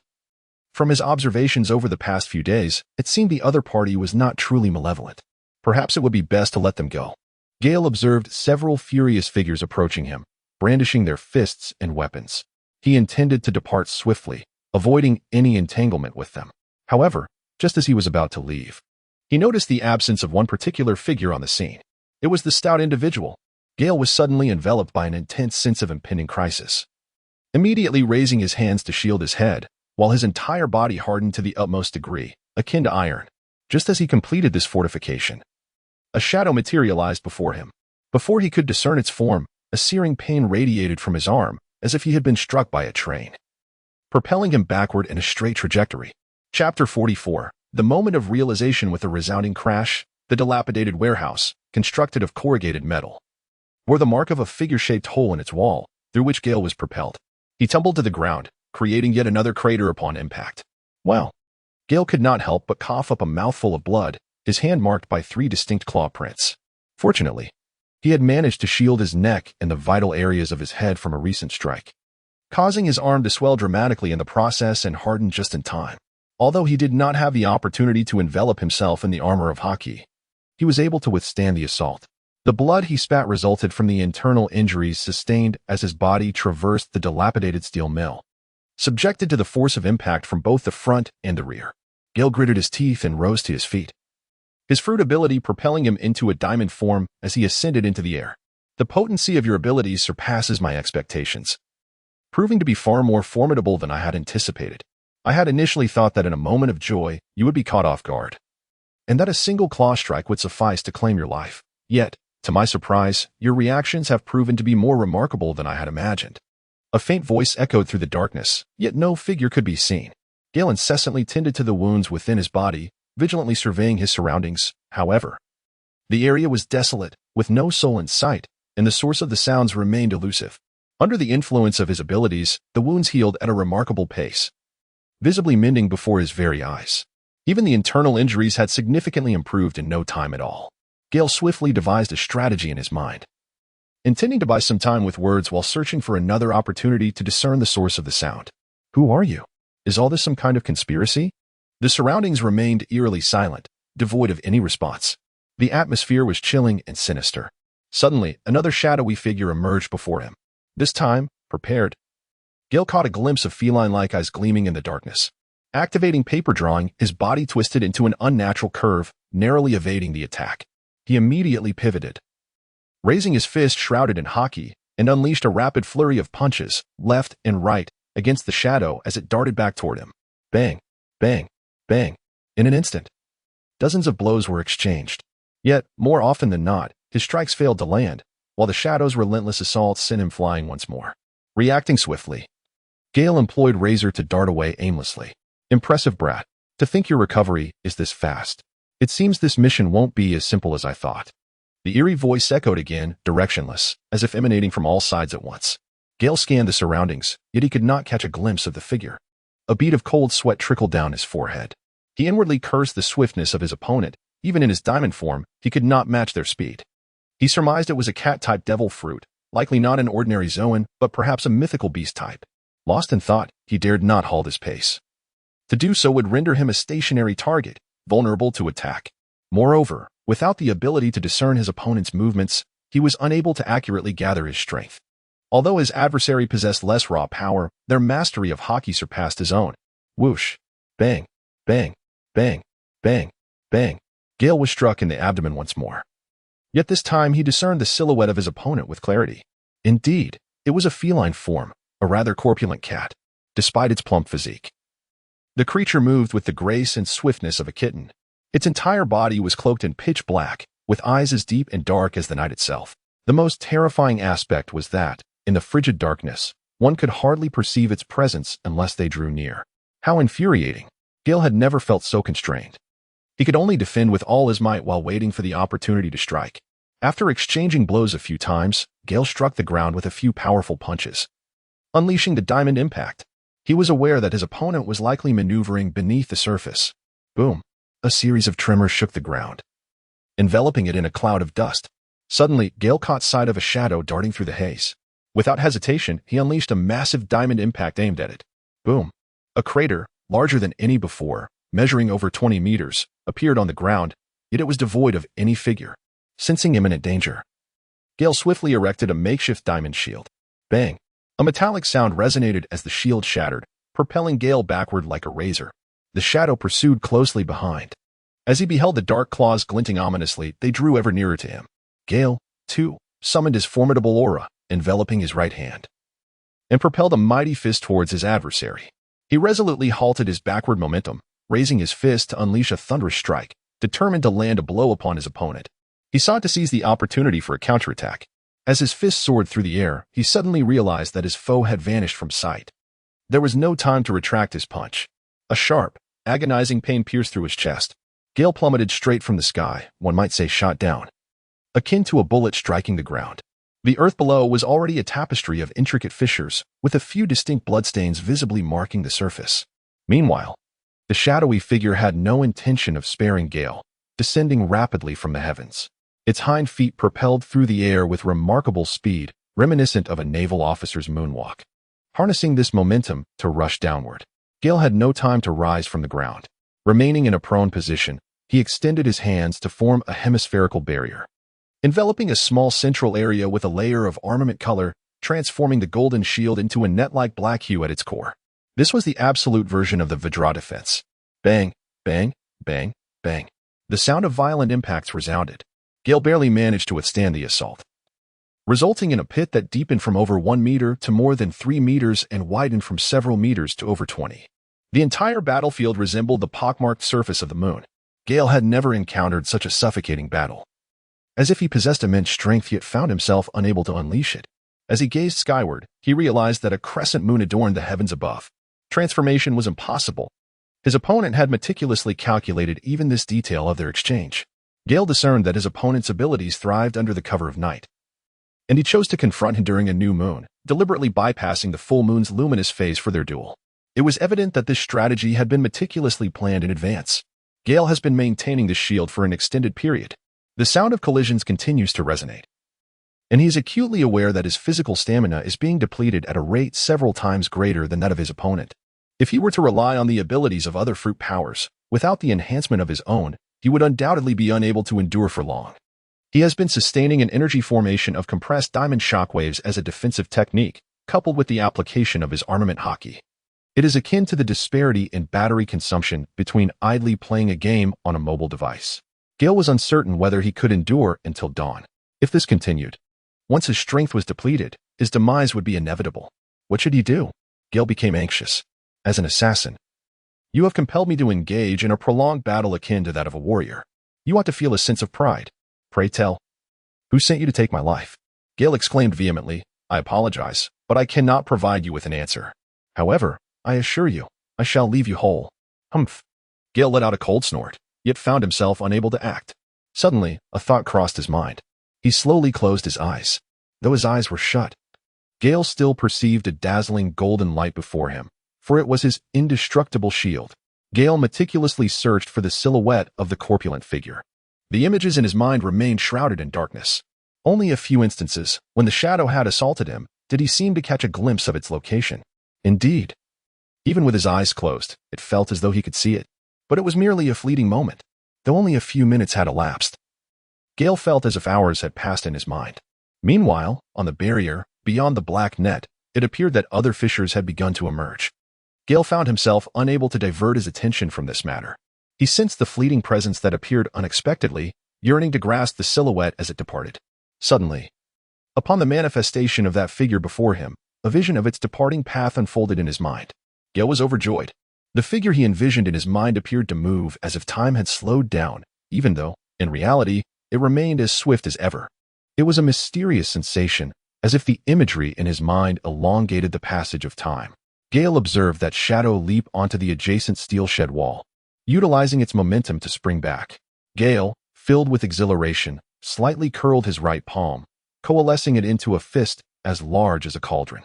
Withdrawing the protective shield of his left hand, he struck the ground with a forceful slap, simultaneously channeling his ability to propel himself downwards. His body rose with an astonishing swiftness, his feet slightly bent, poised to confront the linear assault of the shadow before him, and he swung his right hand. Chapter 45. Victory. The shadow, which had relentlessly attacked the light barrier countless times, now seemed perilously close to breaching it. In a moment of recklessness, it unexpectedly collided with Gale's fist. Boom. A dull thud reverberated, followed by a profound silence. After the exchange of blows, the shadow staggered back a few steps before vanishing into the darkness once more. However, Gale remained steadfast, his excitement palpable as he gazed at his hands. He had struck back, finally asserting himself rather than remaining passive. Yet, this was not a moment for celebration, for a menacing feline lurked nearby, watching with predatory intent. This time, Gale did not close his eyes. Instead, he extended the perception he had just formed into an expansive net, probing the surroundings with keen awareness. Gale's lips curled into a smile. Indeed, this was the feeling, the ability to perceive the subtle stirrings of the world around him without even relying on sight. As long as he could catch a glimpse of his opponent, he would engage in battle. Behind a tree, Gale sensed the lurking figure and gathered energy and electricity in his palm, launching a powerful punch towards the shadow that approached like a specter. Thunder, iron fist. With a resounding crash, the shadow, now on guard, retaliated with a much stronger attack than before. Yet, Gale's strike was also significantly more forceful than the last.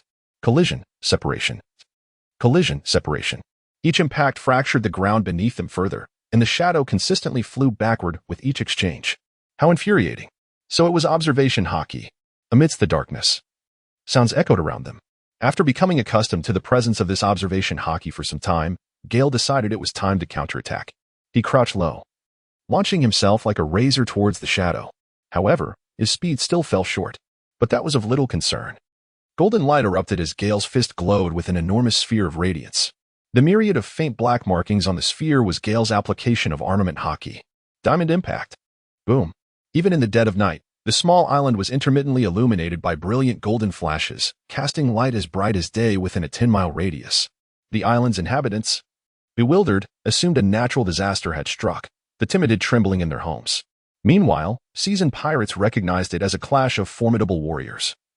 Though they remained oblivious to the unfolding events, this night was destined to be sleepless. The battlefield rapidly expanded, devastating the area surrounding the dilapidated factory for several kilometers, leaving it on the brink of collapse. In one corner of the factory, figures trembled in fear. Among them, A woman clutched the devil fruit that Gale had dropped after being struck. "Brother, what should we do?" she cried. "Yes, brother. Should we not flee?" "Flee? How can we? We might be killed the moment we step outside. Then what do we do? Hiding here could lead to our demise from the aftermath. Damn it. What is this fruit's origin that it has attracted such powerful monsters? Indeed, brother, why don't we abandon everything and just leave? I feel we could easily perish here." "No. We must wait. If I am correct, they are both aware the fruit is here, deliberately avoiding us while they battle. Regardless of who wins, we will hand over the fruit and the riches." "Fine. I want nothing. I just want to go home."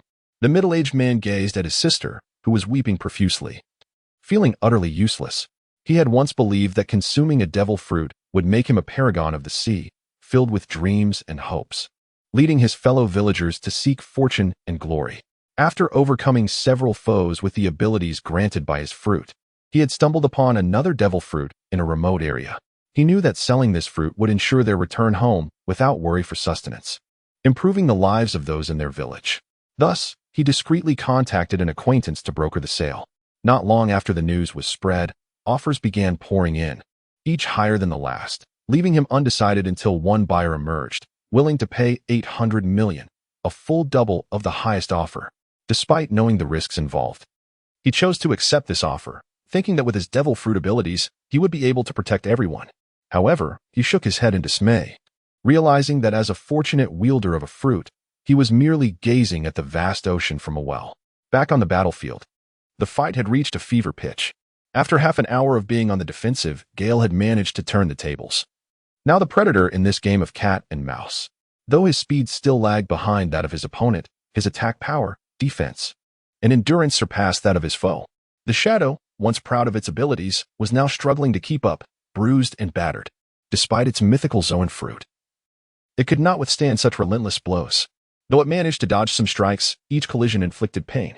Gale's diamond impact had a vast area of effect, making it increasingly difficult to evade. Doubts began to creep into the shadow's mind as it contemplated retreat. However, in the vastness of the sea, where could it escape with only its imitated moonwalk? Gale's fruit granted him the power of flight. The shadow had not anticipated Gale's rapid arrival, having only reached this place 2 days prior for the transaction. "What's wrong? Is it your turn to feel despair?" Gale taunted. "You little brat, you're merely lucky. Don't get ahead of yourself." "Very well, if that's the case, I shall end this swiftly." "Old cat, you're the old one. Your whole family is made up of old folks." Gale seemingly did not hear the words of his opponent. Sensing the waning momentum of his adversary, he unleashed a series of imposing strikes, sealing off the escape routes. Simultaneously, he resolved to deliver a decisive blow. With hands clasped together, reminiscent of the Six-King Spear technique, a luminescent orb, resembling a human figure, materialized at the center of his grasp, rapidly condensing and enveloped in an aura of dominance. The Super Diamond Impact. In an instant, the entire island illuminated as if it were midday. Many startled citizens, awakened by the brilliance, turned towards the golden light in reverence. Thud. The crater left in the ground measured a staggering 100 meters in diameter. Gale observed the struggling figure at the bottom of the pit. Acutely aware that death would not come easily, with determination, he descended. The portly man wrestled within the confines of the hole, desperately attempting to escape despite his grievous injuries. Freedom was his sole aspiration, for he vowed never to return to a life of assassination. Yet, before him loomed a figure reminiscent of a golden statue, its dark right hand aglow with a cerulean light. After a cacophony of crackling electricity, his mind felt as if it had been struck by a meteor. The final sensation that enveloped him was one of excruciating pain, an agony that heralded his demise. As the battle ceased, tranquility returned to the small island. The onlookers, who had been trembling with fear, found themselves unable to sleep. The crescent moon hung high in the sky as Gale clenched his fist. Gazing upon the gruesome remnants of flesh, repulsed, he averted his eyes to the heavens. He stood in silence for a while, the new moon now shrouded by a veil of blood mist that had dispersed moments before. This was perhaps the fabled blood moon, a scythe of crimson hue.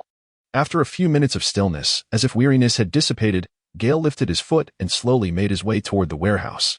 Chapter 46. The conclusion of the incident. The four individuals cowered at the doorway, peering out furtively at the serene exterior.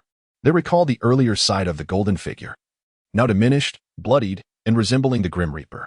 The timid woman among them was reduced to tears, trembling uncontrollably yet too frightened to utter a sound.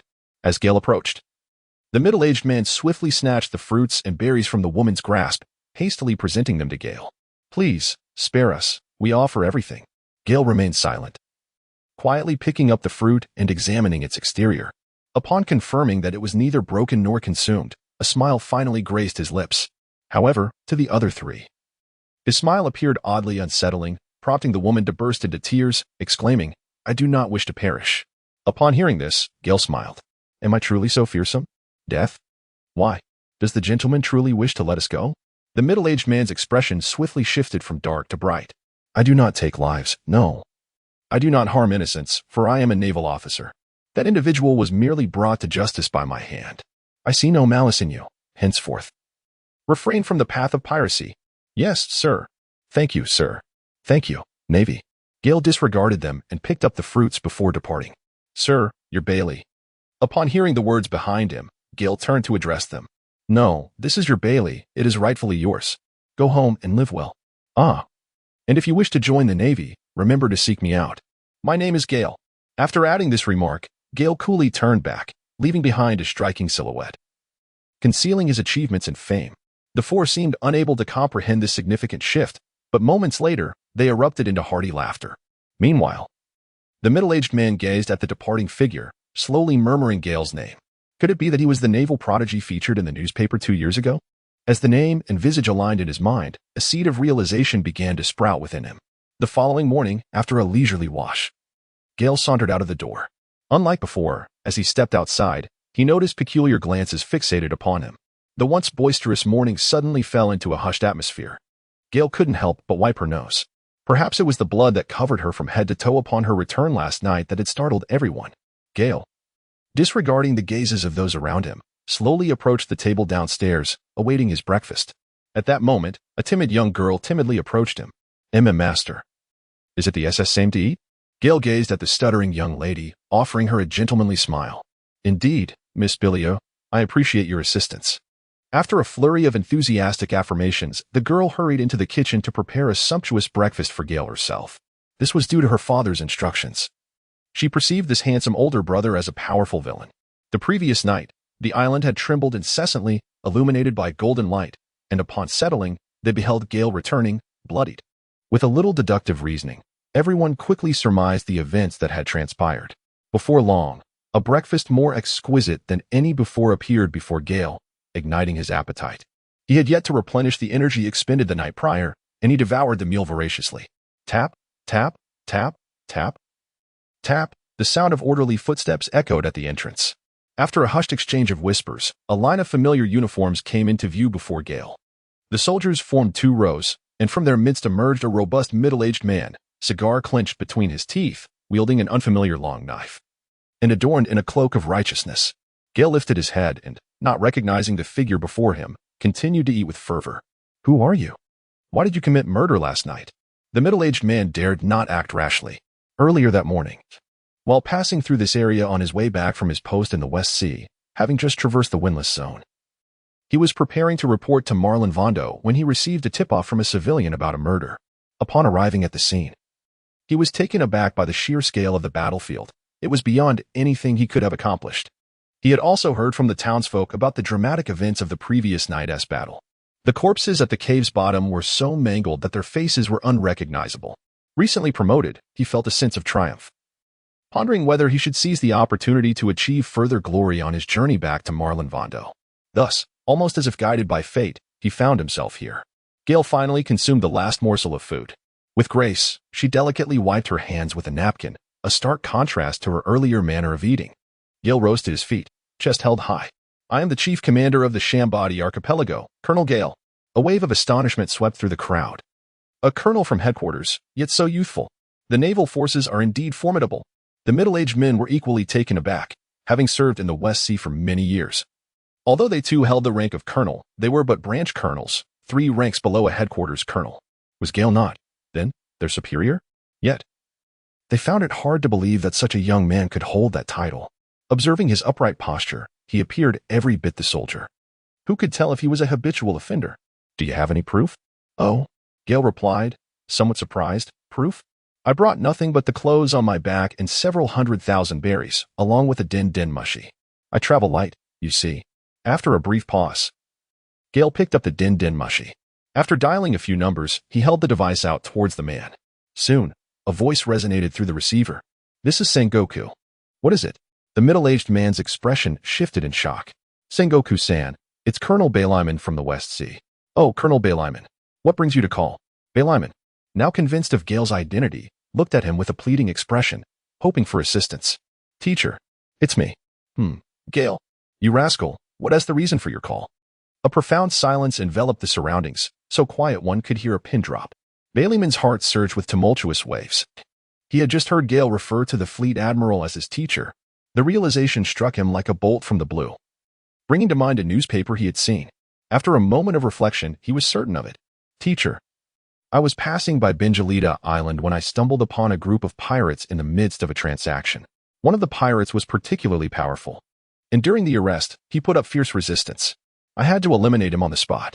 Colonel Baylyman happened to be nearby and likely thought I was a pirate. Hence his inquiry." "Oh, fierce resistance? What was the identity of the individual?" "Naturally, it was dark, and visibility was poor, but I discerned a figure in his 40s. Stout with a round head, his voice hoarse, likely a special feline Zoan-type devil fruit user, quite possibly a mythical Zoan." So it was the king of the night, Michelle." "Gale, has your observation hockey advanced?" "Indeed, teacher. In the heat of the moment, I had an epiphany. I managed to slay Michelle amidst his resistance." "Well done, Gale. You have achieved a significant feat." "Michelle has assassinated numerous world government officials and our Navy personnel. We have long sought to capture him, but were thwarted by his abilities. The world government has placed a bounty of 680 million on his head." "His 680 million? The gathered naval personnel held their breath, their gazes towards Gale filled with a mix of awe and reverence, coupled with their understanding of the battlefield's brutality.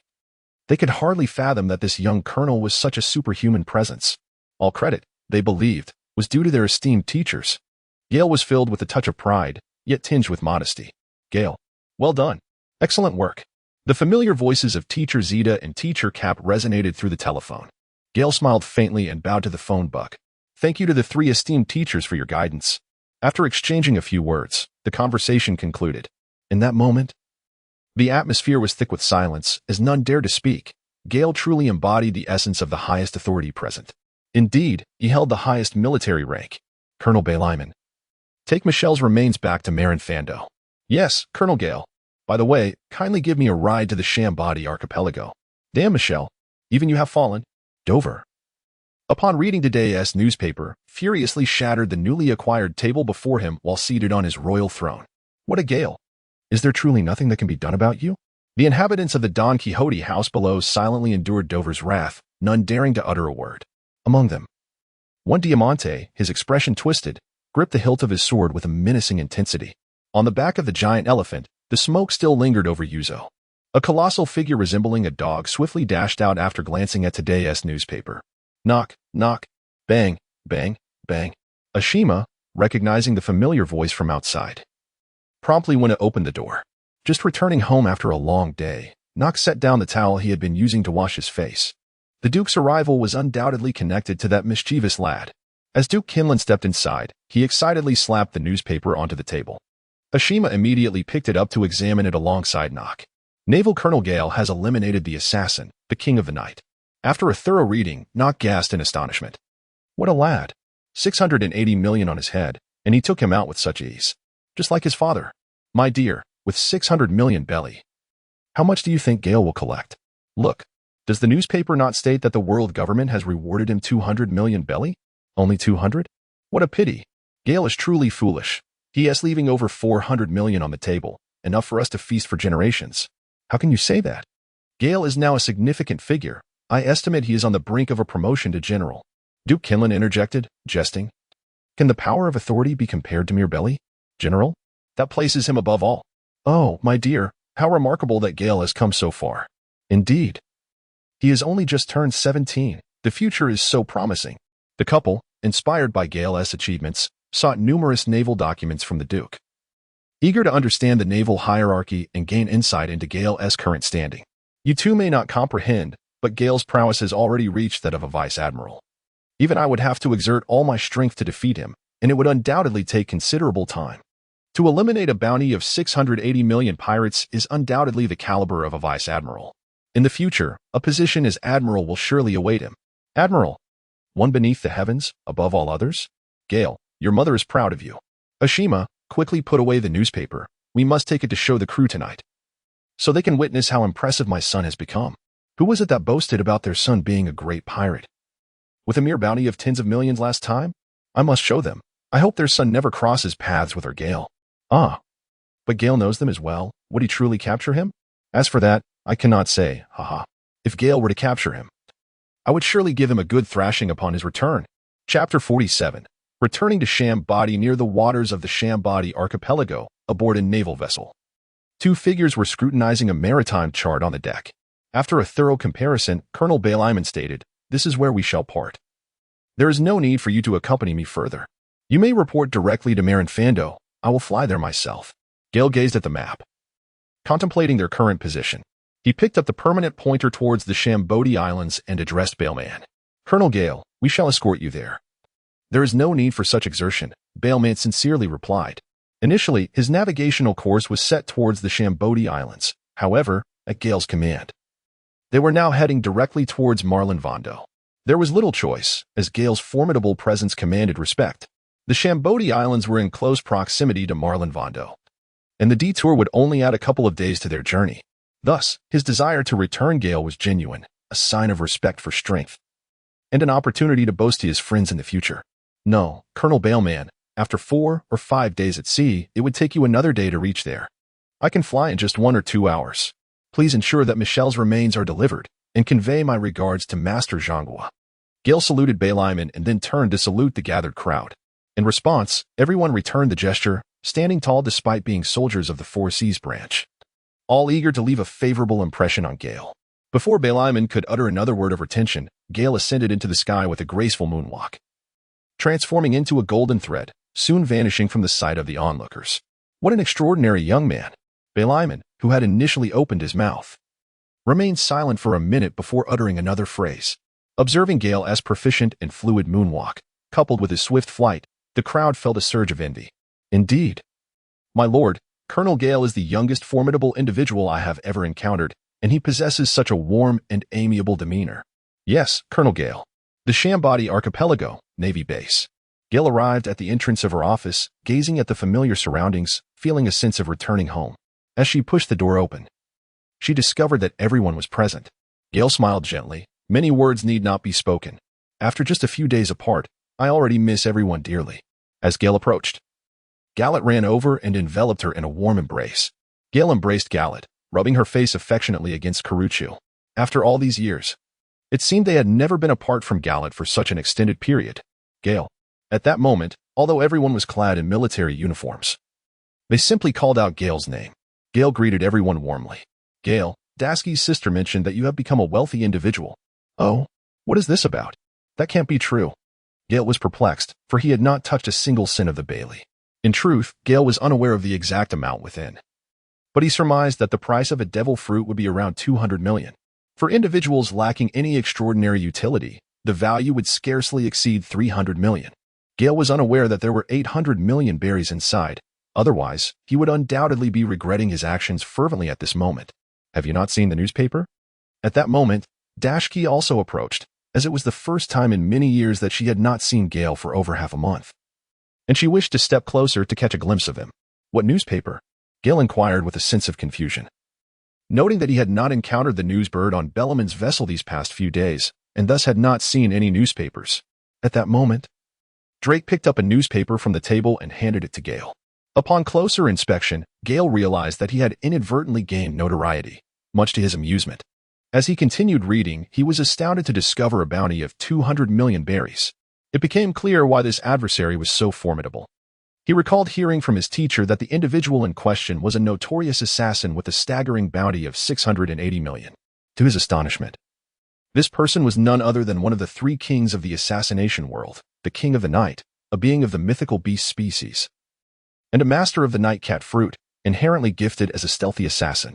No wonder his whereabouts were so elusive. Having slain numerous officials of the world government, the government had deemed it fit to reward him with a bounty of 200 million berries. However, it was likely that such a reward would only be obtainable after thorough verification. Yet, he remained unfazed. Escape was not an option. Could it be true? Had he truly struck gold? Gale wore an expression of joyful perplexity as he addressed everyone. Indeed, a wealthy benefactor. Haha, Gale, I wish to purchase new garments, indulge in sweets, and acquire toys. Gallet playfully coaxed Gale. Very well, Colonel Beachwan. Drake, please have him bring my salary. I shall treat everyone to a delightful outing. Hooray. Now, let us return and change our attire. Wearing military uniforms is rather inconvenient. People fear us when they see us. And I too wish to freshen up and change clothes, looking rather travel-worn. With that, everyone dispersed, and Gale made his way to his room, placing his burdens down. After inspecting the devil fruit, he secured it within a chest, intending to seek his teacher's assistance in crafting an item later. Once he tidied up, Gale luxuriated in a warm bath and donned a fresh outfit before proceeding to the front hall to await his companions. Drake and Beachwan were already present, while the two ladies had yet to arrive. Alas, it appears that women always take their time to beautify themselves. Colonel Gale, here is the bounty I retrieved from the treasury. Your salary for this year is all contained within. Beachwan respectfully presented a stack of money. Gale had received money, yet he found it somewhat disconcerting to have his subordinates collect their salaries. Alas, such was the plight of a hands-off manager. Oh, Colonel Beachwan, why has everything been dispersed this year? Colonel, our salaries are distributed annually. Ah, but might this early disbursement prove inconvenient? Not at all, Colonel. Everything is duly recorded, and the headquarters maintains accurate records. This practice is quite common among us. As he spoke, Beachwan felt a flush of embarrassment. He often withheld funds himself, insufficient for his expenses, frequently resorting to salary advances. Since Colonel Gale's arrival, not only had he refrained from taking extra money, but the proportion of his private deductions had also decreased significantly, though the total amount had increased immensely. He was even contemplating constructing additional rooms for his family. Feeling quite proud to be associated with such a commendable leader, his income soaring, leaving him in high spirits. Moreover, he had read in the newspapers that this esteemed individual had recently made headlines. What does it mean to slay 680 million foes, particularly on the most advantageous night for the enemy? What formidable power must that entail? Surely, the standard of the divisional generals is akin to this. He had always been diligent in his duties towards his superior, knowing he must cling tightly to this influential ally. Well then, thank you, Colonel Beachwan. You should be aware that I recently took a trip. Were there any significant happenings on the island? Report, Colonel. There have been no major incidents. Just a group of pirates causing disturbances. My subordinates were unable to handle them, but they have since been dealt with by Lieutenant Colonel Galote and Lieutenant Colonel Dasky, with no casualties reported. You have done well. By the way, we have decided to go out and celebrate. Would you care to join us? Upon hearing Gale's invitation, Beachwan felt a surge of excitement. This truly indicated he was regarded as one of their own. However, after a moment of exhilaration, he composed himself and made the most prudent choice. Colonel, I shall remain at the base. There are numerous matters requiring attention, and someone must stay behind to manage them. You may enjoy your outing without concern for these trivialities. Very well, thank you, Colonel Beachwan. I have been observing your recent performance, and should I have an opportunity for reassignment, I shall certainly advocate on your behalf. Business had arisen. Beachwan was left utterly speechless with excitement. Was this not what he had long desired? Colonel Gale was indeed so considerate. Thank you, sir. I merely hope you will keep me by your side for any tasks that may arise. Although my abilities may be lacking, I am well versed in the intricacies of both large and small official matters. Gale nodded in satisfaction, recognizing the pressing need for someone to assist him with documents and manage various affairs. He decided to accept the assistance of his young aide. Well then, Colonel Beachwan, I shall rely on you from now on. As they conversed, two women accompanied by two little ones entered the scene. After exchanging a few words, Gale led the two women, one man, and the two children out into the bustling streets for a shopping spree.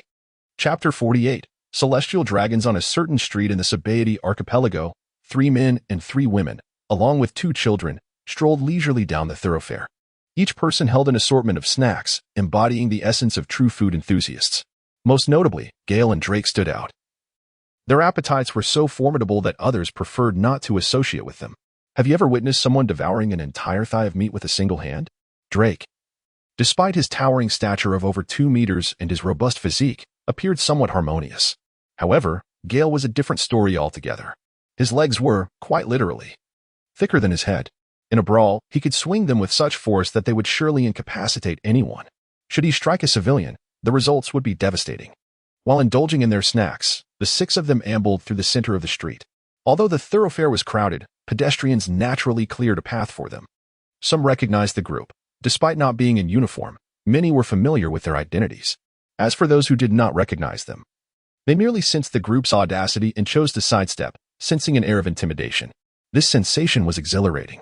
It was no wonder that wealthy scions and second-generation officials reveled in such an atmosphere. It was all too easy to be led astray. Even though the group had grown accustomed to these locales over the past few months, the charm of a beautiful, familiar place remained irresistible. The joy of shopping and dining was timeless, providing glimpses of intriguing people and events, but most importantly, it was about sharing these moments with cherished companions. This was the essence of a tranquil life, a leisurely pace that they all sought. Before long, after wandering through several shopping districts, Gale had finished all the snacks in his hands and was on the verge of seeking a place for afternoon tea. Suddenly, a commotion erupted ahead, and the crowd parted rapidly. Gale and his companions noticed a commotion within the crowd, initially suspecting it to be the antics of some pirates. As the throng drew nearer, Gale discerned a familiar figure clad in a yellow-striped suit, donning yellow sunglasses, with a rather lecherous countenance, draped in a cape of justice. It was none other than Admiral Kizaru Borsellino. Subsequently, Gale's gaze fell upon a cadre of individuals in black attire alongside those in naval uniforms. Encircling a woman adorned with a bubble helmet, a celestial dragon, Gale recognized the features of the individual before him, a sense of unease creeping into his mind. Why had he not received any news about the celestial dragons coming here? Given the proximity of the Sabaody archipelago to the Red Land, their appearance was hardly surprising. However, they were notoriously difficult to manage. Thus, Gale gestured to the crowd, indicating that they should step aside. "Ah, Gale, my dear little brother. What a pleasant surprise to find you here," exclaimed Kizaru, his face contorting into a rather unsettling grin as he spotted Gale amidst the throng. Gale had encountered him on several occasions, yet they had never forged a deep connection. Moreover, Gale found it quite challenging to muster any interest in the visage of the yellow ape. However, it was imperative to uphold the decorum befitting a high-ranking officer. Gale offered a salute to Admiral Kizaru, and Gallat and the others followed suit. Admiral Kizaru inquired, "What brings you here? You didn't send word ahead to inform me, so I could properly host you." He then asked, who might this esteemed individual be? Gale discerned the visage of this celestial dragon, who, despite donning a hood, possessed a strikingly attractive appearance, adorned in the most exquisite royal attire. In comparison to the other peculiar and snot-nosed celestial dragons, this countenance was remarkably ordinary. This individual was Lady Ophelia, who had ventured out today for a leisurely respite. "Lady Ophelia, allow me to introduce you to our rising star in the Navy, Colonel Gale." "Colonel Gale, I now pose to you the question. How do you intend to entertain us?" Gale was inwardly cursing the yellow ape, urging him to be more evasive and courteous, questioning why he was so discourteous. It was all due to his own loose tongue. "Lord Ephelial." Gale performed a courteous bow befitting a noble before the Ephelial palace, and the individuals behind him followed suit, mimicking his gesture. It is worth noting that Gale had never anticipated the necessity of such formalities. However, circumstances dictated otherwise. "Ah, Colonel Gale, your name has reached my ears even in Mariewa. I have heard you are a rising star in the Navy," remarked Ephelial Palace, scrutinizing Gale with keen interest. Indeed, he possessed the youthful charm often depicted in newspapers. Despite their elevated status, they were acutely aware that the naval force, bolstered by formidable capabilities, often eclipsed that of the army. Thus, they held a vested interest in naval affairs. For families entrenched in the powerful influence of the celestial dragons, cultivating relationships with influential individuals was pivotal in their political maneuvering. Many of the more nefarious celestial dragons were, in truth, merely frivolous individuals lacking in decorum. "It is my honor." Gale was inwardly cursing. Yet he could not voice his frustration. This was indeed a challenging dilemma. Whom should he lead there? What if it resulted in harm? However, he could venture alone. "You all take the children back and instruct Bai Chuan to patrol diligently. I shall take the adults for a tour." Upon hearing Gale's words, the group obediently nodded and departed. They all understood that the celestial dragons were not easily appeased. "Please, follow me." With that, Gale led a group of people aimlessly onward, his thoughts drifting to who knows where, and he scarcely uttered a word along the way. "Colonel Gale, is there anything particularly remarkable here?" As they wandered through the Ephelier Palace, feeling a sense of tedium, one of the adults addressed Gale, who was leading the way. "Particularly remarkable?" Gale turned around, murmuring to himself, feeling quite ridiculed. Were not the various peculiar objects crafted from bubbles along the way sufficiently extraordinary? Was the grand tree above not remarkable enough? Observing Gale furrow his brow in confusion, Ephriel Pallas did not blame him. As dusk approached, Colonel Gale suggested, "Perhaps you could accompany me for a meal." A meal? Gale found himself momentarily at a loss for where to go. Meanwhile, someone stepped forward from behind Ephriel Pallas, addressing the young lady, "My lord.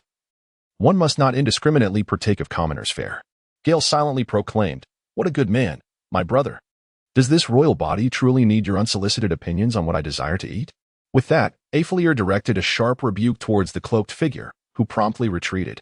Gale felt a profound sense of helplessness as he glanced at the individual involved, Huang Yuan, who responded with a lewd smile. In truth, Huang Yuan found himself equally troubled by this task. He was incapable of articulating words and lacked the ability to engage in jovial banter. Indeed, his smile was far more dismal than his cries. Thus, Huang Yuan decided to enlist the clever young Gale for assistance. Yet, Gale's mind was preoccupied with the thought of not bringing harm to others by taking the matter to another establishment. Suddenly, an idea struck him. "Sir, I have conceived of an excellent venue. Given your esteemed status, I would not recommend exposing you to common fare. On our island, there exists a dining establishment exclusively designated for government officials. Allow me to escort you there. Colonel Gale, please do not let me down." Gale offered a wry smile. He had indeed dined at that establishment, the canteen meant for officials, though he had never partaken of its offerings himself. He mused that the cuisine could hardly be exceptional. He decided to let it be, reasoning that even if the place were to be dismantled, it belonged to the Navy and posed no threat. Before long, Gale ushered the group into the spacious banquet hall, which at least boasted a more refined ambience than the outside. He gestured for the staff to prepare the finest dishes available. He accompanied Ephriel to the dining table, where she took her seat alone, while the others remained standing nearby. With the kitchen working diligently, the meal was soon laid out before them, a lavish spread, replete with color, aroma, and flavor, enough to stir even Gale's appetite. The group patiently waited for her to begin her meal. However, time passed, and Ephriel did not reach for her utensils. Eventually, she sighed and spoke softly, "Colonel Gale, I have dined on these dishes before, and I find myself devoid of appetite. Might I trouble you to provide an alternative selection?" Gale observed with a sigh that Ephriel Pallas had, surprisingly, caused such a reaction in him, to the extent that he addressed her with the words trouble and bother. Noticing her slightly furrowed brow, it seemed evident that she had been unable to eat well recently, prompting her to seek solace in a leisurely stroll. Chapter 49. Another fruit. Gale pondered for quite some time. Suddenly, it struck him that in this world, there existed only boiled, steamed, and roasted dishes, yet stir-fried delicacies were conspicuously absent. He realized he possessed knowledge of numerous dishes that this realm lacked. Although he had not cooked in a long while, he was uncertain if he still retained the ability to stir-fry. Alas, to bid farewell to this formidable figure, he had no choice but to resurrect the culinary skills from his previous life. "My lord, the fare prepared by the chefs here is already of the finest quality. Please allow me a moment to personally prepare 2 dishes for you to sample, though I may require you to step into another private room, as the selection here is rather overwhelming, and I can see it does not entice your appetite." "Oh, you can cook," exclaimed Ephriel, her eyes sparkling with intrigue. This was certainly worth a try. She had tasted dishes from countless chefs, having savored the creations of the most esteemed culinary artists. Yet she had never experienced the cuisine crafted by a future commander. The title of a naval genius held a peculiar allure. "I only know a little. Please forgive my modesty, my lord, and allow me a moment." Upon finishing his words, Gale made his way to the kitchen. The chefs within were so startled by his arrival that their legs turned to jelly. They recognized that a celestial dragon had graced them with his presence. A situation fraught with the peril of losing one's head over a mere misstep. One of the chefs even collapsed onto the floor in a faint. Gale, upon realizing his oversight, gently tapped his forehead, apologizing for startling everyone. "Please, everyone, do not worry. If there are any issues, I shall bear them alone. I only require one person to assist me with the chopping." Upon hearing that there was no cause for concern, the group broke into smiles. One young man in his early 20s stepped forward with enthusiasm. "Sir, I am willing to stay and assist you." Observing this youth, who was slightly older than himself, Gale felt a sense of fondness and regarded him with an approving gaze, prompting the others to disperse. "Now, please chop this into pieces. For this one, dice it. I need this ground into meat paste, and crush this with a knife." Gale pointed to several items, jesting that he was indeed the commander, implying that he did not need anyone to treat him as a fool. He then ignited the stove, rendering the fatty meat into luscious drippings. With the oil at hand, everything became rather effortless. "I implore you, Do not utter a word of what you witness. Should you wish to advance, feel free to seek me out and follow my lead from henceforth. As Gale prepared the meal, he casually remarked to the person beside him that he had acted on a whim. He jested that there was no copyright in this world, expressing his desire to pass down this culinary skill as a family legacy. Indeed, he added, in the future, he would resign from his job and come to serve as the chef by your side. Excellent. After Gay finished speaking, she devoted herself to cooking. Gale prepared several exquisite dishes: braised pork, stir-fried greens, sautéed squid shreds, pan-fried fish, fish head with chopped chili, cold cucumber salad, and chilled jellyfish skin, accompanied by a simple yet pristine bowl of fish head soup. Gazing at these culinary delights, Gale felt a surge of appetite. She resolved that after her meal, she would prepare another dish for Gallet and the others, having neglected to cook for them in her relentless pursuit of self-cultivation, secretly chastising herself for it. As the dishes were presented, a spark ignited in the eyes of the Eiffel Palace, the enticing aroma wafting through the air igniting their cravings. After savoring a few small bites, they quickly indulged further. Delicious. Colonel Gale, I never anticipated your culinary skills were so extraordinary. By the way, do you have any wine? Indeed, I do.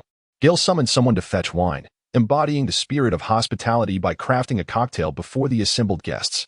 Observing the kaleidoscopic drink in her glass, Eiffelier took a sip. Delicious. Colonel Gale, what is the name of this exquisite concoction? It is called a cocktail, he replied. With that, she disregarded all else and continued to indulge in her meal, unconcerned with the customary practice of sharing with others. The recent tribulations of her family had weighed heavily upon her, resulting in a lack of appetite for over half a month. Today, however, she relished the food in abundance. After a prolonged wait, Eiffelier, having satisfied her hunger, delicately wiped her lips. Thank you for your gracious hospitality, Colonel Gale. I have chosen to accept your friendship. Should any members of my family trouble you, feel free to invoke my name.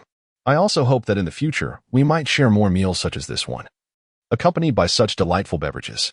Although Gale was unaware of her status among the celestial dragons, the fact that Admiral Kazara chose to accompany her suggested that her standing was indeed quite significant, especially given her audacious remarks.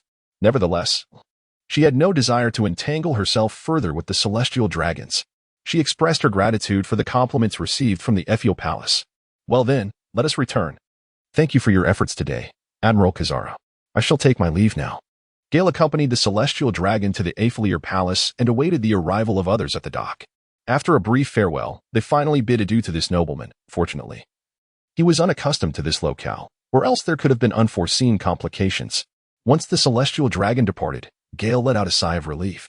He had successfully managed to gain the admiration of Eiffelier Palace. Suddenly, the Admiral Kazara spoke, startling Gale. It was indeed thanks to the Admiral's influence. By the way, what is the significance of Eiffelier Palace, you might ask? It is the stronghold of one of the 4 great families with a female heir. What do you think? Gale silently mused. Wow, this is incredibly impressive. Perhaps I can stride forward with confidence in the future? Yet, on second thought, I would rather avoid any entanglements with the celestial dragons. Gale promptly returned to prepare the same dishes as before, instructing someone to fetch Gallat and her companions for dinner. As it was now dark outside, their earlier meal at the Eiffelier Palace had been rather early. He also ordered that the untouched dishes from the previous table be served. After a short while, the food was ready once more. Gallat, Dasky, and 2 young children arrived, with Drake joining them as well. As they all took their seats, Gale noticed that the yellow-haired individual had also made himself comfortable. Did he consider this place his home? Was there no respect for authority? It seemed he was part of the Navy, perhaps even a superior officer, and with a formidable strength to boot. The circumstances dictated the dynamics, and there was no need for haste. Oh wow, Brother Gale, this is incredible. It smells so good, exclaimed Sakura, clapping her hands in delight. Gallat and Dasky gazed at the dishes with mouths agape, their appetites piqued. Yet it was the yellow-haired man who took the first bite, disrupting the harmony of the moment. Everyone, please eat. If you enjoy it, I can have my companion, Chef Kobe, prepare more for you in the future. Gale gestured towards the chef beside him and addressed the gathering. Under his purview, the vessels and administrative areas were permitted to employ a chef, and he had been actively involved in the culinary preparations. In truth, the process was quite simple and could be mastered with ease. However, the fewer individuals who were aware of it, the better. Gale also invited the chef to take a seat, and everyone eagerly picked up their utensils to begin their meal. The 2 women savored the dishes prepared by Gale, relishing each bite and smiling blissfully as they ate. Is there no more wine? Came the unexpected voice of Admiral Kizaru, whose presence seemed far too entertaining to be wasted in a haunted house. Gale summoned someone to bring wine and generously served a cup to everyone, with the exception of the children. Colonel Gale's culinary skills were indeed exceptional. I had never tasted such exquisite dishes and fine wine before. Thank you for the commendation, General. I would prefer some encouragement that bears practical significance. Colonel Gale certainly has a knack for humor. Just casually hand me a couple of fruits, will you? As you can see, none of my subordinates possess the power of fruit. Oh, goodness. Gale couldn't help but exclaim an expletive. Gale observed the unexpected appearance of Admiral Kizaru, who seemingly produced a fruit from nowhere and placed it upon the table, although it was clear he was jesting. Could it be that Admiral Kizaru was also merely engaging in humor? Gale tentatively extended her hand to retrieve the fruit. Admiral Kizaru, without raising his head, continued to eat voraciously, then drained the cup of wine. May I have 2 more glasses? Gale nodded incessantly, akin to a little chick. He prepared another drink for Kizaru, who took a sip and his eyes lit up. The flavor was entirely different and remarkably intriguing. I inquired, Admiral, are you certain this fruit is not a deception? Rest assured, it is not a trick. This is a reward from the mission accompanying the Aphelier Palace, a gift from her family, a fruit of unknown abilities. Initially, I thought it would take several days, and I was quite at a loss, but to my surprise, you actually accomplished the mission, so this reward is yours. It turned out there was such a story behind it, and I was fortunate to have mentioned it casually. It could fetch a handsome price. However, Gale was not inclined to hoard it all for himself. Does anyone else wish to partake? Gale addressed the crowd, and everyone shook their heads in response. While he could understand Gallet and Dashki's reluctance, it was perplexing that Drake also declined. He then presented the offer to Drake once more. Drake, do take it. It's a gift for you, Gale exclaimed. Colonel Gale, perhaps you should hold on to it for now, Drake thought, as he had yet to make a significant contribution. Gale pays no heed to the notion of merit. He simply hands over a multitude of fruits. Should they remain uneaten? They can be preserved for future exchanges when I possess other fruits that pique your interest. Drake gazes at the fruits Gale presents, his mouth agape, still unable to swallow the morsel he had been chewing. Enough, enough. Put them away. Those who join my ranks are my own. I shall grant you whatever I possess. The others look on, their faces brimming with excitement as they regard Gale. Meanwhile, Kizaru discreetly observes Gale from the corner of his eye, thinking to himself, indeed, he is a remarkable individual. Chapter 50. The arrival of Garp today is a splendid day. La la la la. Gale reclined leisurely on his stool at the desk, crossing his legs in a relaxed manner. Gale's spirits soared today. He had just received a phone call from Admiral Sengoku, informing him that a scientist was willing to come to assist him with his research. Furthermore, Michelle's identity had been confirmed, and the world government had delivered a bounty of 200 million berries alongside the scientist. The messenger was none other than his teacher, Garp, who was on his way to the East Blue for a vacation. Most importantly, the proposal for Gale's promotion to the rank of Brigadier General had been unanimously approved, with whispers suggesting a further elevation to Major General. However, Sengoku deemed it prudent to proceed with caution, emphasizing the importance of a steady and measured approach. Gale's official appointment letter would soon follow. He intended to carefully consider his reassignment, seeking the most suitable location. Subsequently, Gale made a casual phone call to Teacher Zeta, who showered him with compliments and congratulations, concluding the conversation with encouraging words. Initially, he contemplated calling Teacher Garp as well, but deciding they would meet in a few days, he refrained. Gale then recalled his mentor, Teacher Inuzuka, and his family at home, after all these years. Perhaps he should return to visit them when the time for his reassignment arrives, bringing along a couple of den mushi. One for his family and another for his teacher. May good fortune come his way. Although Gale was well acquainted with the popular songs of a past era, his musical prowess left much to be desired. However, under the influence of the square dancing ladies, these cheerful tunes had become quite catchy. Colonel, what brings you such joy? At this moment, Bichuan had just returned from his patrol and was reporting back to Gale. Gale, upon noticing Bichuan's arrival, promptly removed his feet from the table and adjusted his posture. He straightened his attire, embodying the demeanor expected of a general. As a commanding officer, one must maintain an appropriate bearing. A joyous occasion awaits, and in a few days, you shall discover the reason. Is it not true that, Colonel, you are soon to be promoted? Oh, how did you, Bichuan, arrive at that conclusion? Gale raised an eyebrow, recognizing that Bichuan was indeed a master who had navigated the corridors of power for many years. His subordinate believed that the colonel's prowess had advanced several levels. After numerous significant achievements, promotion was inevitable. He was certainly a clever individual.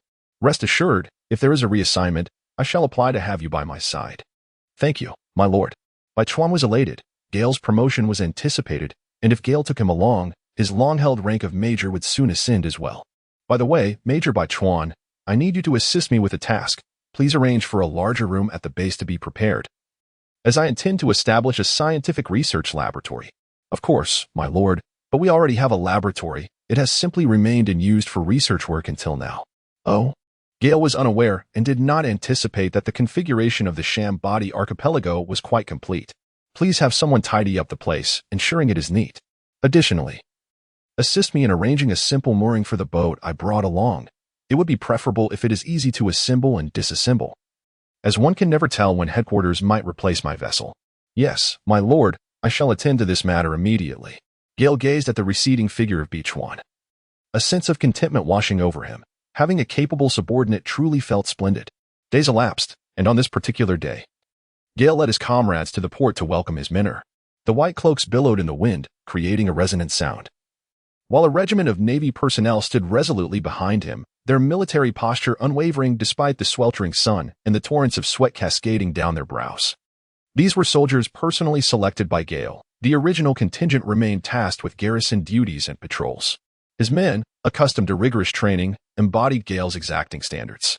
He believed that an upright stance fostered a noble spirit within, endowing individuals with resilience and integrity in their endeavors. After more than 2 hours, a colossal warship emerged on the horizon. As it drew nearer, the prominent figure of a dog-ass head emblem on the bow became strikingly apparent, glinting brilliantly under the sun's glare. On the deck, Rear Admiral Karp stood at the forefront, hands clasped behind his back, observing the once indistinct figures of Gale's soldiers on the shore as they came into clearer view. He turned to his companion, Bog 8, and inquired, "What do you think of Gale's young men?" Bog 8, perpetually solemn, had been scrutinizing the shore for quite some time, noting the unwavering stance of the troops, indicative of excellent discipline. "Admiral, Gale has trained his soldiers exceptionally well," he replied after a brief pause. He continued, "Moreover, Brigadier Gale himself possesses remarkable prowess. The young boy from a few years ago has now surpassed even his own subordinates. Do refrain from voicing such sentiments in his presence. Have you seen the corpse of Michel? That devastating blow to the head, along with the charred remnants, is undeniably a testament to the iron fist I bequeathed him, skillfully amalgamated with his own lightning abilities.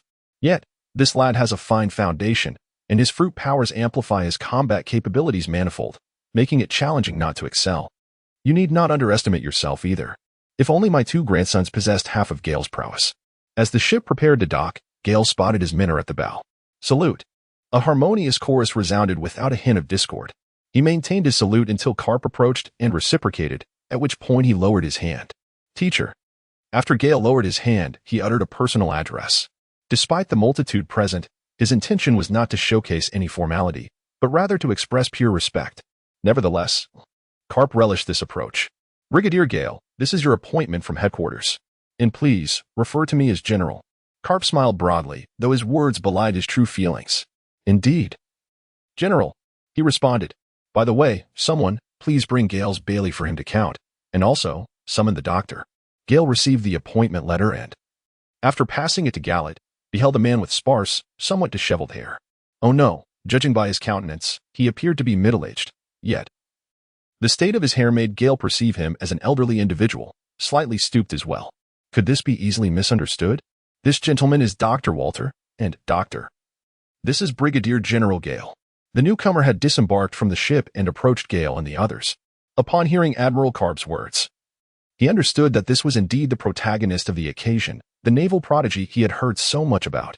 Walter opened his eyes, as if emitting a glimmer of light, scrutinizing Gale for a considerable duration. Beyond sensing his vibrant energy and handsome visage, he could glean little else. However, Walter was well aware of Gale's esteemed reputation. He recognized that within the research division, his own qualifications were rather mediocre, with little hope for advancement. Even his aspirations for research were thwarted by a lack of resources. Thus, upon hearing that Gale was in need of assistance, this individual, who had fortuitously heard of Gale's illustrious name, stepped forward with self-recommendation. His passion for scientific inquiry led him to believe that serving beside this distinguished figure would provide an invaluable opportunity to advance his endeavors. Gale was momentarily taken aback. That was indeed a name from another realm, quite fashionable. However, feeling a pang of rudeness, he promptly addressed Dr. Walter. Dr. Walter, I am exceedingly grateful for your presence and support. I have prepared a modest repast at the base to welcome you. The sun was indeed quite intense, and Gale thought it unkind to let everyone endure such heat. Thus, he invited his mentor to lead the group inside for a light meal. Chapter 51. The cultivation machine. It had been a long time since Gale last saw Master Cap. The meal had extended a bit longer than anticipated. Yet everyone relished it thoroughly. After dining with the group, Gale asked Bai Chuan to escort Dr. Walter to arrange accommodations and to show him around his laboratory. He then accompanied his mentor for a leisurely stroll after the meal. The picturesque pathways of Chambord were a delight. The two walked in comfortable silence. But Gale noticed a pensive expression on Cap's face. He thus inquired, Master, do you have something on your mind? Alas, Gale observed Carp, who seemed to hesitate before speaking, and thus they shared a moment of silence. Gale, I have two rather disappointing grandsons, as I've mentioned before. Ace set off to become a pirate 2 years ago, and is now working under Whitebeard. Recently, that rascal Luffy has sailed out again, hoisting the pirate flag. I've returned this time to see if I can bring him back. It was now Gale's turn to fall silent. In his previous life, he had been an avid fan of pirates, and while he had a general understanding of the historical developments, aligning his current timeline precisely with his past was improbable. Nevertheless, it was nearly the time of Luffy's departure. He had anticipated Luffy's journey and was not surprised. Yet, Carp, do you realize that in this vast ocean, Luffy is the true protagonist? But what about my own situation? Am I not the protagonist as well? I should be, considering my strength far surpasses Luffy's. However, Gale recognized Luffy as a pure adventurer and Carp's grandson, and he did not possess the fervor to recklessly pursue him. Moreover, he quite admired Luffy's character. The narrative he had never fully followed in his past life was now unfolding in real time. How envious other pirate enthusiasts from his previous life would have been. Teacher, every generation has its own fortune. I believe there is no absolute good or evil. If Luffy and his companions are doing good, how can we be sure that the upcoming era of the sea isn't theirs? Gale, do you also have faith in those two lads? Ace is doing quite well for himself now. Despite lacking formal training, his strength is impressive. Though he hasn't done anything malicious, he often finds himself constrained under Whitebeard's influence. As for Luffy, I firmly believe he is a good soul, and I know that not all pirates are villains. Both Luffy and Ace are adventurous spirits. Perhaps one day they will attain great renown. Life is not meant for everyone to tread the same path. Each journey has its own brilliance and splendor. You must trust them. As long as they don't stray into wrongdoing, just keep one eye open and one eye closed. Gale, I never expected you to possess more experience and insight than I do, considering I've lived more than half a lifetime. Teacher, I merely speak from the heart. Rest assured, I'll keep an eye on those two brothers and ensure they are guided properly, and I will absolutely refrain from capturing them. Ah, you rascal. So now you're showing favoritism? No, if I see you, I expect you to bring them back, just to my side. Aha, teacher. I might not even be able to catch them. Boast all you want. I know you have already grasped the basics of dual-color hockey and have achieved a level of mastery in armament hockey. You're on the verge of hardening it. Aren't you? With those hands of yours, catching Ace should be a breeze. Don't hold back out of respect for me. Capture them if necessary. Gale shook his head with a bitter smile, his thoughts drifting far away to Ace and Luffy. We have yet to meet, but I am indeed a fan of yours. Furthermore, I suppose I can consider myself your senior brother now. It seems that the world is about to become quite fascinating. The following morning, after the departure of Admiral Garp and others the previous afternoon, Gale concluded his morning training and arrived at the laboratory entrance with Bai Chuan. At the entrance of the laboratory, Gale instructed Bai Chuan to assign a dozen guards from the Navy, thus ensuring a formidable security presence. Upon seeing Gale approach, the guards all saluted, Admiral Gale. Gale smiled and nodded at all the soldiers before striding towards the laboratory. Walter, having heard the commotion at the door, set down the items he was organizing. Brigadier General Gale, he addressed, there is no need for formality. Are you satisfied with the environment? The laboratory equipment appears quite new. I am very pleased, Gale replied. If there is anything else you require, please do not hesitate to inform Colonel Bai Chuan. We will certainly meet your needs. Thank you. General, may I inquire what you require of me at this moment? Walter asked. Indeed, Gale responded. I need to construct a launcher designed for training purposes, capable of propelling these plastic balls at a high velocity. Additionally, I will require someone to come and test its impact resistance. Gale retrieved the custom-made tennis ball from a previous arrangement and gestured towards Dr. Water for quite some time. "Oh, this is not difficult," he remarked. "Indeed. It is merely the simplest of tasks. However, the firing rate must exceed 10 shots per second, with adjustable speeds. It should possess the capability to automatically sense human positions and fire accordingly. Moreover, several such devices are necessary to achieve an effective outcome." "Oh, by presenting this requirement, Brigadier Gale has significantly increased the complexity of the machine," Dr. Water noted. "I can indeed manage the firing rate.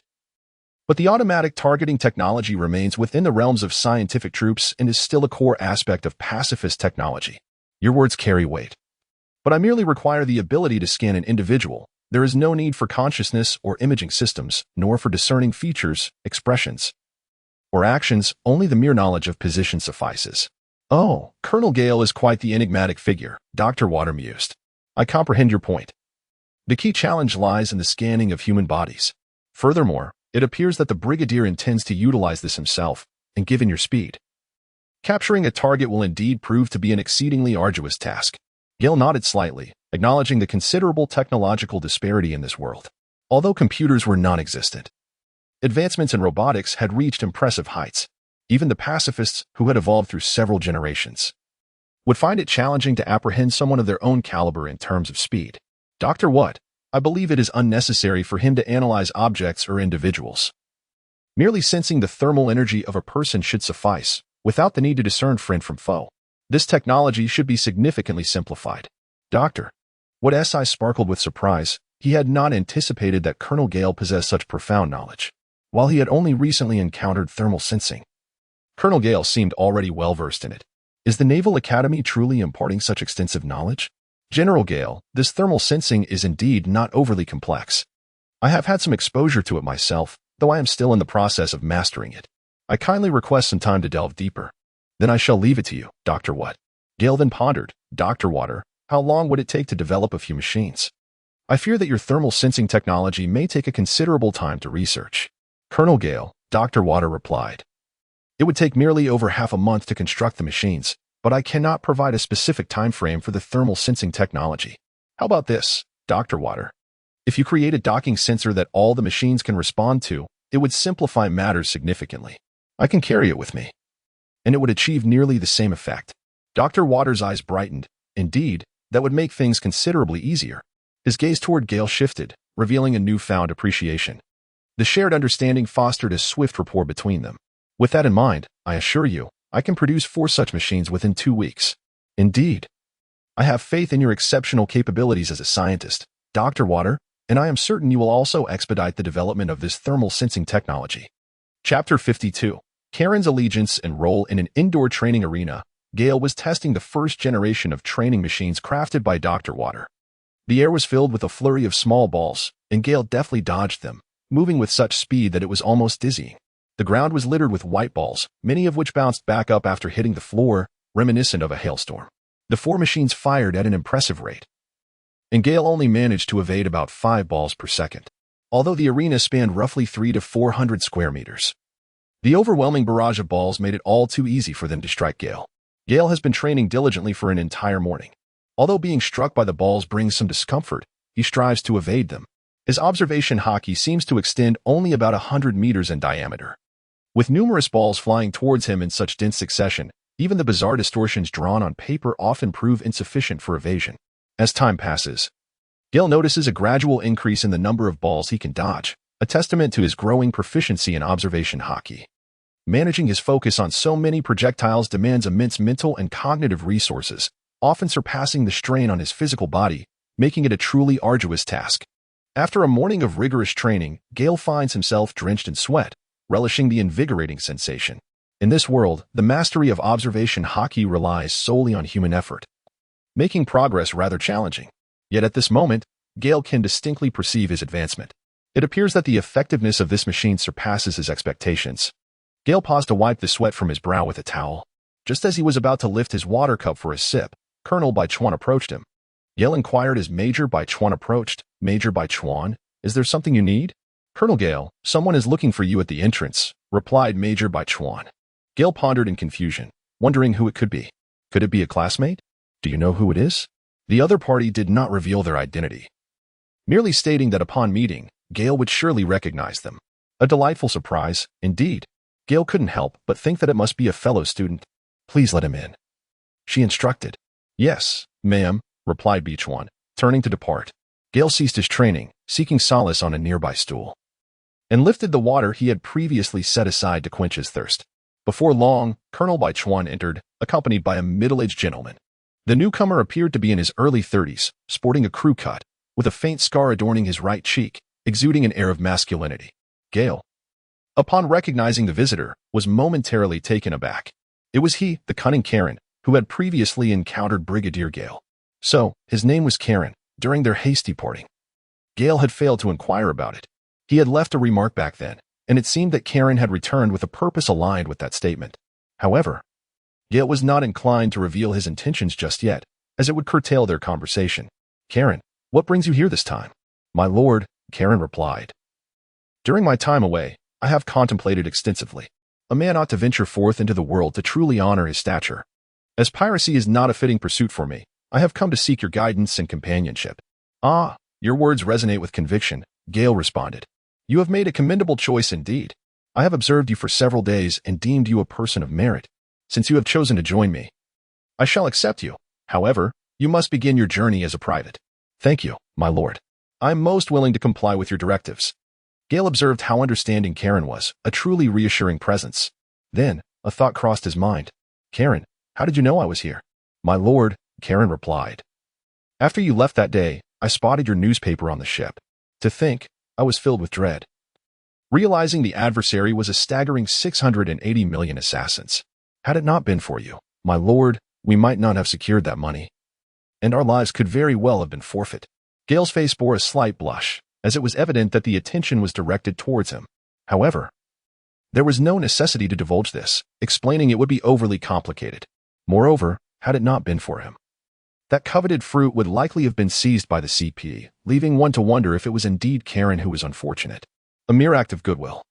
And in return, he acquired what he desired. It was a scenario of mutual benefit. Thus, he also reaped considerable rewards. Indeed, he had been promoted, secured the fruit, and granted a reward to Bailey, truly a case of gaining both fame and fortune. Yet, Gale remained unaware that Michelle had brought with her a bounty prepared by Dover with the intent to eliminate him, amounting to a staggering 800 million berries. This was the sole blemish on an otherwise favorable situation. Nevertheless, Gale might not pursue this sum from Karen, as he had already received ample benefits. Moreover, if the fruit was utilized effectively, its worth would undoubtedly surpass that of the 800 million berries. The grace bestowed by his superior was etched in his heart. With this sum, he had ensured comfort for his entire family, providing them with a lifetime free from the worries of sustenance. Now, he approached his superior unburdened, ready to charge into battle. In truth, there was no profound sense of parting. In time, one would realize that serving in the Navy was far more stable than living the life of a pirate. By the way, Karen, how is your development of the oil fruit progressing? Can it transform into burning oil? Gale held another significant purpose in viewing Karen differently, his potential with the oil fruit. This also served an intriguing objective for Gale himself. "I cannot ascertain the extent to which the fruit's abilities have been developed, but the kind of combustible oil you mentioned, my lord, is indeed feasible." Upon hearing this, Gale's eyes sparkled with excitement. "Quick, demonstrate it for me." Karen nodded, opened his right palm, and conjured a puddle of oil that flowed onto the hard granite ground. Just then, he took out a lighter, ignited it, and tossed the flame onto the oil on the ground. In a moment, a brilliant fire erupted, roaring fiercely on the surface for nearly 10 minutes. Gale was somewhat exhilarated. With this oil, his scientific endeavors had acquired yet another vital resource. He intended to construct a vessel capable of swift navigation without relying on sails for propulsion. If feasible, he even aspired to possess a flying ship. Were it not for Karen, he might have even contemplated the vessel of the one from the Sky Island. Regardless, his own ship would ultimately meet its demise, salvaging it in time would suffice. As for the present, well, he would simply need to keep a watchful eye. Gale has meticulously devised a plan for when Dr. Water completes the thermal sensing apparatus for this training machine. He intends to enlist his assistance in crafting a hybrid motorcycle plane powered by both electricity and solar energy, far more impressive than Bismarck's three-wheeled motorcycle. In the future, flying will be far less exhausting, and he can take Gallet along to soar through the skies, a delightful prospect indeed. With Karen's arrival, His plans for the powerboat can now be advanced, truly a fortuitous turn of events. Gale was so exhilarated that she nearly leapt to her feet. Karen, come with me.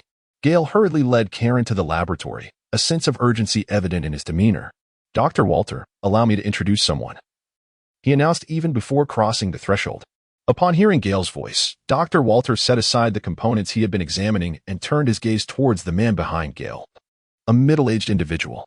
After both men came to a halt, Dr. Walter scrutinized the person Gale had mentioned, pondering what made him remarkable, yet after a prolonged inspection, he discerned nothing extraordinary. What is so special about him? Dr. Walter inquired. He possesses the power of the oil fruit. He can conjure oil that provides combustion energy. I hope that once you complete your current project, you can collaborate with Karen to develop an engine that harnesses the explosive force generated by this oil. Upon hearing Gale's words, Dr. Walter's eyes sparkled with intrigue as he fixed his gaze upon Karen. May I see it? He asked eagerly. Karen then demonstrated once more. And as Dr. Walter beheld the flame that burned for an extended period, his thoughts drifted far and wide. Neither Gale nor the others disturbed him.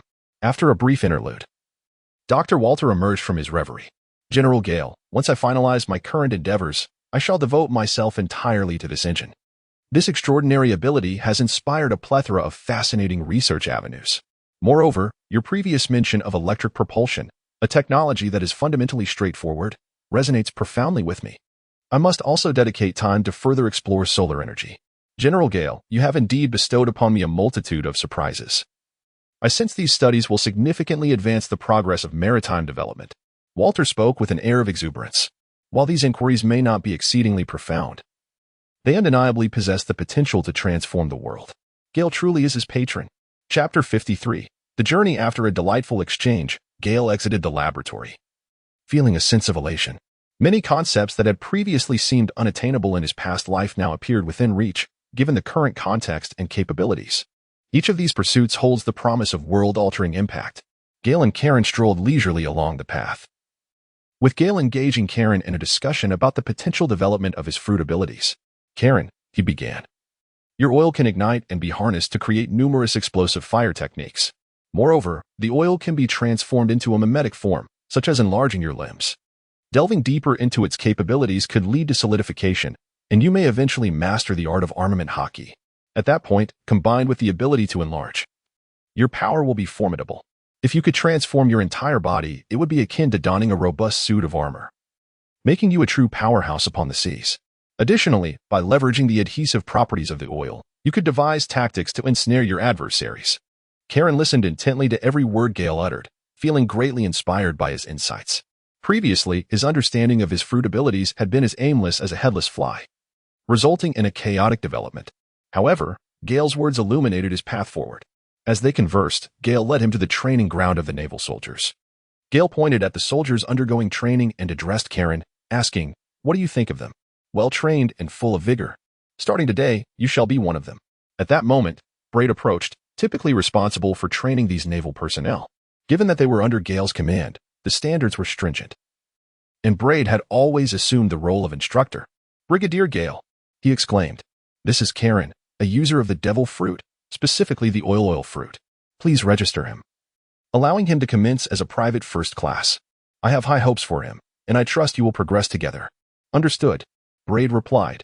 Has he not consumed the fruit yet? I plan to wait a while longer before consuming it.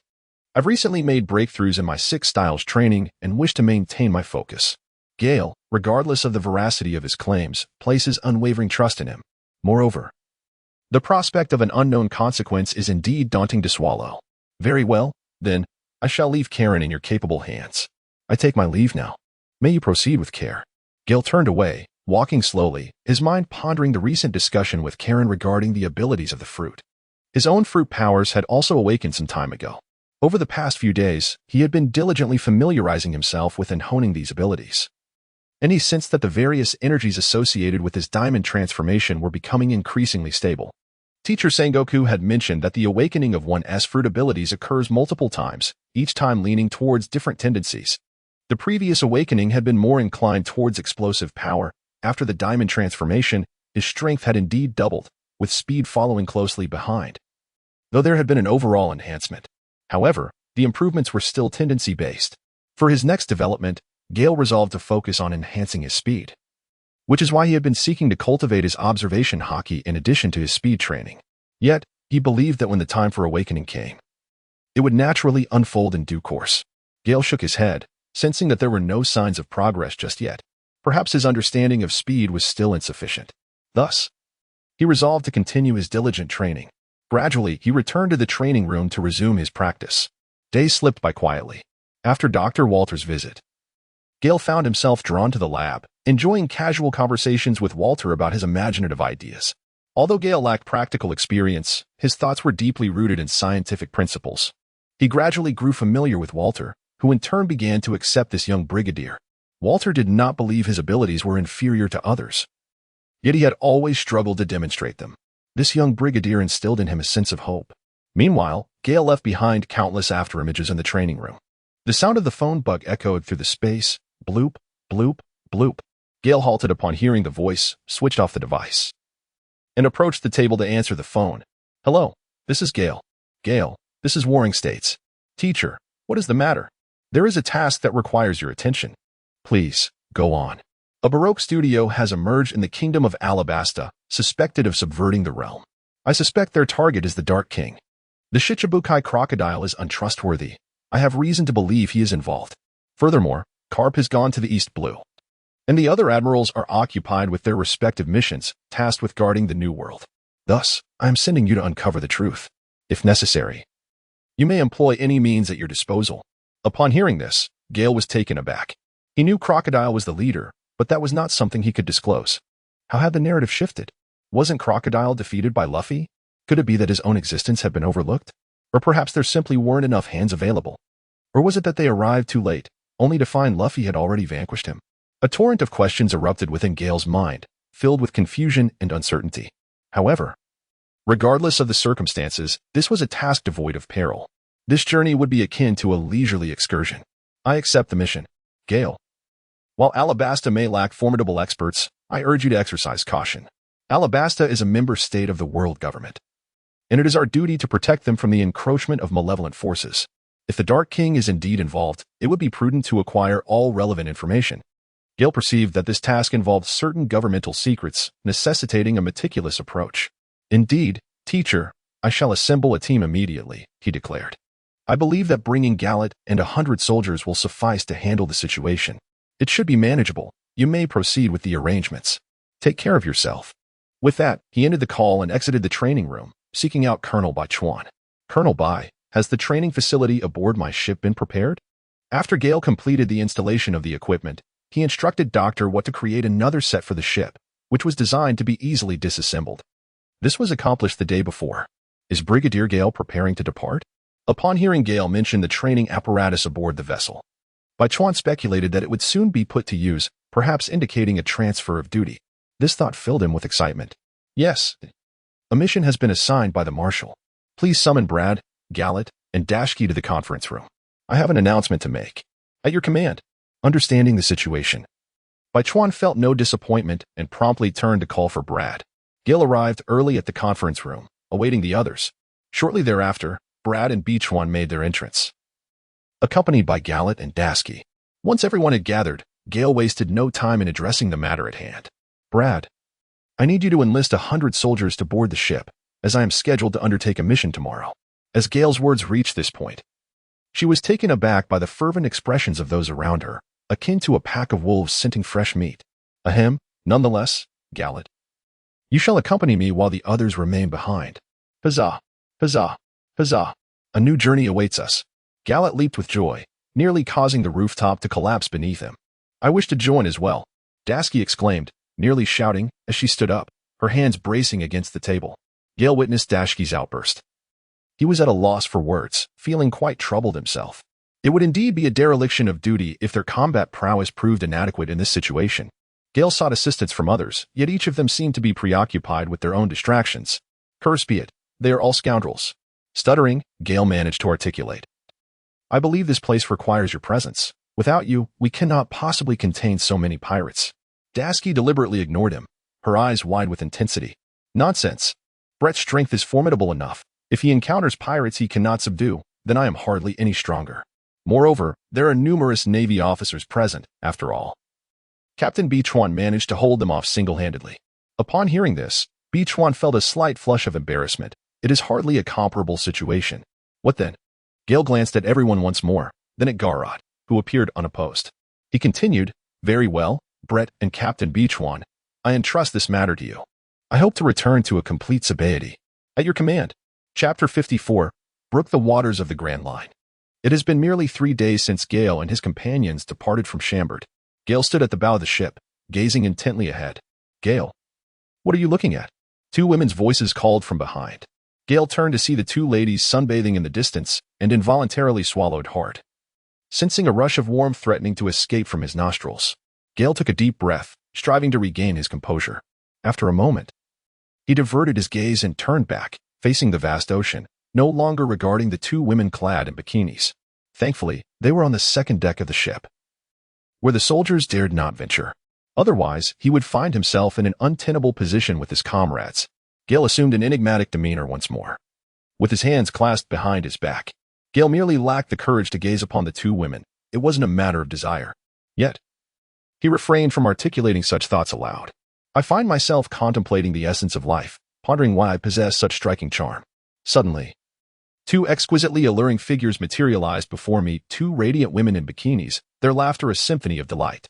Fortunately, Gale remained oblivious to this spectacle. Otherwise, he might have succumbed to a state akin to Sanji, requiring a transfusion due to excessive blood loss. Moreover, it remains uncertain whether the ship's physician possesses the requisite skills for such a procedure. Gale prepared to rise and engage in a set of punches upon the sea. Suddenly, a dark mist appeared in the distance. What a coincidence! Could it be that a torrential rainstorm is approaching? Yet, the situation was far from straightforward. Gale sensed that there was something amiss. He promptly inquired of the soldiers on the lower deck, "Which maritime region have we entered?" "Reporting to you, Brigadier. We have ventured into the territory of the Bermuda Triangle." "Oh, what a remarkable coincidence! Is this not the domain of the moonlit Moria? This encroaching darkness, does it seek to devour our vessel? After all, we are a naval warship. Such audacity! Could it be that the mist felt emboldened by our mere rank of a colonel-class ship? Or was it merely a happenstance drifting by?" Yet, Gale suddenly recalled that the adversary possessed a valuable asset. Without turning back, he feigned an air of profound mystery. "Darskai, prepare yourself for a delightful surprise." "What sort of surprise?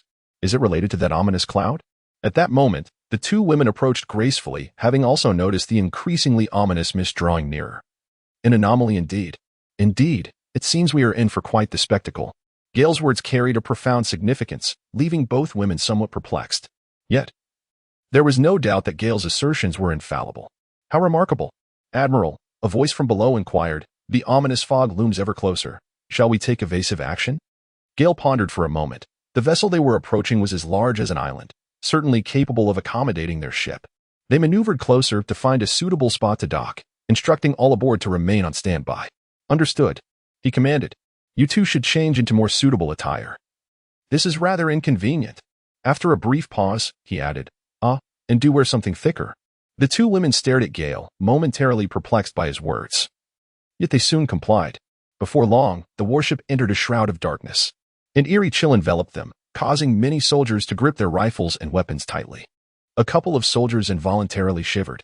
"I say, could this possibly be a haunted place?" This region is notoriously known as the Devil's Triangle, where numerous ships have vanished without a trace. Legends speak of ghosts haunting these waters. I glanced around, feeling an unsettling chill in my heart. "Nonsense. There are no ghosts here. Our brigadier is formidable, capable of traversing any territory. Besides, we are merely in the first half of the Grand Line. Who among us can rival our brigadier? Our brigadier is unrivaled in strength." Due to his keen observation, Gale quietly listened to the adulation from his fellow classmates, the faintest blush creeping onto his cheeks. Yet, he appreciated their ambition. The warship navigated through derelict vessels, adding an air of eeriness to the already sinister atmosphere. Although he understood the circumstances behind it, a shiver ran down Gale's spine. This world harbors its share of supernatural beings, birthed from the powers of devil fruits. Yet they remain within the realm of humanity. This place, however, seemed devoid of any reputable individuals, just as a shadow flickered in his mind. Gale heard a disturbance emanating from a nearby dilapidated ship. A gust of chilling wind swept through, causing a few timid sailors to leap onto their companions, clinging tightly.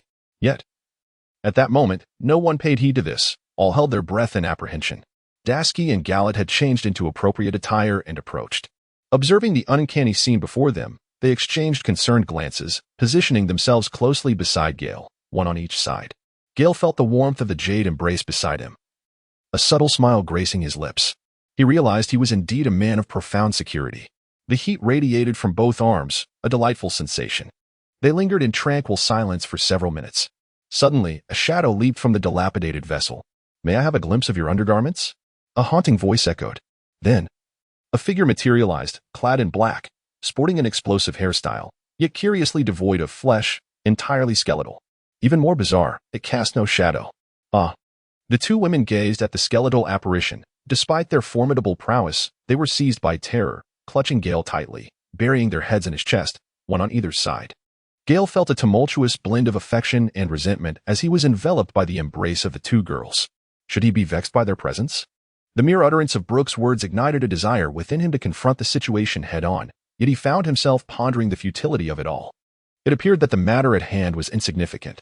"Are you aware, Brooke, of the inappropriate words you have spoken? Do you still wish to reclaim your shadow?" At this moment, the skeletal figure opposite him appeared so startled that its jaw actually dropped, a genuine dislodgement. Once bone, Brooke regained its composure. It frantically retrieved its jaw and reattached it. "How do you know my name?" Despite the visage being entirely skeletal, one could still sense the astonishment reflected in the cavernous eye sockets, seemingly wide with surprise. "Fear not." The entity before him was merely an individual who had consumed the Yellow Springs fruit, deceased yet tethered by their soul to the remnants of their bony frame. Gale paid him no heed, instead offering solace to the two women. Once they regained their composure, it seemed they realized that the figure before them was not a specter, but rather another wielder of a fruit ability. Curiosity mingled with trepidation as they cautiously stole glances at the skeletal figure. Only after confirming that he posed no real threat did they loosen their grip on Gale's hands, though they still clung to the hem of his garment. Dasky's feet flushed a shade of red as she lowered her gaze, lost in her thoughts. "How do you know so much, young commander?" Brooke remarked once more, his tone laced with unease. The situation was undeniably bizarre, and he dared not act recklessly. "I cannot divulge my reasons, but please lead the way. We shall assist you in reclaiming the shadow." A sense of dissatisfaction welled within Brooke. However, he found himself at an impasse, realizing he could not overpower Gale. His arrival had been prompted by an instinctive recognition of Gale's formidable prowess, hoping to provoke him into action to retrieve the shadow. Yet, the unfolding events remained unchanged, leaving Brooke astonished by his own reaction. Silently, he nodded in acquiescence, the sound of creaking bones echoing ominously, which caused the two women to cling even tighter to Gale. Chapter 55, The Significance of a Fist. Gradually, the ship approached the colossal vessel beneath them. Gale instructed everyone to remain on standby. Then, she, along with Brooke, Gallet, and Dashkey, each employed their own methods to ascend to the top of the ship. Gale and the two women ascended gracefully using the moonwalk technique. Meanwhile, Brooke, relying on the lightness of his bones, managed to leap onto the grand vessel after a few agile hops across the gaps in the ship's wooden structure. Gale harbored no intention of ascending with a heap of bones. Thus, during her flight, she discreetly observed Brooke's movements. Dashi, too, gracefully traversed the air using her moonwalk technique.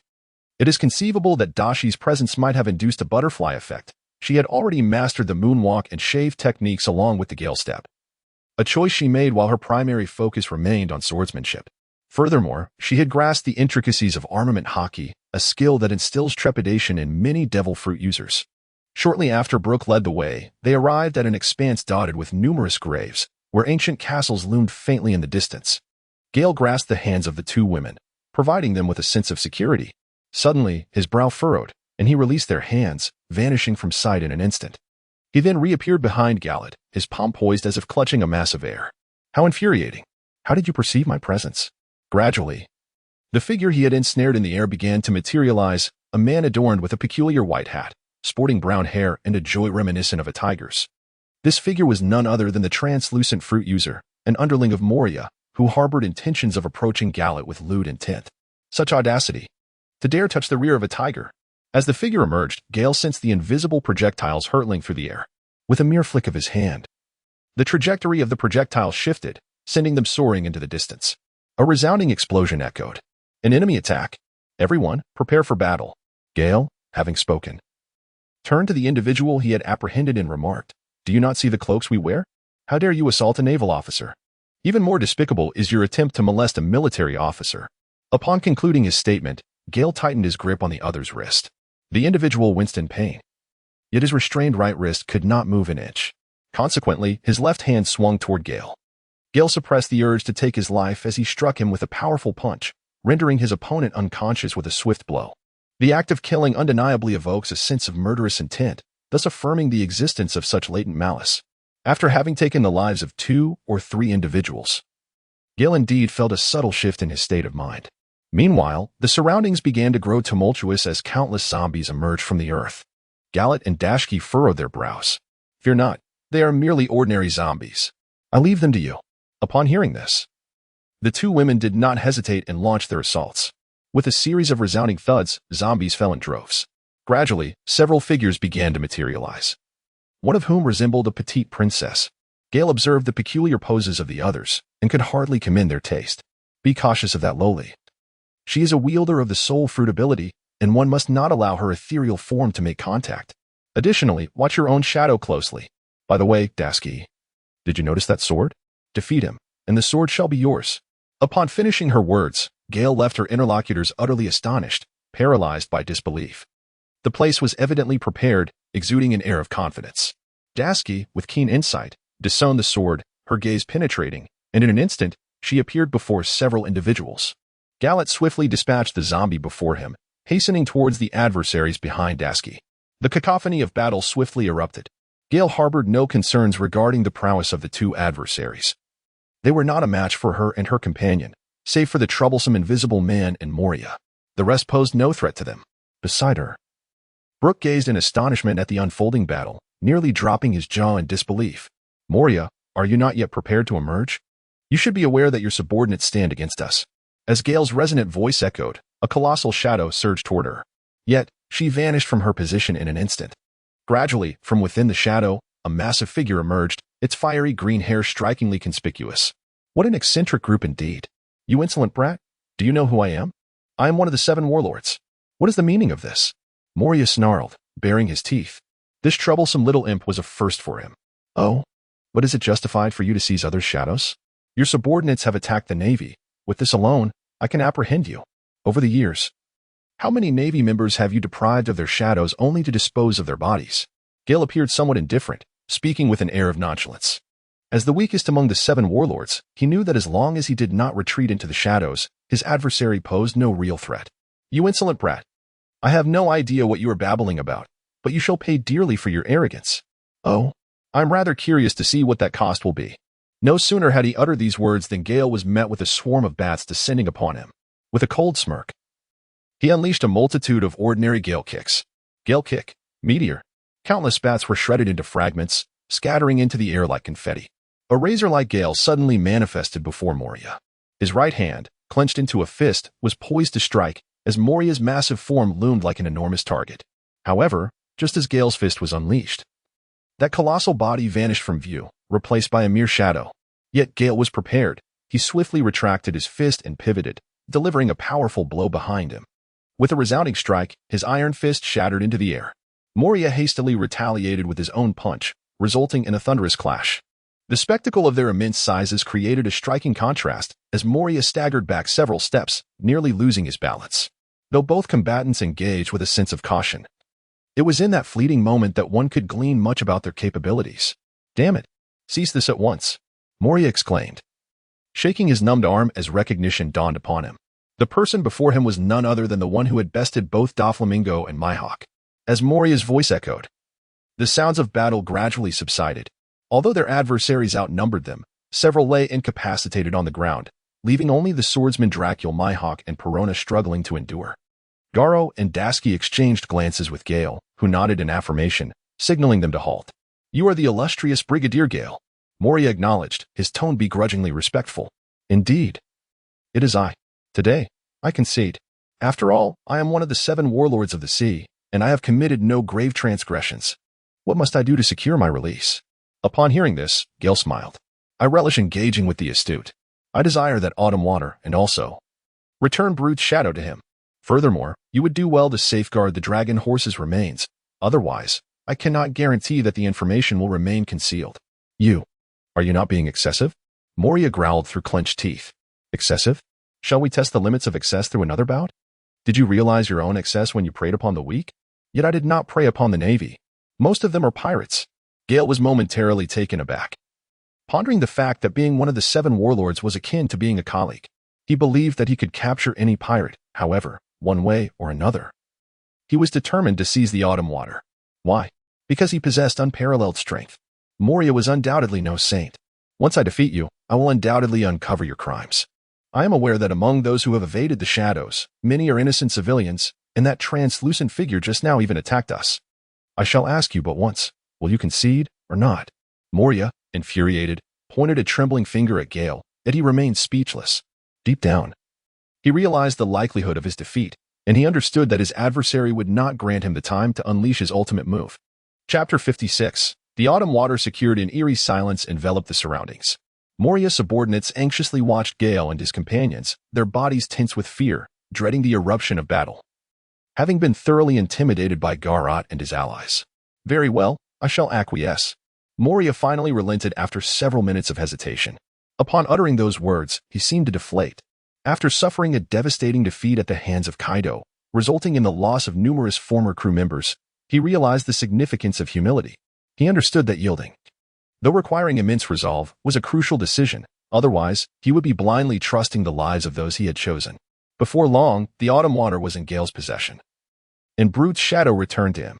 Dasky gazed at the autumn water in Gale's hands with fervor, her eyes fixated, sensing the palpable essence of the blade. She harbored an intense passion for collecting renowned swords. This particular blade, indeed, was one of the 21 great swords, belonging to the elite echelon of weaponry. After all these years, it was uncertain how many of these legendary blades still existed. Each sword could be said to embody at least one tale of legend. Gale gazed at Dasky, who was nearly drooling, and offered her a subtle smile as he presented the Cho Shui blade, saying, "This is the surprise I spoke of. When you willingly pledged your knight reign for me, I resolved to gift you a distinguished sword." Dasky unsheathed the Cho Shui, admiring the blade's surface that reflected her visage, gently caressing its edge as if it were her own child. "Gale, thank you," she said, her eyes soft with gratitude. Despite the peculiar surroundings, an atmosphere tinged with hormones or perhaps unspoken affection enveloped them, and her succinct words warmed the hearts of many. To Gale's surprise, Galat was not angered or envious at that moment. She cheerfully told Dasky that there was no need to thank him, as it was merely his duty as a man. Gale let out a sigh of relief, accompanied by a resigned smile. He then turned to Moria and said, "Thank you for your generous gift. Since that is the case, we shall take our leave. Do come to Chambord for tea sometime." Moria nearly fainted from indignation. "Huh, you were robbing me. Did I wish to give this to you?" Yet, he dared not voice his thoughts. After all, having been one of the 7 warlords for so many years, he had engaged in numerous unsavory dealings. He feared inciting the wrath of this formidable adversary, lest he be captured. Such an outcome would mean the ruin of all his carefully laid plans. Although he felt disgruntled, he maintained a facade of composure. "Safe travels. No need to see you off." Upon hearing these insincere words, Gale smiled faintly and made no further delay. Turning to leave with the 2 women, continuing the conversation would likely render him at fault. Brute followed Gale back to his ship. Once aboard, Gale noticed that Brute still showed no intention of departing. "What are you following us for?" Gale inquired of Brute, who had followed him, believing that his earlier apprehension of Moria's retaliation was unfounded. However, at this moment, he observed that Brute showed no intention of departing. "I wish to see the undergarments of the 2 young ladies." "Oh, no. I desire to accompany you, my lord." Gale suppressed the urge to shatter his bones, even as his clenched fists bulged with veins. "I refuse," he stated with unerring clarity. Brutus was taken aback by Gale's forthright rejection. Standing there in stunned silence for a moment. "Return to your wretched vessel. Soon, you shall encounter your companions. Trust me, just as I know your name." Gale ultimately could not bring himself to harm him. After all, he was also a pirate. Although he served in the Navy, he consistently apprehended only the most nefarious individuals. Yet, he hesitated to confront someone he found himself longing to strike. Oh no, not him, but rather the bones. What if he were startled awake in the middle of the night? "Sir, could you enlighten me about who that companion is?" Brute was eager to understand how Gale possessed such knowledge. However, he was aware that everyone harbors their own secrets and that he should refrain from asking. "I cannot disclose that to you. You are a pirate, and I am a Navy officer. It is already a boundary that I do not capture you. But soon, they will arrive, many of them. With just a glance, one can sense a predestined connection. With that said, please take your leave.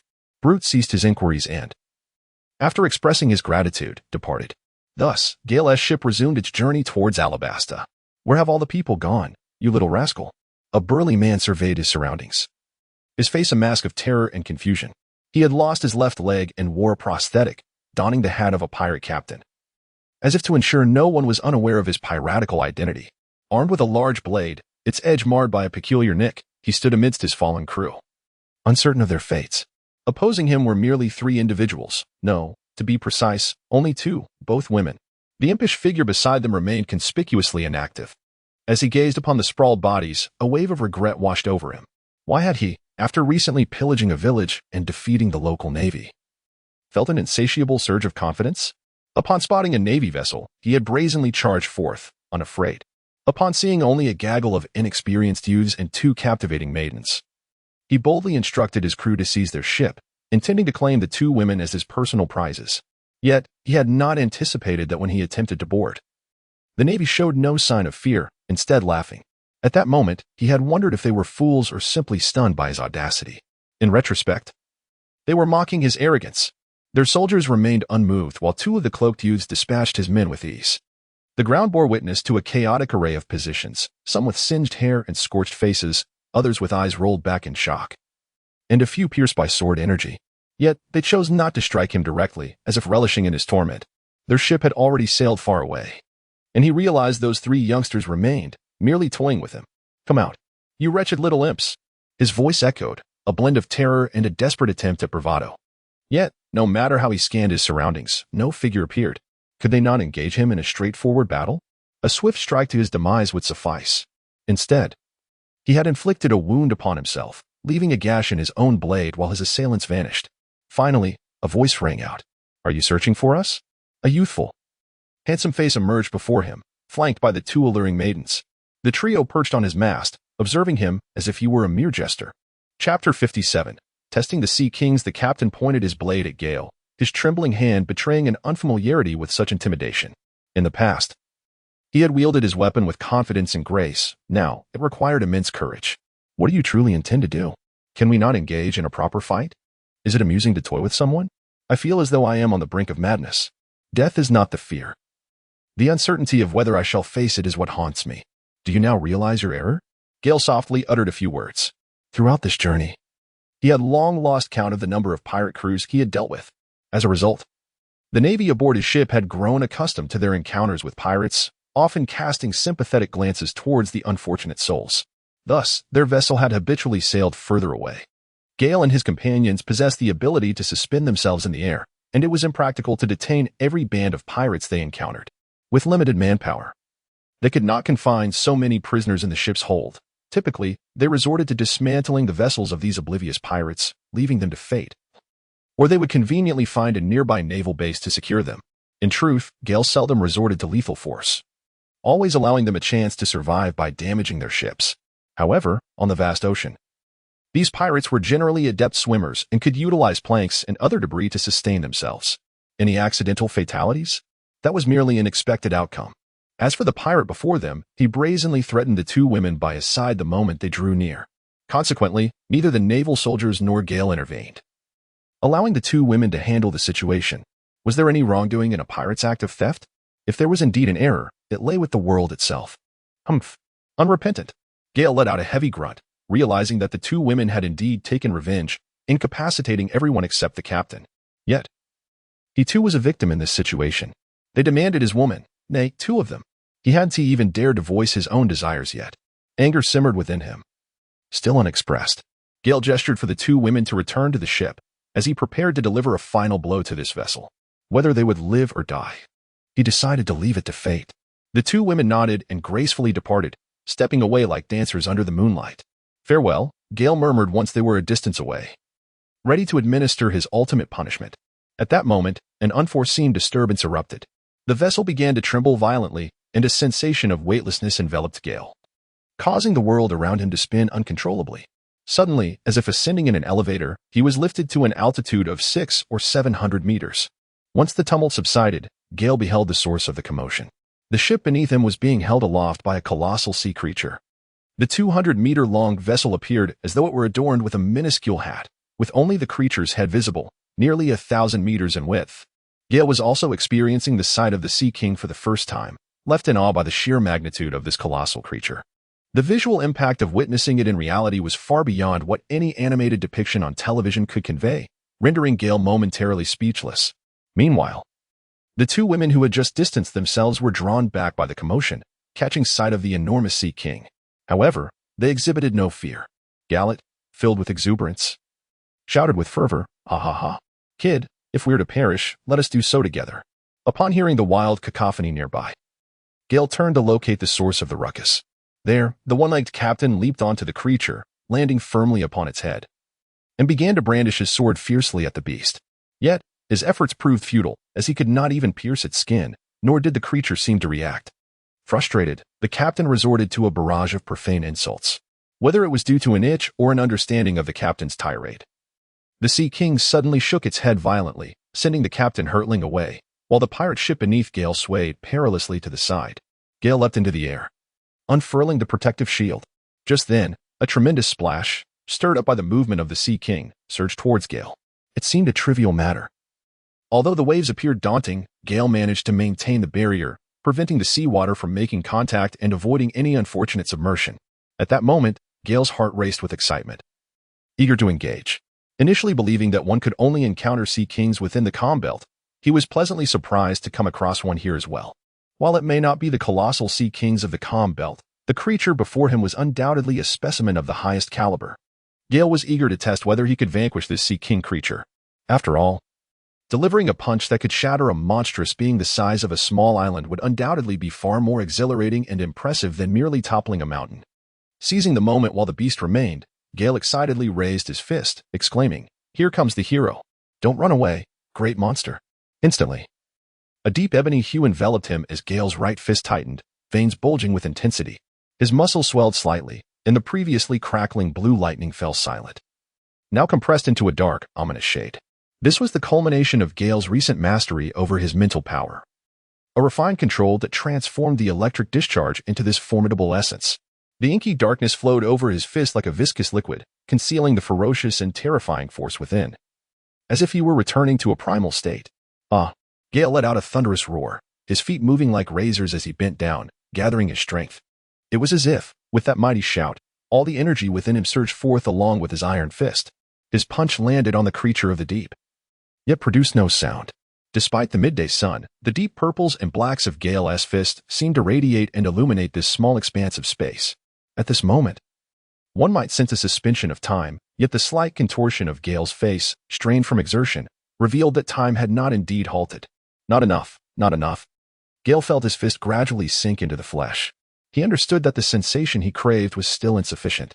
Gale took a deep breath and instantly transformed into a formidable figure.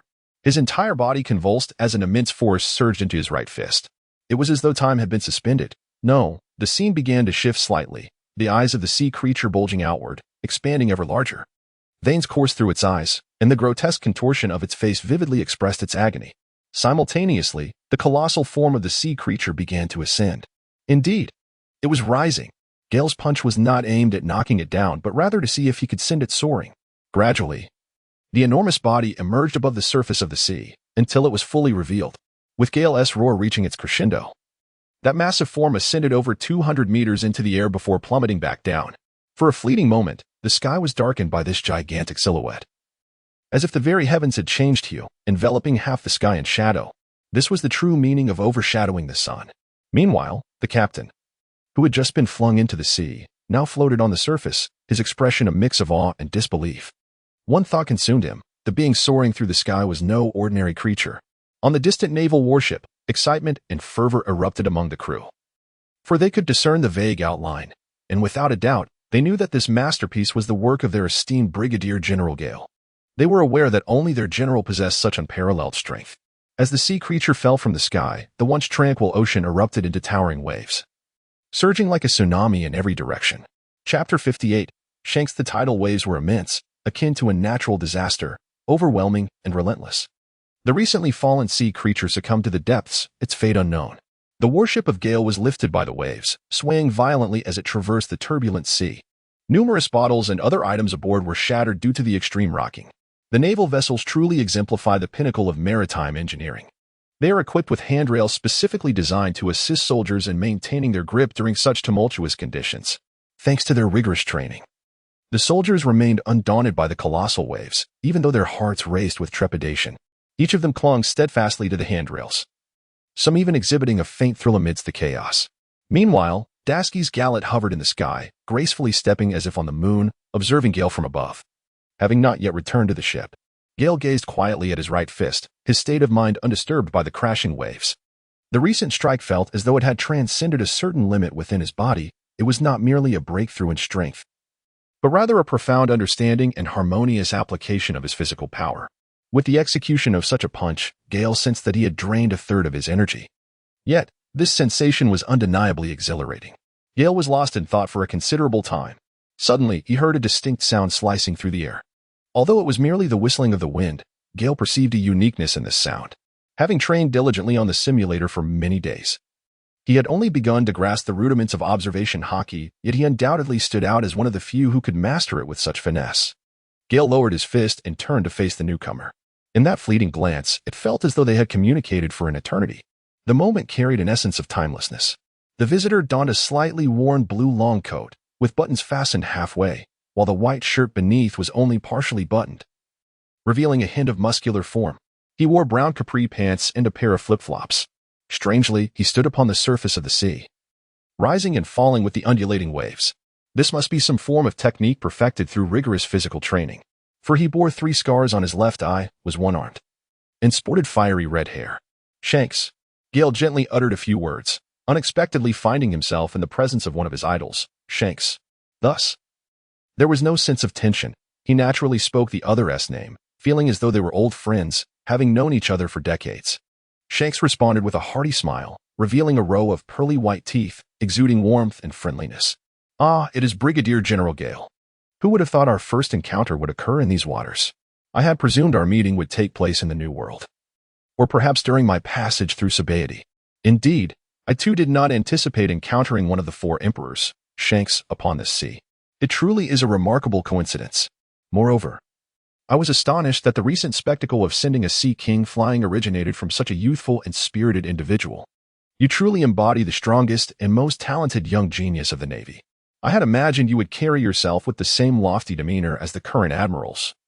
Yet you are refreshingly approachable and radiate an invigorating energy.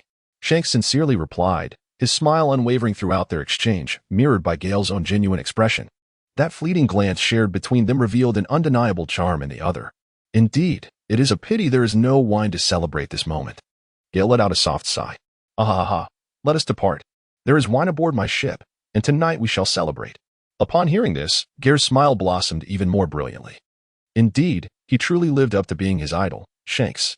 Such magnetic charm is not something ordinary individuals can possess. It is no wonder that he has been playfully dubbed as a user of the face fruit by the forum's greats. Unfortunately, my ship lies not far away, and today I am clad in military attire. I must honor the weight of the glory I bear. Should there come a day without duties, I shall privately pay you a visit. Do not send me away then. Gale pointed to his military uniform.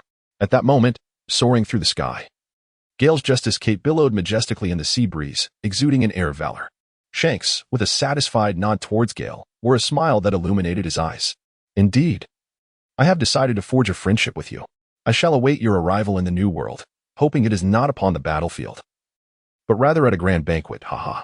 I shall not linger further. I must take my leave, as my comrades aboard the ship are awaiting my return. May it be so. Shanks waved farewell to Gale and, in the blink of an eye, vanished from Gale's sight, treading upon the sea. What a charismatic individual! Gale gazed at the receding silhouette, unable to detach himself from the moment.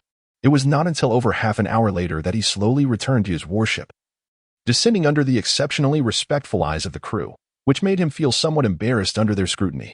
Meanwhile, aboard the red-haired pirate's ship, the howling winds accompanied Shanks' return like a melodic overture. At that moment, he was without his hat. Otherwise, Shanks would have surely adjusted it.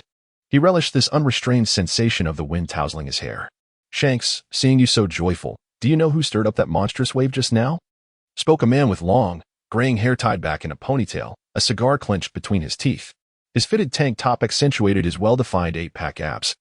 and he donned a blue-black cloak adorned with patterns, exuding charisma. This man was Ben Beckman, Shank's first mate. Shanks, habitually smiling at his crew, squinted his eyes in delight. Guess what? He's quite an intriguing young lad. Isn't he? A lad? Luffy hasn't even arrived yet. Could it be the commotion caused by Ace? That fellow is rather terrifying. Beckman's expression shifted to one of astonishment, his cigar slightly misshapen from his bite. He took a deep drag, releasing a long plume of smoke. Haha, you guessed wrong. Perhaps he is even more remarkable than Ace. I'll give you another chance, if you cannot guess. You'll be the one to finish that barrel of wine tonight. Shanks gestured towards several untouched barrels of last night's feast stacked beneath the ship's eaves. Beckman furrowed his brow in contemplation, pondering that the recent supernovas should not possess such strength. After much deliberation, he could not deduce a plausible answer.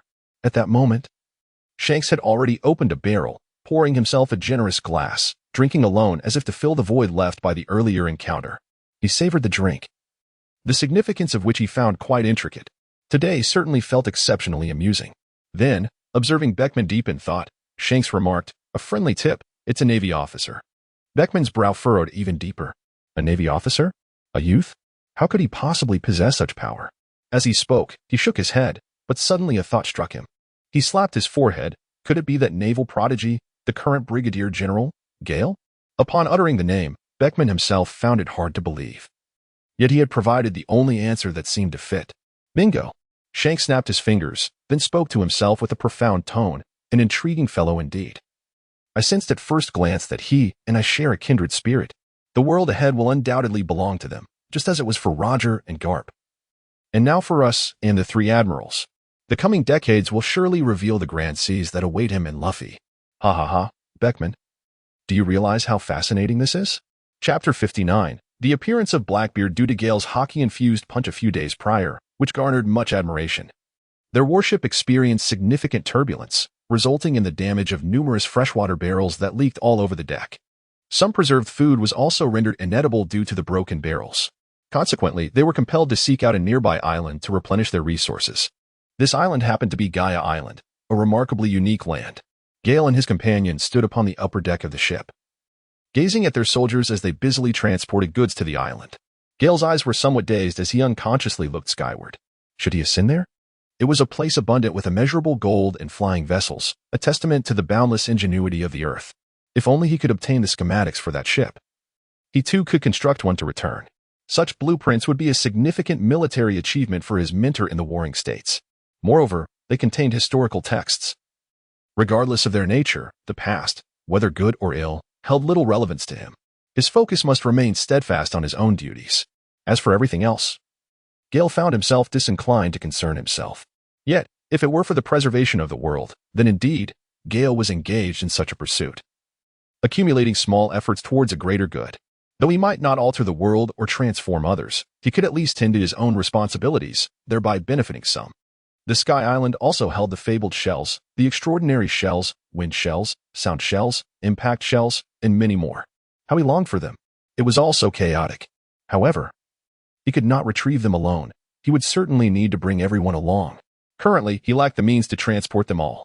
Perhaps he would ascend alongside Luffy? Gale shook his head. While he was fine, he would never allow the lives of over 100 souls aboard the ship to be treated lightly. It was also vexing. The knowledge he possessed had only become a source of his own turmoil. Gale, with a slight shake of his head, expressed his reluctance to contemplate further. It felt as though he were ensnared in an intricate web of unforeseen circumstances. This journey to Alabasta appeared to be a confluence of numerous coincidences. Furthermore, the impending incident involving Ace and Blackbeard loomed ahead, stirring within him a sense of obligation to assist Ace, both for the sake of his mentor, Captain Carp, and to reconcile the regrets of his past life. A profound sense of melancholy and confusion enveloped him. It was merely a small island of Gaia, yet it left Gale in an oddly pensive state. As if sensing his inexplicable frown, Gallet and Dasky approached him with concern. "Gale, why are you lost in thought?" Gallet inquired, a charming smile gracing his lips, exuding an air of delicate allure. Gale emerged from his stupor. Before Gale stood two individuals, whom he ought to cherish above all else. As for altering history or transforming the world, that is but a reflection of one's own existence and the freedom that comes with it. Embrace the serendipity of life and find solace in the present moment. Regarding the Sky Island, apart from Enel, Luffy did not take anything of significance from it. For opportunities abound. Upon realizing this, Gale's expression brightened considerably, and a sense of joy enveloped him. It was nothing of great consequence, merely a contemplation of some intriguing thoughts. Dasky ceased to inquire further, for Gale often possessed knowledge beyond the ordinary, and she had grown accustomed to it. The arrival of Gale and his naval contingent caused quite a stir on Gaia Island. After all, the island was inhabited by pirates, albeit lacking any formidable ones, which prevented any significant conflict. The pirates merely cast venomous glances at the Navy. Soon, the supplies aboard the warship were almost ready. Gale was on the verge of issuing the order to set sail when, unexpectedly, a mass of dark clouds gathered ominously in the sky, swiftly enveloping it in a thick shroud. Accompanied by the crack of thunder and flashes of lightning, a tempestuous atmosphere loomed. As twilight approached, Gale shook his head and, with a wry smile, addressed the others. The heavens seem intent on keeping us here. It appears we shall not depart tonight. Let us rest by the shore.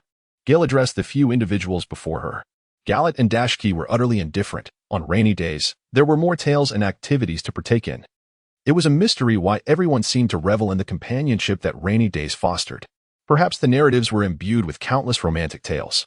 Gale summoned a fellow graduate from his cohort, now serving under him as a captain, to oversee the troops aboard the vessel. Beigel, please arrange the evening meal for everyone. We shall have an additional serving tonight. After toiling for so long, it is only right to take advantage of the ample provisions. A modest allowance for libations is permitted, but only those on night watch should partake, he instructed. At your command, replied Beigel, a young man whose stature was somewhat akin to Gale's. A staunch supporter of Gale, he was elated to hear the rewards for the soldiers and hurried off to make the necessary arrangements. Despite the strict military regulations, Gale's men adhered to them even more rigorously. Nevertheless, he believed in the importance of balancing work and rest, coupled with a measured approach to leadership. As Gale jogged away with a smile, he noticed his subordinate's joy, which stirred something within him. Just as he was about to enter the cabin to prepare dinner with the two women, a curious pirate ship caught his eye in his peripheral vision. It resembled a row of wooden rafts, and it seemed as though this pirate vessel was blissfully unaware of their own ship, making its way directly towards the shore. Gale gazed with keen interest at the peculiar vessel before him, yet it appeared to be merely an ordinary pirate ship. He pondered which audacious pirate would dare approach so brazenly, even in the presence of a naval warship. After all, great pirates were not as common as cabbages. The clouds grew progressively darker, and though it was dusk, the atmosphere resembled that of deep night, with a torrential downpour imminent. Gradually, the ship neared the shore. A sudden clap of thunder erupted, and the previously impenetrable darkness of the sky was momentarily illuminated by a flash of lightning, revealing the faces of two individuals locked in a gaze, if only for a fleeting moment. Both Gale and his counterpart were intently observing one another. It was merely a brief, stunning glance, devoid of any unfolding narrative.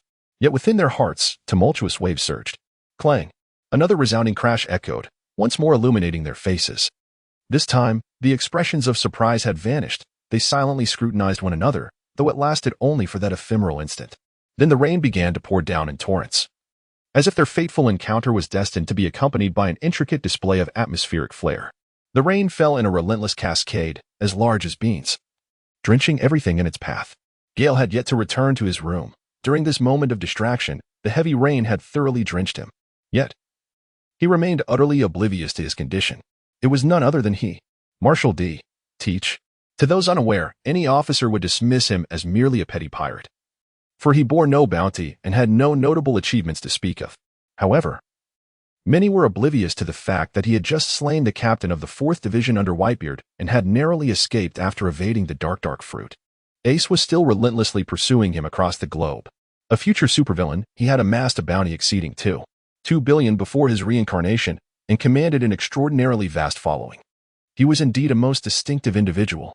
Today, Gale found himself in the presence of such a character, accompanied by a dramatic entrance. Huh? What are you up to, Gale? Garrot exclaimed, bursting forth with an umbrella in hand. Gale realized once more that she had drifted into a reverie. Lately, her brain cells had been dwindling significantly. Gale gestured for Gallet to return, choosing to stroll alone in the rain, while pondering the enigmatic figure of Blackbeard. First and foremost, he was undoubtedly a villain. Secondly, his power was undeniably formidable. Even before he consumed the dark fruit, his strength was astonishing, and after its consumption, it had multiplied exponentially. He was certainly far more troublesome than that Michelle.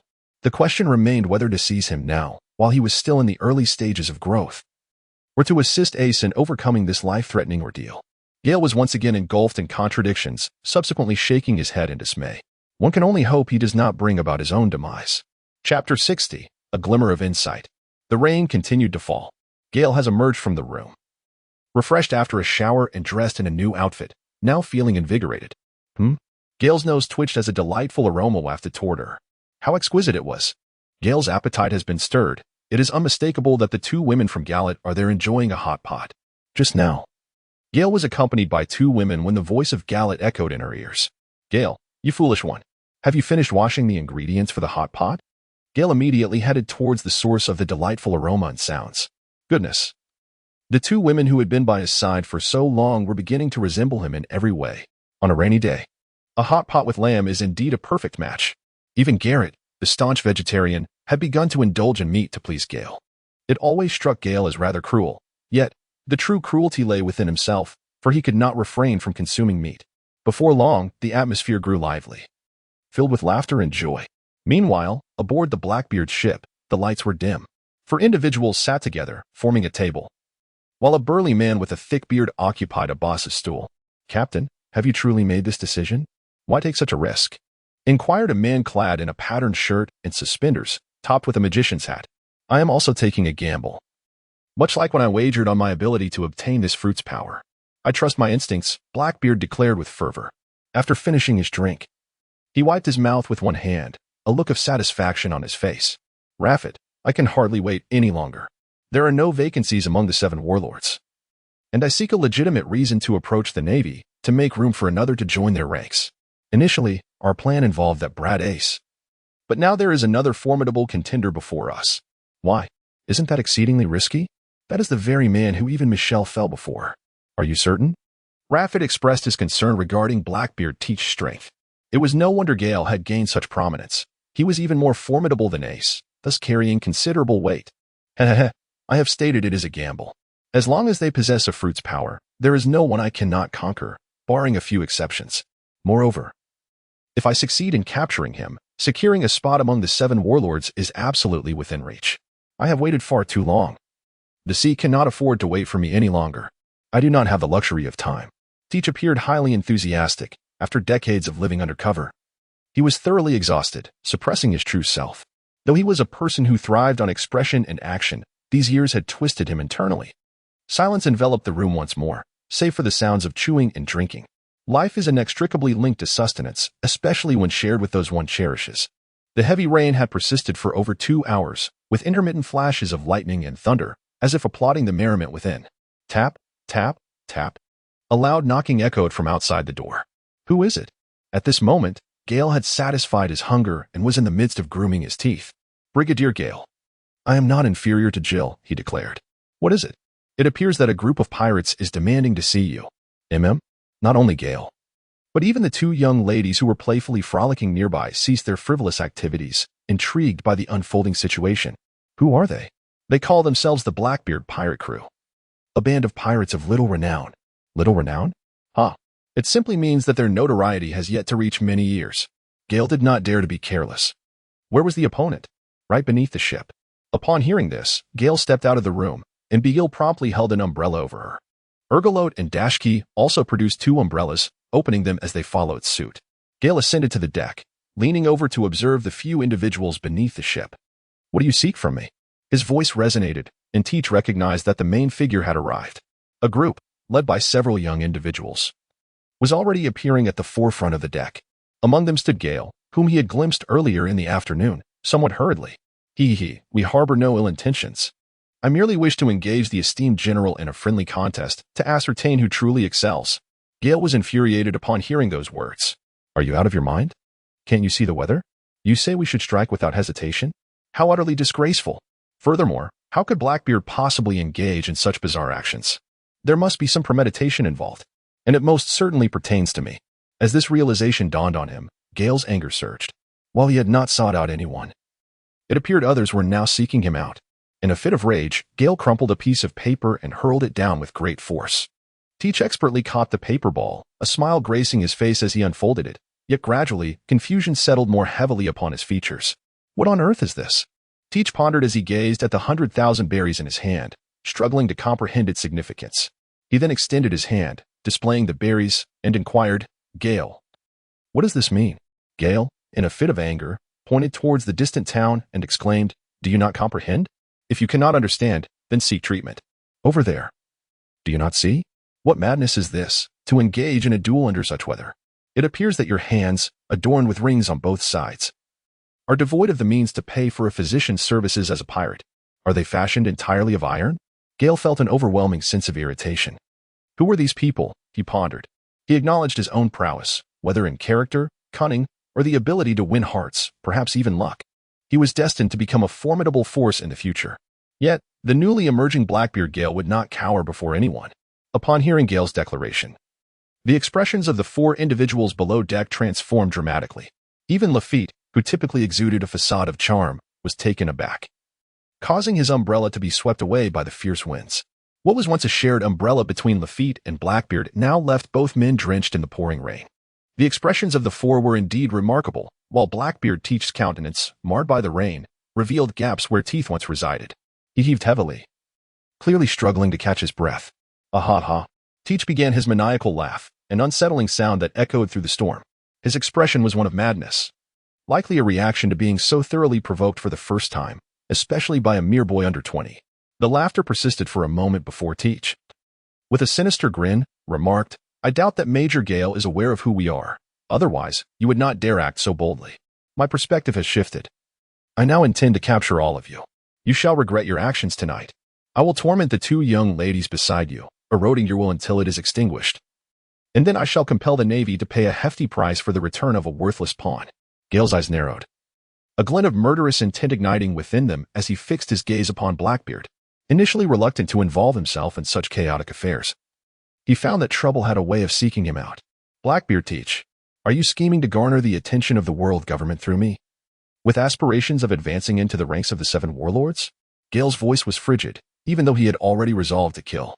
However, before taking his life, Gale intended to torment him verbally first. "Ha-ha-ha. So it turns out that General Gale is acquainted with me and has surmised my plan. Are you perhaps regretting your actions?" "Regret? I believe it is you who should feel regret. I acknowledge your valor. You have endured for 20 years within the Whitebeard Pirates, vanquishing the 4th Division Commander, Sachi, and fleeing with the dark fruit. Yet, were you not meant to continue biding your time, seeking an opportunity to become a warlord of the sea, and subsequently gather a crew to forge your path to becoming an emperor?" The voice resonated, thunder rumbled, and each word struck the ears of those present like a divine decree. Chapter 61. The Battle Begins. The entire audience was astonished. Save for the occasional roar of thunder above, the individuals present dared not even breathe. The revelation stunned everyone. No one could fathom how Gale possessed such knowledge. Yet Blackbeard Teach, too, was a formidable figure. "Who are you? I refuse to believe the Navy could know so much," Blackbeard exclaimed, his eyes wide with disbelief as he stared at Gale. Indeed, if the plan unfolded smoothly, he intended to defeat Ace and hand him over to the Navy, knowing Whitebeard would undoubtedly come to rescue him, thereby creating the perfect opportunity to slay Whitebeard and seize his powers to become an emperor. What else does this brat know? Humph. Regardless of your methods, you can still absorb another devil fruit's power or transfer the abilities of a fruit.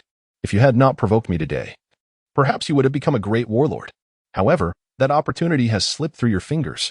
Gale's murderous intent unexpectedly surfaced. The dragon possesses a reverse scale, and to touch it is to invite certain death. It is evident that Blackbeard intends to strike at those close to me.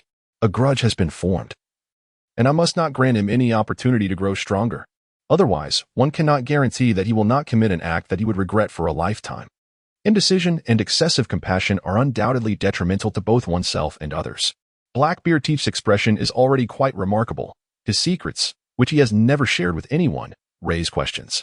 Why? How could this mere beastman know so much so clearly? You, what nonsense are you spouting? Gale gazed at the trembling Blackbeard, deriving a small measure of satisfaction. Still in denial, huh? Humph. Whether your claims hold water is for you to determine. With that said, if you wish to fight, then let it commence. The crowd obeyed as the Blackbeard pirates brazenly provoked the naval commander. I shall ensure your capture, irrespective of the consequences. Then, in a hushed tone, Gale addressed his companions. Among the remaining 4, the tallest was a master of physical combat, while one frail individual served as a physician, possessing peculiar abilities. The one with the firearm boasted remarkable speed, and the most formidable was the magician-like figure who could hypnotize everyone. Be cautious. Furthermore, "Do not approach the combat zone between me and Blackbeard." At the command, a thunderous roar echoed, signaling the imminent clash, undeterred by the torrential downpour. The naval officers, well-trained, began to disembark slowly, encircling the four individuals. Meanwhile, the quartet below remained oblivious. Blackbeard Teach was still engulfed in shock. The sensation was profoundly terrifying. Yet, it appeared there was no turning back now, and he realized he had miscalculated this gamble. "All right, everyone, let us confront them head-on. I leave the two young ladies to you." Heh. Teach forced a laugh, though it sounded somewhat strained. The sound of gunfire erupted, heralding the onset of battle. Gale's gaze was firmly fixed on Teach, while out of the corner of his eye, he observed Garat and Dasky, who, with the assistance of others, were engaged in a heated battle. Gale observed that Teach's hands had turned black, shrouded in thick smoke. Humph. Aside from him, there are no other users of devil fruits here. Gale no longer stood there vacantly staring. The other party was certainly not an insignificant individual. Gale vanished in an instant, only to reappear above Teach. At that moment, his entire being swelled, transforming into a magnificent golden figure. At this juncture, a resplendent orb of golden light had formed atop Gale's fist. Gale harbored a profound apprehension toward his opponent's fruit abilities. Without hesitation, he unleashed a tremendous shockwave. The luminous wave erupted mere meters away from Gale as he approached Blackbeard. Observing the bizarrely rapid yet formidable attack from Gale, Blackbeard's previously feigned smile momentarily faltered. Nevertheless, he refused to concede that he could be outmatched by a mere youth. Thus, he raised his hands toward the sky, transforming them into a swirling mass of black mist. With an explosive force, a spherical crater formed beneath them, the shockwave generating a powerful gust that propelled the onlookers away, creating a distinct boundary between the two adversaries, who now faced each other in the void above. Gale continued to exert pressure on the shockwave, attempting to force Teach to the ground. However, where their hands made contact, it seemed as though the space had been dissolved, inexplicably vanishing. It was as if the opponent had also activated a layer of protective shielding. Gale gradually intensified his efforts, causing the ground to crack wider and the pit to deepen. Yet, the individual within remained steadfast and upright. Rain cascaded onto the protective dome, dispersing outward like droplets falling gracefully from an umbrella. Ha, little brat. Can you muster a bit more strength? This umbrella is truly remarkable. Tiki, suppressing his discomfort, forced a laugh, as if seeking to regain the upper hand after their earlier conversation. In truth, he was not unscathed. Beads of sweat formed on his forehead. Although his hands deflected most of the attacks directed at him, he still felt the weight of residual shockwaves pressing down, making it difficult to breathe. Furthermore, the pain he endured was magnified, for every blow he withstood was felt twice as sharply. How infuriating! Gale silently exclaimed in his heart. The opponent possessed the ability to absorb the powers of fruit-based attacks. Yet, it could not be absolute. Gale placed his left hand over his right, preparing to summon his strength once more, elevating his momentum to its zenith. Within the circle formed by the shockwave, the floor shattered into fragments, which gradually crumbled into stones, then into sand, and finally into dust, vanishing entirely. Sweat beads appeared on Teach's forehead, and the earlier facade of confidence had completely faded. He thought to himself, "This is it." His left hand slowly retracted while his right hand struggled to hold firm, trembling under the mounting strain. His garments began to tear, a testament to the overwhelming pressure he faced. Dark water, a swirling black mist, reminiscent of a fan, began to emerge from Teach's left hand, aimed directly at Gale. Gale suddenly felt a sensation of weightlessness. He sensed that his fruit abilities were rapidly dissipating. Moments later, he could no longer sustain his flight. As he was rendered powerless by Teach's formidable fist, Gale experienced a sudden wave of discomfort. For all these years, his fruit abilities had accompanied him. These powers were as intrinsic to him as his own hands, and their abrupt loss left him utterly unprepared. As his transformation dissipated, Gale found himself helplessly ensnared by Teach's left hand, only to witness a colossal fist, sized like a cooking pot, hurtling towards his cheek. Bang! Gale was hurled several meters away, leaving a long trench etched into the ground. Gale propped himself up with one hand, feeling the bruise at the corner of his mouth. As he glanced ahead, although the wine had been washed away by the rain, he still discerned traces of blood within. Bah! Gale spat out a mouthful of congealed blood, his gaze sharp as he fixed it upon Teach. The latter was already charging towards him. Though portly, he possessed an otherwise ordinary physique. Yet his footfalls upon the floor reverberated like an earthquake. In the blink of an eye, he stood before Gale. Gale instantaneously hardened his entire being to the utmost limit, enveloping his fist in a layer of armament hockey, representing the maximum area he could currently control. Iron and steel. Teach's fist rushed forward in an instant. Its surface cloaked in an abyssal darkness, reminiscent of an infinite black hole. With a resounding thud, fist met fist. The impact from his opponent sent Gale staggering back several meters. Chapter 62. Fiery heat, though he was forced back by a significant distance. Gale remained unscathed in his ironclad state. Gale rose to his feet, his heart at least reassured, for although this opponent possessed formidable abilities, the combination of iron and dominance could indeed provide a defense. The sensation of his fruit's power returned. As long as he was not drawn in by the allure of his adversary's dark water abilities, there remained a chance for him. A radiant flash of golden light erupted as the golden golem manifested, and Gale transformed once more into his golem form. However, instead of launching a direct assault, he employed a razor-like maneuver in the air, seeking the optimal angle from which to strike. The figure of Gale vanished into thin air. In the pitch-black night, coupled with the torrential downpour, a flicker of light danced through the air, only to be refracted by the raindrops, rendering it indistinct by the time it reached the ground. Cursed be it! Teach's gaze darted across the sky, fixated on Gale's elusive form, watching him flit about, even if he could discern the trajectory. Capturing him was another matter altogether. Suddenly, as that streak of light emerged at low altitude, it surged towards Teach, and by the time Teach comprehended the scene, he beheld Gale as formidable black iron fist. Teach hastily summoned the dark waters to defend himself. Bang! In a moment of collision, both combatants staggered backward. Gale felt an intense frustration, confronted once again by that peculiar suction.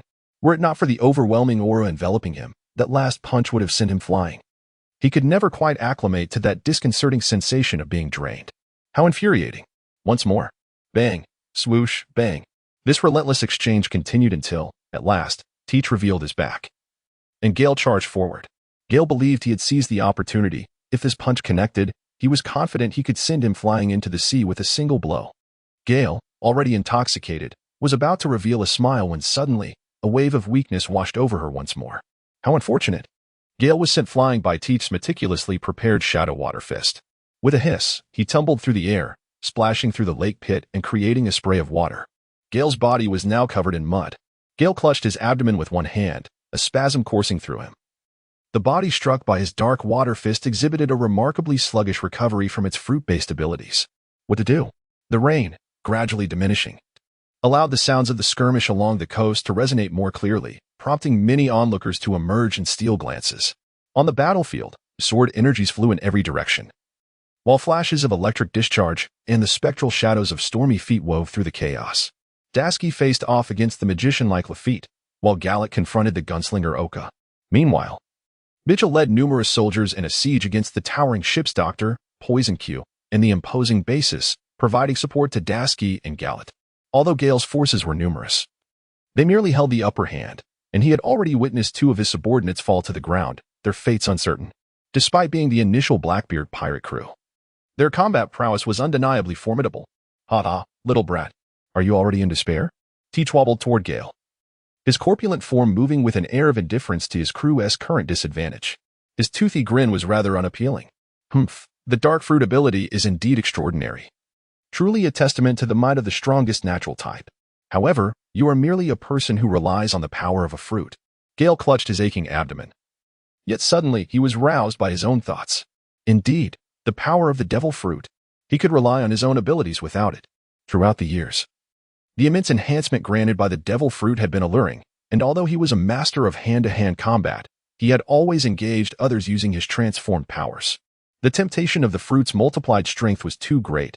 It not only spared him from exhausting his stamina, but also allowed for rapid recovery. Thus, he had consistently relied on his abilities, and to refrain from using such powers would be folly. Consequently, nearly every technique he employed was infused with the advantages of his devil fruit powers, whether it was flying, the diamond impact, or even the iron fist, all were modified through his unique capabilities. This nearly made him forget that in addition to the devil fruit, he was also an adept martial artist who had grasped the essence of life restoration.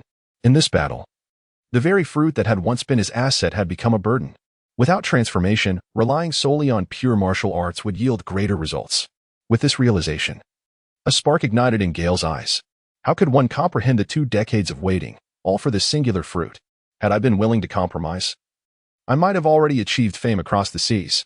However, it is not too late, once I capture you and negotiate terms with the Navy. The legend of Blackbeard Teach shall begin. Ha ha ha ha. As he spoke, Teach could not help but clap his chest with both hands, tilting his head back to welcome the light rain and wind, laughing heartily at the sky. I concede, you are indeed a person of cunning and determination. Yet your hubris in seeking to use us as mere stepping stones is gravely misguided. Gale rose from the ground, no longer clutching his abdomen, and stood tall, locking eyes with Blackbeard. What an arrogant little brat! Have you not realized that you cannot defeat me? Once I vanquish you, it will be your comrade's turn. Ha ha! Teach exclaimed, lifting his robust arm, adorned with coarse hair. His fist swirled with dark water, hurtling toward Gale with a fierce roar. Yet, at that moment, Gale seemed transformed. Ever since he embraced the absence of reliance on his devil fruit powers, he felt a profound elevation of both spirit and body.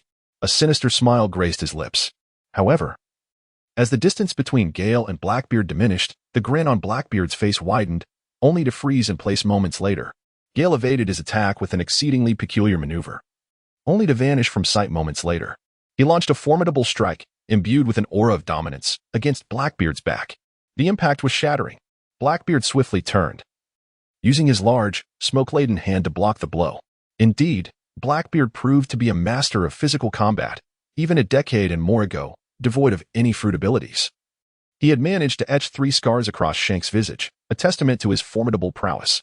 With a resounding crash, both combatants staggered back 3 steps. Blackbeard, somewhat vexed, noted that although Gale's fist lacked the previous fruit-empowered force, it still left his knuckles tingling. Gale pressed on relentlessly, leveraging his mastery of armament hockey, observation hockey, and his remarkable speed, undoubtedly bridging the gap left by his opponent's fruit abilities. The sound of fists colliding echoed, punctuated by an explosive barrage of punches that surpassed the combined efforts of all spectators present. Suddenly, a meteor-like strike was unleashed, accompanied by a flurry of blows. The air crackled violently, akin to blades descending from the heavens. The rain had ceased, yet the battlefield had shifted from the edge of the ship to the sandy shore, then into the woods, startling flocks of birds and toppling numerous trees before reverting back to the beach, amidst swirling sands and flying stones. The struggle between the 2 combatants resembled a fierce clash of human wills. Even in the darkness of night, the distinct hues of black emanating from their hands were discernible. The onlookers, captivated and parched, could not help but swallow hard in anticipation. Chapter 63, Blackbeard's Ultimate Technique. Bang, bang, bang. Ultimate Technique. Iron Fist. Gale's Obsidian Fist.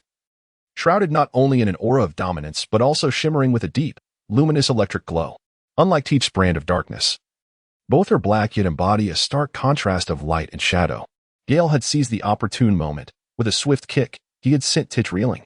Just as Titch was about to topple backward, Gale capitalized on the situation and delivered a powerful punch. Titch, unable to evade, could only watch in horror as Gale's fist, imbued with explosive force, struck his abdomen. His eyes bulged, and a mouthful of blood mixed with saliva suspended in the air. Titch's massive frame hurtled backward, his anguished cries morphing in pitch as they escaped through his gaping teeth. With a thud, accompanied by a cloud of dust, Titch's body came to an abrupt halt several dozen meters away. A moment later, he erupted in another bout of vomiting, this time expelling the food and gastric fluid he had consumed earlier that evening. How revolting. Gale covered his nose, and it seemed he had provoked a fight. Ha. Just after vomiting, Teach burst into another fit of laughter, his voice resonating through the air. Could it be that he relished the pain? There was no mention of this in the previous life. Or was it simply that his technique was so exceptional that it brought him immense pleasure? Gale secretly indulged in his thoughts, pondering how, indeed, the allure of a person knows no bounds. Even when faced with adversity, he remained remarkably cheerful. Gale fixed his gaze upon Teach until the latter's voice reverberated once more. You have successfully provoked me, you wretched brat. May you all perish. Teach's face contorted as he uttered these words, spitting out a few droplets of saliva, thick and viscous, which fell upon his recently sprouted stubble. His curly hair danced wildly in the gusting wind, creating a tumultuous spectacle that complemented his ragged attire. Gale felt an involuntary urge to toss 100,000 berries his way. However, he found himself devoid of the inclination to part with his wealth at that moment. A sense of foreboding crept over him, as if the situation were spiraling into chaos. Before long, Teach braced himself against the ground, and a tremendous plume of black smoke erupted from behind him, slowly seeping into the earth and expanding ominously. Everyone, flee. The captain has lost his temper. Basis. A subordinate aboard Blackbeard's ship exclaimed, feeling the least amount of pressure, as he was merely a common sailor. With that, he took off running. Run for your lives. Came the second warning from Lafitte, prompting a scene where the sailors stood frozen in disbelief, exchanging bewildered glances. Yet, there lingered an unsettling sense that something was amiss. Gale's expression changed dramatically. This is the ultimate technique of Blackbeard teach. Everyone, quickly flee and return to the ship. With a thunderous roar, Gale summoned his strength, transforming instantly into his formidable Titan form. He soared ahead of the last Marine, then grounded himself with a powerful stance. Radiant golden light emanated from his hands, expanding and intensifying until it coalesced into a magnificent wall of shimmering gold. The Titan shield. Everyone, flee at once. Gale urged his subordinates to flee with haste. While both he and Daskage Gallat possessed the ability to soar through the skies, his soldiers lacked any capability for aerial suspension. Thus, Gale exerted every ounce of his strength to counter the formidable attack from Titch, yet merely deflecting it proved insufficient. The immense black mist resembled a black hole, siphoning away his power, compelling Gale to continuously channel his energy to maintain the protective barrier. "Run!" he shouted amidst the cacophony. The onlookers on the island, witnessing the soaring blend of gold and black, immediately took flight, for to remain was to invite folly. The chaos of their escape was palpable. Although the naval forces numbered just over 100, boarding the vessel together created a cramped and sluggish scene. Some, in their haste, stumbled and fell. Yet with the assistance of their comrades, they pressed on. Gale was already drenched in sweat, his complexion as pale as death, and his hands tingling with numbness. At this moment, Blackbeard's personal prowess was not on par with his own. However, his fruit ability possessed an uncanny power that countered all other fruit users. Gale could only rely on his mastery of armament hockey and observation hockey to engage him, managing to gain the upper hand. Yet, before the climactic moment arrived, Blackbeard unleashed a formidable attack, precisely calculated to exploit Gale's depletion of stamina in pursuit of his comrades. How infuriating! Gale's heart burned with urgency. Some of his soldiers had yet to embark, and he could not afford to surrender. He gritted his teeth and persevered. Today, the resolution must be achieved. For the looming threat took precedence above all else. Little brat, are you on the brink of collapse? Once I absorb all of this power, I shall unleash my full might upon you. Do you feel regret now? Ah ha ha ha ha. Blackbeard Teach observed Gale's current predicament, reveling in his own cunning. The dark mist gradually expanded, seemingly consuming a third of the island, save for the area Gale had isolated in the distant edge of another isle. Slowly, the black fog began to absorb everything. Resembling a colossal black hole, all that existed was crushed and drawn in, twisted and transformed. The populace had scattered in panic. What had once been a bustling town during the day had, in the blink of an eye, turned desolate. Several minutes had passed, and the naval troops had boarded their vessels, embarking from the harbor. Gale let out a sigh, feeling utterly exhausted. Just as he intended to withdraw his hand, he realized it was ensnared, causing his expression to shift dramatically. He had been captivated by the entity's power. Little ghost, seeking to flee? It is far too late. I no longer intend to capture you. Prepare to meet your demise. Ha ha ha ha ha. With that, he brought his hands together and raised them towards the heavens, poised to deliver a fatal blow to Gale. Alas, it seems your life has reached its conclusion. Gale unusually shook his head, having briefly panicked before returning to his usual demeanor, now swaying with a sense of regret. Ha ha, what folly to be frantic when death is imminent. Tiki was equally bewildered by Gale's state. Does he not fear? This is no mere clay pot wielded like a fist. When his ultimate move descends, it will be an enormous half-island, grander than the mountains themselves. Gale disregarded him and gazed skyward. The rain had only just ceased, and thanks to the unpredictable whims of the Grand Line's weather, the clouds had parted to reveal a bright moon. This evening happened to be a full moon. A series of strange low growls emanated from Gale, sending a shiver down Teach's spine. Shortly thereafter, Gale's handsome visage became contorted, with veins bulging prominently. His canine teeth began to elongate and sharpen, and his body expanded, tearing his garments asunder, exposing a coat of golden fur. The once diminutive tail now resembled a robust arm in girth. It was akin to a transformation into a colossal gorilla, however, while the gorilla's form is humanoid. This was a genuine manifestation of such a creature, more robust and towering. Even hunched, this beast stood over 3 meters tall. A jubilant yet mournful howl resonated across the island, echoing over the vast expanse of the sea. This marks Gale's second transformation. Although the pain persists, he has gained greater control this time. This transformation is notably more seamless and exquisite than the last. Dasky, Gallo, and the others wear smiles, undaunted by the overwhelming chaos that looms nearby. For at this moment, Gale embodies the mightiest form of the Moonline. Chapter 64. The Dark Fruit. Since the waters of Gaia Island surged from the north to the Sky Island, Such a magnificent spectacle has not been witnessed for ages. It is a sight long forgotten, perhaps relegated to the realm of legend by generations past. The smoke now obscures the stars and the moon, yet it matters not, for as long as it is a full moon, Gale shall have his moment to behold. Teach gazes at Gale in astonishment, suddenly reminded of tales he had once heard, the legendary moon lion transformation. He had not considered Gale's lineage as a fur tribe when he sought him out on that rainy day. Indeed, fate can be capricious. One cannot expect fortune to remain ever favorable. However, the outcome of this clash remains uncertain. Underneath this ultimate technique, Blackbeard's confidence swells. He believes no one can withstand his onslaught. As if to rally his own spirits, Teach lets out a mighty roar. His technique, fueled by an overwhelming momentum, reaches its zenith as he presses his hands downward, intent on obliterating the young adversary before him. Gale had long been prepared at this moment. His furry golden right hand was muscular and imposing, while his left hand was even more robust. The iron had hardened and was enveloped in a layer of armament hockey. Furthermore, even the electrical discharge was shrouded in a dark cloud of electricity. The ultimate technique, Iron Fist. There was no need for further elaboration. It was time to act. Gale knew that he could not maintain this form for long, and he was ready to strike with a single punch to bring him down.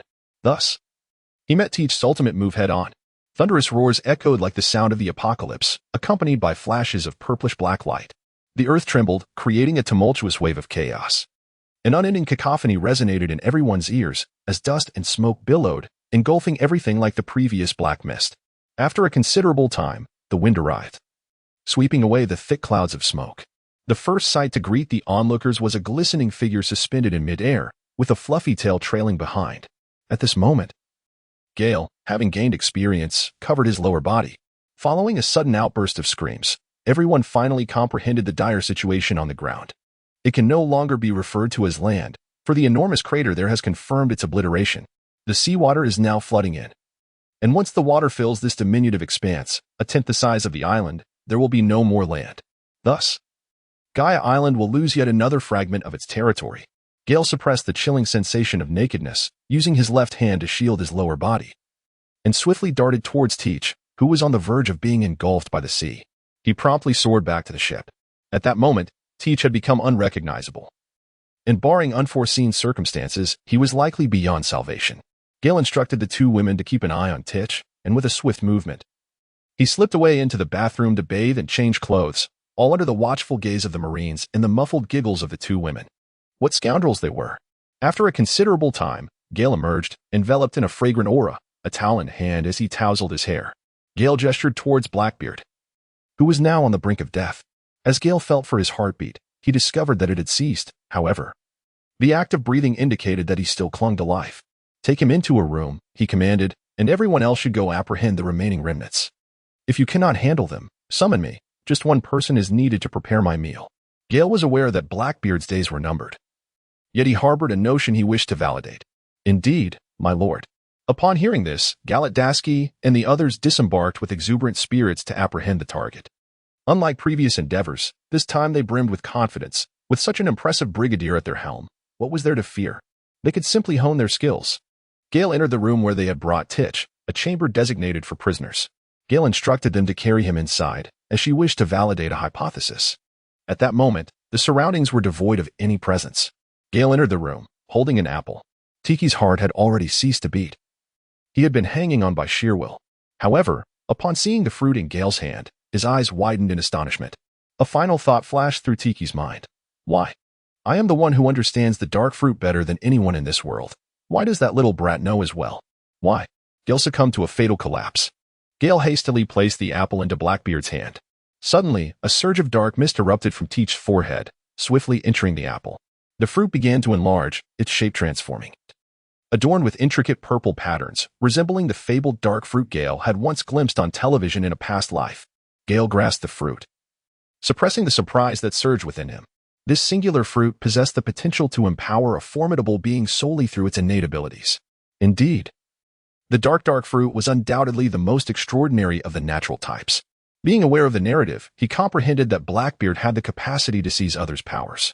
Consequently, he later embarked on a quest in the New World, hunting individuals endowed with the abilities of devil fruits.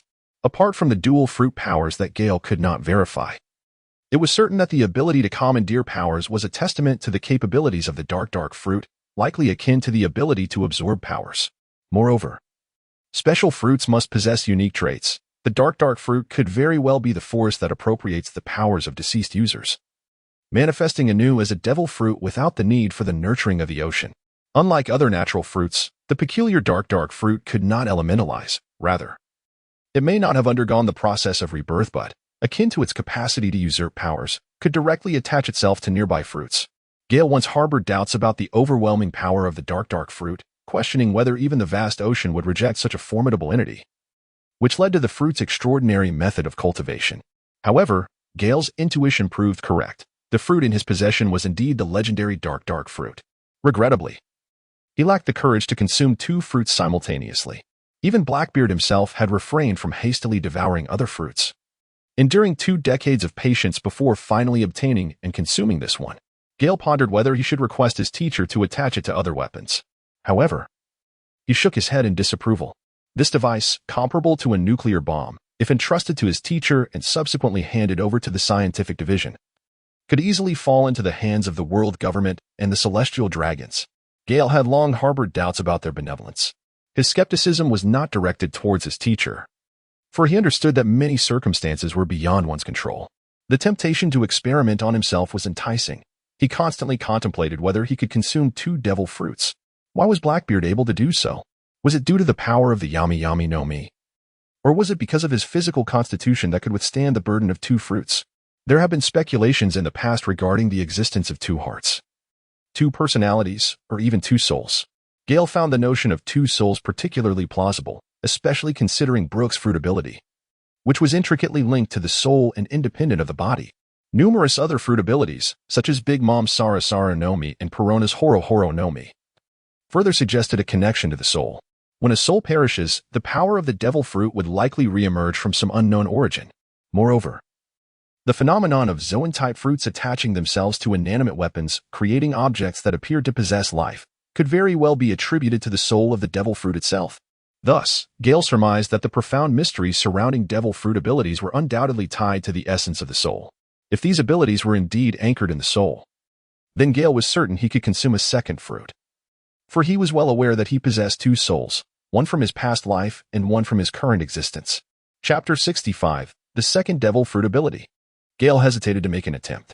It is better to rise now, surrounded by so many individuals. In the future, there will undoubtedly be suitable opportunities. Moreover, transforming this into a weapon would be a tremendous waste. This entity ought to remain in its original, unadulterated form, allowing it to unleash its greater potential when consumed. To reduce it to an inanimate object would be utterly regrettable.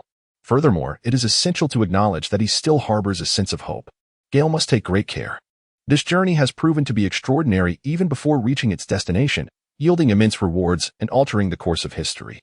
The demise of Blackbeard has undeniably shifted the trajectory of events. Several monumental changes have been instigated by Blackbeard's influence, some of which he may have orchestrated deliberately. The forthcoming future is now beyond Gale's grasp.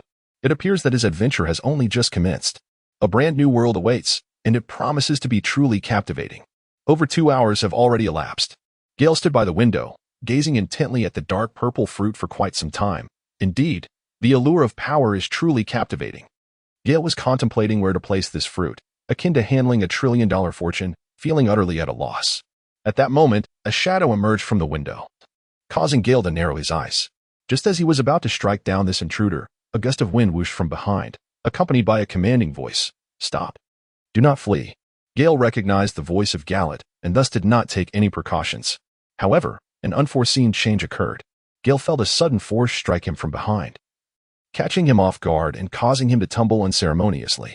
Gallat, having entered through a narrow window, was hastily pursuing someone. The circumstances demanded haste, as his comrades had all descended to apprehend a target, leaving the ship eerily vacant. Consequently, Gallat did not exercise the utmost caution and failed to notice the figure standing just before the window. The impact was not particularly forceful. "Ah, Gale, my apologies." A loud sound of swallowing echoed as Gale lay on the ground, writhing in discomfort, his veins visibly strained, exhibiting a pained expression. With trembling fingers, he gestured toward the fallen devil fruit that lay before the shadowy figure. Gallat's face flushed with anger. "Damn it, what have you done to Gale?" he exclaimed. ready to retaliate. The figure was Lafitte, who hastily waved his hands, indicating that he was not responsible for the incident. He nearly sought refuge aboard the warship with the intention of departing at an opportune moment. Galat hurriedly knelt beside Gale, cradling him with desperate tenderness, his heart aching for his comrade. Yet, Gale was in no position to relish such warmth. He felt as though two forces were waging war within him, threatening to tear his body apart. The fruit that had fallen earlier now bore a small bite, with a row of teeth marks, those belonging to Gale when he had collapsed earlier, inadvertently biting down on it, causing it to lodge in his throat. In that moment, he had desperately tried to expel it but was unable to do so. Ultimately, he could no longer contain himself and swallowed the fruit's flesh that had been stuck in his throat. This time, perhaps due to the lack of juice or the absence of contact with his tongue, Gale did not perceive any flavor from the fruit, and there was no time left for him to savor it. Gale felt as though she were on the brink of death. It turned out that the fruits of this world were truly not meant to be consumed in pairs. The sensation within was undeniably unbearable for any mortal. It was a stroke of fortune that her body had not succumbed to an explosion. Gale was drenched in cold sweat, his thick hair appearing as though it had been soaked through. Occasionally, a few drops trickled down, landing on the ground. Witnessing Gale's agonizing state, Gallet was utterly alarmed and began to sob softly. Gale gently cradled the weeping Gallet, her gaze distant as fragments of past lives began to unfold like a cinematic reel. The long-forgotten memories brought an exquisite smile of happiness to Gale's face, at least before her demise. She could once again behold the visage of someone she had begun to forget. With her eyes closed, Gale appeared to drift into a serene slumber. Yet, something felt amiss. Why was there no pain? Gale was not truly asleep. He was merely reminiscing while awaiting his demise. However, the two forces within him ceased their struggle, seemingly content to reside quietly in a corner of his mental realm. Could it be that the legends were accurate? Although he now found solace in the warm and fragrant embrace surrounding him, Gale felt no attachment. He swiftly rose, lifting his left hand and focusing on the swirling black mist that occupied his thoughts. In an instant, a stream of inky darkness flowed from his slender fingers, gradually engulfing his entire palm in a billowing haze. Indeed, it was real. He had not perished, and he had acquired the powers of the dark fruit. Gale gazed at his hand with exhilaration, feeling as though his golden finger had finally arrived. This was indeed a traversal bug. It seemed that this miraculous ability was intricately tied to the soul, and he was, after all, a being of dual spirits. Gale, what is happening to your hand? Oh dear, are you on the verge of death? Gallet's eyes widened in concern as she witnessed smoke billowing from Gale's palm, as if he were on the brink of vanishing into oblivion. The thought pierced her heart with anguish. Fool, I am perfectly fine. By the way, what about Lafitte? Gale gazed tenderly at the sorrowful and weeping Gallet, uttering, such a remarkable person. What more could one desire? Alas, just moments ago, he was here, and witnessing your distress has left me utterly alarmed, rendering me incapable of concern for others. Gallet repeatedly scrutinized Gale, seemingly reassured that all was well. And her cries gradually subsided, dwindling to soft sobs, resembling a wounded child, evoking profound pity. Gale embraced Gallet with a gentle back pat. It's truly all right now. Thank you, Gallet. Could you please step outside and keep watch for me? Ensure that no one enters. Upon hearing this, Gallet regained her composure, nodded, and stood by the door, where a breeze began to stir. Gale picked up the bitten fruit that had just fallen, regardless of the circumstances. It was imperative not to waste it. Gale belonged to the type who feared the slightest chance of misfortune. Having consumed it, there was no room for waste. If, by any chance, one's abilities turned out to be lacking, it would spell disaster. At this moment, the scene was somewhat gruesome. Gale's brow furrowed like a small mountain, his stomach churning. The taste in his mouth was akin to that of excrement, compelling him to find a way to grind it down and swallow. However, the flavor was undeniably different from what he had experienced before. It could be said that he was likely the only person in this world who comprehended the distinct taste of the devil fruit and yet managed to survive. After finally swallowing the last bite, Gale gasped for breath, yearning for fresh air to cleanse the foul taste lingering in his mouth. Gallet had already turned her gaze away, unable to bear the exquisite yet grotesque scene. Once Gale finished, she inquired with a hint of confusion, Gale, was that the ability of the blackbird from earlier? Indeed, Gallet. This fruit is an extraordinarily powerful one, arguably the strongest of its kind. Ah, Gale, didn't our teacher mention that consuming two fruits would cause one to explode? Gallet's eyes began to cloud with uncertainty. Yes, but Gallet, I'm not entirely sure why I was able to consume two fruits. However, this must remain our secret. We must not speak of it. I am unsure whether this is a blessing or a curse. Until our powers reach a significant level, we must keep this to ourselves. In times of danger, it could serve as our trump card. Gale understood that while an ordinary person may be innocent, possessing something valuable could attract peril, without absolute power. He could not guarantee safety in such circumstances. He was willing to take risks himself, yet the people around him must remain unharmed. Upon hearing such terrifying news, Gallet nodded incessantly like a frightened chick. Chapter 66. Transformation. That night, the entirety of Gaia Island lay in restless wakefulness. The absence of land, along with the events of that fateful night's capture, profoundly shook the hearts of the populace. One and all were engulfed in anxiety, fearful that misfortune might befall them. After Gale made another move, he still allowed a Raffet to escape. However, this was of little consequence. That day, he regretted not witnessing himself consume the fruit. Oblivious to the fact that it was the dark fruit, Gale was acutely aware of his formidable infiltration abilities. Capturing him would prove to be an exceedingly time-consuming and labor-intensive endeavor. At this moment, the sky was already tinged with the faint light of dawn. Gale stood at the bow of the ship, lost in contemplation, gazing at the sun as it emerged from the horizon, rising and then leaping above the sea.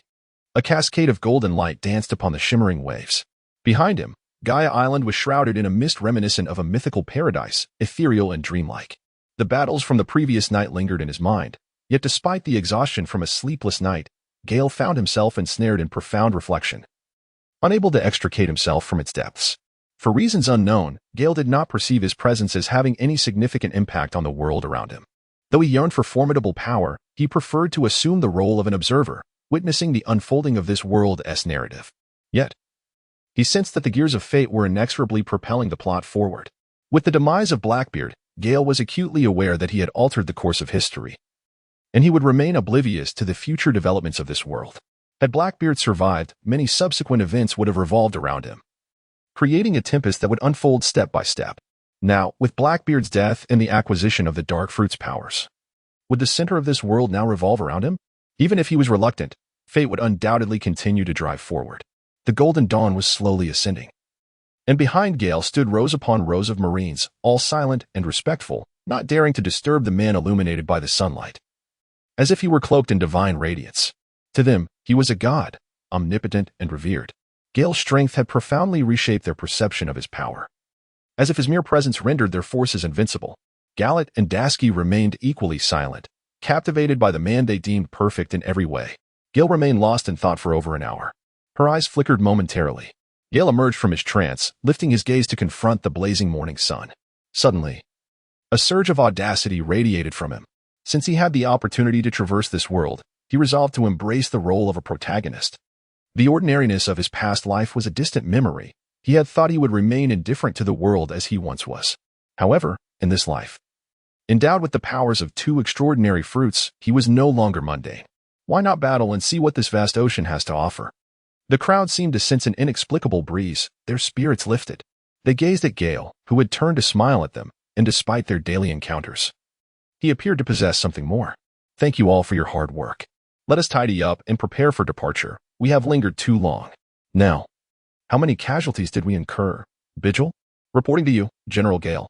During the eradication of the Blackbeard pirates, we lost 4 men and captured 21.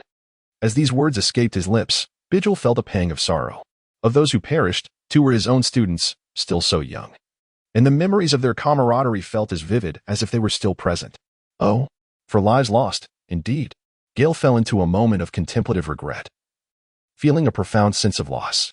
He then spoke again, emphasizing the immediate need to tend to the injured brothers, ensuring that no hidden dangers remained.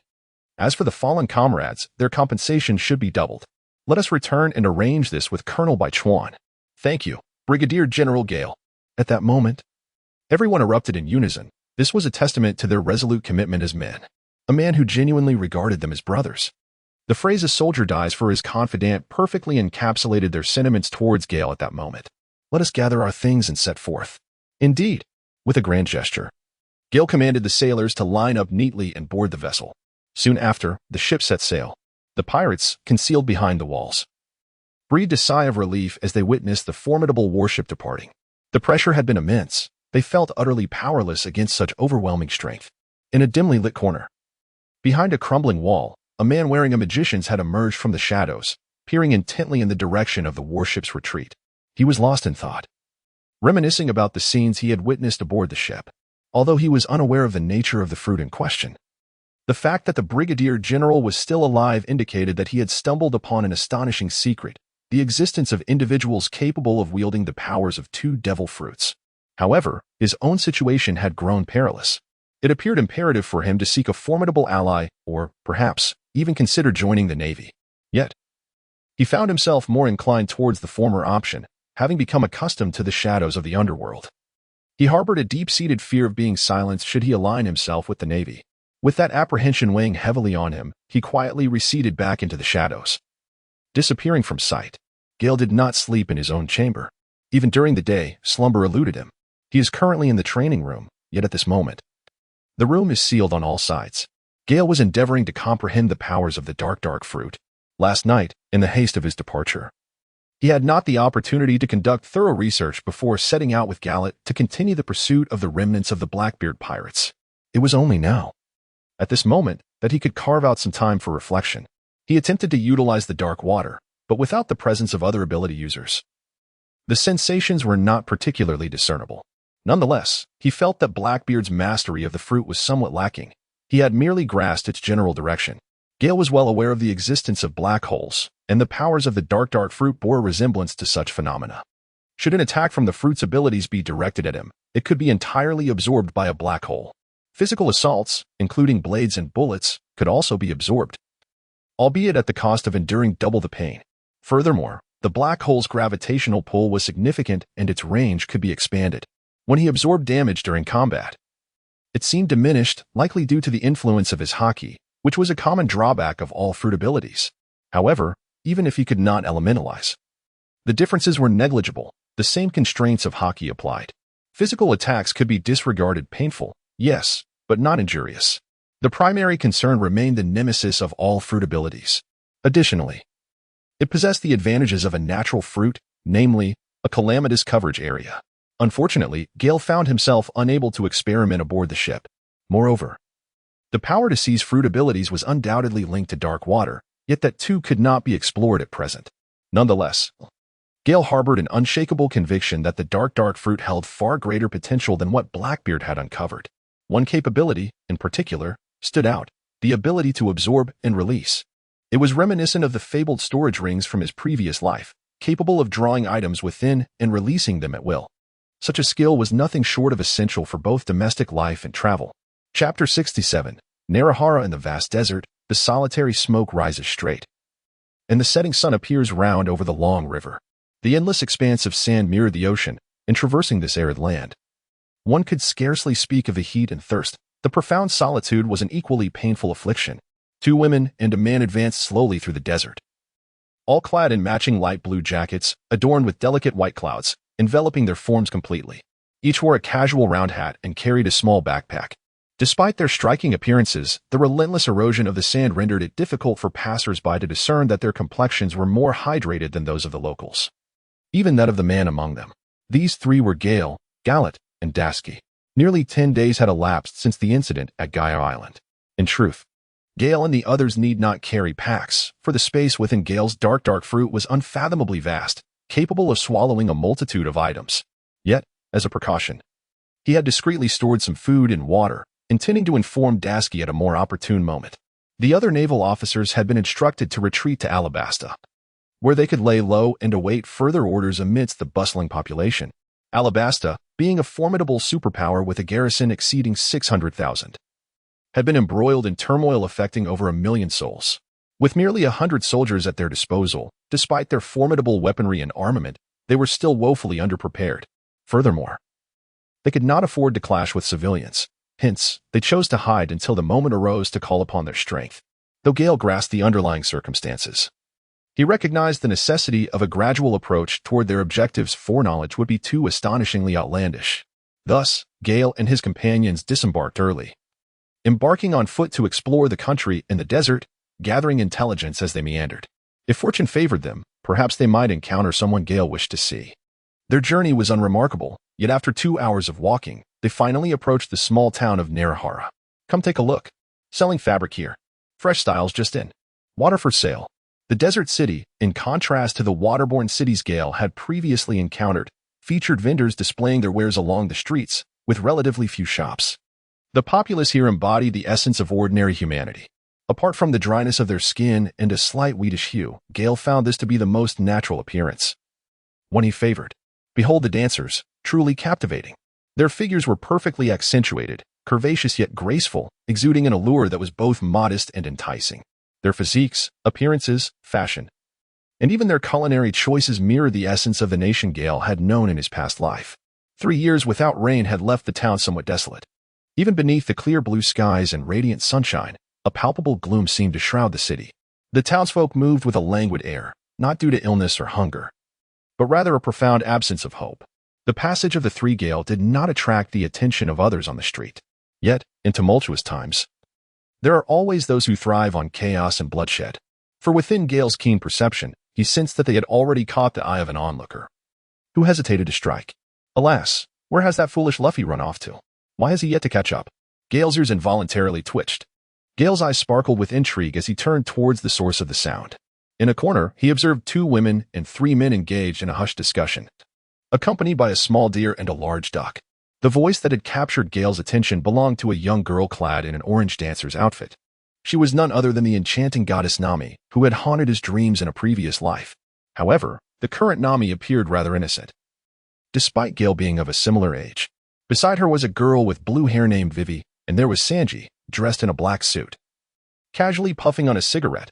His gentlemanly demeanor was slightly less handsome than Gale's. Lastly, there was Chopper, the deer, and Usopp, distinguished by his elongated nose. As Gale matched each of their appearances with the memories from his previous life, he observed for a while. After all, there exists a distinction between animation and reality. Ah. Wait, aside from Luffy, there is another individual, isn't there? Just as Gale recalled a shadowy figure, an excited voice echoed beside him. Kuina, is that you? The 3 of them turned to look at one another, and indeed, it was the very person Gale had just been contemplating, the swordsman from the ship, Zoro. Zoro approached Dasky with small, eager steps. In an instant, Gale recalled a certain jest. Dasky bore a striking resemblance to Zoro's master, Koshiro's daughter, Kuina. As Dasky watched Zoro approach her, a flicker of surprise crossed her face. However, as Zoro drew nearer, her expression shifted to one of mild irritation. Her right hand already resting on her small sword, Shiyu.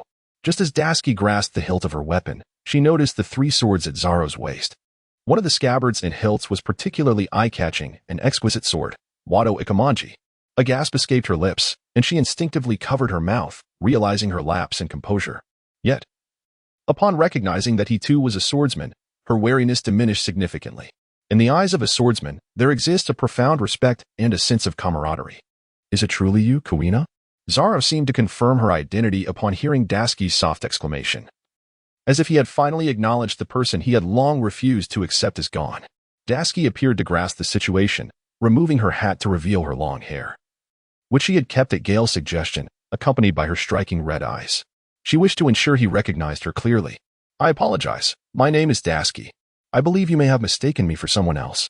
Zoro's eyes twitched slightly.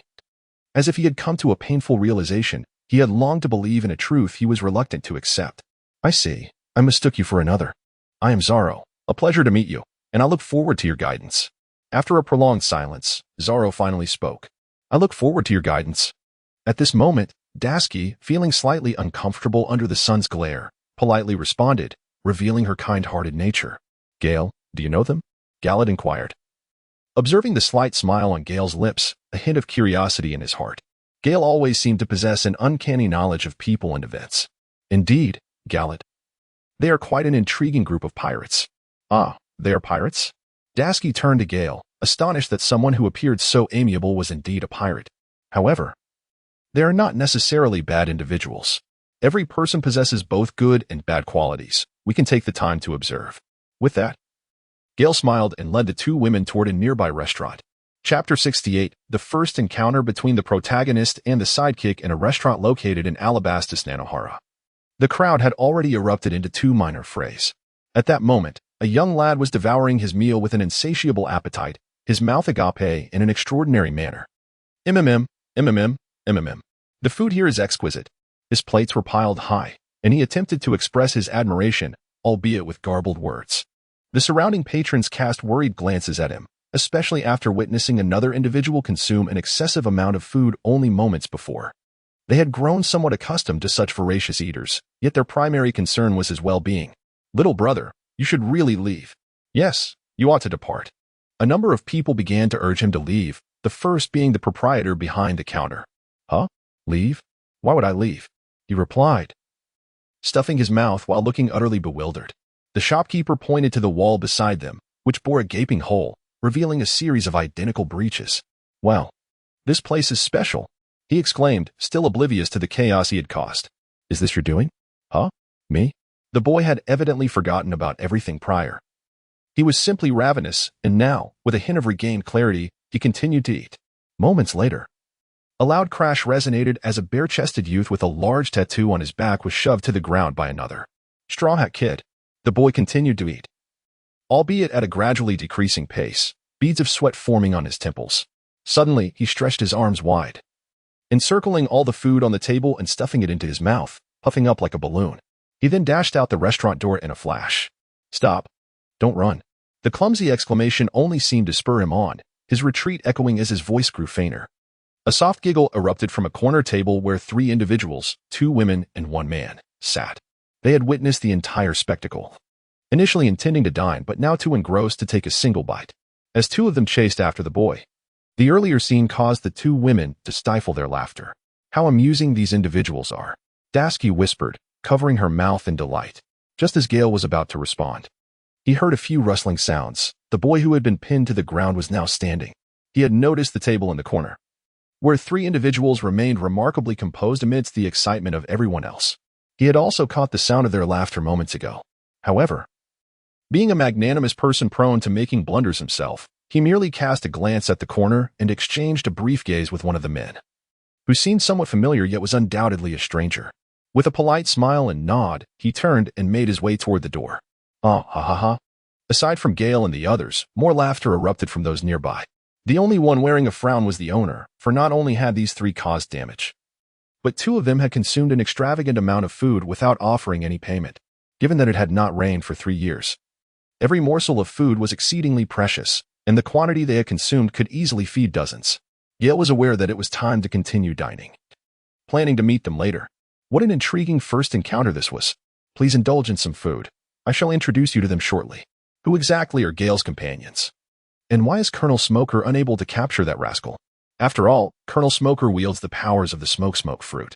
The other 2 individuals are rather impressive as well, possessing some minor connections with me. You will soon understand. It's not that Colonel Smoker lacks strength. Rather, he has yet to exert his full potential, I dare say. Having observed for quite some time, my stomach was grumbling, urging Sister Dashki to eat swiftly. If we delay any longer, Gale might devour everything. "Boss, another table, please." Upon hearing this, the proprietor was momentarily taken aback. Just moments ago, he had dealt with 2 formidable patrons, and now these 3 appeared from nowhere. He hoped they were not yet another group attempting to dine and dash. Otherwise, he would face utter ruin. After indulging in 2 tables laden with delectable dishes, Gale and his companions were thoroughly satisfied, letting out contented belches. Of course, a significant portion of the meal was consumed by Gale, and the flavors were truly delightful. The culinary skills exceeded those of the chef aboard his own vessel. It seems the saying "talent lies among the common folk" holds true. With the proprietor gazing at them in astonishment and gratitude, Gale and the 2 ladies exited the establishment, performing a good deed without seeking recognition, gracefully waving their sleeves, leaving not a trace behind. At that moment, the shopkeeper was overwhelmed with emotion, tears of joy streaming down his face as he clutched the 200,000 berries in his hands, a sum far exceeding his expectations. Not only did he avoid a loss today, but he also turned a profit. Gale paid no heed to the expressions of those around him as he strolled leisurely down the street with his children, for he was certain of his destination, where he would undoubtedly encounter 2 individuals. The street was alive with commotion, escalating from a mere chase to a full-blown citywide uproar. Soon, a flurry of fireballs and clouds of smoke erupted, and Gale felt a strong urge to soar over and deliver a stern reprimand to the 2 instigators.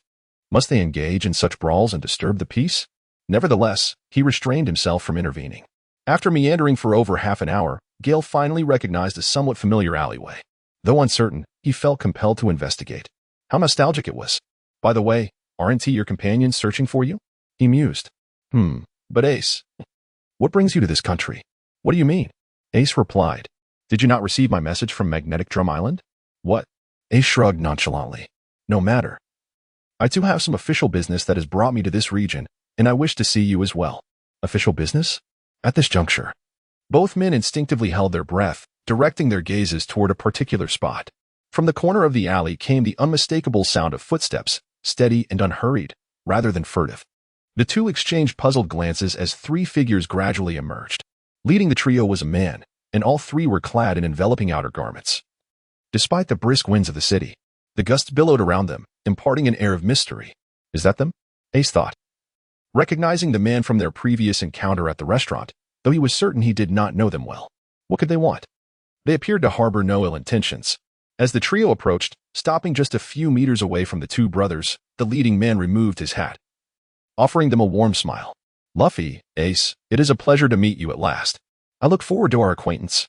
Chapter 69. A temporary retreat. Gale's words were quite courteous, and she did not come across as a malevolent individual. Ace appeared somewhat bewildered, while the more carefree Luffy extended his rubbery hand, devoid of any rigidity, and began to inquire, "Excuse me, who are you? How do you know us?"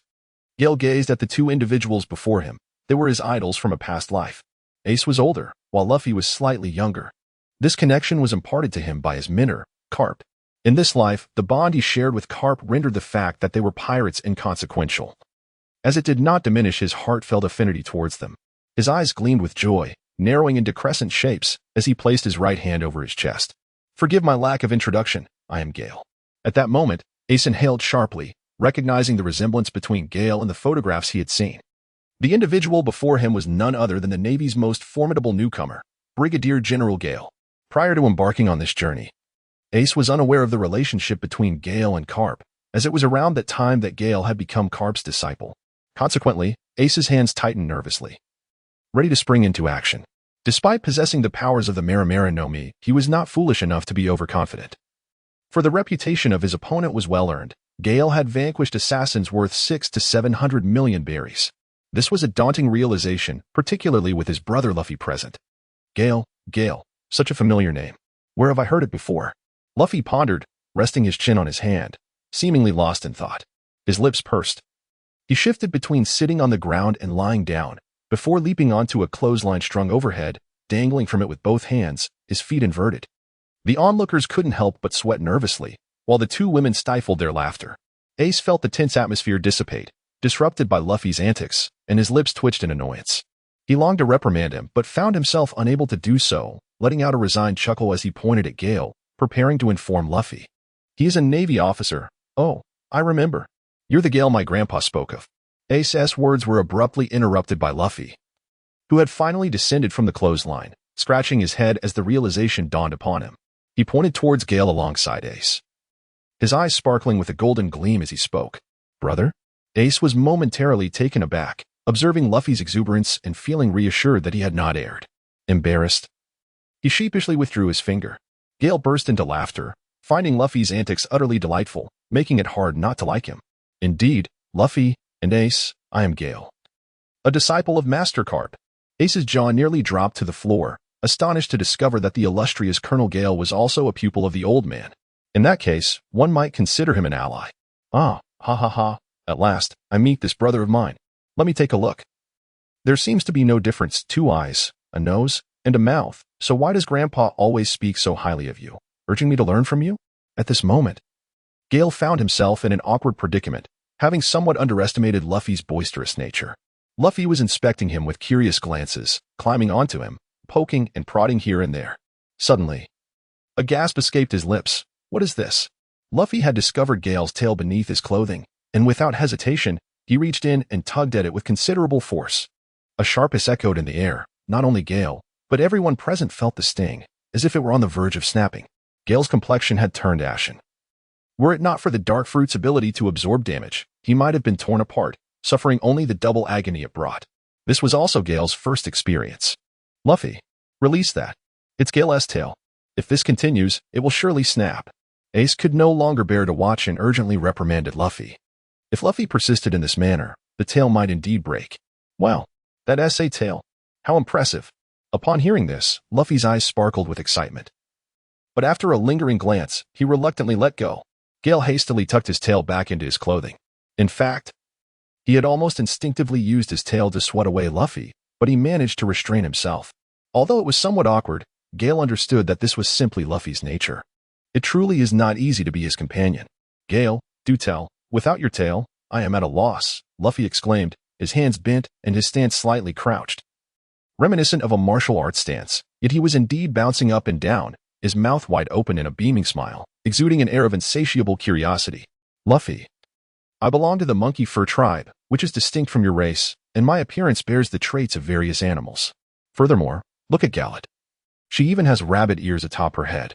Gale, while speaking, helped Gallet remove her rather unique hat, revealing a pair of fluffy white ears.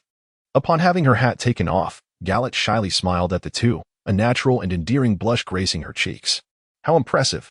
Luffy, the whimsical and straightforward fellow, managed to exercise some restraint and did not rush to touch Gallet. Otherwise, Gale would undoubtedly have intervened. I often hear Captain Carp speak of you both, which is why I have come uninvited today. We have somewhat acquainted ourselves, and Gale spoke quite naturally. I frequently hear my grandfather mention you. My ears have nearly developed calluses from it. He praises your prowess and suggests I follow in your footsteps to become a Navy man, but I refuse. I aspire to be the king of the pirates. Greetings, Gale. I did not anticipate that you too were a disciple of my grandfather. I assumed you were here to capture us in your capacity as a Navy officer. Ace scratched his head, feeling somewhat awkward. He had indeed been a bit nervous at first, given their opposing positions, and even now he retained a hint of apprehension. Ha. It was actually Carp who insisted I bring you back. However, I did not agree to that, ha. A collective burst of laughter erupted among the three, reveling in the notion of outsmarting the old man. Just as they were about to continue their conversation, a voice rang out from behind them. Hurry, they are here. Surround them and do not let them escape. The Navy soldiers had located Luffy and the others, preparing to apprehend them. Gale cast a glance behind him and said, You all go ahead. I will join you shortly as I have matters to discuss with you. The two brothers nodded in understanding and departed, reassured by the fact that their companion belonged to the Navy. Quick, do not let them escape. Pursue them at once. Who are you? What brings you here? I suspect you are allies of the pirates. Seize them. Gale and his companions exchanged knowing smiles, tugging at their coats, which soared dramatically into the air, revealing three young individuals clad in capes of justice. The Marines were momentarily taken aback by the stark contrast in their appearance. To their astonishment, the leader among them, a youth, held a rank superior to their colonel. He was a brigadier general. Despite their surprise, they promptly saluted Gale. Greetings, sir. I am Brigadier General Gale from the headquarters, here on official business. Please return and inform Colonel Smoker that I shall take care of matters here. Yes, sir. Colonel Smoker. We encountered Brigadier General Gale during our pursuit. He claims to be on official duty. We are to return. With a resounding clap, Smoker slammed his hand against a nearby wooden surface. Gale, what brings you here? Ridiculous. Do you think I'm the sort to simply accept your word? Chapter 70, Princess Weiwei's Dilemma. Near the coast of Alabasta, a small boat glided gently across the water. Luffy, is that person truly your brother? Indeed. Haha. His name is Ace, and he set sail 3 years before me. Are you not afraid to leave him behind? Not at all. Ace is incredibly formidable. And before he consumed his fruit, I was no match for him. Really? Never? Absolutely. But now, I am decidedly stronger. Ha. The others broke into a cold sweat, recognizing the blatant exaggeration in his words, and marveled at his audacity. Who do you believe you can defeat? A figure emerged, shirtless and clad in casual shorts, adorned with various trinkets, squatting atop the boat's railing, shielding his hat from the wind. Ah, Ace. Ha. It's nothing. Ha. Luffy's laughter was so genuine that one could hardly discern its authenticity. His confidence was utterly unshakable. Oh, Ace, these are the companions I mentioned to you. How wonderful. My brother is in your care. Nonsense, he is quite uncultured, and I'm sure you find him troublesome. Not at all. Please, allow me to serve you tea. I'll prepare a pot. Sanji, with a cigarette perched at the corner of his mouth, interrupted Ace's dialogue, realizing that leaving their guest standing was not a proper display of hospitality. No, it's unnecessary. Before he could finish, a new voice interjected. All right. I'll have a cup of coffee, thank you. The crew was taken aback. Who was this person, appearing silently on their ship without a sound? Ah, the diminutive Chopper. Startled, hid behind Zoro, peeking out cautiously at the sudden apparition. His small lips clung tightly to Zaro. Are you the one who was beside Kuina during the day? Most on board were filled with trepidation. Despite their initial shock, they soon recognized the young man donned in the Navy officer's cape of justice. They were pirates, and fear painted their faces pale. This individual was indeed Gale, who had sent Garat and Dasky back to their own ship, opting to visit Luffy and Ace to discuss matters privately, as making a grand entrance would be inappropriate. Yes, but that person is not Kuina. Rather, he is my friend, Lieutenant Dasky. The crew wore expressions of dread. Even with the confirmation of their adversary's allegiance, an irrational glimmer of hope lingered within them, despite its folly. The sheer stealth and prowess exhibited by their foe was nothing short of astounding. Then, who are you? At that moment, it was Princess Weiwei who spoke. Though she was among Luffy's companions, she had not formally joined their ranks and maintained her protective status. Thus, despite her lingering apprehension, she was the least intimidated of them all. Greetings, Princess Weiwei. Gale performed a nobleman's courtesy before the princess and continued, I am Brigadier General Gale, commissioned to investigate the Baroque Studios' attempts to undermine the Kingdom of Alabaston. Might I inquire, Princess Vivi, how I may be of service to you? The rank of Brigadier General elicited beads of sweat to trickle down the foreheads of those present, for they had never before encountered a naval officer of such high standing, especially one so youthful. Princess Vivi remained composed, while Nami discreetly retreated a few steps. If their assumptions were correct, this Gale was the naval prodigy who had made a name for himself on the high seas just a few years prior. Observing the expressions on their faces, Gale felt somewhat helpless. He could hardly assure them of his benign intentions, could he? Rest assured, everyone, he is merely my grandfather's apprentice, so there is no hostility intended. At that moment, Luffy stepped in to diffuse the tension. In his heart, he harbored no animosity towards the Navy.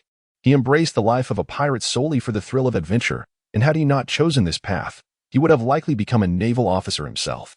Gale smiled and nodded slightly at everyone, signifying his tacit approval. At that moment, a collective sigh of relief swept through the crowd, though an undercurrent of caution lingered in their hearts. After all, reconciling with the arch-nemesis of fate was no simple matter.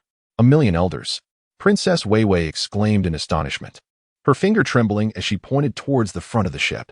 Before Luffy's Merry, 5 colossal ships appeared, aligned in a formidable formation, their shouts and insults audible from a considerable distance.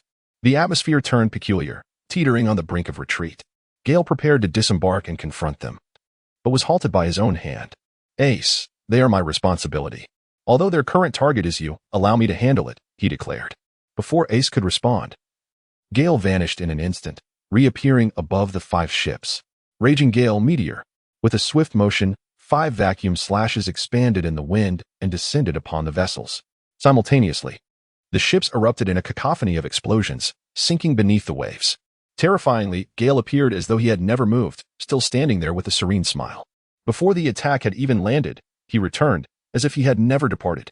Had it not been for the undeniable sight of the 5 ships submerging, they might have thought themselves entranced by a mirage. However, the cries for help, shouts, and the splintering sounds of the pirate ships sinking made it abundantly clear that this was no dream. Such formidable power. This was the shared sentiment among all, including Ace, who felt an immense pressure. If Gale wished to annihilate their vessel, it seemed no one could stop him. The only one seemingly unconcerned was the carefree Luffy. Well, that's incredible, Gale. No wonder Grandpa always speaks so highly of you. I can't wait to spar with you. Luffy's eyes sparkled with excitement, a reaction to which Gale had become somewhat immune. Ace, having overheard Luffy's words, found himself equally eager, itching to test his own mettle. Gale shook his head. No. This is a special time, and a man's duel should not be taken lightly, right, Luffy? Ah, ha ha ha, fine. I can see that you are nearly as formidable as I am. Let us compete another time. Luffy responded with a hearty laugh, devoid of any sense of modesty. The onlookers exchanged glances, bemused by his braggadocio, wishing he would refrain from such ostentatious boasting. The atmosphere gradually became less awkward.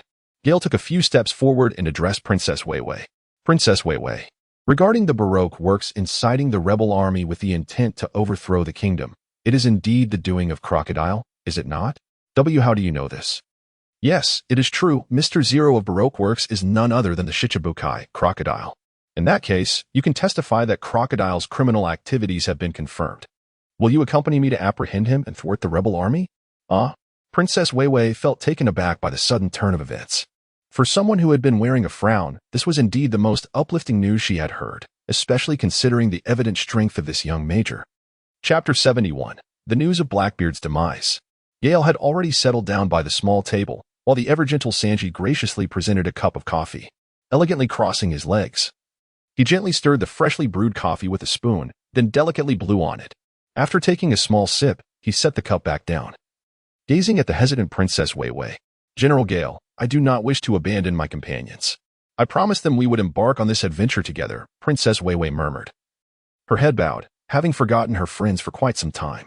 She yearned for the young general's assistance. Yet the memories of her beautiful and beloved companions were deeply etched in her heart after all this time. "Perhaps, Princess Weiwei, you should know that by aiding you sooner, I could save the lives of countless of your subjects." Gale spoke with piercing clarity, articulating a truth that could not be denied.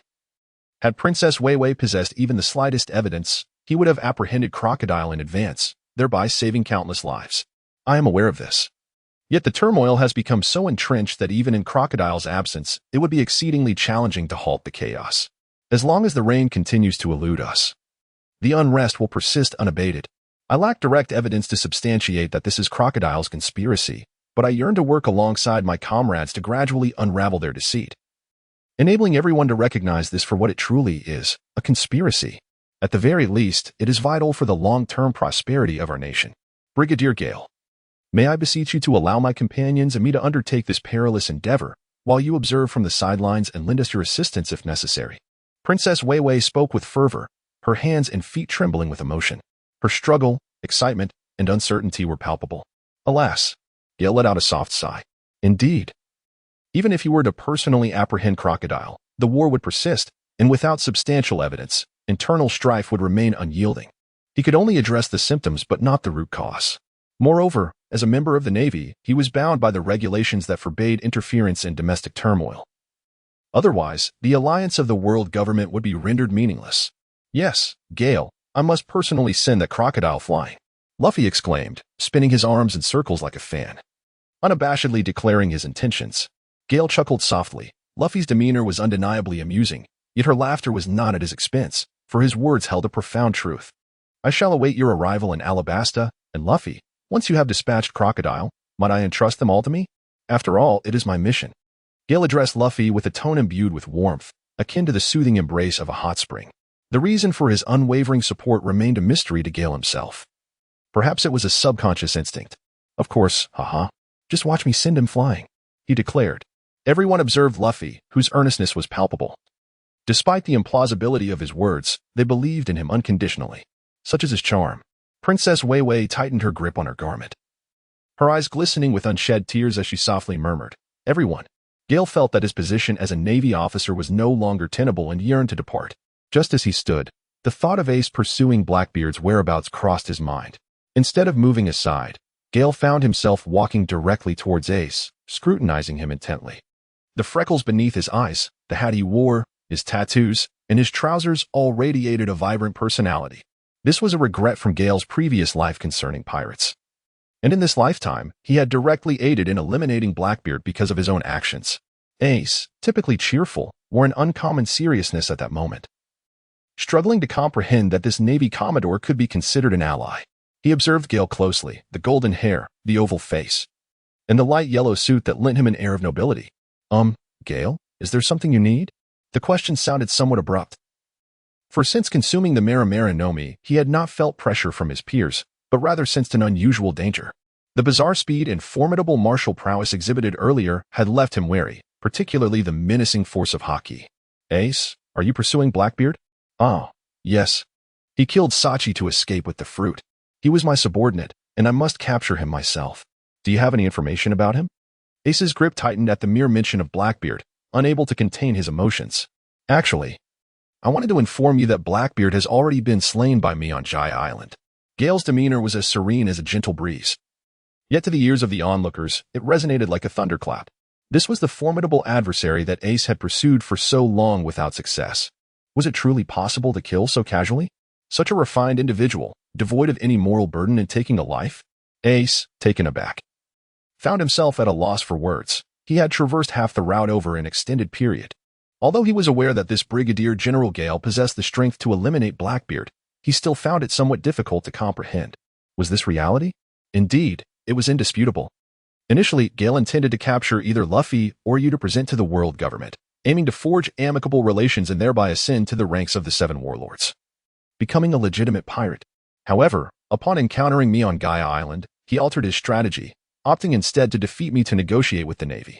His devil fruit abilities were undeniably troublesome, yet unfortunately for him, he had crossed paths with me. Gale leaned against the ship's railing, gazing out at the vast ocean, deliberately avoiding the expressions of those behind her, presenting them only with her silhouette, as if to master the art of indifference. Gale still has unspoken words. Ace. In a way, I have indirectly saved your life. I hope your future endeavors do not disappoint me. Gale, this Blackbeard has harbored intentions for many years, and his schemes have been overly intricate. However, he failed to account for you. Although I did not personally apprehend this traitor, it is commendable that you dealt with him. Regardless, I must express my gratitude to you. This is a favor I owe you. Ace bowed to Gale in appreciation. Perhaps we could convert this into cash? Gale's inquiry was rather abrupt. Huh? How much? Ace instinctively responded, perhaps 500 million berries? Gale turned around, extending the 5 fingers of his right hand. Everyone's jaws dropped in astonishment. Cold sweat trickled down their faces, and Luffy's jaw had truly fallen to his chest, quite a comical sight. Ace was utterly astonished. As a pirate, he never engaged in outright plunder, but only occasionally dealt with other unsavory pirates to earn some extra bounty. After his initial surprise, as if having made a significant decision, he nodded gravely. Well, I don't have that many berries at the moment. Could I perhaps owe you for now? He chuckled. Just kidding. Gale laughed heartily, remarking that only these individuals could be so easily deceived. Had it been someone familiar, they would have disregarded him entirely. Ha ha ha. Ace, Gale is merely jesting with you. Discussing finances can indeed strain relationships. Luffy, too, laughed with carefree abandon. Well then, I shan't linger any longer. Luffy, Ace. I shall take my leave first. Without waiting for a response, Gale employed his moonwalk technique, ascending into the air, and in the blink of an eye, he vanished without a trace, leaving only Luffy behind, waving and shouting, goodbye. Meanwhile, Luffy's crew remained in astonishment, unable to comprehend how each of his companions seemed more formidable than the last. Chapter 72. Tina in the waters of the Alabasta Kingdom, a naval vessel glided smoothly. In the training room, an abundance of white balls filled the space, where a shadowy figure darted about, evading them with agility. Humph, such an unromantic fellow, Gallet muttered crossly, taking a vigorous sip of juice from a small table, though it seemed to do little to alleviate her frustration. With a soft huff, her short yellow hair bobbed slightly. He, that's just Gale's nature, ambitious, responsible, and kind to those around him, Dasky observed with a twinkle in her eye as she watched Gallet. Sister Dasky, it seems you've fallen under Gale's charm. Is he really that wonderful? True, he is fervent about his training, but did you not notice his flirtatious nature? He left us this afternoon to seek someone out. It must have been those 2 enchanting ladies aboard the ship who captured his attention. Gallet continued to pout, still upset about being left behind, for she had clearly seen the 2 lovely women in that pirate crew. How could someone like Gale possibly resist? Dasky maintained her cheerful demeanor. Come now, Gallet, have faith in Gale. Sister Dasky, don't you think having Gale is sufficient for us? Gallet began, only to realize she had inadvertently revealed too much. Dasky, hearing that half-sentence, turned as red as a ripe apple. Colonel Tina, we have sighted a naval vessel ahead. We are unsure of its classification, a sailor reported as he hurried to a female officer. This officer, with pink hair and clad in a fitted purple uniform, possessed long, alluring legs that were completely covered by her trousers. The justice cape she wore added a unique allure to her commanding presence. Oh, Colonel Tina took the sailor's binoculars, swaying her hips as she ascended to the second deck, peering through the lenses at the opposite ship. Although few pirates dared to impersonate naval vessels, there were protocols within the Navy, such as yielding to superiors when in proximity. What she observed was a ship identical to hers in configuration, suggesting parity in rank. Yet, why would an equal approach her jurisdiction without a greeting? It was not as if they were dealing with that notorious man, White Hunter. Tina was quite familiar with his ship. Setting the binoculars down, Tina lit a cigarette, taking a deep drag.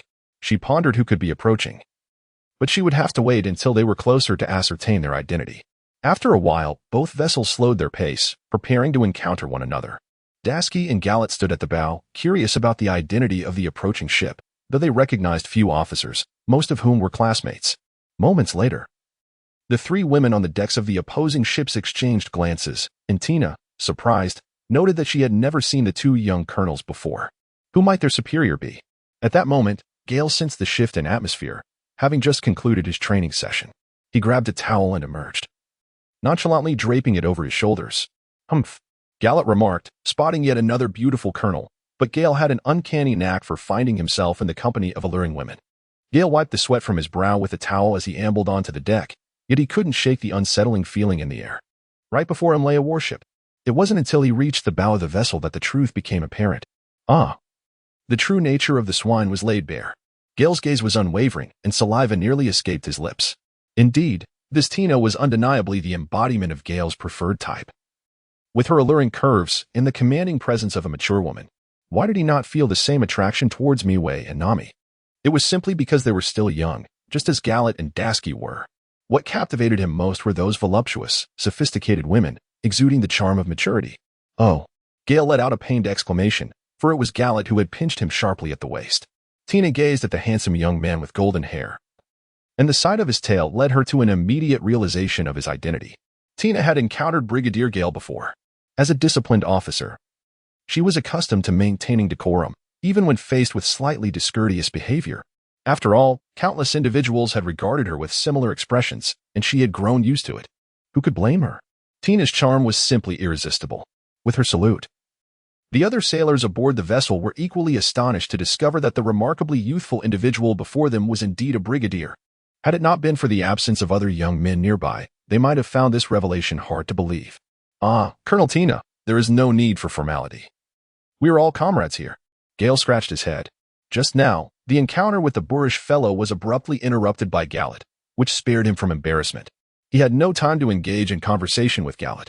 Brigadier General Gale's presence in this maritime region must have a purpose. Colonel Tina presumably had more official matters to attend to. After all, the commander's appearance here indicated a specific mission, and as far as she knew, the infamous hunter-smoker had also arrived, and he was here for the Straw Hat Luffy. But what of Brigadier General Gale? Colonel Tina. I am here on the orders of the Marshal to investigate the relationship between the Baroque works and the rebels. Gale spoke candidly, as it was not a confidential mission, but rather a straightforward task that could be accomplished with minimal effort.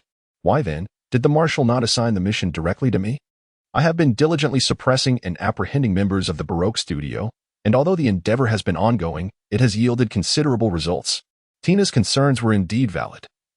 This maritime region falls under her jurisdiction, so why were the tasks not directly allocated to her? Instead, personnel were transferred from Shambadi to this location. Colonel Tina, have you not noticed that no matter how many of the Baroque studio members we capture, they seem never-ending? Moreover, the rebel forces are undoubtedly connected to them. Gale's eyes were fixed on Tina, and this sense of open honesty felt truly delightful. I have come to realize that although our forces may be somewhat inadequate, there remains a possibility worth exploring.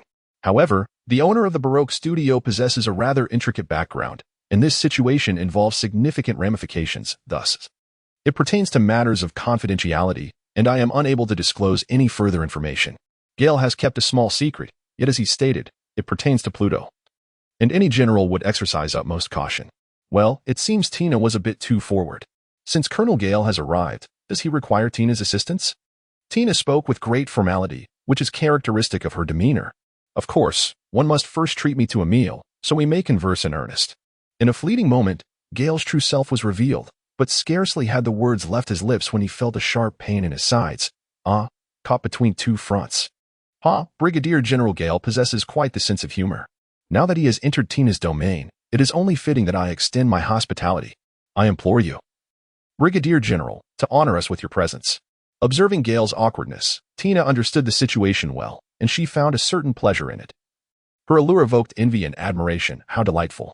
No sooner had Tina's words faded than Gale, with a swift motion, closed the distance of several meters and stood beside her, readjusting his attire as he addressed his crew aboard the vessel. Since Colonel Tina is so warmly welcoming, we should not delay. All of you, come forth as well. You lecher. Just wait until I deal with you. Chapter 73, The War Begins. The waters of the Kingdom of Alabaston lay tranquil, with a few seabirds soaring in circles above. On a warship, a boy with golden hair, clad only in beach shorts and sporting sunglasses, leisurely sipped the drinks brought to him by bikini-clad beauties. Two bikini-clad young women and a mature, elegantly dressed lady completed the scene. What bliss! This is truly delightful. At this rate, I shall not be inclined to practice diligently. The tender embrace of comfort, the grave of heroes. Yet, how I long for more burial sites. If heaven grants me this opportunity, I would wish for 3,000. Gale lay there, indulging in a foolish smile. Brigadier Gale, are you truly so leisurely while chaos ensues in the kingdom of Alabaston?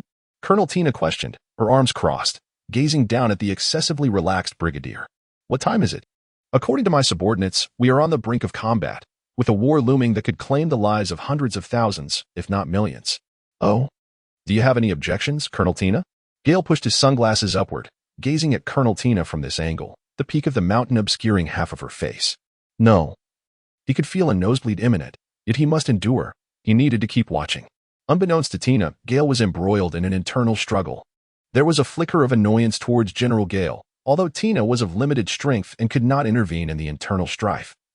She yearned to apprehend individuals from the Baroque studio, believing that capturing even one would mitigate the impending disaster. Colonel Tina was truly compassionate. Yet what difference would it make with a mere 1,000 soldiers at her disposal? Though Tina found herself at an impasse, Gale, on the other hand, was entirely capable. There was a hint of shame in Tina's voice. She had longed to take action these past few days, but she had been tethered to General Gale by various excuses. He had even been indulging in meals aboard her ship daily. The situation was now dire, yet he continued to play. As Tina had overheard his crew remarking on Gale's unusual lack of training. What on earth was happening? Gale found himself somewhat gratified by Tina's commendation. And with a slight cough, he signaled that the atmosphere should turn serious. Colonel Tina, there is no need for haste. I have my own ingenious strategies, he declared. Adjusting his sunglasses, reclining with his hands behind his head and crossing his legs leisurely. At that moment, Gallet approached, holding a communication device. Gale casually extended a hand to receive it. Hello. This is Major General Gale reporting. The war has commenced. What are your subsequent instructions? Upon hearing this, Gale anticipated the news, yet, in order to maintain his authoritative image before the women and his subordinates, he cleared his throat, deepening his voice as he solemnly instructed. All personnel are to be on high alert. Capture any Baroque members stirring up trouble. If they resist violently, they are to be eliminated on the spot. As for the king, he is of no concern. He will not perish, but we must keep him under surveillance. Regarding the rebel leader, Kosha, dispatch someone to protect him discreetly. There are certainly those who would wish him harm. Should he meet his demise, I trust you will understand the repercussions. Remember the facial recognition images I provided. The plan is to commence. We must maximize the reduction of casualties. Understood, Major General. We shall fulfill our orders without fail. His subordinates replied promptly as Gale concluded the communication. A look of astonishment crossed Tina's face. When did you send someone to Albana? She inquired. Gale removed his sunglasses and stood up, enigmatically addressing Tina. Have you not noticed that I have been aboard your ship these past few days? While my own vessel lies deserted. Colonel Tina, it seems, your powers of observation are rather lacking. A tempest of shock surged within Tina. There were approximately 100 soldiers aboard her ship, all of whom had mysteriously vanished under her very nose, only to reappear in Alba. What caliber of soldiers are these? Surely, some must have already mastered at least one of the 6 styles. Such a formidable army could undoubtedly penetrate the very heart of warfare. Gale prepared to enter the cabin to change her attire. She paused at the doorway, a subtle smile gracing her features.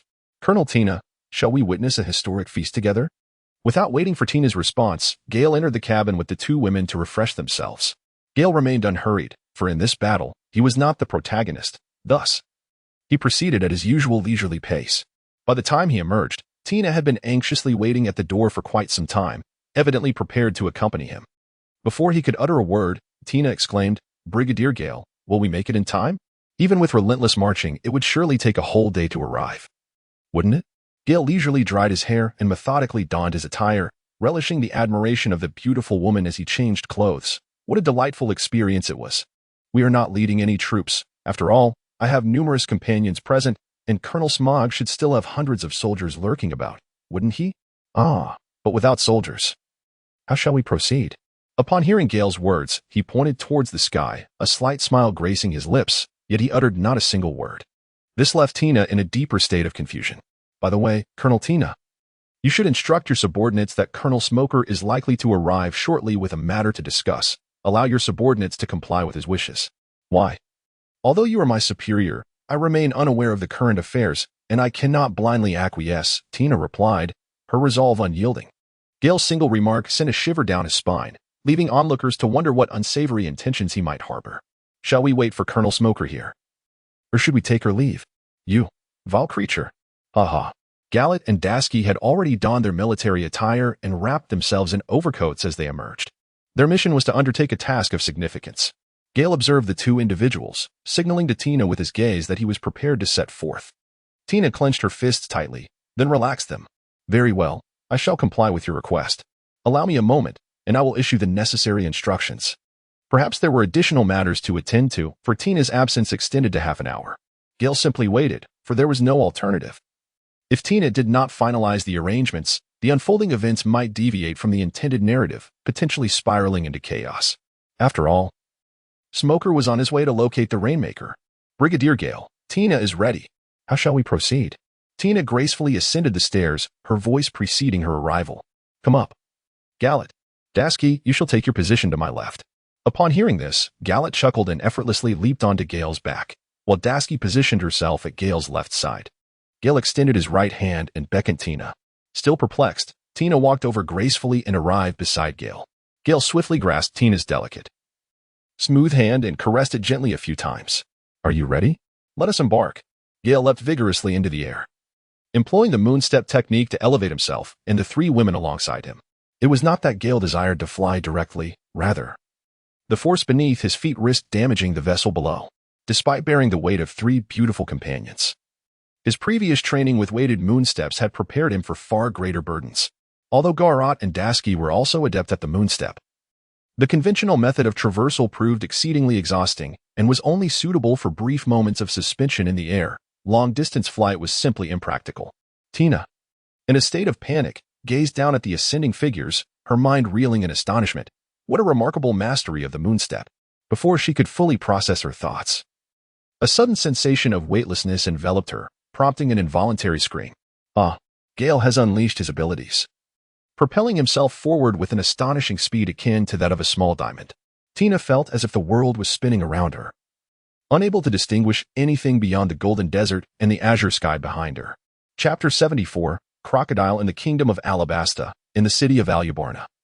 The clamor and din were incessant. The sounds of gunfire and the clash of cold weapons pierced the air. A man led the way, followed closely by three women. The soldiers engaged in battle, seemingly under some unseen influence, parted to create an intangible pathway for the quartet. Tina's heart was tumultuous with fear. Despite the astonishing speed they had just achieved while carrying three others, the surrounding chaos of battle was dizzying. Yet, amidst the throngs of combatants, Gale was able to form an invisible barrier, allowing the four of them to navigate through as if strolling leisurely. The prowess of this brigadier general was indeed more formidable than the legend suggested, even in the midst of a tumultuous battlefield, where cold and hot weapons collided and stray bullets whizzed by. None could penetrate Gale's diamond shield, all thwarted by the protective light. Although the shield was an expanded version, increasing the area of protection, its energy consumption was remarkably less than that of a skilled duel. Gale had never witnessed a battle involving 1,000,000 people. The sheer mass of humanity was nothing short of spectacular. In his previous life, he would have surely lost his composure. Although he was currently overwhelmed by the scene, he dared not let those around him perceive his astonishment. This pertained to the demeanor of a master and the profound matters of a man's sense of security. At that moment, the crowd surged toward the palace gates, shouting fervently, "Charge! Charge! We are nearing the palace. We are approaching the gates. Look! What is that? A white flag. What white flag? Behold, it is the king's army." "What? The king's army? Look, the king's army has raised the white flag." "What? Why are they raising the white flag? We have won. We are victorious. The king's army has surrendered. Quick, who is that? Who is it? It is the leader." "The leader? It is Mr. Kusha. It is Leader Kusha. Leader Kusha has raised the white flag as well." "A white flag? Why? Why has Leader Kusha raised a white flag? What does this mean for us?" Before them stood rows of uniformed soldiers of the king's army, all hoisting white flags, while in their midst stood the young figure of Kusha, the leader of the rebellion, clad in armor and wielding a large sword, exuding an air of authority. As the clamor of the crowd quieted, he began to speak. "The war has come to an end. All troops must quell their anger and lay down their arms. The king's army no longer harbors the will to fight. Is it true, Mr. Kusha?" "Yes, the battle has—" His words were abruptly cut off by the sound of gunfire. Suddenly, a young naval officer appeared amidst the chaos. The metallic clashing echoed through the air. It seemed as though the figure had materialized out of thin air. Employing the sixth technique, shave. The newcomer, garbed in naval attire, bore an almost youthful visage. "Thank you," Kusha exclaimed, beads of sweat forming on his brow. The intricacies of this conspiracy were indeed calculated to perfection. If you must express gratitude, direct it towards my superior. The individual was Bygil, who had been covertly shadowing Kusha, acting on orders from Gale. Indeed, the commands of Brigadier General Gale were impeccable. All naval personnel, heed my orders. Protect the rebel leader and safeguard the palace. Apprehend the spies from the Baroque works. As the crowd began to murmur, numerous infiltrators mingling among the king's army and the rebels were swiftly captured. "Damn it," came the barely audible complaints from the crowd, though they were soon silenced by the authorities. An air of tension enveloped the scene. Kusha attempted to continue speaking, but an ominous gust of wind and sand swept through. Oh no. Bygil, executing a shade maneuver, launched a punch toward the incoming threat. But it was as ineffective as striking a cloud of dust. In an instant, he was caught off guard by the swirling winds, and with a cry, Bygil was sent sprawling away. Who dares to meddle with my affairs? The newcomer, a figure with a cigar clenched between his teeth, bore a long scar across his nose. Its stitches still visible, and a golden hook for a left hand, draped in a grand coat. Speaking with a nonchalant drawl, he declared, You're a crocodile. Do you not realize you are a warlord? You have overstepped your bounds. In the name of justice, I will arrest you." Bygil, suppressing the excruciating pain coursing through him, rose to his feet and gestured into the void, summoning several dozen naval officers to his side, bolstering his confidence. This was his pride. They were soldiers under Brigadier General Gale. "Crocodile, you have violated the terms and formed the Baroque works, inciting internal strife. I, Captain Bygil, in the name of justice, strip you of your title as a warlord. All naval personnel, heed my command, advance for justice." With precision, hundreds of naval soldiers formed ranks, their rifles aimed at Crocodile. A mere gaggle of shrimp and crabs. If you know this, then prepare to be slaughtered, and then I shall finish off everyone here. Ha ha ha ha. Crocodile laughed maniacally, completely disregarding the presence of those around him, for he believed they would all perish. Desert Spada. With that incantation, blades of sand erupted from the ground, growing larger as they surged toward the naval forces. The range of this natural fruit was no jest. Such an area of effect attack would undoubtedly claim at least a third of the naval troops. Gale could no longer endure the situation. He vanished from the crowd and instantly appeared before Bygil. By the heavens, the diamond shield. With a resounding thud, several blades struck the golden giant shield, scattering into sand and forming a hemisphere akin to an eggshell. "General Gale, the esteemed general has arrived." Laughter erupted. Long live the esteemed general. The scene shifted to Crocodile, whose expression remained as disdainful as ever, his lips twitching slightly. "General Gale, why have you come to my domain instead of remaining in your fragrant sanctuary?" Gale did not respond to him, but instead turned to address the gathered crowd, urging them to pursue the remnants of the Baroque studio, Dashki, Galat, and Tina, while safeguarding the king and the rebel leader, compelling them to bring an end to the war. With a swift motion, several individuals instantly found themselves beside Kusha. Galat ascended into the air and entered the palace from above. Princess Weiwei, standing at the entrance, witnessed the timely arrival of Gale and the heroic moment when he had saved Kusha, her eyes brimming with tears of excitement. So many lives had been sacrificed at times. Fervor and camaraderie held great significance, yet reason was equally paramount. Had she initially acquiesced to Brigadier General Gale's request for assistance, perhaps they would not have perished. Should Kusha die again, this rebellion would likely devolve into a relentless struggle. In such a scenario, she would become an eternal pariah. It was astonishing how much more intricate the conspiracies beneath Crocodile's machinations were than she had ever realized. Without him, everything could have resolved itself quite naturally. Chapter 75. Instant kill, damn it. "You little brat, what do you take me for?" Crocodile seethed as he observed that Gale paid him no heed. A surge of fury welled within him. After years of meticulous planning, was he to lose everything due to the sudden emergence of one individual? He was a man who had even defied Whitebeard. "Curse you, and your entire family. Are you the one who injured me?" At this moment, Gale was indeed very angry, pointing at Bigur. Meanwhile, upon Gale's arrival, Bigur finally relaxed after holding in his breath for so long, and his entire body slumped down. Bigur was covered in wounds, bleeding profusely, and appeared severely dehydrated, exuding an aura of exhaustion. Gale cradled the water bag, replenishing the parched form of the creature he had nurtured. Almost instantly, its withered body regained its vitality. Meanwhile, the ship's doctor approached, ready to tend to any injuries. And what of it? No matter who you are or what your status may be, since you have involved yourself, you shall pay for your arrogance. Crocodile's voice rose in intensity and authority. With his hands firmly planted on the ground, he prepared to embrace chaos. The situation had escalated to a point where eliminating them was the only recourse. Only by defeating them could he pursue his quest for the underworld. The immediate priority was to vanquish Gale, for rumors had painted him as a formidable adversary. Yet, no matter how powerful he might be, he remained a user of the sand fruit, a natural type, inherently superior to all others. Devouring cycle. Crocodile pressed his hands to the earth, unleashing a devastating wide-range attack, envisioning the scene where all present would be absorbed and desiccated. A wicked grin curling at the corners of his mouth. However, unexpectedly, Gale vanished. The next moment revealed to him an enormous, obsidian fist, a thunderous iron blow. Gale could no longer bear to gaze upon that fish-like visage, so overly proud and self-assured, thinking himself invincible simply because he had consumed a natural-type devil fruit. Were it not for his powers, a multitude of his subordinates could easily vanquish him. There was little left to be said. He launched into battle with a devastating blow. A razor-sharp strike descended upon Crocodile's head, accompanied by a fist enveloped in dark lightning and armed hockey. Boom. The staircase at the palace's base crumbled under the force, leaving a gaping pit of 7 or 8 meters deep. This was merely the aftermath of Gale's restrained assault on Crocodile, with the crater being entirely a result of his own body colliding with the ground. Blood droplets still hung in the air as he plunged into the abyss, exemplifying his remarkable speed. At that moment, Crocodile's eyes bulged in disbelief. His face a mask of incredulity, teetering on the brink of unconsciousness. He could not fathom why this young boy before him possessed such formidable strength. Oh. My apologies for the excessive force. I was still holding back. You pathetic fool, relying solely on your fruit's power, utterly unaware of your limitations.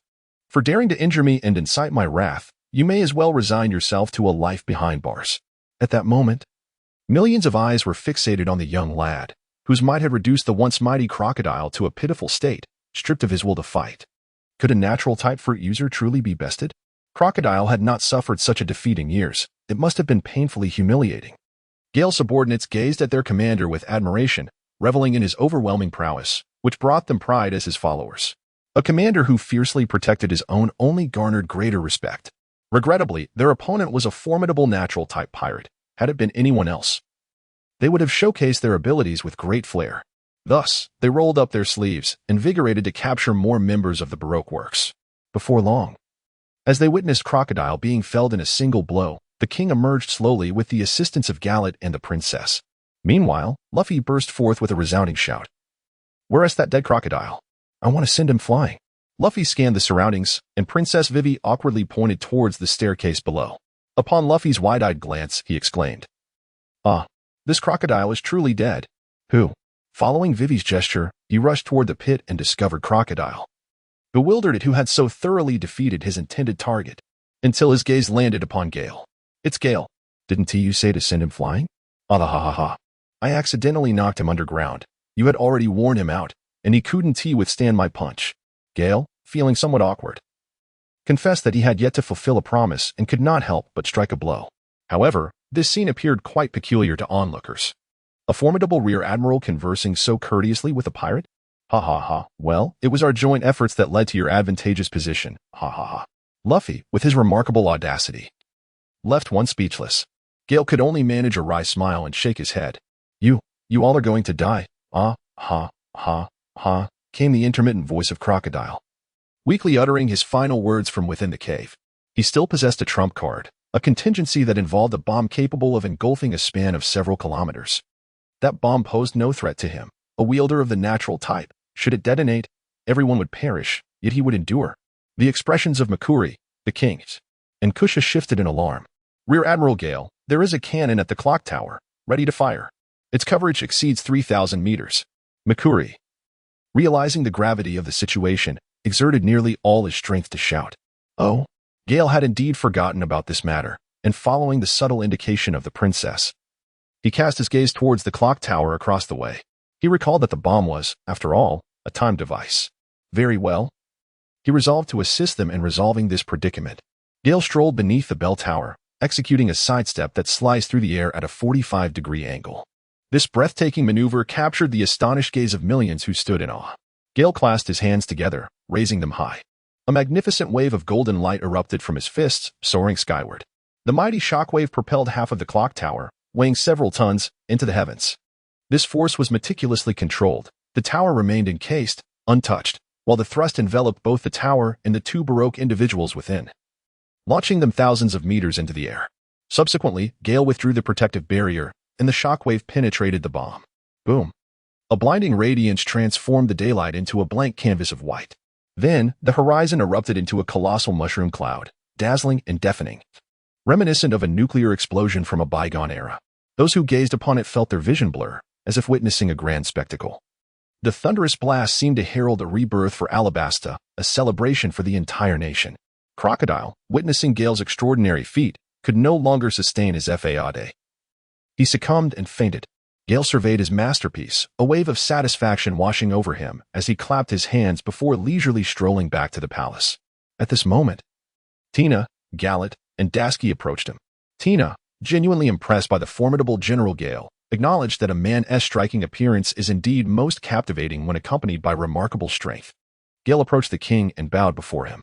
Alabastan is a vast nation, with a royal family that represents the nobility and serves as the esteemed patron of their navy.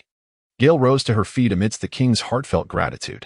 Gale subtly conveyed to him that the true hero of this tale was not he, but another, and that he merely reaped the rewards.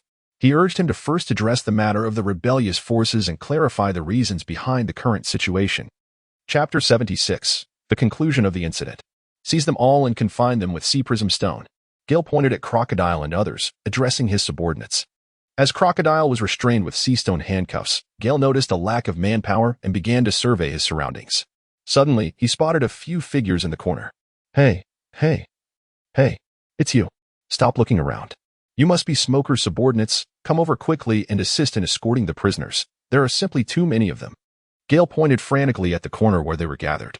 Their numbers surpassed his own, and although their combat prowess was inferior, their sheer quantity made tasks easier, especially when it came to escorting prisoners. The underlings of the Baroque works were indeed numerous. Yes, General, a shrewd middle-aged man, accompanied by a cadre, approached to pay his respects before leading his men to assist. It was of little consequence who their superior was, for at this moment, Gale's fist held the most authority. They had witnessed firsthand that even their commander Smoker, who wielded similar natural abilities, would likely face a fate akin to that of Crocodile. It was imperative not to provoke their superior.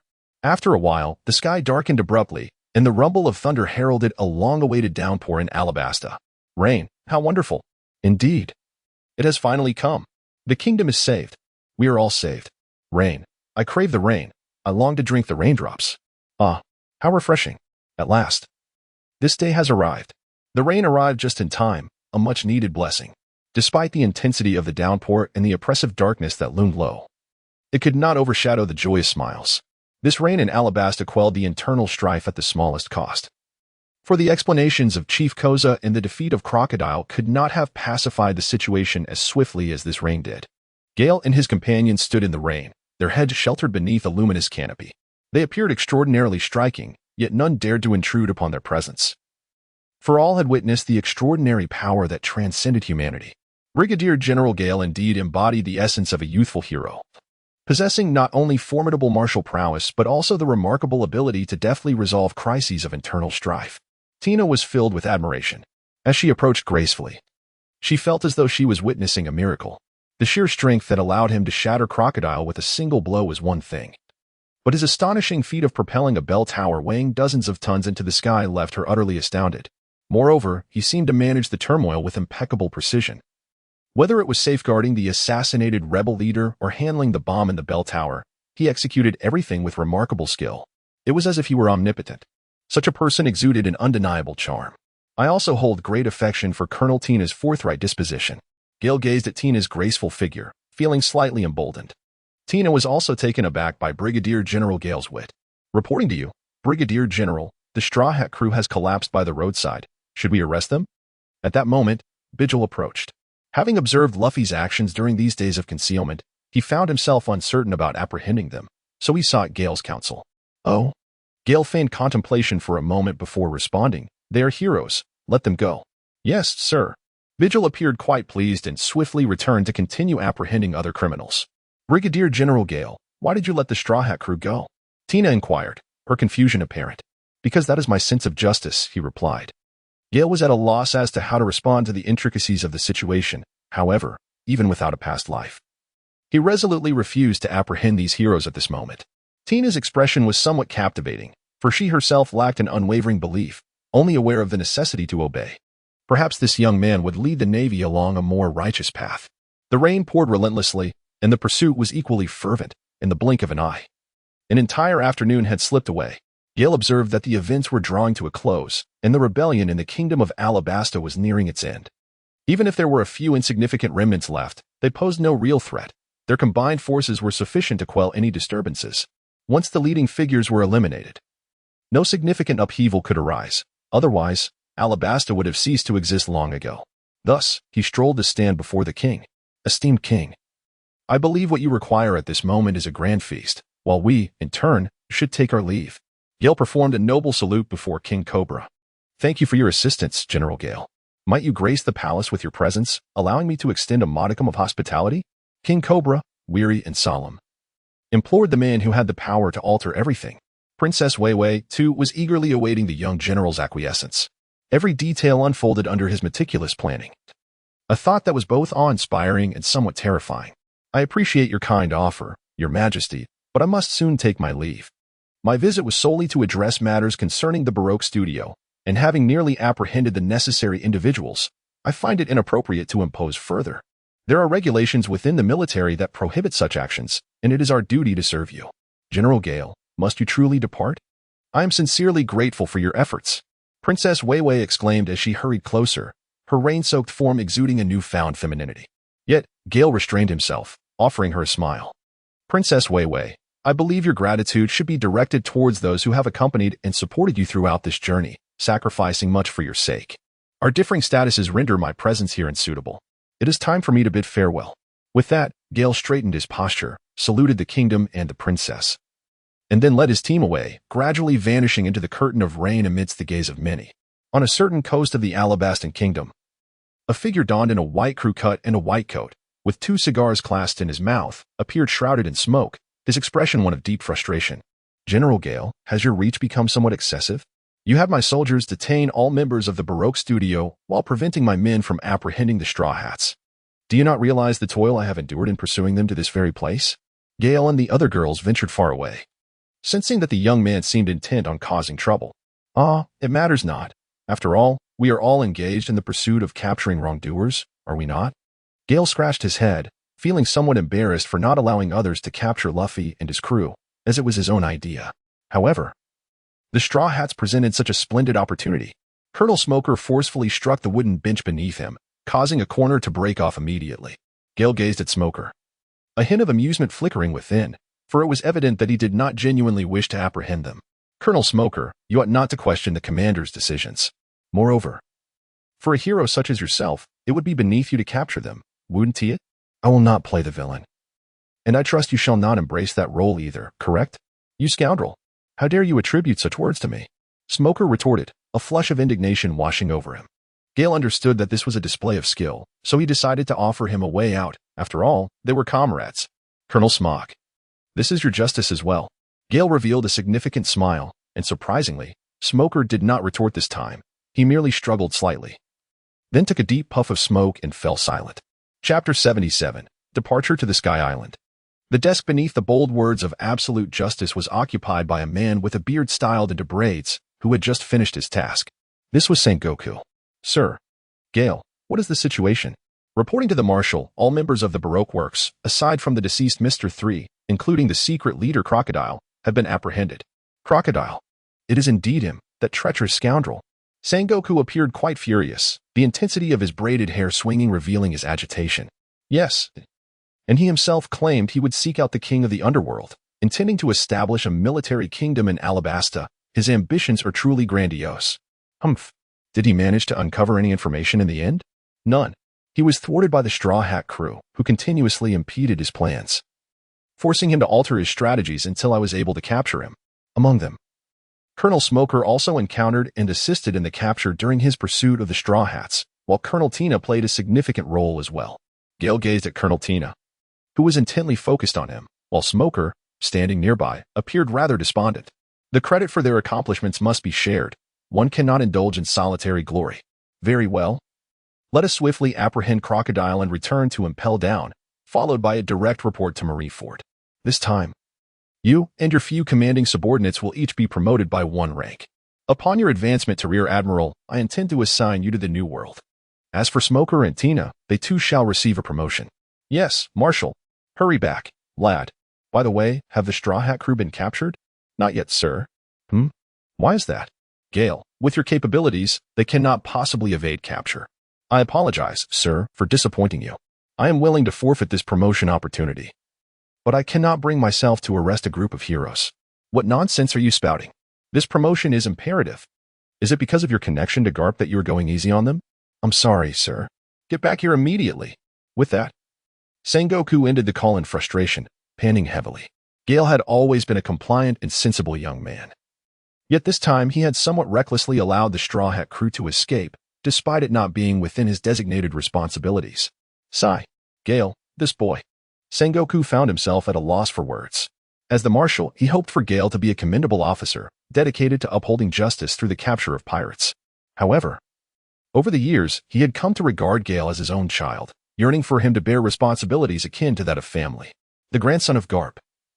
Gale had a certain leniency towards the Straw Hat crew, as Garp was also his mentor. Yet, it is indeed challenging to have both fish and bear's paw.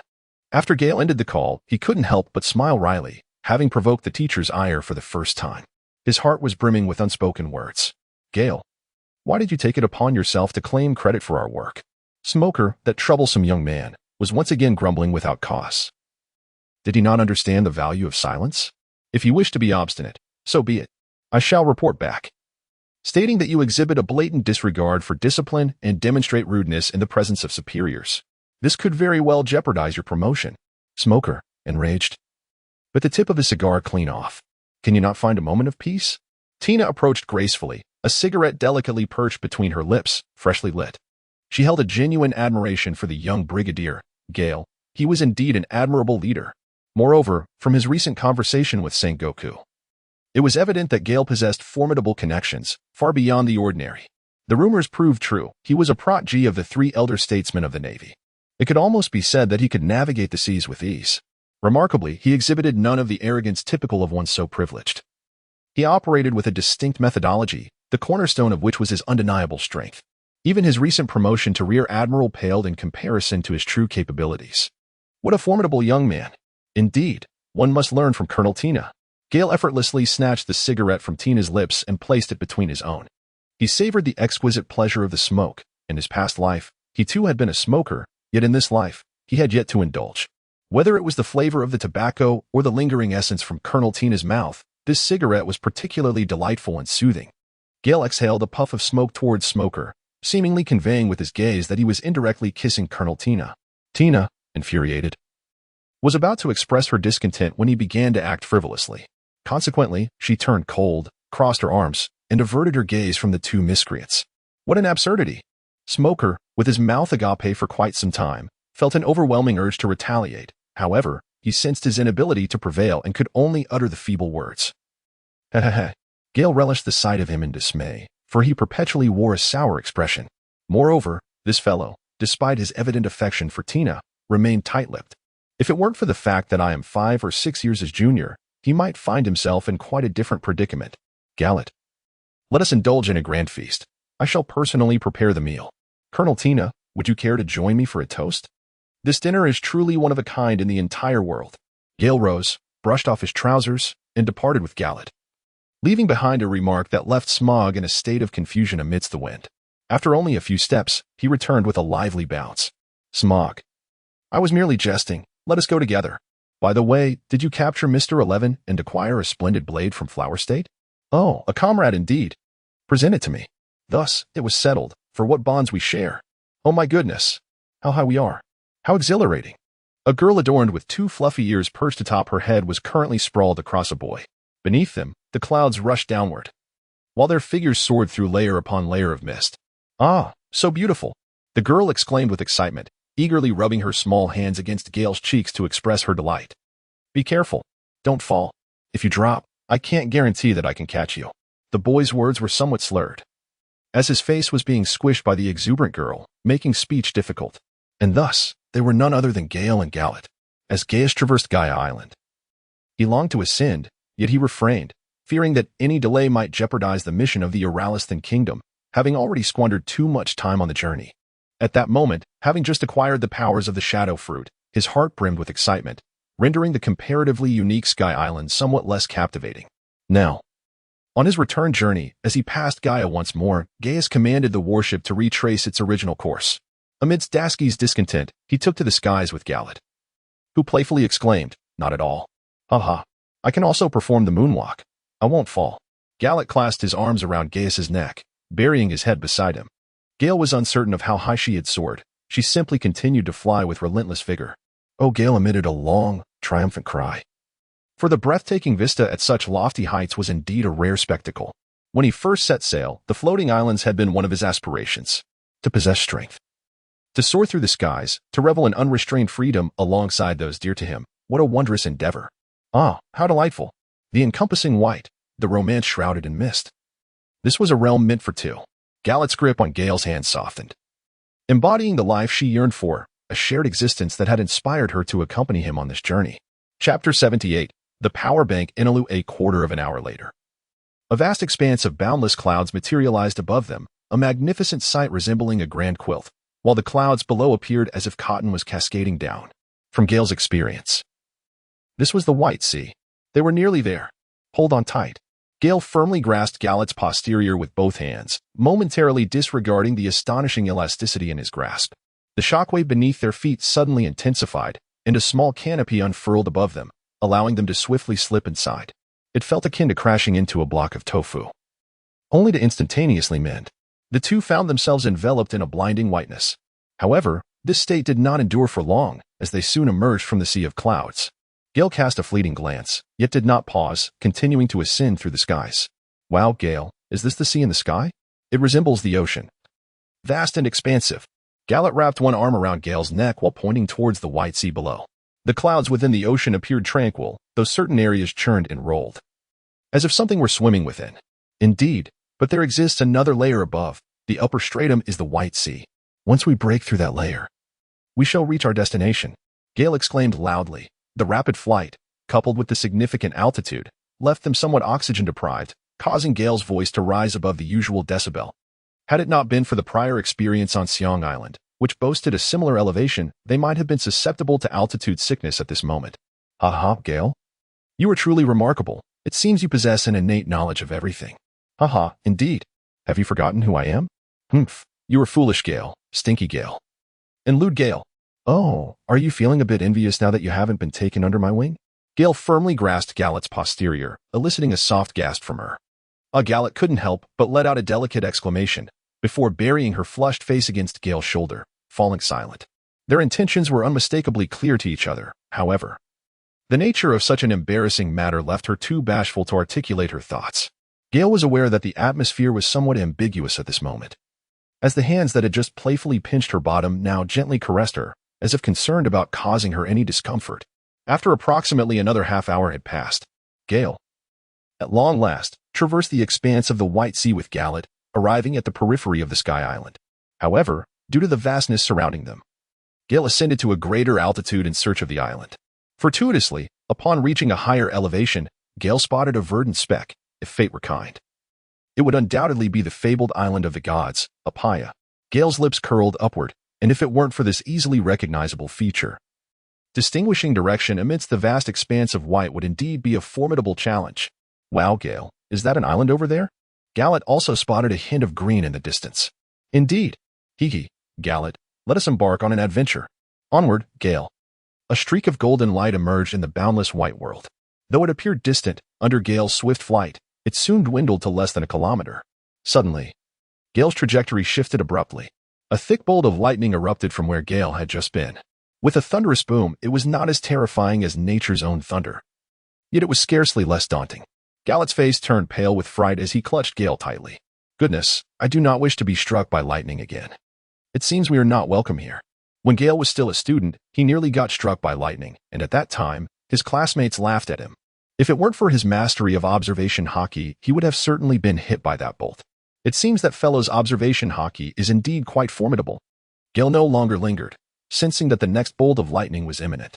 Thus, he unleashed his full power, heading towards the colossal vine that soared above the island. Boom! Another massive shadow of lightning struck where Gale had just been, but he had already vanished from that spot.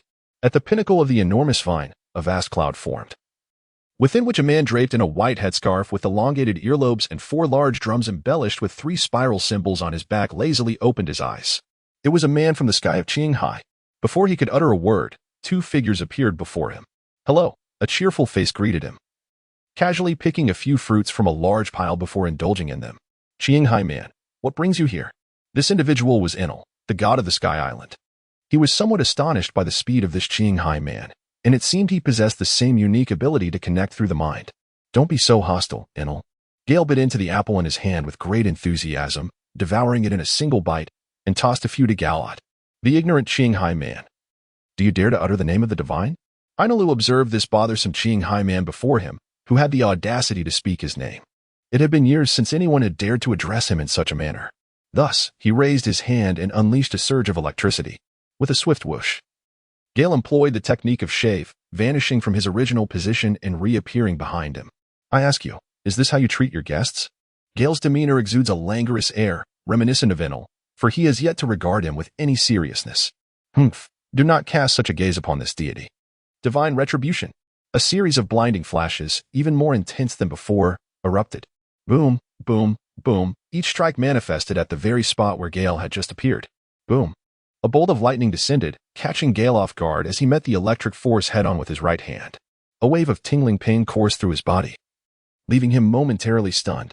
Hiss, how painful, how numbing. Every hair on his body stood on end. Such a terrifying observation hockey. Yet, it seemed as though a dormant power within him had stirred ever so slightly.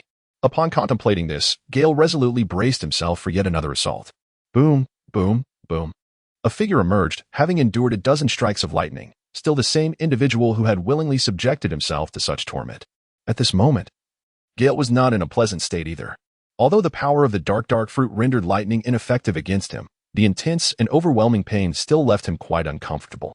Remarkably, the electric shocks, which had improved only gradually through training, had gained a significant boost from absorbing the power of lightning via the dark fruit.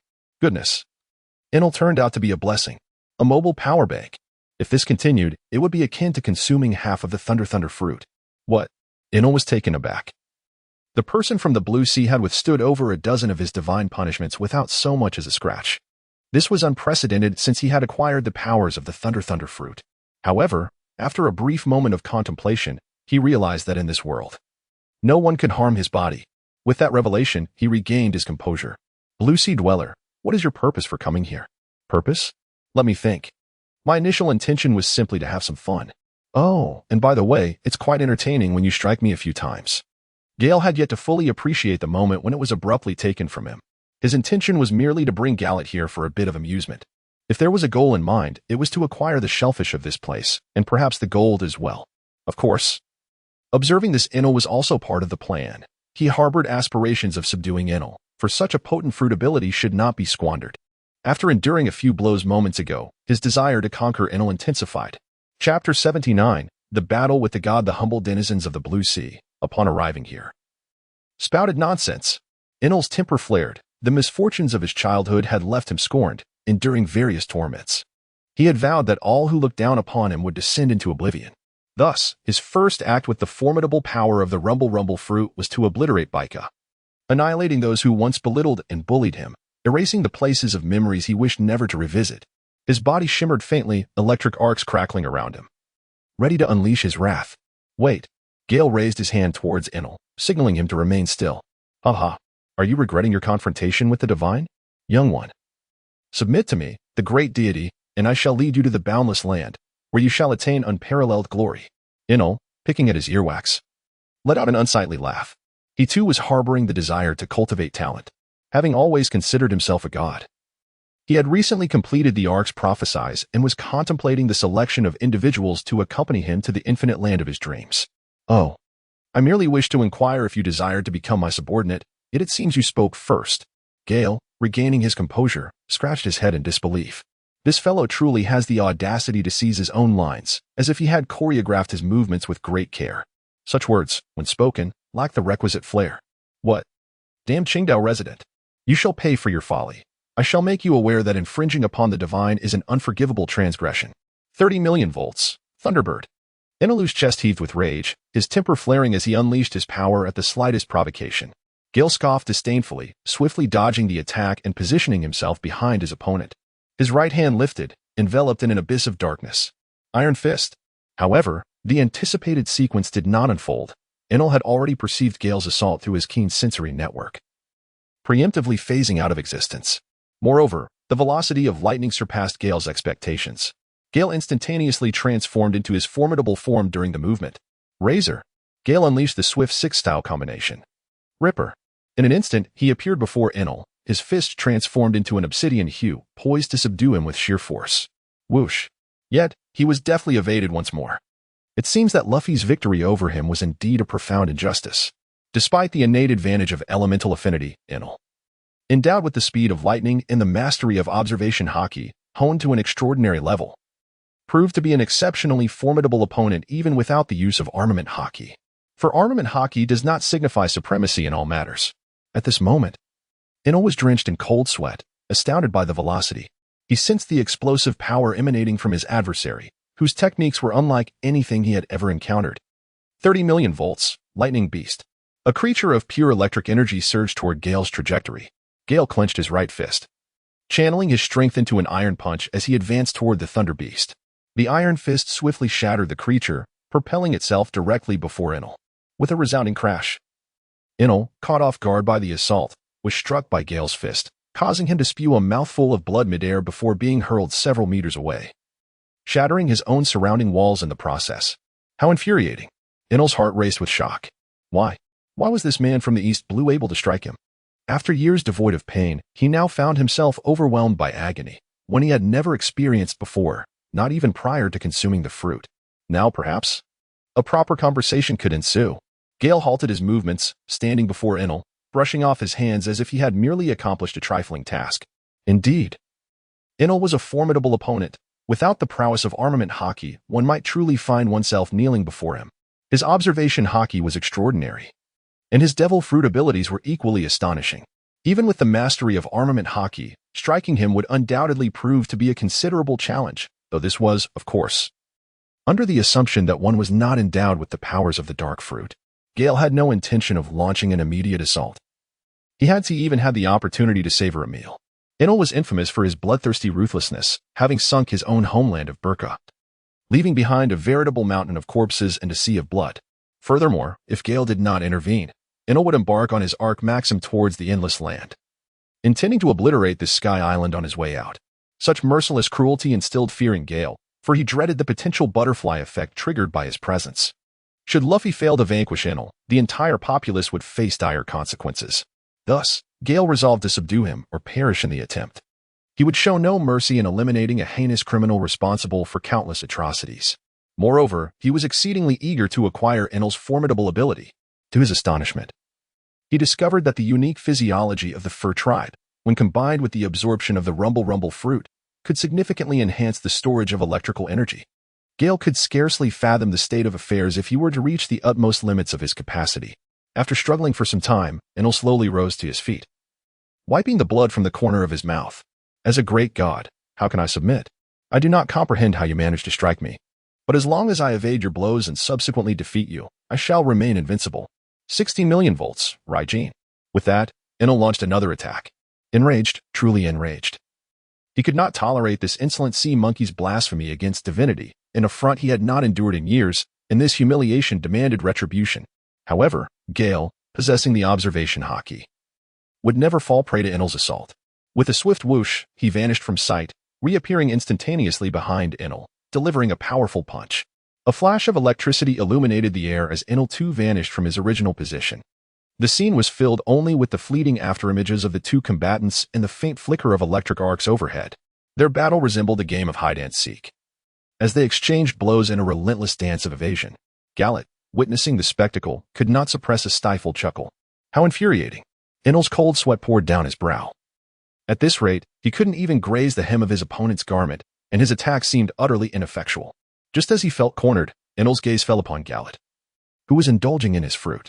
That was the companion of the Sea Dweller. With renewed determination, Inal dodged Gale's strike, transforming into a bolt of lightning to appear before Gallet in an instant. Damn it!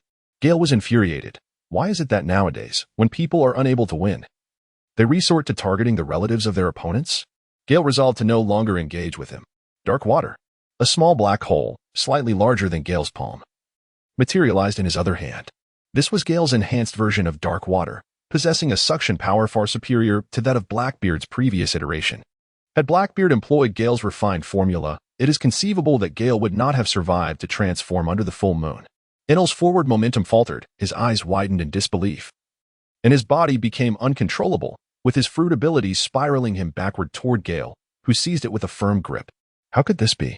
Inal, utterly astonished, felt a tumultuous storm of emotions surge within him. Throughout this day, he had encountered numerous revelations that shattered his worldview. His once invincible lightning abilities and heart-net powers had failed him time and again. Now, as he found himself ensnared, he could not sense his powers at all. It was as though he had never possessed them. His abilities had vanished. Who on earth are you? Inal panicked, completely overwhelmed. I shall ask you once more. Are you willing to follow me? Gale grasped Inal's shoulder with his right hand, and no matter how much he struggled, he could not break free from his grip. How is this possible? I am a god. Inal protested defiantly, raising his fist to strike Gale behind him. Gale used an iron block to shield himself with his left hand. To him, Inal, devoid of any fruit abilities, was merely insignificant. He then swiftly retaliated with a punch that landed squarely on Inal's face. You are nothing but a delusional deity. Gale could no longer restrain himself and landed several more punches on him, causing Inal's cheeks to swell dramatically. I ask you, will you still comply? What did you say? Gale listened as Inal spoke with a slurred tongue, and in a fit of frustration, he landed several blows upon him. This is what you get for your incoherence, he muttered. After the assault, the sound of soft whimpering reached Gale's ears, and it dawned on him that he had swollen Inalu's mouth, rendering him speechless. Unable to articulate, are we? Gale remarked awkwardly. I apologize for my excessive force. I shall be more cautious in the future. Inalu nearly succumbed to unconsciousness, his face drained of color from the sheer humiliation. Of being so accustomed to a position of superiority, he had never endured such an affront, though there had been instances in the past. Those who dared to insult him had all met their demise at his hands, and he had eradicated everyone in their vicinity. Chapter 80. The Thunderfruit Changes Hands. Gale gazed at Inalu, who was wide-eyed in astonishment, feeling a twinge of hesitation in his heart. Despite the necessity of not being overly compassionate, he resolved to inquire once more. Are you willing to become my subordinate? Strangely, this time Inalu nodded vigorously. It was now Gale's turn to be taken aback, for he had distinctly sensed Inalu's palpable intent to kill. Gale pondered internally, weighing his options, and ultimately decided that he could not bear the consequences of the ensuing storm. In that fleeting moment, he released his grip on the right hand of Inal. However, as soon as he did, Inal transformed into a flash of lightning, vanishing 100 meters away. The wounds on his face gradually subsided, healed by the powers of his fruit. That insufferable brat! How dare he insult me thus? I shall ensure that you and all the inhabitants of this island meet your demise at once. Having just regained a measure of strength, Inal bared his teeth in a snarl, and his entire being erupted with crackling lightning, morphing into a colossal figure of thunder. This is bad. Gale realized his desire to flee, likely in pursuit of his fabled Ark of the Covenant to annihilate the Sky Island. However, he would not allow such a breathtakingly beautiful and dreamlike all to fall victim to his ambitions. Prepared for this moment, a dark, swirling void materialized in his right hand. Profound and enigmatic, an abyss of dark water. Inaru, transformed into a colossal being of lightning, intended to escape. Believing the man from the blue sea could not possibly keep pace with him. Yet, an overwhelming sensation of imbalance suddenly washed over him, as his immense form began to draw nearer at a languid pace. 200 million volts. The thunder god descends. Inaru, in his most formidable state, unleashed his ultimate attack, intent on obliterating the mere insect before him. The tremendous bolt of lightning surged forth, swiftly reaching Gale. Gale was aware of the razor's edge but still felt it graze his shoulder. A sharp agony surged through him, causing his body to convulse. Even though he possessed the ability to absorb damage, the excruciating pain nearly rendered him unconscious. Dark waters. Gale endured the pain, exerting more strength in his hands. With a sudden, forceful inhale directed at Inal, he drew him closer. Inal, already fatigued from launching his attack, was swiftly pulled into Gale's vicinity. Gale raised his hand and delivered a powerful iron fist to Anilu's head. It was no jest. One with such nefarious intentions and grave misdeeds deserved no mercy. He had already granted him ample opportunities. With a resounding thud, Anilu was sent flying several meters, only coming to a halt after crashing against a wall. Without hesitation, Gale advanced to land another blow. Anilu, whose physical prowess was lacking, could barely withstand 2 more punches before he fell to the ground, gasping for breath. "Garrot, quickly fetch an apple," Gale shouted at Gallet, expressing his desire to test the abilities of the mysterious fruit, which he had yet to experience. Gallet swiftly approached Gale, holding an apple in hand, and presented it to him. Gale joyfully grasped the apple, employing his dark water abilities with a swift motion towards Enel. Indeed, each time he absorbed the essence of a fruit user, he felt an exhilarating rush, and his Enel's life force waned. He sensed the fruit's power intricately converging towards his right hand, akin to the delicate unraveling of threads. As the last vestiges of Enel's vitality slipped away, Gale felt as if he were clutching a demonic blue soul within his grasp. He pressed the apple in his right hand against the one in his left, gradually releasing the fruit's essence. With the apple's hue transforming into a deep blue, it began to distort, swell, and reshape. A smile blossomed on Gale's face. It was achieved. Gale let out an exultant roar. In his hand appeared a deep blue fruit adorned with lightning patterns, the very embodiment of the thunder fruit. Gale was exhilarated to have acquired this extraordinary fruit. Moreover, he had mastered the method of extracting the powers of the devil fruit. Gallet, quickly, consume it. Gale placed the fruit into Galat's hands. Galat gazed curiously at the fruit before her, intrigued by the remarkable abilities it promised. However, after much hesitation, she still refrained from taking a bite. "Galat, why do you not partake?" Gale gazed quizzically at the entranced Gallet, who remarked, "Gale, I cannot partake. It is far too precious." Galton rolled his eyes. "My dear heart, no matter how precious it is, it pales in comparison to a single hair from you. Moreover, only by consuming it can your safety be truly assured. This way, I need not fret over your inadequacies or your well-being." Gallet's heart swelled with joy. Her cheeks flushed like ripe apples. She felt an overwhelming sense of happiness. However, after Galton's gaze lingered upon her for several minutes, he remained silent. "My little ancestor, what is the matter now?" "Galton, I do not wish to eat. I fear that one day, should you fall into the water, no one will come to your rescue." This statement left Galton without a retort. It was the second time he had heard Gallet express such concern, and despite this being the case, he felt an undeniable happiness. "Foolish one, if there exists an enemy I cannot defeat, even if I were to fall into the water, you would be unable to save me. Furthermore, only by possessing great strength will I truly avoid such peril. Besides, should it merely be a common fall into water, I have the indestructible shield. Water cannot penetrate it." Gallet was ultimately swayed by Galton's words. After careful deliberation, she nodded and took a bite of the fruit. Gale observed Gallet's furrowed brow with a twinge of sympathy. After turning her head away, she still felt compelled to advise, "You must consume every last bite. I fear the effects may not be potent enough." Creaking sounds echoed as. Despite the unpleasantness, Gallet dutifully consumed all the fruit's flesh under Gale's instruction.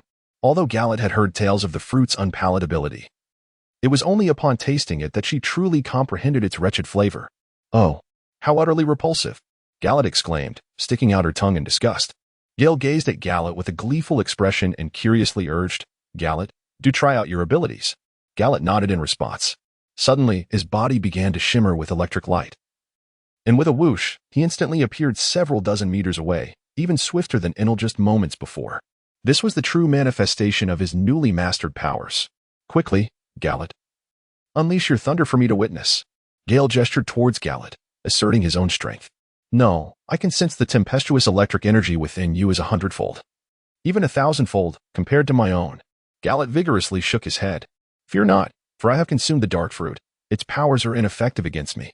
Moreover, your lightning only serves to augment my strength. I can feel my own electric energy surging." "Is that truly the case? Then allow me to test it," Gallet exclaimed, raising his right hand towards Gale, unleashing a torrent of electricity. The crackling sound echoed as the lightning surged into Gale's body. Gale felt as though struck by lightning. The pain overwhelming. This assault was even more formidable than that of Enel.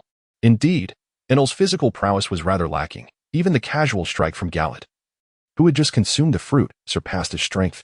However, the results were unmistakable. The electrical energy coursing through his body had undeniably intensified. "Ha!" Gale let out a long howl, realizing that such formidable powers had fallen into Garrett's hands. The potent dark fruit combined with Garrett's thunder fruit created an unparalleled synergy. Surely, there exists no stronger combination in the world. Moreover, beneath this lightning ability awaited a vessel, the Ark of Proverb, perfectly complementing the thunder fruit and capable of unleashing cataclysmic devastation. However, the golden ship seemed rather ostentatious. It would be wiser to return and have Dr. Water devise a craft powered by electric and solar energy instead. The gold was too precious to waste. More vessels could be constructed. With this mobile battery, my technological industry will advance yet further. Ha ha ha. Additionally, with the increased energy storage, I could wield half the power of the thunder fruit. Ha ha ha. The days of being struck by lightning are surely upon me. Although there is a nagging feeling that something is amiss, I cannot help but feel elated. Ha ha ha. Chapter 81. The sounds of battle from the divine palace atop the beanstalk attracted the attention of the divine guard. A rustling noise ensued as over 50 individuals appeared, led by 4 figures. Each bore a pair of wings upon their backs, exuding an aura of sanctity and inviolability. The latecomers gazed upon the lifeless form of Inaru on the ground, anxiety etched upon their faces. "Who are you?" stammered Ashen, the towering captain of the divine warriors, his voice trembling. For in their eyes, the omnipotent deity had inexplicably fallen at the hands of these 2 young individuals. Yet, they could not dismiss the possibility that these 2 might have employed some nefarious tactics. Gale smiled as she regarded the group. "I believe you are all contemplating your escape at this very moment." Gale smiled warmly at the crowd and spoke. Gale's smile sent shivers through the hearts of those present. The 4 priests exchanged glances, murmuring softly among themselves. "What should we do? Should we eliminate those 2 individuals? It appears they may be employing some sort of trickery. We cannot simply let them go. Perhaps we should test their strength. If they prove formidable, we could elevate them to the status of a new deity.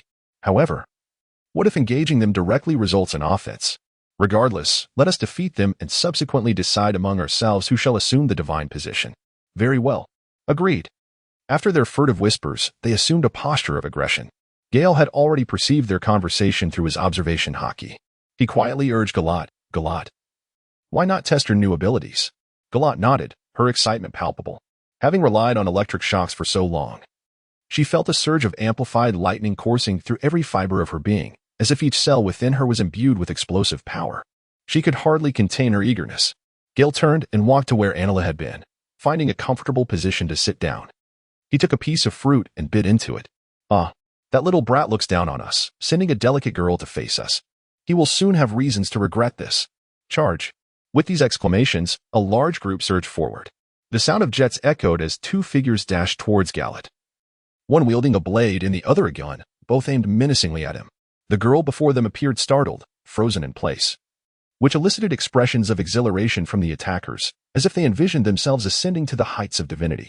However, the duo's assault merely scattered the girl before them, her form dispersing into fragments imbued with a chilling blue light, evoking a sense of eerie familiarity.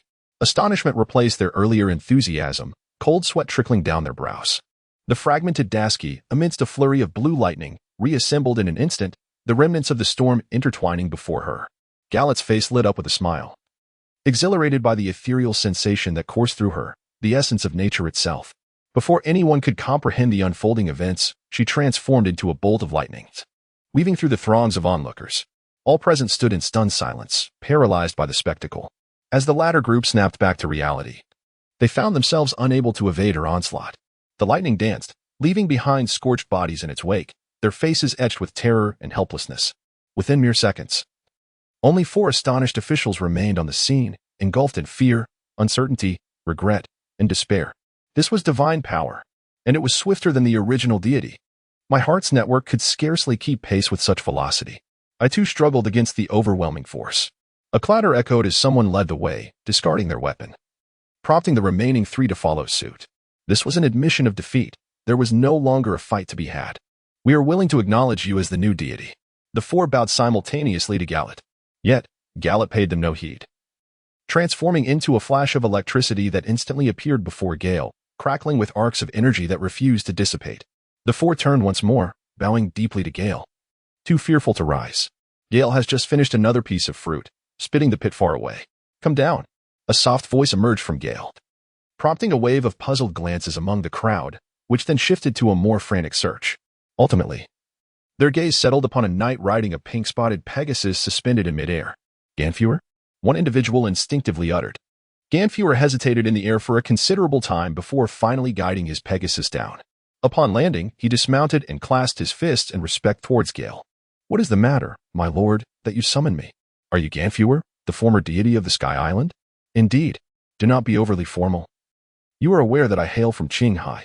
Are you familiar with the Navy?" Ganfuer paused, scrutinizing the attire of his interlocutor. If his observations aligned with what he had read, the white cloaks of justice donned by the two individuals were indeed the garb of Navy officers. If they were Navy officers, then it stood to reason that they were not villains, for the text indicated that the Navy upheld the principles of justice. "My lord, are you with the Navy?" "Precisely. With Inal's demise, he has met his just deserts for his numerous transgressions. Now that the Sky Island is leaderless, are you willing to continue governing this beautiful land? To allow peace and camaraderie to flourish across this territory?" Ganfuer's emotion surged. He had awaited this day for several years, during which his hair had turned completely white. His prompt appearance was the result of having long been in hiding nearby. And upon witnessing the brilliant blue light in the sky, he sensed an opportunity and hastened from a remote corner of the White Sea. "I am willing." Ganfuer sincerely bowed in gratitude towards Gale.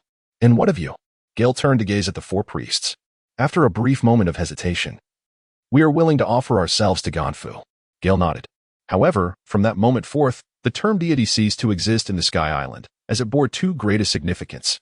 Henceforth, the Sky Island would recognize no gods, only leaders. "You, under the stewardship of Ganfuer, shall diligently govern this sacred land, opening the hallowed grounds of the Island of the Gods, while also laying aside the grievances with the Shandians, fostering a spirit of amicable coexistence. On behalf of the Navy, I hereby offer you a pact. As long as you pledge your allegiance to us, we shall provide you with protection." "Indeed." The few individuals bowed their heads in agreement. "Do not be so formal, Ganfuer. From now on, I suggest you assign a new title to the four divine officials, relinquish your animosities, and guide them. Should they refuse to comply, you may contact me through this telephone book. My number is inscribed within. Simply press it, and I shall hear you, no matter where you may be in the world." With that, Gale produced a telephone bug from his pocket, a mere illusion crafted from the hidden capabilities of the dark fruit. Ganfuer eagerly accepted the telephone bug. Thoroughly pleased with Gale's arrangements and eager to resolve the long-standing conflict with the Shandians peacefully. "Yes, my lord. From now on, you may call me Gale." "Very well, Lord Gale." Gale refrained from further addressing the matter of titles. If he preferred to be called Sir, so be it. He had two pressing tasks on his mind. "Ganfuer, gather 100 of each type of shell from your Sky Island, and as many wind shells as you can procure. Also, where is the Ark of Proverb? Take me to see it?" "Yes, sir." Chapter 82. Returning to the warship near the waters of Gaia Island. A Navy warship was advancing slowly. "Humph, that wretched Gale and Gallet, that indulgent friend, have abandoned me for their amusements." Dasky was on deck, vigorously brandishing one of the fine blades Gale had gifted her recently. Upon receiving the sword, she had been elated. However, now, no matter how she wielded it, it felt as though it weighed 1,000 pounds. Slash, chop, thrust, stab. The action she usually executed with unparalleled finesse now felt sluggish under this oppressive atmosphere. Boom. A thunderous sound resonated. The previously sunny sky began to darken with ominous clouds. Dasky anticipated rain and ceased her movements.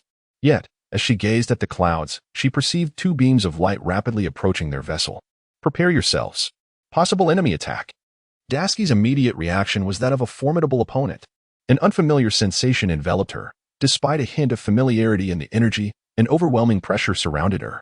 Swiftly, the sailors formed several lines, bracing for impact. However, the two beams of light arrived in an instant. Everyone felt dizzy from the sudden brilliance. And then a familiar voice echoed, "Ha, I have one." Blinking in disbelief, they recognized the newcomer. It was Colonel Gallet. Following closely was the golden light, revealing another familiar figure, Brigadier Gale. Technically, they should be addressed as Colonel Gallet and Major Gale, but the formal documents had yet to arrive. And Gale had instructed them not to rush in changing their titles. "Very well, you have won. I accept my punishment and shall personally prepare a meal for you all." "Hooray! Hooray! Sister Dasky, we are in for a treat." Gallet bounced over to Dasky, who remained in a state of shock and confusion. Not only she, but everyone was still trying to comprehend the situation, as Gallet was surrounded by crackling arcs of electricity. This electrical phenomenon was unlike the previous shocks Gallet had used. Now, it enveloped him entirely. Moreover, the oppressive energy and volatile force could be felt from a distance. "Gallet, what is this?" Dasky pointed at the flickering electricity surrounding him. "Oh, This? Gallet giggled, gesturing to the light without elaborating. Instead, he raised his right hand and pointed into the void. Divine retribution. With his words, a thunderous roar erupted. Crash. A colossal bolt of lightning descended from the direction he indicated, crashing into the ocean and sending countless droplets flying. Instantly, a multitude of dead fish floated to the surface. Some as large as half a warship. What? The collective gasp of the soldiers was accompanied by numerous dropped jaws. Gallet, feeling unsatisfied, swiftly transformed into a humanoid form of lightning, circling the warship before returning to the deck, all within the span of a heartbeat. Dasky was left speechless. Realizing with certainty that this was the ability of the Thunderfruit, Gale eloquently articulated the questions that lingered in everyone's minds. He had gathered countless shellfish from the Sky Island and, accompanied by the 4 squad leaders, formerly known as the 4 divine officials, he sought out the Ark of Prophecy. After instructing the others to stand back, he utilized the powers of the Dark Fruit to discreetly seize the golden vessel, along with some remaining gold and, of course, the shellfish. After reiterating the necessity of obeying Gonfur, he raced back to the warship with Dashki. What? This was the incredulous yet hopeful response from the crowd. Could this be the fabled Thunderfruit? It is indeed among the most formidable within the Logia category, boasting unparalleled lethality and speed. After vanishing for centuries, did Brigadier General Gale truly return from the legendary Sky Island with Lieutenant Colonel Galot? We yearn to experience it as well. Could Brigadier General Gale take us there once more? Hee, Sister Dashki, I can fly now, and I'm incredibly swift, even faster than Gale. At that moment, Galot reveled in his newfound prowess. Ah, congratulations, Galot. Your strength has undergone a remarkable transformation, Dashki responded, a tinge of envy stirring within her. Yet her joy for Galot was sincere, for they were indeed close friends. Moreover, Gale had always treated her kindly, though she secretly desired a little more. Dashki. In the future, should a suitable fruit present itself, I will ensure to prepare one for you as well. Gale sensed that Dashki was feeling jealous. Initially, he too sought a suitable fruit for her, and with the acquisition of the dark fruit, this notion grew stronger in his mind. Although he bore some lingering discomfort about usurping Enel's powers, it was undeniable that the latter was a heinous individual. The destruction of Baikat, along with his desire to annihilate the entire Sky Island, represented a multitude of his grave offenses, each sufficient to warrant the death penalty. Gale reassured himself that he merely appropriated Enel's abilities incidentally. Everything will be fine, Gale. Should the right opportunity arise, I shall seize it. My aspiration is to become a grand swordsman. The purity of swordsmanship is my foremost desire. If possible, would you be so kind as to gift me several renowned blades? Dashki's large, watery eyes gazed up at Gale. He felt an irresistible urge to caress her cheek, yet with Gallet still present, he refrained from making the gesture. Indeed. I shall. I promise to gather the finest swords from around the world for you. Gale's tone was resolute. Our Gale is the best. At that moment, Garat rushed over to embrace Gale and Dashki, and even Gale, with his hand still suspended in midair, instinctively wrapped it around Dashki. The trio shared a tender embrace while others discreetly averted their gaze. It was evident to everyone that both women harbored affections for Brigadier General Gale, and they all envied his fortunate position. After all, it was only fitting for someone of Gale's caliber to have such blessings. They would find it perfectly normal for him to have a dozen admirers. If Gale were aware of how his subordinates perceived his situation, he would undoubtedly be moved to tears. Garrett's well-intentioned gesture allowed the three to remain in their quiet embrace for quite some time, and Dashki felt utterly satisfied. Suddenly, an incongruous sound broke the serenity. Garrett's cheeks flushed. Gale, I am hungry. She released her hold and patted her stomach. Realizing that they had been on the Sky Island for nearly a day, and evening was approaching, having gone the entire day without sustenance, it was clear that both she and Gale were reaching their limits. All right, wait for me. I shall prepare some dishes and have the kitchen roast 3 whole lambs for us. A celebration for Garrett's newfound abilities. I am famished. I could easily devour 1 1/2, but I cannot manage half. We shall share. Yea, once Garat finishes eating, the training machine will be yours. This fruit's electromagnetic waves facilitate the comprehension of observation hockey, and upon awakening, it grants an astonishingly vast coverage range. Let us discuss that later. For now, we eat. No. It is imperative. This way, your long ears will be officially recognized as such. Chapter 83, Sabaody. Long time no see, the Sabaody archipelago remained as vibrant and beautiful as ever. Serving as a bridge to the New World, it stood as a bustling transit point. Its prosperity was akin to its lush greenery, rich and profound. Although it remained a haven for pirates ever since Gale's arrival, even the common folk dared not bully others carelessly.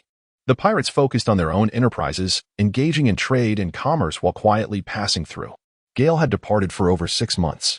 Although a few clowns had momentarily pranced about, and even a notorious pirate with a bounty exceeding $1 billion had emerged, such occurrences were merely whispers across the archipelago. In the Chambord Islands, a formidable figure had emerged from the Navy, the Steel Giant. This individual was none other than Braid, who had consumed Gale's mysterious fruit. Shortly after Gale's departure, he devoured the fruit of unknown powers and discovered, to his delight, that it was a paramecia-type fruit, the steel fruit. This endowment allowed him to transform his entire body into steel at will, possessing a hardness surpassing that of ordinary steel. One might liken it to the resilience of tempered steel.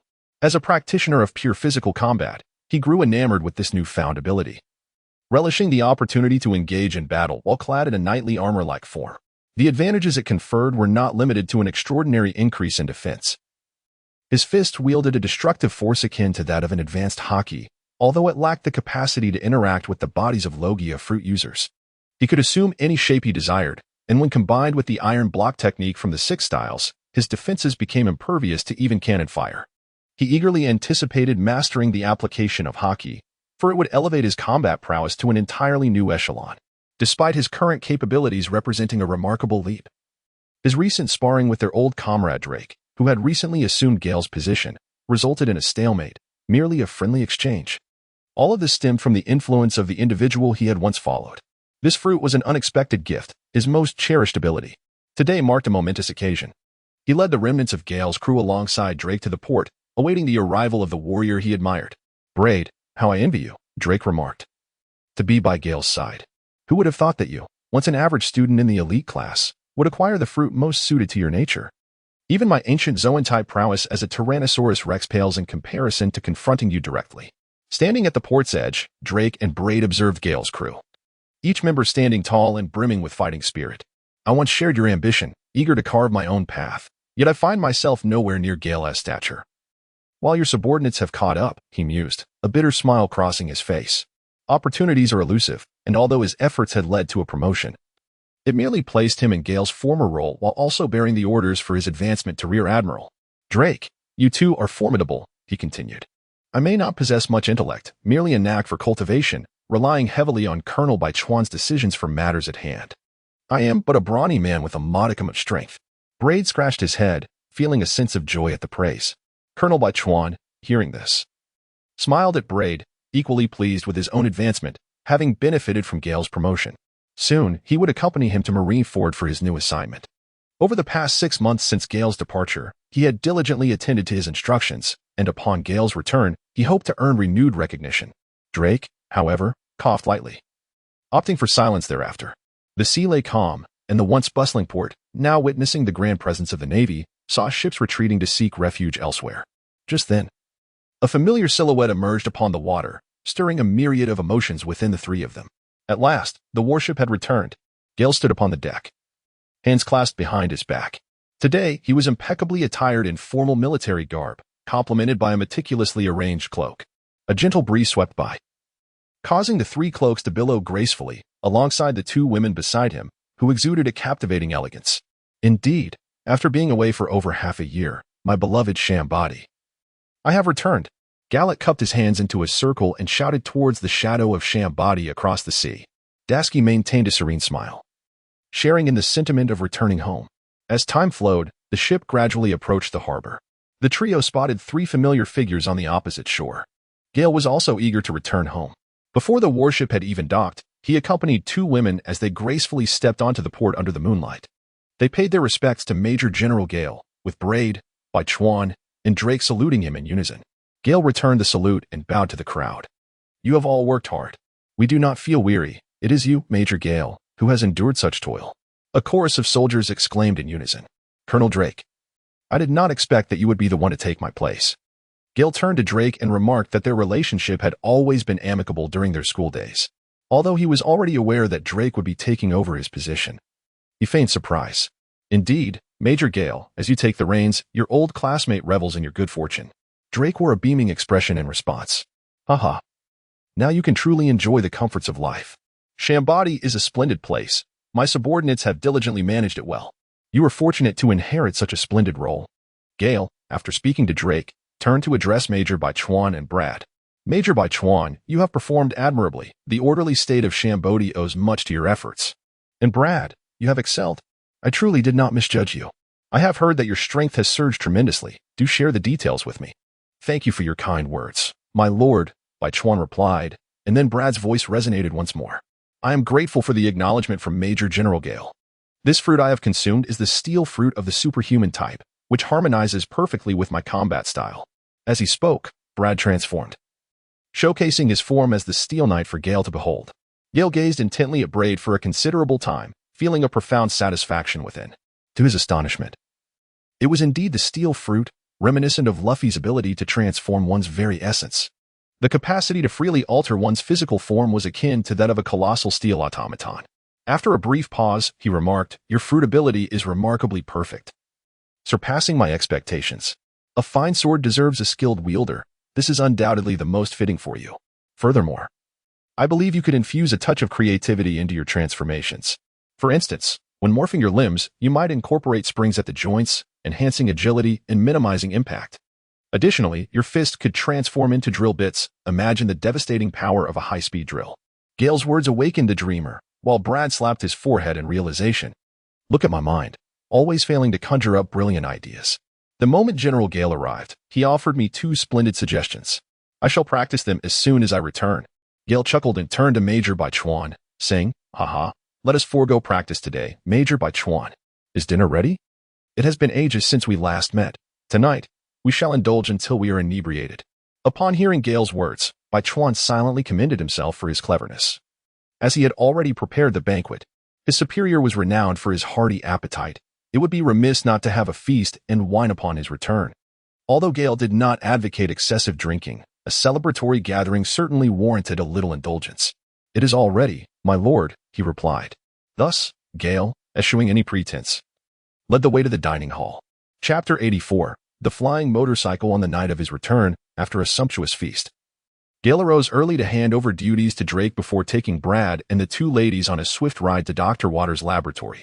During the previous night's banquet, Water had informed him that the thermal energy training machine was ready to replace the first generation. He had already tested it with Brad, despite Brad's lackluster agility. The testing had proven successful. Moreover, the oil-powered engine Gale had commissioned was also complete, thanks to Karen's oil fruit abilities. Gale could hardly contain his anticipation for the new vessel's upgrade. However, the most significant development was the completion of his remarkable flying motorcycle. Capable of soaring through the skies and traversing the earth, Gale is truly exhilarated. Dr. Walter is indeed a remarkable talent, having accomplished each task he entrusted to him. At this moment, Dr. Walter's laboratory has never been so lively, for he typically prefers solitude, but today it is rather crowded. Present in the lab are Dr. Walter himself, Gale, Dasky, Garat, Bichuan, Brad, and Karen. It can be said that Gale's most trusted confidants are all gathered here, forming a collective whose fortunes are intertwined, sharing both triumphs and tribulations.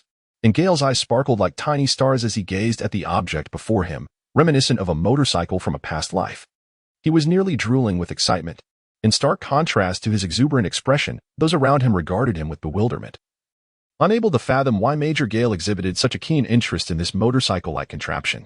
While motorcycles do exist in the world of One Piece, their prevalence is minimal, predominantly found at sea and not widely adopted on land. The common folk cannot afford them, and even those with some prowess often navigate between various islands, rendering motorcycles less practical. The most notable example is the amphibious motorcycle owned by Captain Smoker, specifically designed to complement his smoke abilities, which others find challenging to operate. After Gale mentally indulged in the myriad of spectacular scenarios this flashy toy could inspire, he finally regained his composure. "Dr. What? How did you conceive this flying motorcycle?" Gale's gaze was fixed upon the disheveled yet undeniably adorable doctor.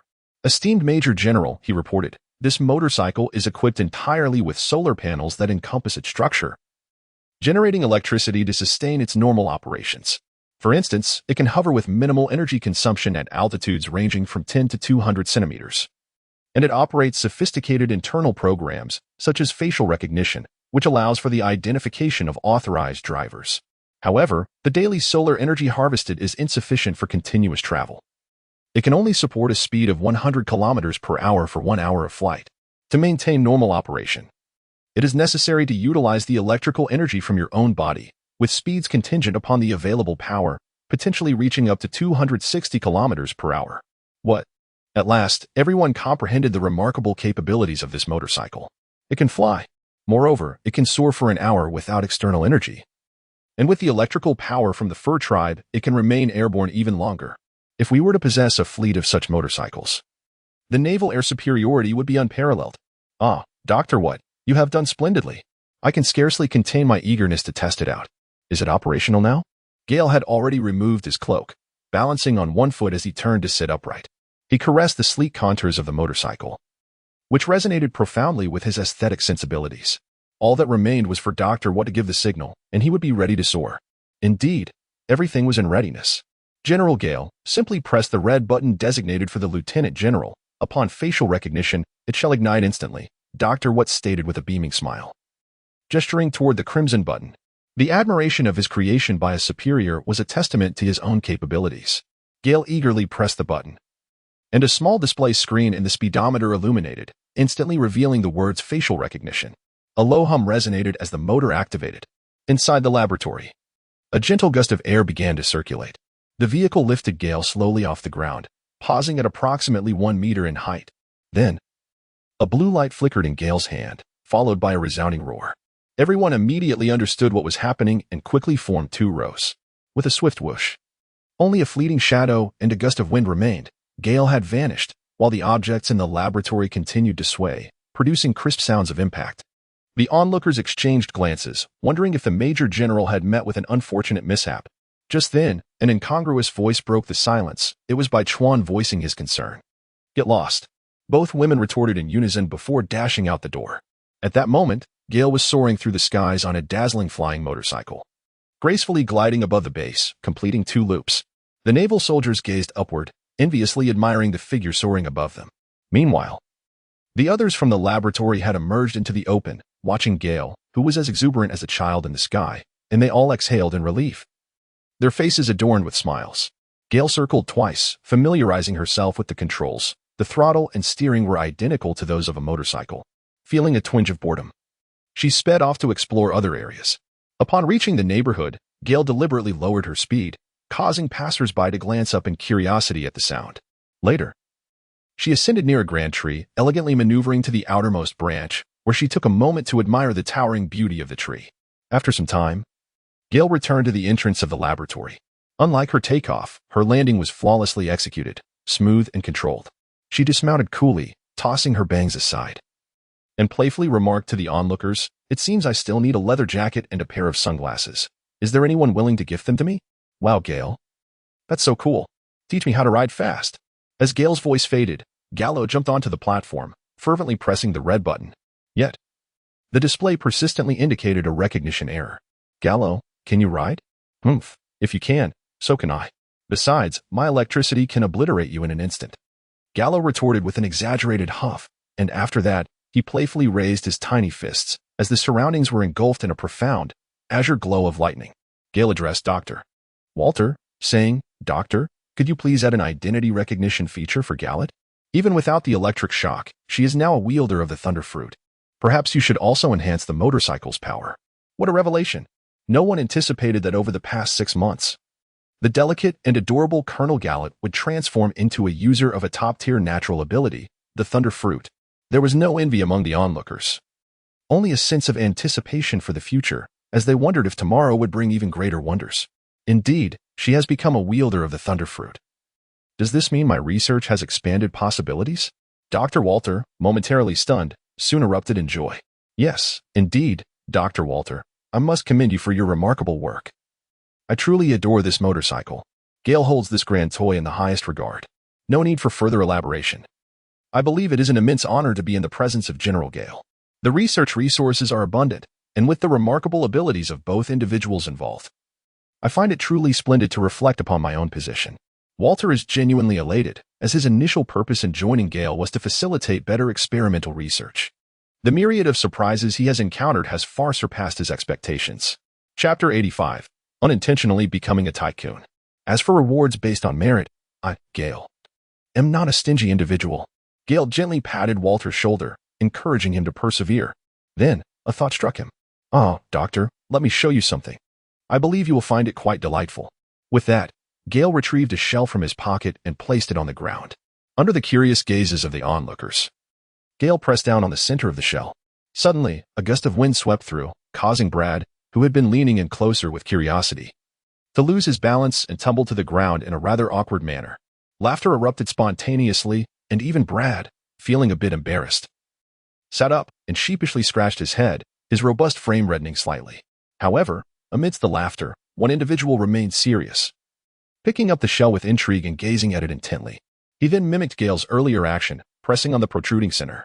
With a sharp hiss, despite being fully prepared, Dr. Walter, an ordinary man, found himself unable to steady the shell, which suddenly shot away with remarkable speed. Gale was also laughing heartily. Yet the corner of his eye remained fixed on Dr. Walter's actions. As he observed the wind shell soaring away, he immediately dashed forth, capturing the airborne shell in the palm of his hand. Strolling up to Dr. Walter, his gaze remained intensely focused on the wind shell. "Dr. Walter, how many of these would you say should be affixed to this flying motorcycle for optimal performance?" "Ah, such a marvelous shell. I have neither heard of nor seen anything like it. From where did you acquire this treasure?" It was only then that Dr. Walter snapped out of his reverie, albeit responding to a different inquiry. "This is a product of the Sky Island, known as the wind shell. There are many fascinating varieties of shells, including the lesser-powered wind shell, sound shell, light shell, water shell, influence shell, flavor shell, cloud shell, flame shell, heat shell, flash shell, impact shell, and slash shell." Gale felt somewhat dizzy from Dr. Walter's elaborate enumeration, but his question was incisive. "How many varieties do you possess, aside from some exceedingly rare and precious shells?" "I have a collection of several, including 100 of the wind shell." "What? My lord, setting aside the other shells, I believe that 4 to 6 of the wind shell would suffice for the consumption of this flying motorcycle. If permissible, I could also create a simplified version of the motorcycle at merely 1/10 of your cost." "Oh, very well. I shall provide you with 20 wind shells. In your spare time, please craft 2 of these simplified flying motorcycles for me. As for the other shells, I will grant you 2 of each for your research, to ascertain whether nature's exquisite craftsmanship or the prowess of technology prevails." "Yes, my lord, however. The 200 million funds you previously allocated to me have dwindled significantly in the pursuit of this flying motorcycle. Might I draw your attention to this matter?" Dr. Walter's face flushed slightly, as he found it somewhat difficult to broach the subject of finances. Gale was equally astonished by the exorbitant cost of the simplified motorcycle. Had it not been for his recent fortune on the Sky Island, this situation would have been rather awkward. Money truly does not last long. "There are no issues with funding. I shall instruct Bai Chuan to deliver it to you. Today, we ought to tidy up the laboratory and transfer everything onto the ship. As we are about to relocate our base of operations, ensure that Bai Chuan arranges the necessary items in advance. It would be best to set sail as soon as possible, for I have other missions to attend to." "Yes, my lord," Wat responded respectfully, pleasantly surprised by the prospect of new tasks at hand, which filled him with excitement. "General Gale, does the Sky Island truly exist?" This was a question Bai Chuan had long harbored, waiting until the conversation between Gale and Dr. Wat concluded before voicing it. "Indeed. The scenery of the Sky Island is dreamlike, reminiscent of a fantastical vision," Gale replied. "It is truly enchanting," Dasky murmured, her voice filled with longing, lamenting her absence from the journey. "Yes, particularly the shellfish. Their myriad uses are indeed remarkable. Our own Shambodi is equally unique, though." He laughed, however. "We are about to depart." "Indeed, we are soon to leave." Gale brought Bichuan into his room, which was filled with the golden treasure of Inalu that he had previously released from another realm. In addition to having constructed a ship, there remained a plethora of scrap materials, as well as an abundance of other gold and jewels. However, Gale felt it was inappropriate to lay claim to the treasures still scattered throughout the land of gold in Sandora. "My lord, have you plundered that notorious pirate? Surely you haven't slain a dragon to acquire its hoard," Bichuan exclaimed, staring in awe at the room overflowing with gold, his speech faltering in a mix of excitement and astonishment, unable to articulate the whirlwind of emotions within him. "Haha, must you speak so unflatteringly? This was merely found," Gale replied. "Gale possesses a considerable amount yet to be revealed, and what has been disclosed is merely a fraction. Should he choose to unveil the Ark of Proverbs, it is likely that even the most stoic of souls would be rendered speechless. Such treasures rival the wealth of nations. Gale hesitates to make use of these riches, grappling with the moral dilemma of whether or not to surrender them. He is indeed a commendable naval officer, yet these treasures were acquired through his own endeavors, without exploiting the power vested in him. The internal conflict he faces is profound. Is the esteemed gentleman contemplating converting these treasures into Bailey? Indeed, the expenses are considerable. Sustaining an entire crew is no trivial matter. Once exchanged for Bailey, it would be prudent for you to oversee its safekeeping, as many expenditures cannot be accounted for through official means, necessitating funds from this private treasury. How much Bailey do you believe you possess? Surely, it must amount to at least 10 to 20 billion Bailey, if not more. 10 to 20 billion. Gale took a deep breath. He realized that he had little understanding of Bailey or the intricacies of gold ratios. However, he comprehended the significance of tens of billions. This was nearly a bounty worthy of the four emperors. How terrifying was that? And this was merely a fraction of what he had revealed. His wealth was comparable to that of nations. Indeed, he was rich enough to rival entire countries. Initially, he had believed that the greatest reward from his journey to the Sky Island was the Thunder Fruit. But he was astounded to discover that this accompanying treasure was equally monumental. He had struck it rich, truly rich. Gale pondered endlessly. What surrender? What confiscation? To hell with it all. In short, there was no way. Did Brigadier Gale think it insufficient? Bai Chuan's words jolted Gale from his reverie. Bai Chuan too could not grasp the meaning behind Gale's utterance, nor the significance of the expression that adorned his visage. Oh, no, Bai Chuan. Everything is entrusted to you. Convert it into bellies, will you? We are departing in a couple of days. Procure ample supplies. Do not be frugal. One word. Bye. Furthermore, each school-level officer in Karen is to receive a subsidy of 10 million bellies for household expenses. Go forth and indulge, young men. Indeed. Bai Chuan responded with a respectful salute. This sum of bellies contained a share for him as well, 10 million bellies. The black market is treacherous, and he resolved to exchange it for the highest rate on behalf of his patron. As for his own commission, he thought with a chuckle, a reduction of half would suffice. With these clandestine thoughts swirling in his mind, Bai Chuan hastily summoned several trusted confidants, shrouded in secrecy, to discreetly transport the funds outside, heading towards the black market. Such a substantial amount of wealth would surely incite madness in anyone who laid eyes upon it. Thus he enlisted the protection of Brad and others in the shadows. Chapter 86. A fortuitous encounter with Green Pheasant Judicial Island is renowned as the island that never sleeps. Housing the court designed by the world government, Gale and his contingent of soldiers had just emerged from Sham Body, escorting the criminals from Baroque Works, including Crocodile, to Justice Island for procedural formalities before proceeding to impel down. At that moment, Gale stood upon the deck of the warship, gazing into the distance at Justice Island. As the vessel navigated through the island's barriers, Gale, the surface of the water has frozen over. We cannot pass, Garrot exclaimed, pointing ahead with a look of bewilderment.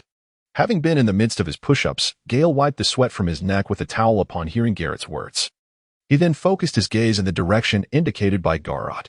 To his astonishment, he beheld the sea, extending a kilometer from the island's grand entrance, completely encased in ice. A vast expanse indeed, he murmured in disbelief. Gale murmured to himself, having already discerned the identity of the figure. Before long, as the warship drew near the ice surface, a silhouette emerged, leisurely pedaling on a bicycle.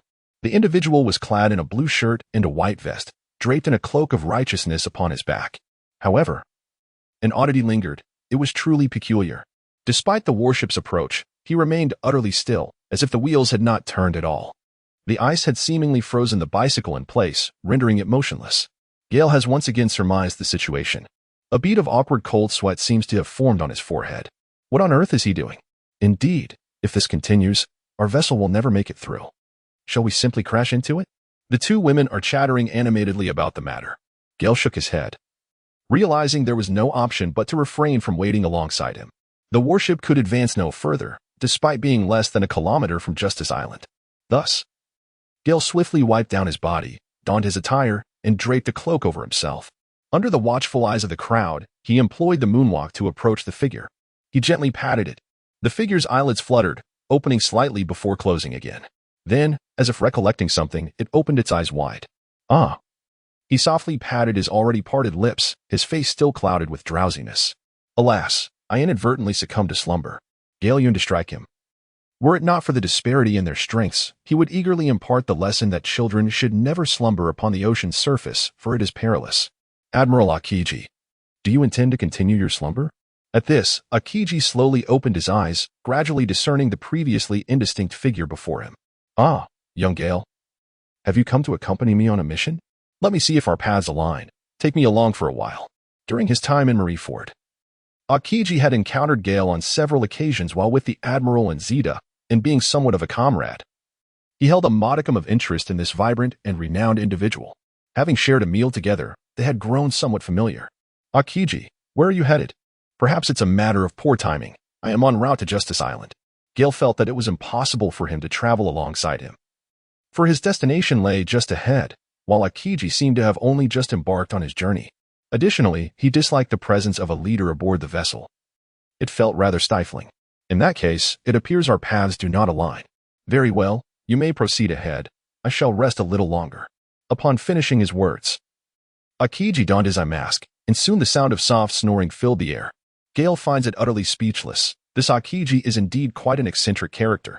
It seems that the current 3 admirals are all rather peculiar. Brother Akiji, you are obstructing my path. Gale removed his eye mask and raised his head slightly, the volume of his voice increasing marginally. Yet, it seemed to have little effect.